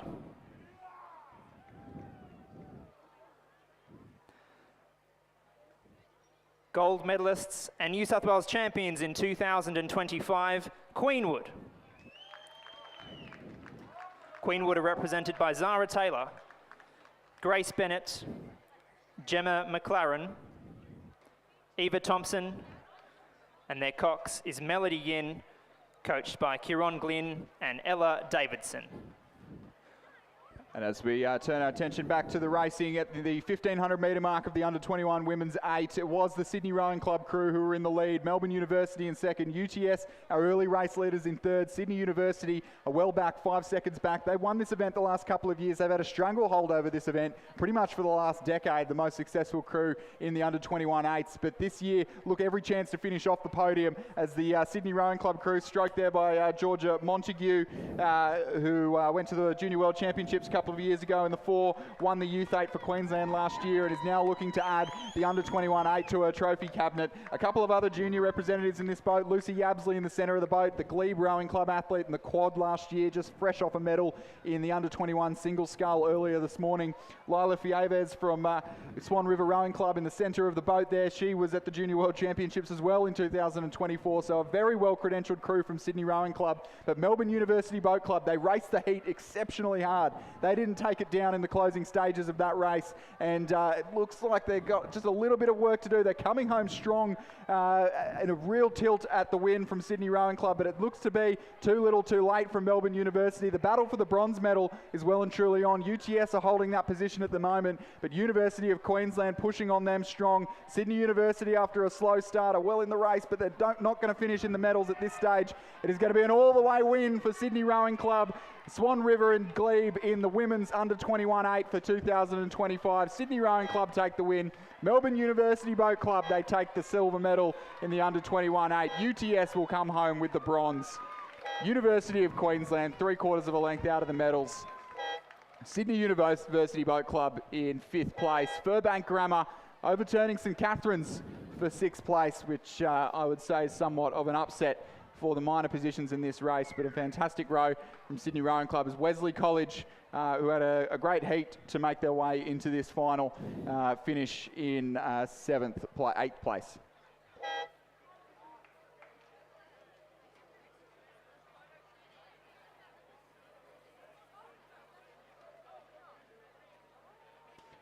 So just before we go to our next presentation, we've got race 134, the men's equivalent, the championship men's under-21 8 for the Colleagues Cup. In lane 1, Melbourne Grammar School have scratched. In lane 2, we've got the Shaw School second 8. Lane 3, Mercantile Rowing Club. Lane 4, Scotch College. Lane 5, Sydney Rowing Club. Lane 6, UTS Haberfield. Lane 8, Xavier College. Lane 7, Xavier College. Lane 8, Geelong Grammar. And in Lane 9, a composite of Sydney University and Newcastle University boat clubs. Well, the competition's looking pretty tight at this stage of the race, Chris. Race 134, they're about to pass through the 500 metres. And a little boat swap for the Sydney Rowing Club boys. They were rowing in a borrowed boat from St Joseph's College. Apparently some fin issues when they pushed off from the pontoon for their heat during the lunch break, but that doesn't seem to have phased them as they've slipped back into an Empacker shell and lead by 3/4 of a boat length. Sydney University Boat Club hanging on to the silver medal position ahead of UTS at this stage. Mercantile in 4th, Scotch narrowly behind in 5th, Geelong Grammar and the Shaw second 8 rounding out the field at that 1,000-metre point of the race. Looking as though it's going to be a compelling fight for both the major and minor placings in this race. Sydney Rowing Club, Sydney University Boat Club, together with Newcastle Uni and the University of Technology Sydney, 1, 2 and 3 at this stage of the race, but certainly plenty of water to row. Yeah, this Sydney Rowing Club crew, we've got both the Maloney twins and Ambrose Hennessy, who were part of the Junior Men's Cox 4 last year, who won gold. We've got the Maloney's older brother, Maxim, who is also in this crew. So 3 Maloneys in this crew, proving very fruitful to the boat speed at this stage. And we'll quickly run to the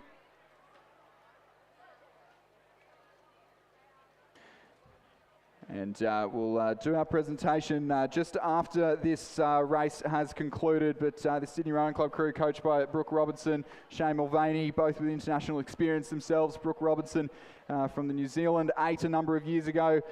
Shane Mulvaney, an Irish under-23 lightweight world champion, but UTS Haberfield sitting prime for the silver medal at this stage, having a good race with the Sydney University Boat Club through the 1,000-metre mark. Sydney just have a little bit of clear water, and it is UTS Haberfield who are currently sitting in the silver medal position.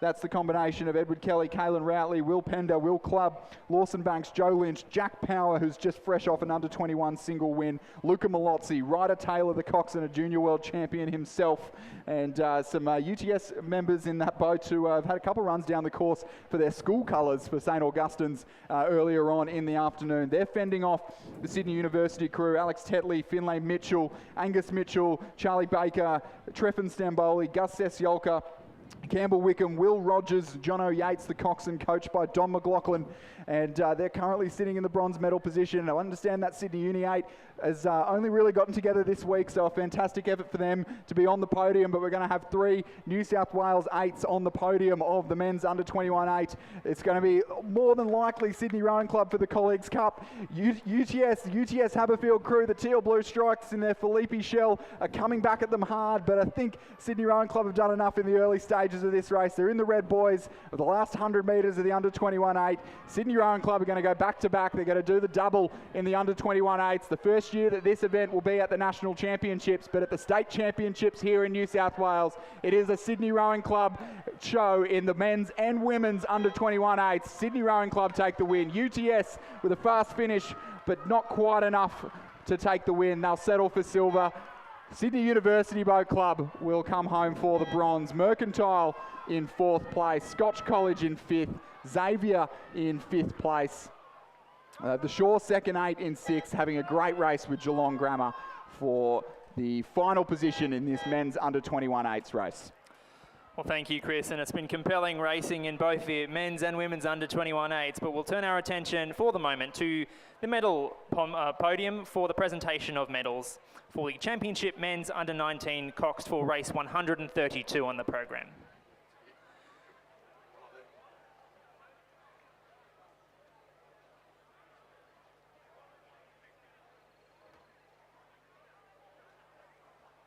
The medals will be presented by Keith Jamison, OAM, President of Sydney Rowing Club. In 3rd place and bronze medalists, Brighton Grammar. Brighton are represented by Henry Haycox, Michael Farrand, Isaac Pells, Oscar Goodger-McGrath, and their cox is Henry Hoffman.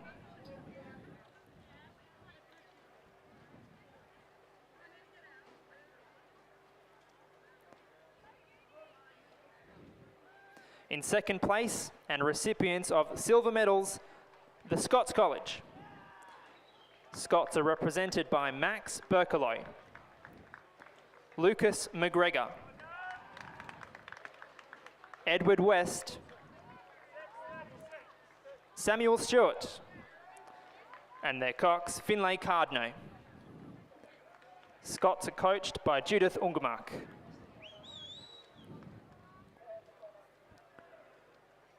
Recipients of gold medals and champions of New South Wales in 2025, Sydney Grammar School. Sydney Grammar are represented by James Fifield, Toby Berkelow, Curtis Pepper, Charlie Slack, and their cocks, Ian Beera.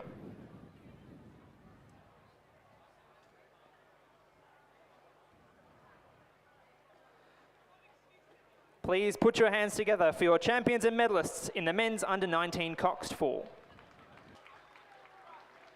Our thanks to Chris McCarthy and Michael McRae. We are underway in race number 135. It is the women's under-17 double sculls, and they are through the 1,000. And our leaders from Commercial Rowing Club in Brisbane, it is Lily Nolan and Zara Hilton. Behind them, Canberra Girls Grammar, Meg Story and Sophie Murphy. And then it is absolutely on for the minor placings. The second commercial crew, Maggie Stafford and Zoe Ball, less than half a second behind. The Armidale Schools, Isabel Coddington and Georgia Henderson.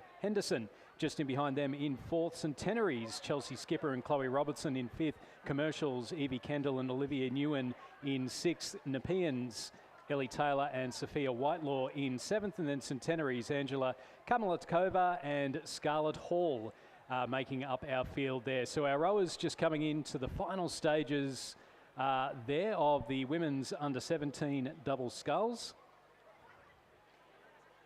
So we've got just over an hour's worth of racing left today on day 2 of the 2025 New South Wales Rowing Championships. Keep on the live stream, keep an eye out if you're in the crowd. The rain does look like it's just passed over a little bit, and a little bit of wind out at the moment. It's not quite cutting glass out there, as I'm joined by Tom Trobe, also coming up from the ACT. And we see, Tom, that this commercial crew, Lily Nolan and Zara Hilton, they've opened up a massive gap, but there's nothing in between the rest of those crews. Yeah, that's right. Definitely still tight through the 1,500 metres. That 10-second lead with 500 metres to go will be very advantageous coming through to the final fourth quarter here. So they're into the final stages, as mentioned. It's Commercial with that lead. The second commercial crew, it's a 1 and 2 for the girls in blue from Brisbane, with the first and second place. Canberra Girls Grammar just down in third place. Then Centenary, the Armidale School, the third commercial crew, Nepean and Centenary. So really the Brisbane crews dominating here in the women's under-17 double scull. They're into the last 250 metres, and it is really very much Lily Nolan and Zara Hilton's race to lose. They're coached by Ross Batho and Nicholas Langford, and they've led from absolute start to finish. The rest of them, though, as we keep saying, Commercial number 2 crew, they're sitting nicely. They were second through the 1,500 metre mark, and maybe they're just being caught a little bit here by the Canberra Girls Grammar crew, Meg Story and Sophie Murphy, who have started to make a little bit of push, as have the Centenary crew of Chelsea Skipper and Chloe Robertson. We're down now. It's 200 metres to go. Commercial with that lead. Lily Nolan and Zara Hilton. All they've got to do is just get the boat over the line, and they will be the New South Wales champions for 2025. But who's going to take the minor placings? The silver and the bronze, and it's anyone's game. Canberra Girls Grammar and Commercial. They're our 2 leading ones at the moment for silver and bronze. They're in lane number 4, lane number 9. Also pushing them Centenary. Coming across the line, though, it's going to be Lily Nolan, Zara Hilton. They are your New South Wales champions for 2025. Who's got second? You can hear the screams coming from the crowd. The Canberra Girls Grammar crew looking at a Commercial. It's going to be a photo. It's going to be a photo between Commercial and Canberra Girls Grammar. They've definitely got a medal of some description, but which colour it is, we'll wait to see. Fourth place with the Centenary crew of Chelsea Skipper and Chloe Robertson. Fifth going to the Armidale School, Isabel Coddington and Georgia Henderson. Nepeans, Ellie Taylor and Sophia Whitelaw in sixth. Commercials, Evie Kendall and Olivia Ewan in seventh. And then coming through to finish is Centenary's Angela Kamalatkova and Scarlett Hall.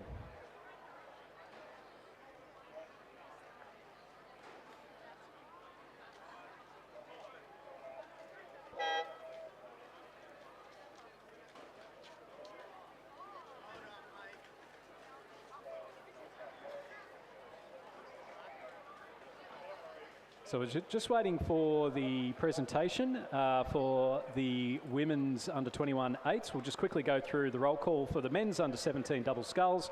Radford College in lane 1, Radford College in lane 2, St Augustine's lane 3, Mossman lane 4, Radford College in lane 5, Corio Bay lane 6, Kinross Walleroy in lane 7, and then we have 2 crews from Trinity Lutheran College in lanes 8 and 9. Yeah, thanks, Stuart. And we are just going to go to the Championship Women's Under-21 8 medal presentation. Just waiting for the crews to stand in formation for the presentation of the medals. Keith Jamison will be awarding the medals, OAM, from Sydney Rowing Club. Third place, waiting just for UTS.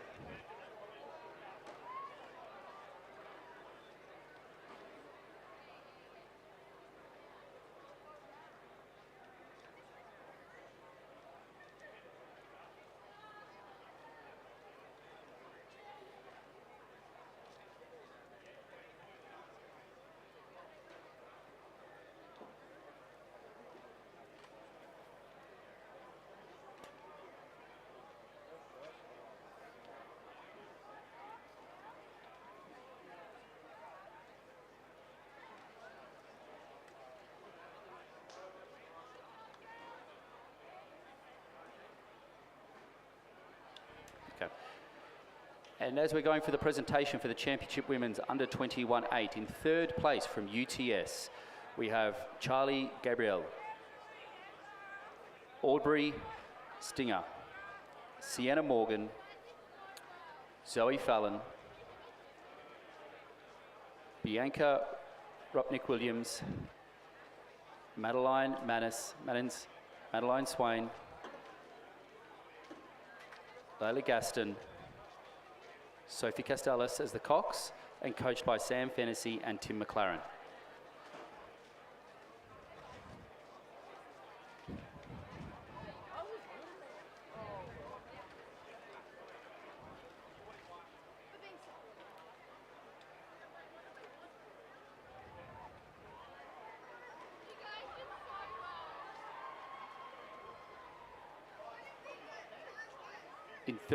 In second place from Melbourne University, Isabella Morrison,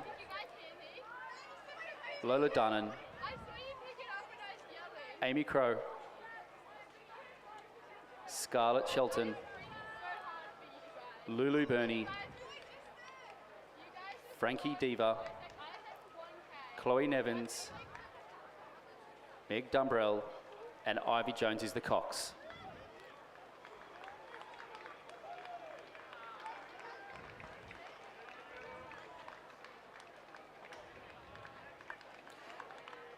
And in first place and champions of the women's Under-21 8, Sydney Composite, Swan River Glebe, is Lucy Yabsley, Leah Dardis Green, Lila Frez, Greta Spencer, Nicole Vance, Georgia Allen, Georgia Montague, Laura Vale, Nina Chamaret as the cocks, and coached by Lachlan Carter and Florence Griffiths. Congratulations, and the trophy also to the Sydney Composite crew of the Championship Women's Under-21 8. So our men's under-17 finals, they're into the final 500 metres, and it is the Mossman crew of Ewan Humphreys and Leighton Skoman leading Tad Bailey and Xander Bailey from Corio Bay. Radford College sitting in third, so we've got New South Wales, Victoria, the ACT in our first 3 positions at the moment. Kinross Walleroy, Hamish Searle and Will Kirby in fourth. St Augustine's Jesse Bray and Lachlan Schofield in fifth.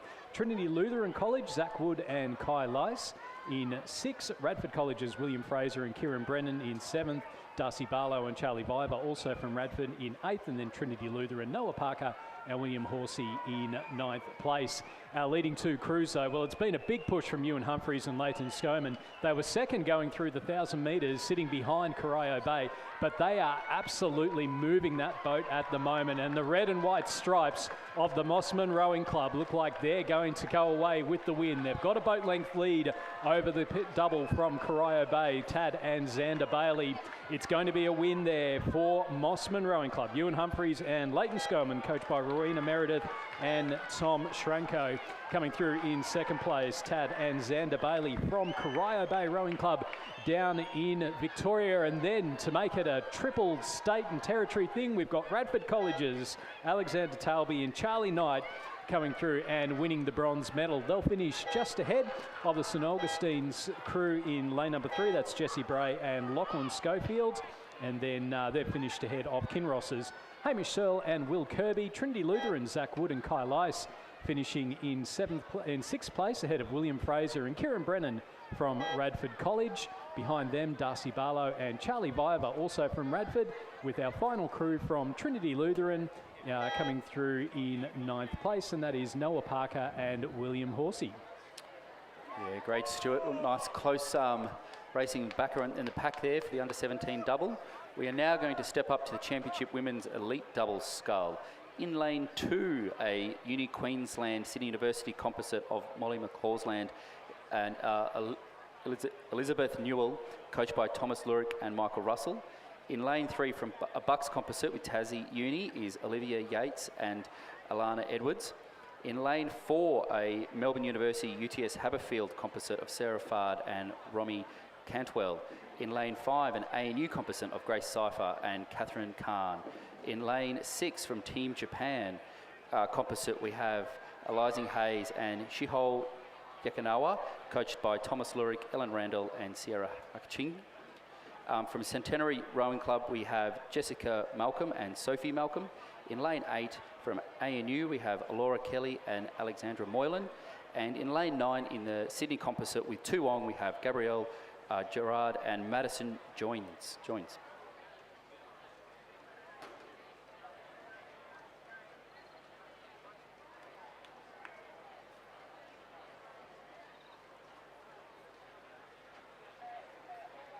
So with 500 metres left to go in the elite women's double sculls, it's Aisling Hayes and Shiho Yonikawa with the lead from Team Japan and Sydney University. Melbourne University, UTS, Sarah Fard and Romy Cantwell in second, couple of seconds behind them.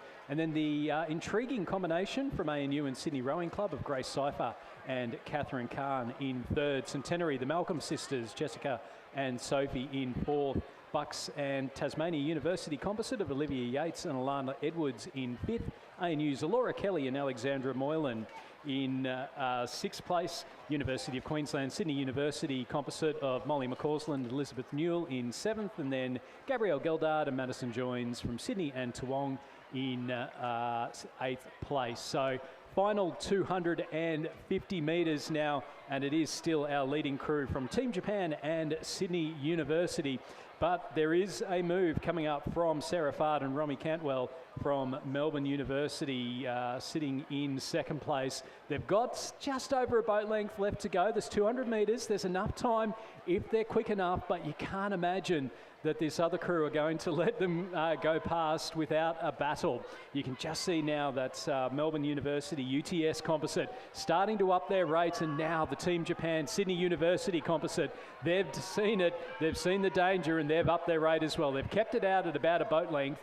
It's Catherine Kahn and Grace Seifer from ANU and Sydney Rowing Club in the bronze medal position. But with a couple of big strokes left to go, it is going to be a start-to-finish win for Aisling Hayes and Shiho Yonikawa from Team Japan and Sydney University. The UTS and Melbourne University composite of Sarah Fard and Romy Cantwell in second. ANU's Catherine Kahn and Grace Seifer come away with the bronze medal. That's ANU and Sydney composite. Centenary, Jessica and Sophie Malcolm in fourth. Bucks, Tasmania University, Yates and Edwards in fifth. ANU's Kelly and Moylan in sixth. Seventh place going to McCausland and Newell from the Uni of Queensland and Sydney University. And then coming through in eighth place will be the composite crew from Sydney and Toowong. That's Gabrielle Geldard and Madison Joins. Just turning our attention now to the medal presentation. We are going to have the men's championship under 21 8. Medals will be presented by Keith Jamison, OAM from Sydney Rowing Club. In third place, a Sydney University, Newcastle University composite. Alexander Tetley. Finley Mitchell, Angus Mitchell, Charles Baker, Trefon Stamboli, Gus Sesaloka, Campbell Wickham, William Rogers, and Jonathan Yates as the cocks, and coached by Donald McLaughlin.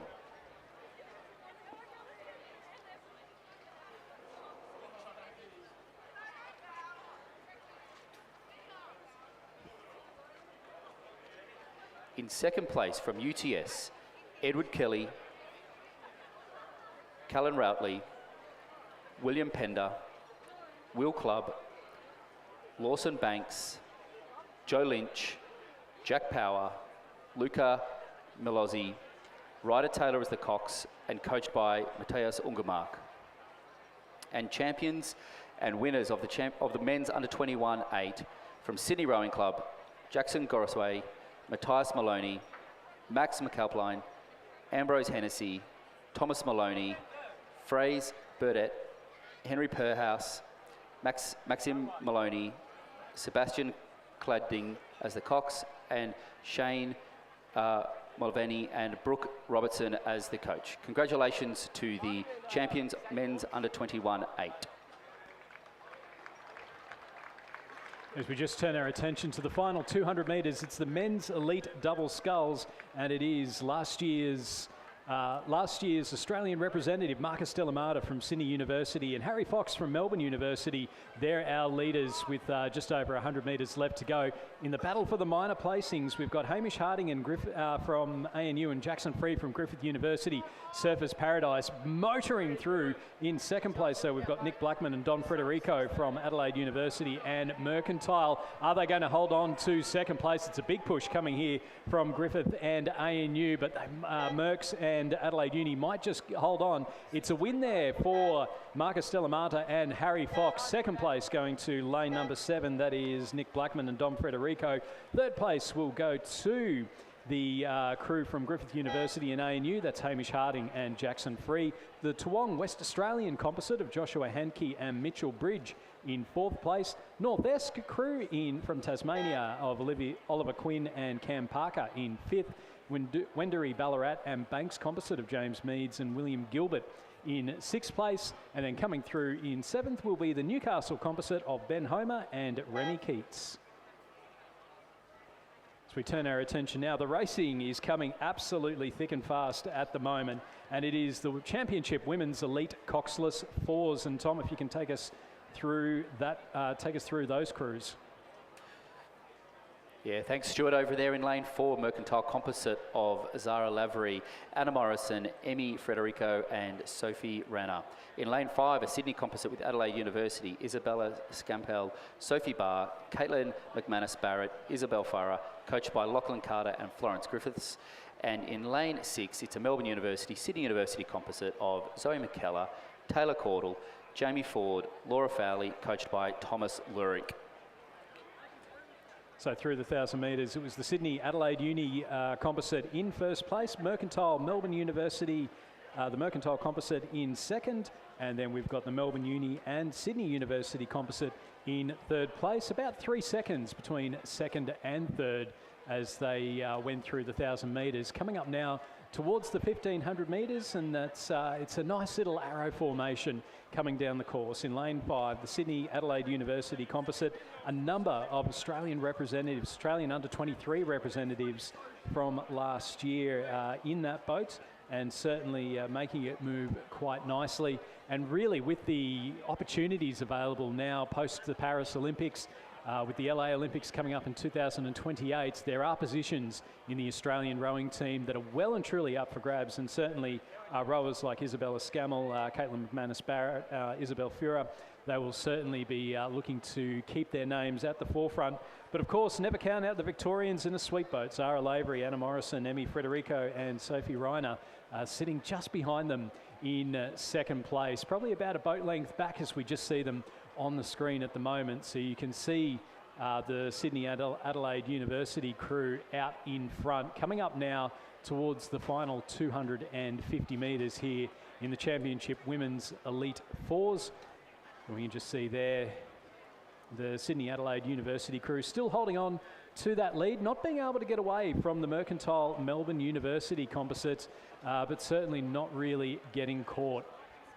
It's 250 metres left to go now, and it is still Sydney and Adelaide University with that lead, just over a boat length ahead of the Mercs and Melbourne University composite, and then Melbourne University and Sydney University composite sitting in third place at the moment. They have a mountain of work to do if they are to go up and to pinch a cheeky silver medal.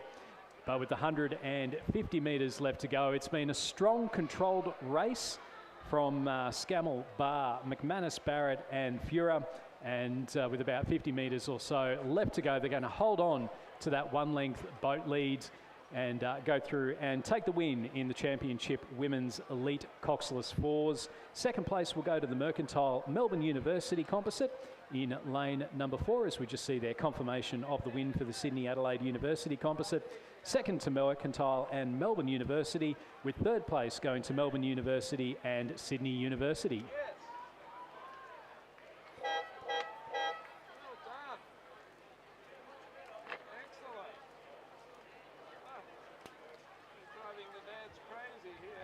And back down on the presentation dais, we have the Championship Women's Under-17 Double Scull.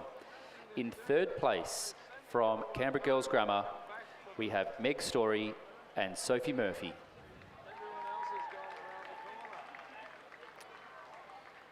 In second place from Commercial, Maggie Stafford and Zoe Ball, coached by Ross Bartho and Nicholas Langford. And in first place from Commercial, Lily Nolan, Zara Hilton, coached by Ross Bartho and Nicholas Langford. Congratulations to the Championship Women's Under-17 Double Scull.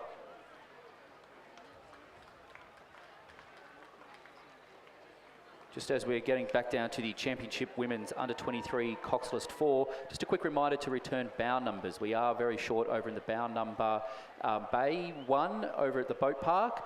As we're getting into the last half of the afternoon session, we need those bow numbers back. So please do make sure you return them promptly once you finish. Race 140 though, Championship Women's Under-23 Coxless 4. In lane 2 from a canned composite with Swan River, Lara Connolly, Grace Louise Moffat, Georgia Campbell, Grace Turnbull, coached by Charles Betts and Warren Rowe and Mark Beer. In lane 3 from Sydney, we have Ella Spalding, Lucy McLean, Freya Neville, Lila Anderton, coached by Lachlan Carter and Florence Griffiths. In lane 4, University of Queensland, Olivia Richardson, Felicity Bishop, Astrid Coates, Sophie Crane, coached by Philip Borrigigon. In lane 5, University of Queensland, Ruby Dollar, Nancy Duncan Banks, Alice Reedy, Tylen Hutton. In lane 6, Adelaide Composite, we have Tamara Bates, Grace Berara, Daisy Holland, Caroline McNally,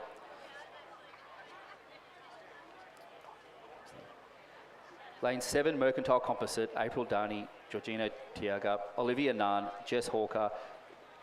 In lane 8, Sydney Composite, Tessa Knockdriver, Stephanie Preller, Remy McKay, Laura Cypher. And in lane 9, Lily Bragg, Neil Murphy, Scarlett Woodbury and Sarah Burke.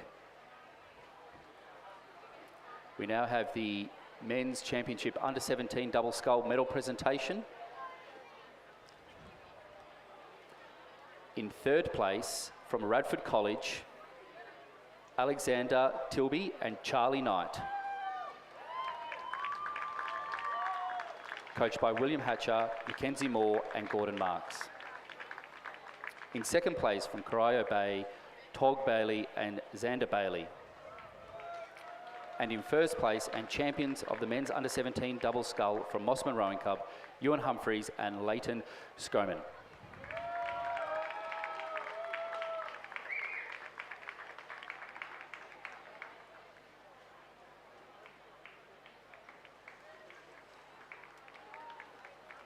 So our crew's coming up now to the 1500 metre mark of the Championship Women's Under-23 Coxless Fours. So it does look like we had a DNS from the Cairns Swan River composite in lane number 2.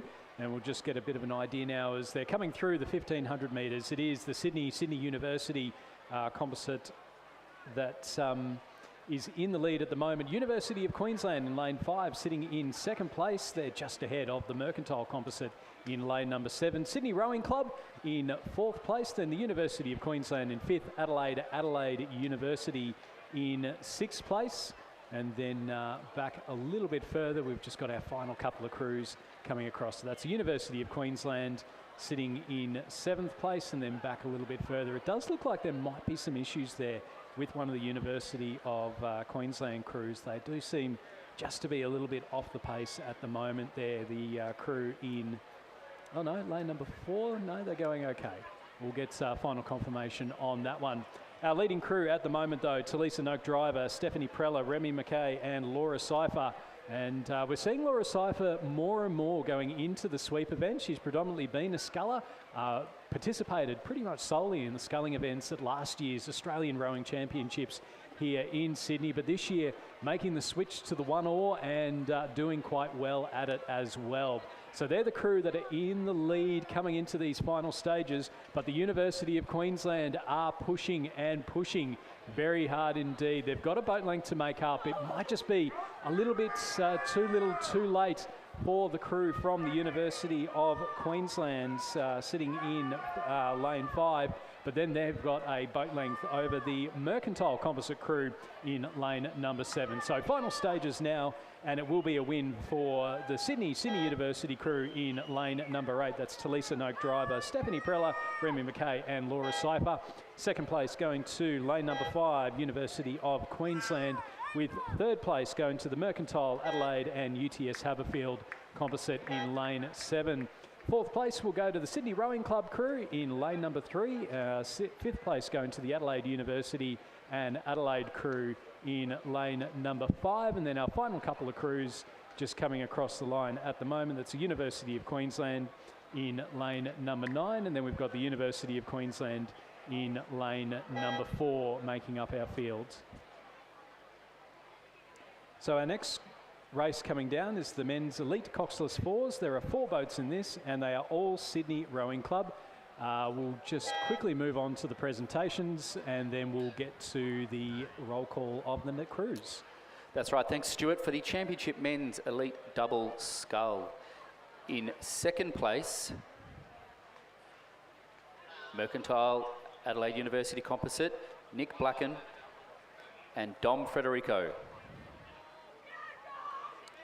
In first place, Sydney University, Melbourne University Composite, Harry Fox and Marcus Delamata,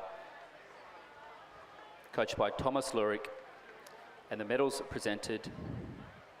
Go.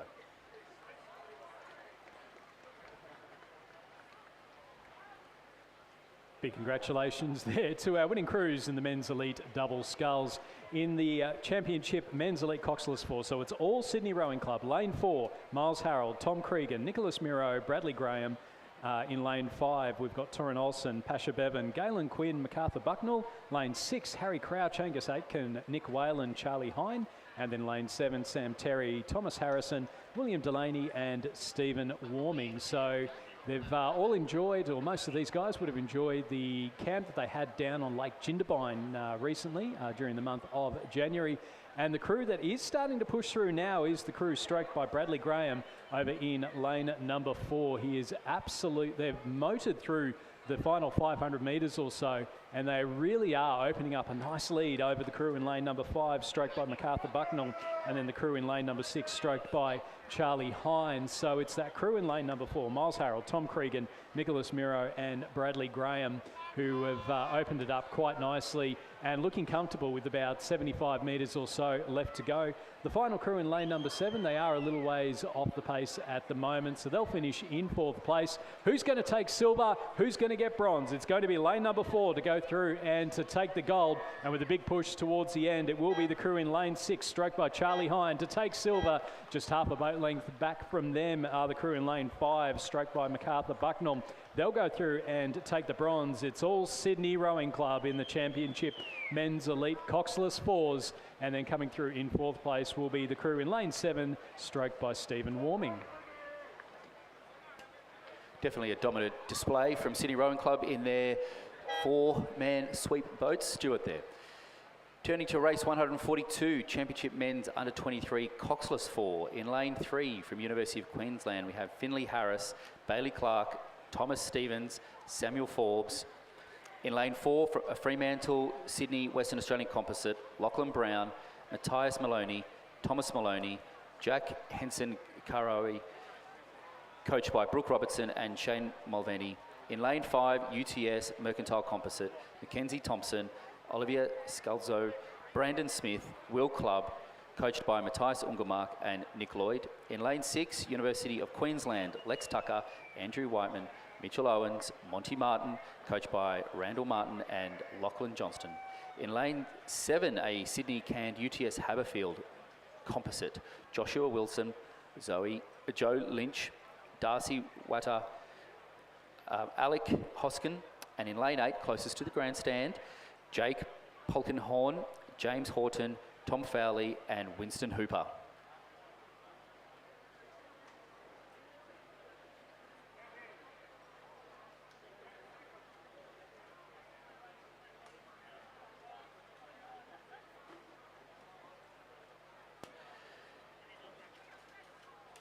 For the Championship Women's Elite Coxless 4 medal presentation, we have Lachlan Carter presenting medals. In 3rd place, Melbourne University Composite, Zoe McKellar, Taylor Caudle,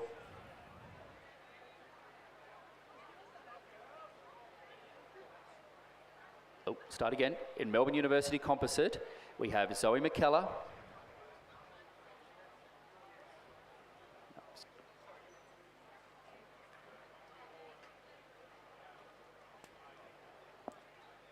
in 2nd place, Mercantile Composite, Zara Lavery, Anna Morrison, Emmy Frederico, and Sophie Reiner.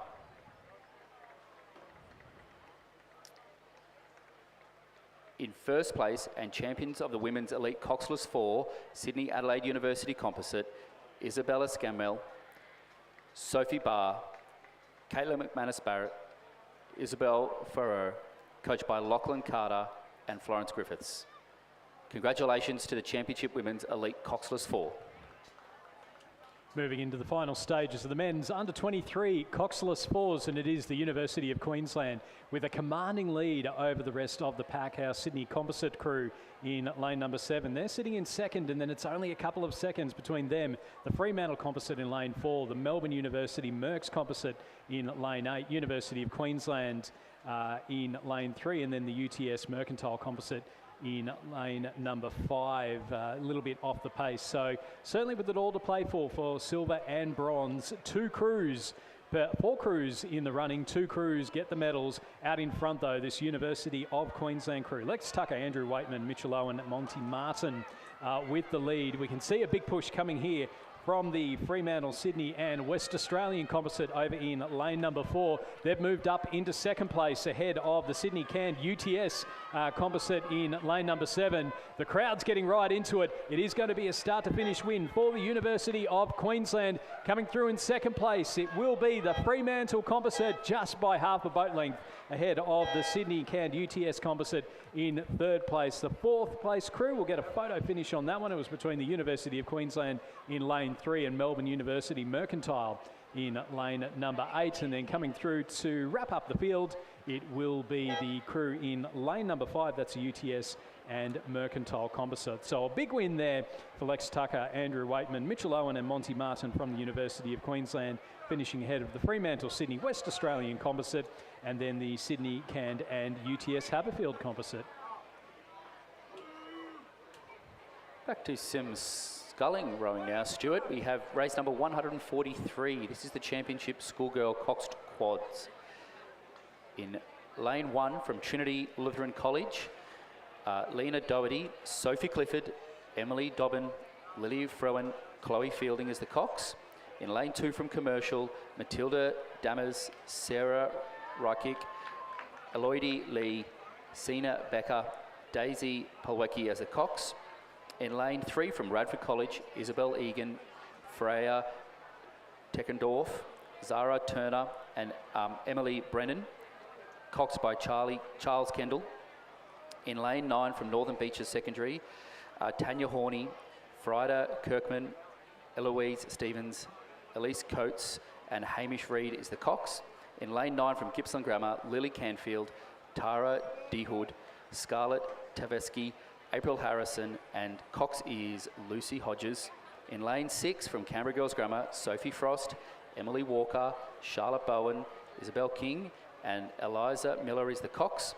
From Ascombe in lane 7, Kitty Ellis, Isabel Bugg, Chloe Hitkins, Sabrina Kozewska, Pepper Grenfield is the Cox.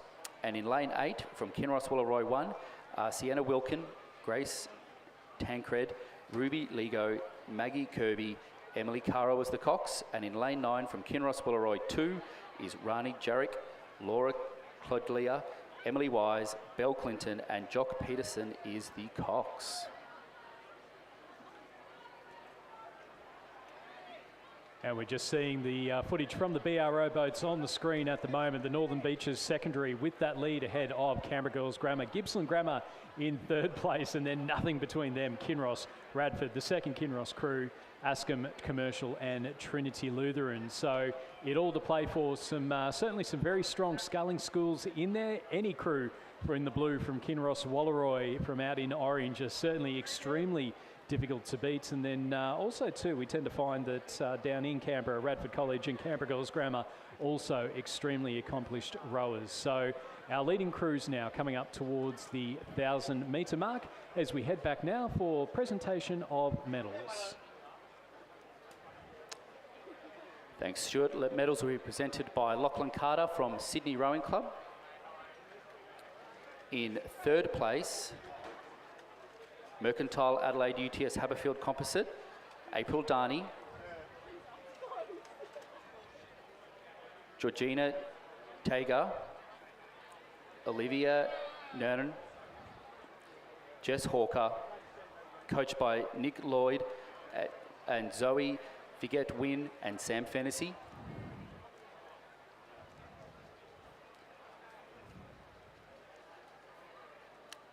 In 2nd place, Uni of Queensland, Ruby Dollar, Nancy Duncan Banks, Alice Reedy, Tyler Hutton,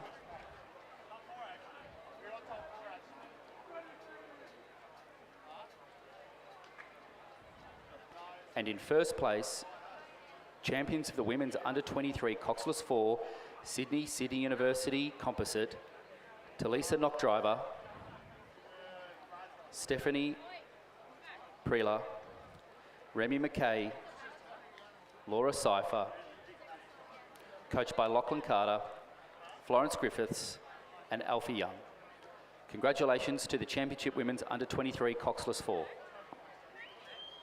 As we're heading back down to the action now in the schoolgirl Coxed Quad final and through the 1,000 metres, it was the Northern Beaches Secondary school who had the lead by less than a second over Canberra Girls Grammar. That Northern Beaches Secondary crew coached by Rowena Meredith, the two-time Olympian and Olympic bronze medalist back in the Tokyo Games in 2021, and then Tom Schramko as well. So rowing out of the Mossman Rowing Club and certainly putting on a big effort here at the start of this race. And we can just see, looking down the course at the moment, it does look like the girls from Canberra Girls Grammar might just be getting themselves out in front. We're getting up now towards the 1,500 metre mark, and we'll get a bit of an idea as we can just see there, Canberra Girls Grammar in lane number 6. Northern Beaches Secondary in lane number 4, and it is the girls from down the Hume that have made their move in that championship quarter. They've opened it up now to just under a boat length. It's 1.5 seconds between Canberra Girls Grammar and Northern Beaches Secondary. Gippsland Grammar sitting in 3rd place, and then nothing between them. Radford College, the two Kinross crews, it's less than a second between Kinross 1 and 2. The Ascombe School sitting in 7th place, Trinity Lutheran in 8th, and then Commercial Rowing Club up in Brisbane sitting in 9th place. It's down now to the final 300 metres or so.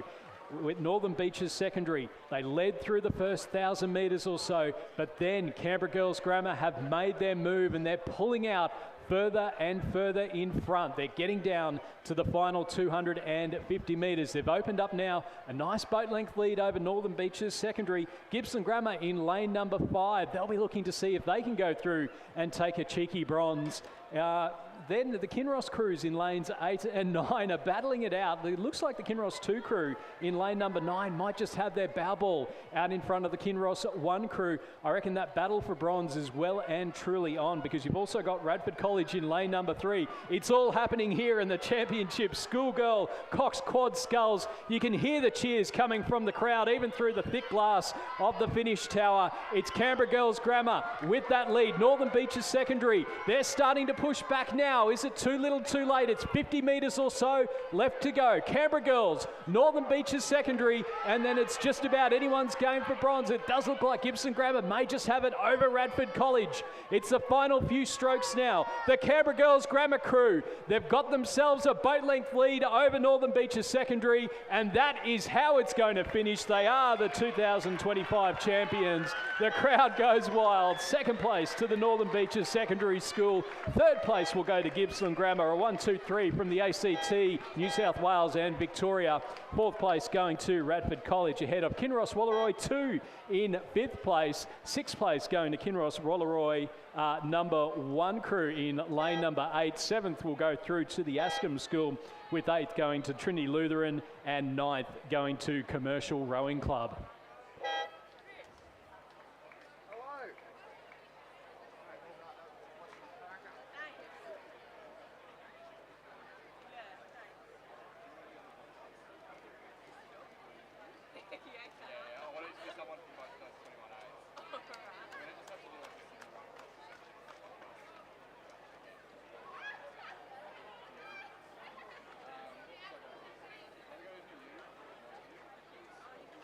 So we're just about to go to the presentation of medals. We'll just quickly run through.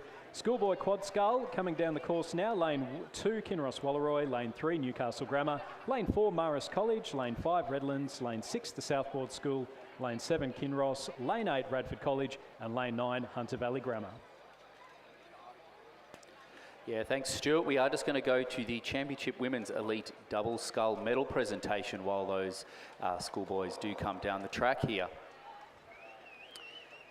In third place, ANU Sydney Composite, Grace Cypher and Catherine Kahn, coached by Nigel Harding and Lachlan Carter.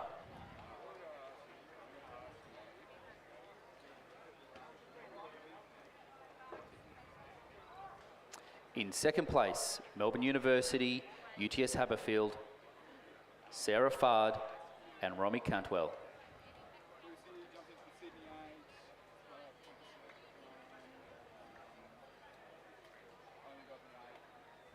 And in first place, Team Japan, Sydney University Composite, Alizing Hayes and Shiho Yakanawa, coached by Thomas Lurik, Ellen Randall and Sierra Haraguchi. These medals have been presented by Team Japan coach Osamui. Congratulations to the Championship Women's Elite Double Sculls.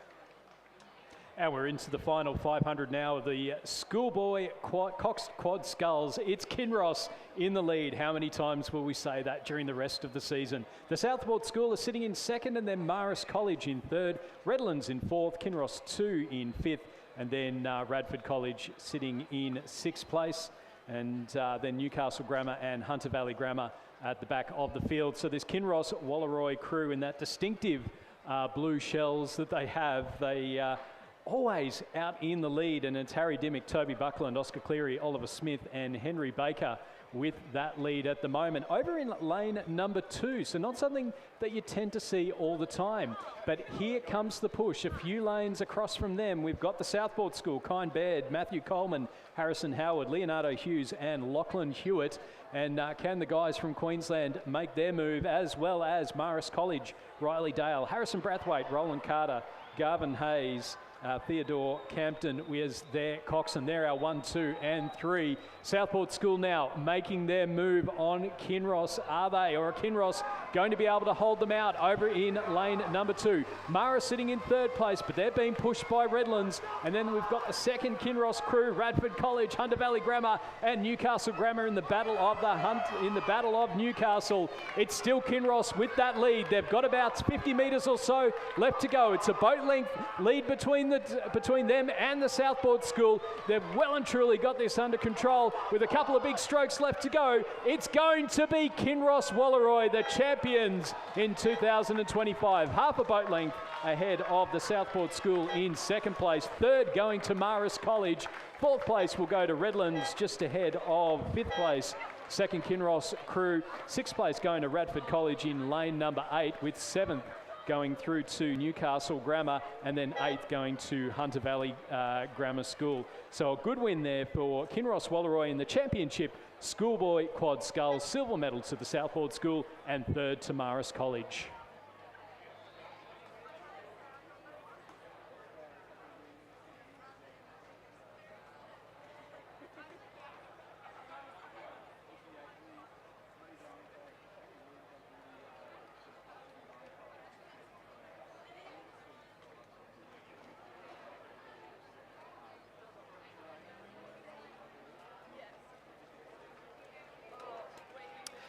And we're just going to go back to the medal presentation of the Championship Men's Elite Coxless 4. These medals will be presented by Brooke Robertson, Sydney Rowing Club coach. In 3rd place, from Sydney Rowing Club, Turin Olsen, Pasha Bevan, Gallen Quinn, MacArthur Bucknell, coached by Shane Mulvaney and Brooke Robertson.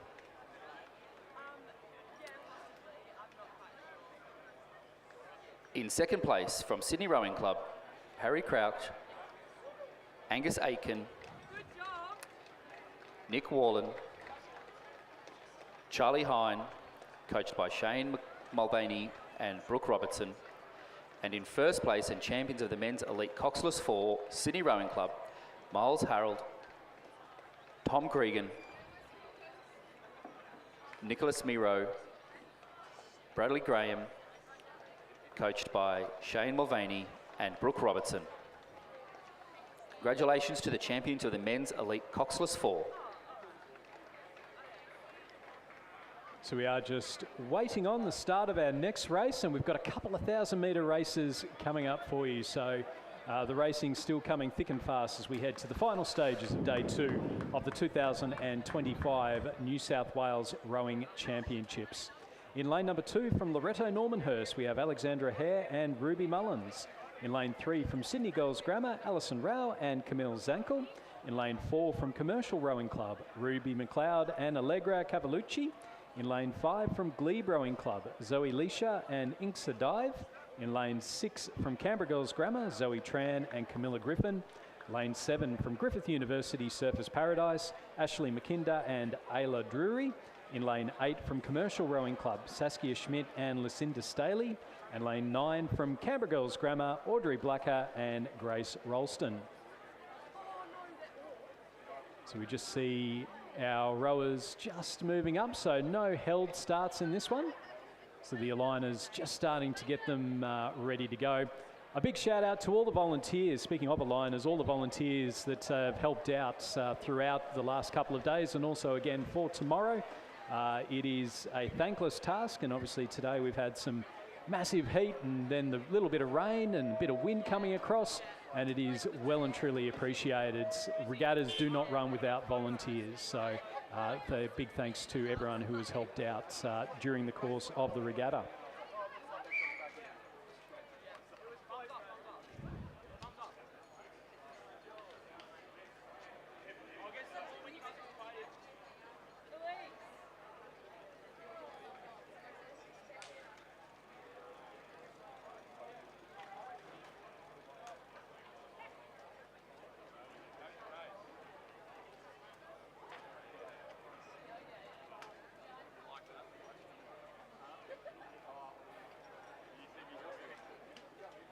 We are underway in the women's under 16 double sculls. So 1,000 metre racing here, and it is the final of this. So as mentioned before, we've got Loretto Normanhurst, Sydney Girls, Commercial, Glebe, Canberra Girls Grammar, Griffith University, Surfers Paradise, Commercial and Canberra Girls Grammar. So a few familiar names in there. Certainly of the visiting clubs, I would say that Commercial Rowing Club have had quite a successful regatta thus far, and particularly with some of their youth rowers as well. So the big incentive at the moment for all Australian rowers, and particularly for those from Queensland, are the 2032 Olympics.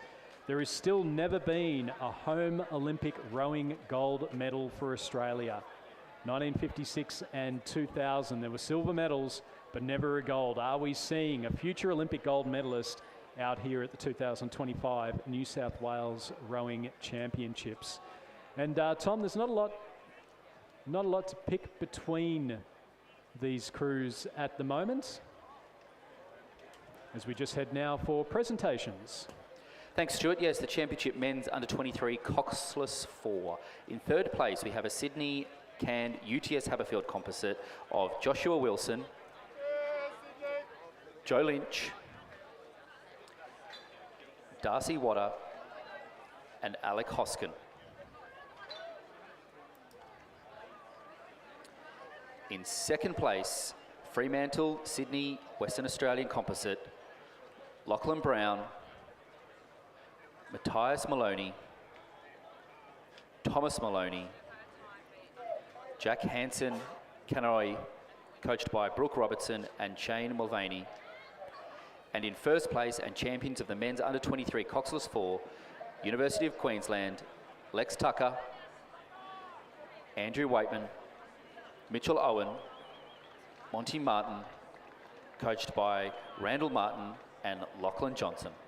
Congratulations to the men's under-23 Coxless 4. So our leading crews through the 500 metres, and it is Glebe Rowing Club with the lead at the moment. Zoe Leisha and Inksa Diver leading Commercial. Griffith University, Surfers Paradise in third place, and then Sydney Girls, Canberra Girls Grammar, Loretto Normanhurst Commercial, and Canberra Girls Grammar towards the back of the field. So our leading crews up in the middle, as you'd expect with these finals, and we're just seeing there this Glebe Rowing Club crew in lane number 5, looking very comfortable out in front, getting some nice power through on those strokes, and they've opened up just over a boat length lead over that crew from Commercial Rowing Club in lane number 4, just sitting next to them.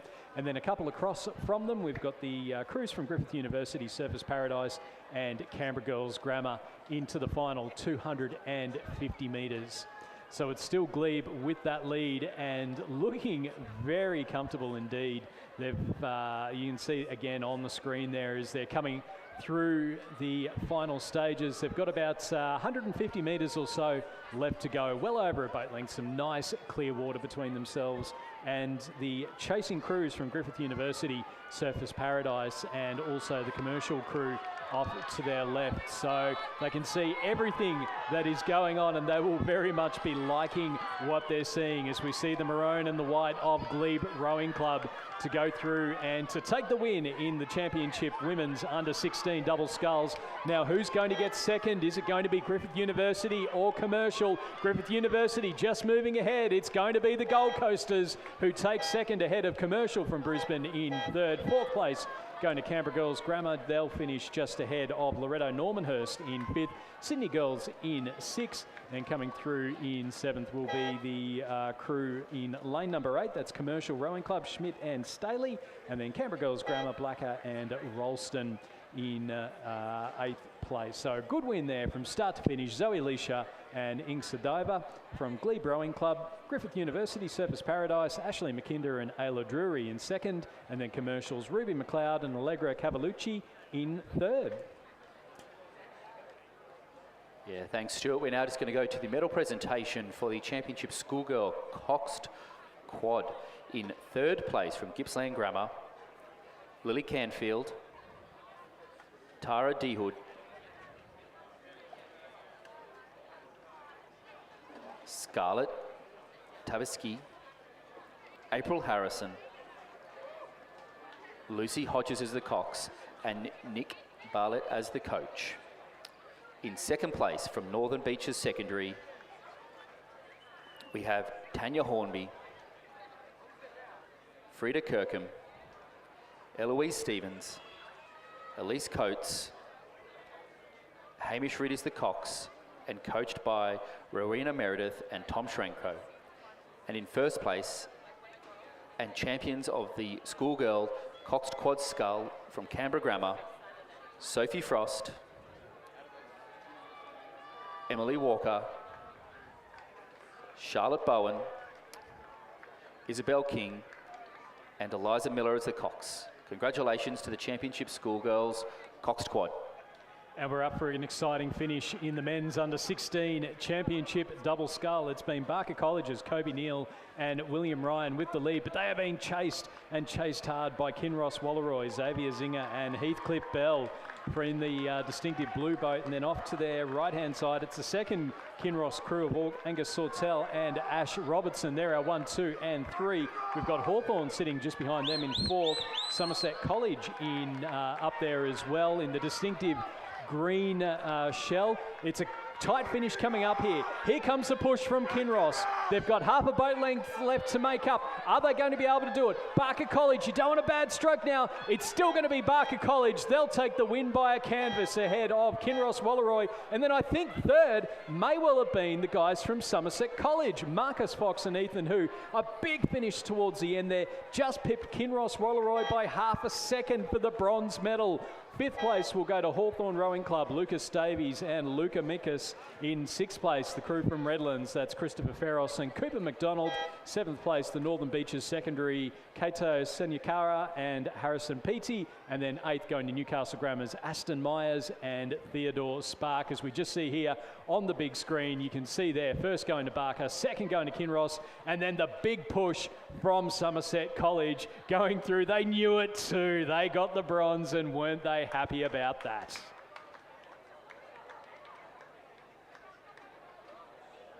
As we're getting ready now for the start, we'll go back to the 2,000 metre racing.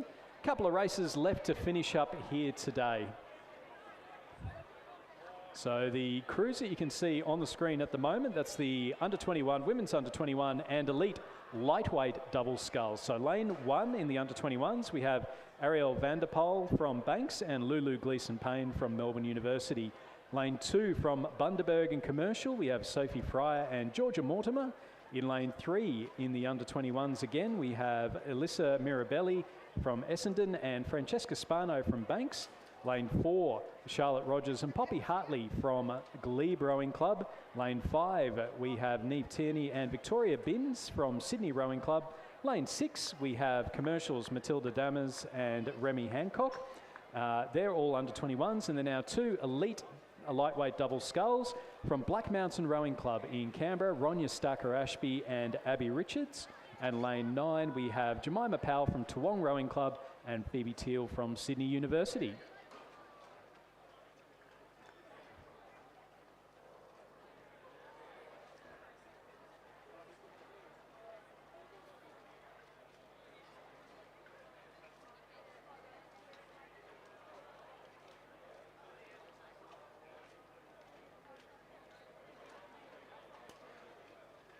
We will now go back to the championship schoolboy Coxed Quad presentation.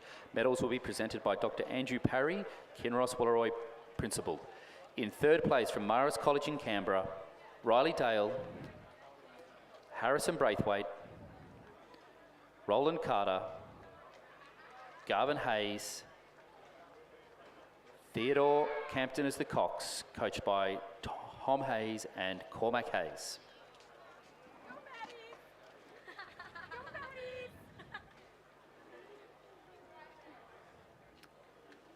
In second place, the Southport School,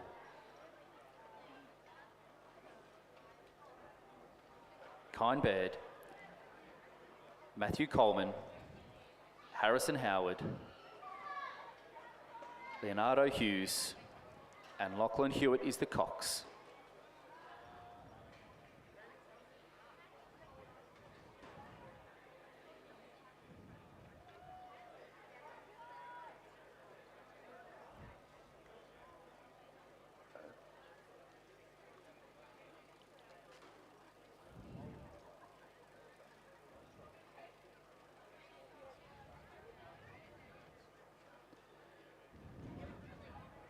And in first place, and champions of the schoolboy coxed quad, from Kinross Wallaroi, Harry Dimmick, Toby Buckland, Oscar Cleary,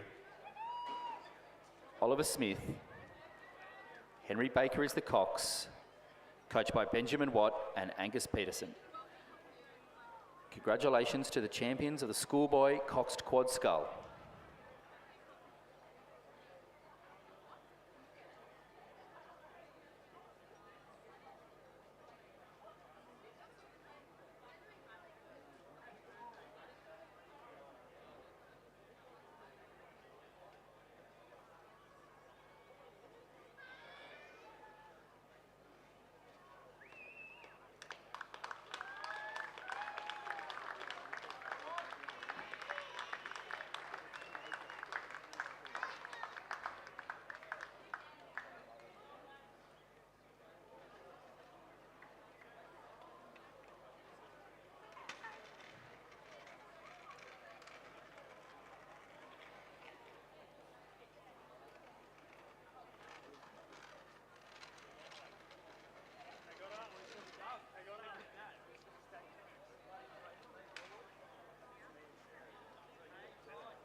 So through the first 500 metres, and it is the Banks Essendon crew of Alyssa Mirabelli and Francesca Spano who have the lead, ahead of Jemima Powell and Phoebe Teal from Sydney University and the Toowong Rowing Club.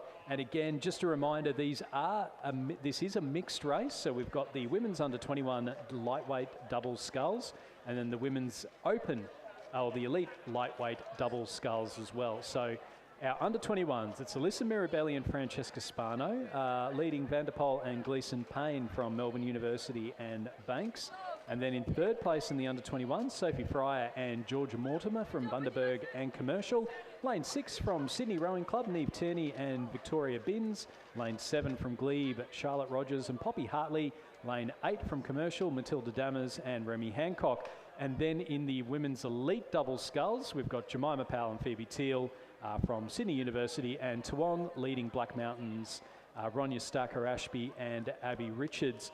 With that Black Mountain crew, it is worthwhile pointing out that Ronya Stacker-Ashby, I think, is about 17 or so, so still very much younger. Abby is over 21 though, so it does mean that they are entered in to the open events. And with the change, I think, with the the change in the Olympics, with the lightweights no longer being an Olympic event, I think what we'll start to see is with the interstate lightweight events, so the interstate women's quads and the lightweight men's fours, the Penrith Cup and Victoria Cup, that they may start to be a little bit more open. There may be a few more club events, so I wouldn't be surprised if we saw a few of these athletes in this race and the next race, Tom, appearing for their states down at Lake Barrington in late March. Definitely, Stuart. Some very hotly contended races, that lightweight quad and four going forward. And yeah, good comments about the future of the lightweight rowing and where it will go from now and what those athletes might look to do, I suppose, from an Olympic and also world rowing point of view. So it's Mirabelli and Spano with the lead ahead of Powell and Teal. Stacker-Ashby and Richards, they've moved up into third place overall. They're sitting second in the elite double sculls. And then we've got Vanderpoel and Gleeson Payne in third place in the under-21s, fourth overall, and then Tierney and Binns, Fryer and Mortimer, Rogers and Hartley, and Dammers and Hancock making up our field. Georgia Mortimer, one of the two Bundaberg Rowing Club members that are down here at the New South Wales Championships, along with Rebecca Markwell, who we saw in the para-single sculls and also in the para-double sculls a little bit earlier on today. So coupled down from Bundaberg Rowing Club, and I know they're very supportive of all their rowers that head down for both the New South Wales Championships and also for the Australian Rowing Championships as well. we're just seeing that crew there. The Banks, the distinctive pink Zooties of the Banks Rowing Club of Francesca Spano and Essendon's Alyssa Mirabelli.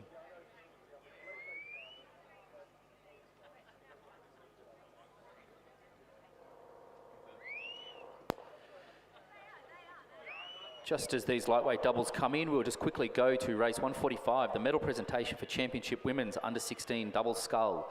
In third place from Commercial, Ruby McLeod, Allegra Cavalucci, coached by Gary Townsend.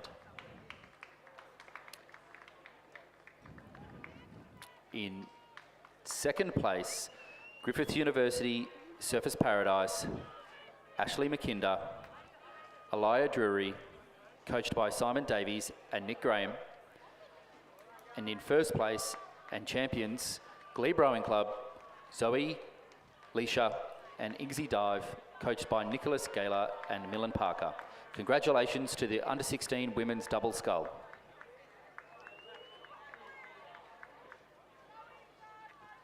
So we're moving into the final stages now, and it's been a big push here from Sydney University and Toowong. So that's Jemima Powell and Phoebe Teal. They were led out early by Alyssa Mirabelli and Francesca Spano from Banks and Essendon, but they've well and truly made up the ground over the third 500 metres. And coming in now to the Red Boys, marking the final 250, they are well and truly ahead. Sitting in third place overall are Abby Richards and Ronya Starker-Ashby from Black Mountain Rowing Club.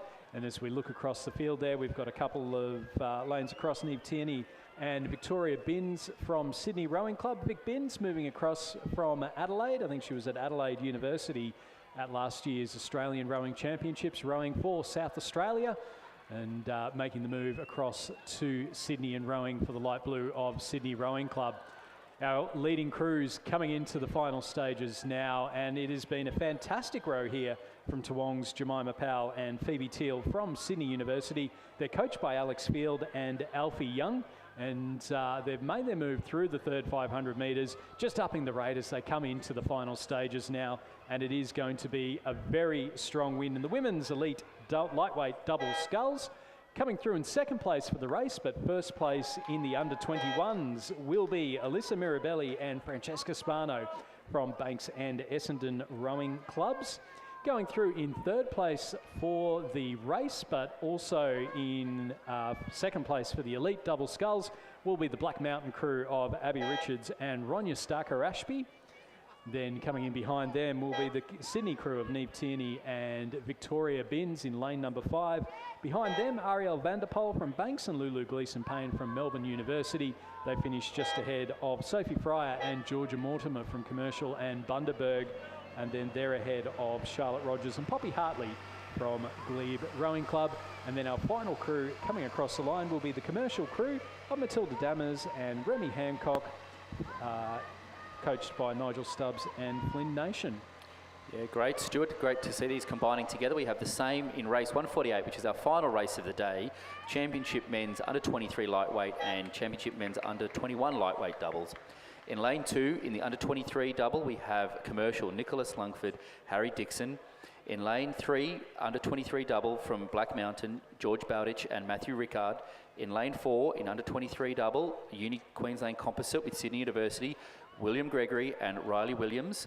We have a scratching in lane 5 from UTS Composite with Adelaide University. Also a scratching in lane 6 from UTS under-23. And then the only under-21 lightweight double, Sydney University Composite with Sydney Rowing Club. We have Harry Dimmick, Luke Purdy, coached by Odin McIntosh and Benjamin Watt, coming down as our last race of the day, Stuart.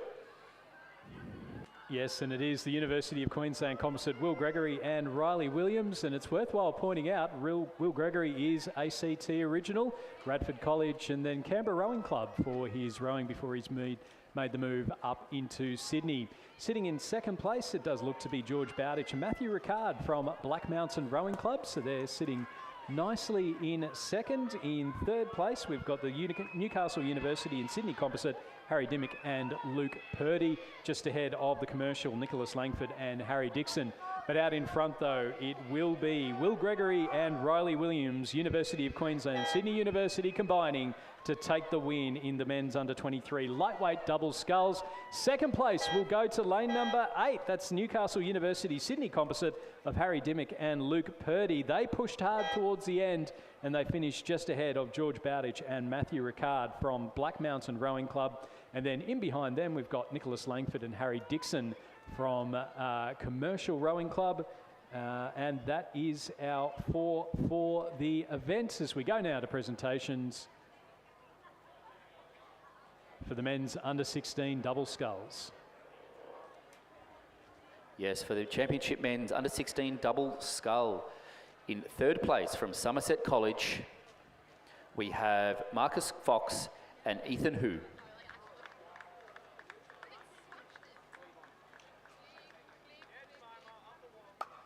In second place from Kinross Wallaroi, Xavier Zinga, Heathcliff Bell, coached by Benjamin Watt and Will Stanley Davis. And in first place and champions of the men's under-16 double scull from Baker College, Kobe Neal and William Ryan, coached by Sarah Ellis.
So as we just get ready for the presentation of medals for our final couple of races, a reminder that racing on day 3 of the 2025 Rowing New South Wales Championships starts at 8 a.m. tomorrow. So make sure you're down nice and early or have the results up on your page. Go ahead to regattas.rowingnsw.asn.au.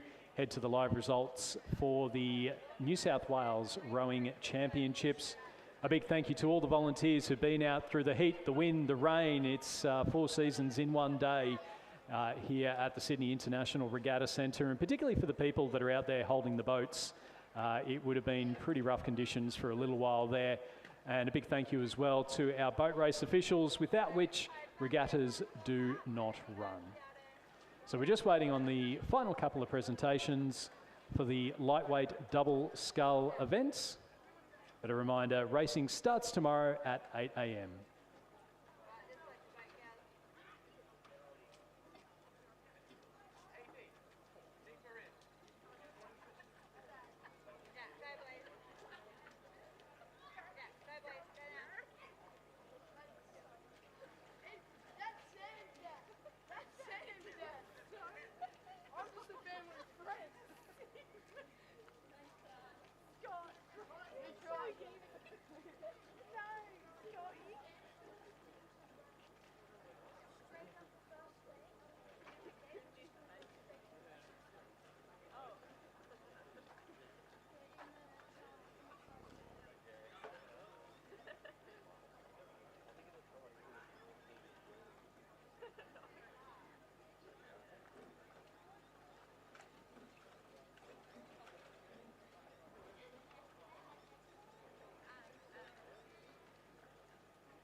Greggy.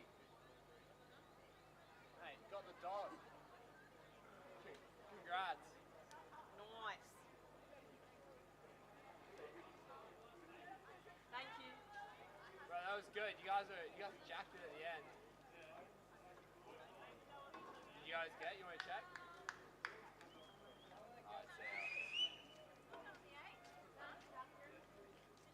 Yeah, hey. We're gonna head off now though. You need to go and eat and sleep. What time did you race tomorrow? 9:15. Wait, were you the last race? No. I hope you got a place. Yeah, 6:53.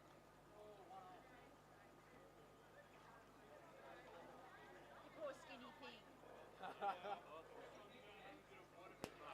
And the medal presentations for our final few races, we actually had 4 races within the final 2. For the Championship Women's Under-21 Lightweight Double, in 3rd place, Melbourne University Banks Composite, Ariel Vanderpoel and Lulu Gleeson-Payne.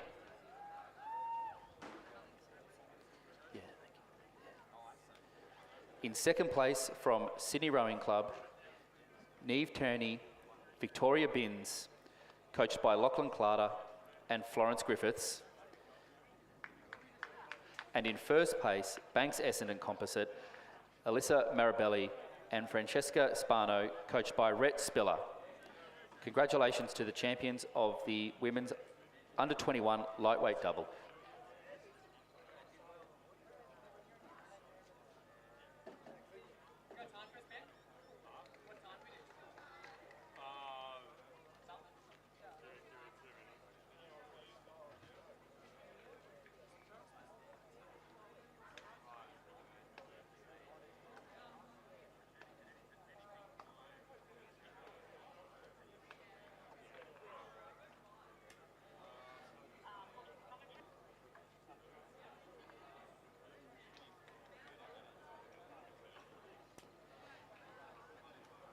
And the medal presentation for the champion women's elite lightweight double scull. In 1st place, Sydney University 2-1 composite, Jemima Powell and Phoebe Teal, coached by Alex Field and Alfie Young.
The Championship Men's Under-21 Lightweight Double Scull.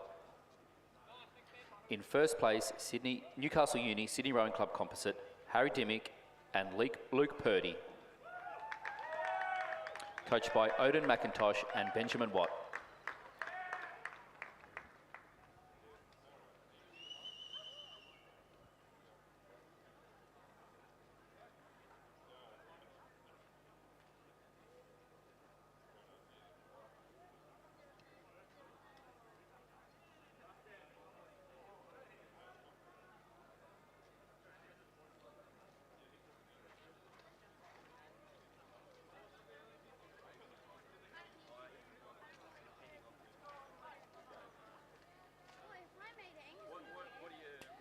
And now for the final medal presentation of the day will be the Championship Men's Under-23 Lightweight Double Scull.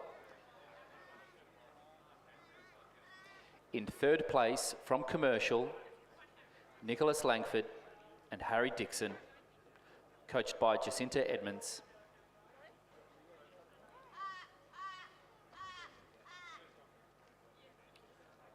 In second place from Black Mountain Rowing Club, George Bowditch and Matthew Rickard, coached by Renee Domichens.